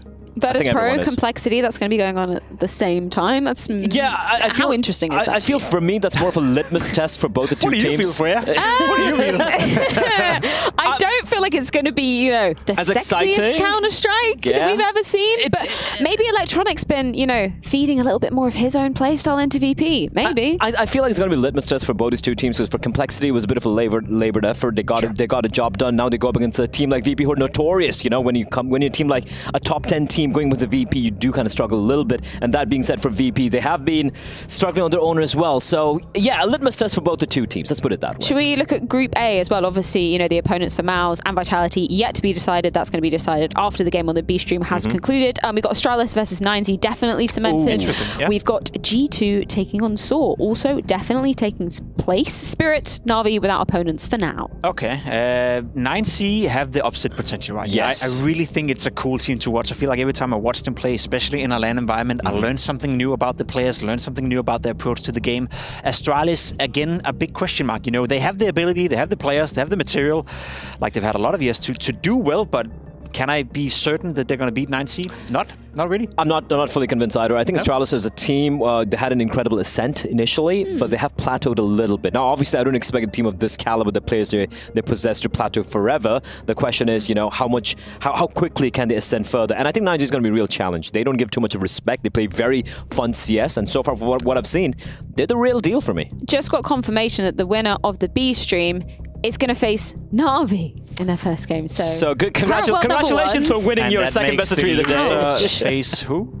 Spirit? That's a good question. That's a really good question. Maybe they can find Fred, out. tell me, what is it? Spirit versus Mongols. Sorry. Oh, shit. They should have just lost, huh? Oh, God. Yeah, that's not great. But I mean, whatever. well. I don't care. Yeah. Spirit are struggling a little bit, you know? They can lose one. It's okay. And listen, it's a good test. It's a good test. I would rather have Mongols go up against a really strong opposition right now and kind of, you know, wake up, because they've looked way out of sorts, right? But Saw versus G2, Saw looked good in the group stage, and for G2, well, this should be on paper and a much more easier opener. FaZe Clan versus Team Liquid. That's honestly a banger of a game. We've seen Team good. Liquid win all their games so far, taking down Na'Vi twice, all the good storylines, all the cool stuff, and FaZe arguably in the biggest crisis that lineup has been in a very long time. We're looking at a FaZe Clan that if they were to lose out to Liquid, perhaps not make the playoff, I'm smelling roster changes within that lineup.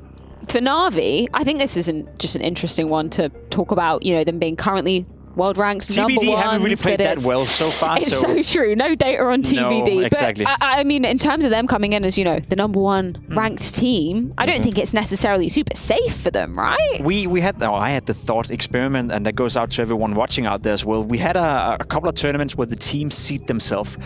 I would argue that if the teams were to seed themselves at this tournament, Na'Vi wouldn't be seed number one.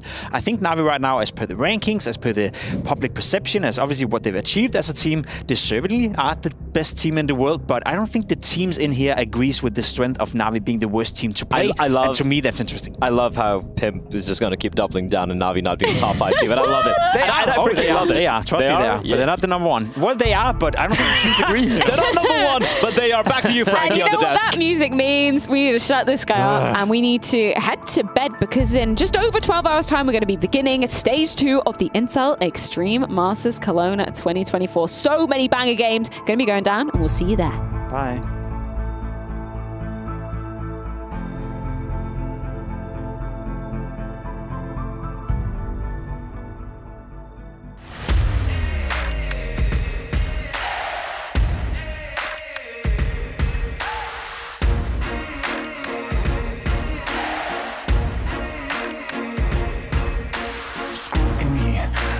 Twisting up the truth, this ain't new to me. Since the age of 22, I've been using it like it's fuel to level up, like it's champagne in my cup, like there's nothing interrupting my pursuit of dreams. There's a vision in my mind, it's consuming me. Take my confidence combined with opportunity, mix it up with unity, soon to be the greatest of my generation, Operation Victory. Fight or fly, we will stay through the perils we dare not to stray. Spark the match, light the flame. Out of luck, out of sight, dangerous, dynamite. Dynamite! Setting fire to the clouds at the speed of light. Going up, not coming down, screaming. Superman's kryptonite. Blowing up dynamite. Dynamite! Setting fire to the clouds at the speed of light. Going up, not coming down, screaming. Superman's kryptonite.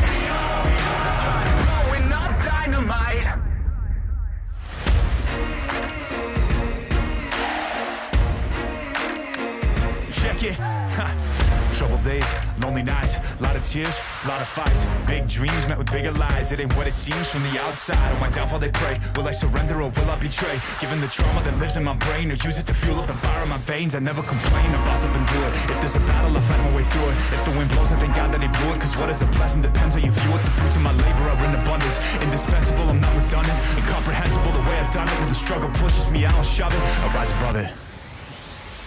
Fight or fly, we will stay. Through the perils we dare not to stray. Spark the match, light the flame. Out of luck, out of sight, dangerous, dynamite. Dynamite! Setting fire to the clouds at the speed of light. Going up, not coming down, screaming. Superman's kryptonite. Blowing up, dynamite. Dynamite! Setting fire to the clouds at the speed of light. Going up, not coming down, screaming. Superman's kryptonite. Blowing up, dynamite.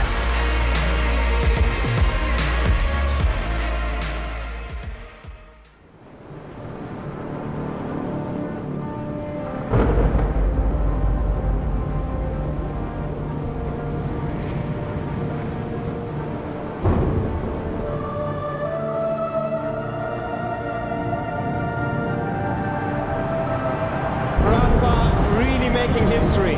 Absolutely phenomenal. And Ace is the champion of the Intel Extreme Masters World Finals. Storm's still not quite done. MC is going to take this fight, though. 3 seconds left. Last 2 rounds of passion's got to start it well for ESC. And this is a massive move for Zez, but he's not content with just a Nexus kill. He wants to win. GG! And it's all done. A Trollocs win it. Unbelievable Rogue with a 4-0 victory over Classic. And they did it again in the grand finals. It's Goldie! Give it up for your Intel Extreme Masters World Champion!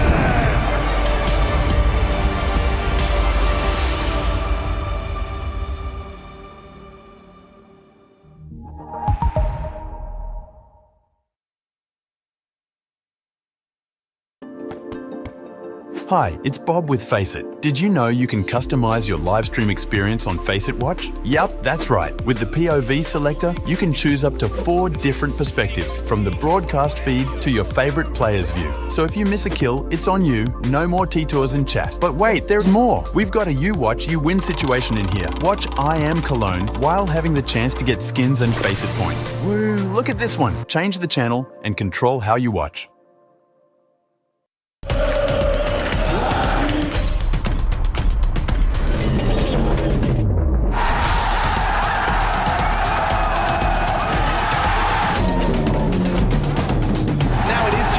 He's been a bit of a lame duck in this man. 5 seconds, shot connects. Oh, he doesn't go for the one, and he wins it!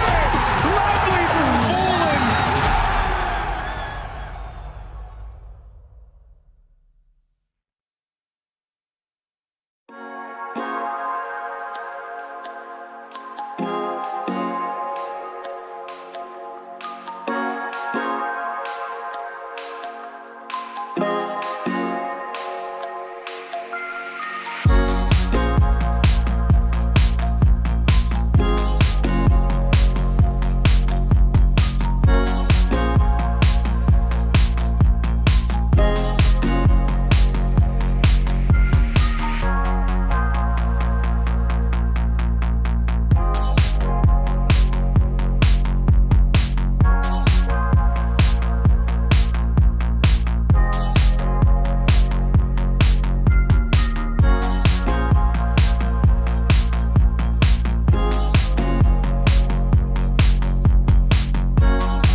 stay fly, man, I just that guy and I work rate high. Oh, yeah. They don't know how man stay lit, man, I just move quick and I stay active. Oh, yeah. They don't know how man stay boss, man, I pay that cost, long nights on the job. Oh, yeah. They don't know, I'm a pro. Yeah, yeah. They don't know, I'm in the zone. Yeah, yeah. They don't know how man stay fly, man, I just that guy and I work rate high. Oh, yeah. They don't know how man stay lit, man, I just move quick and I stay active. Oh, yeah. They don't know how man stay boss, man, I pay that cost, long nights on the job. Oh, yeah. They don't know, I'm a pro. Yeah, yeah. They don't know, I'm in the zone. Yeah, yeah. In my zone, yeah, I feel at home. Silence on my phone, focus on my goals, whoa. Doing my thing, got the blinders on. Filling my stack, yeah, high and long. Time is on, I am a bomb. Golden touch, got the mind is on. Man, I don't play, I'm on the way. Beast mode, King Kong coming today.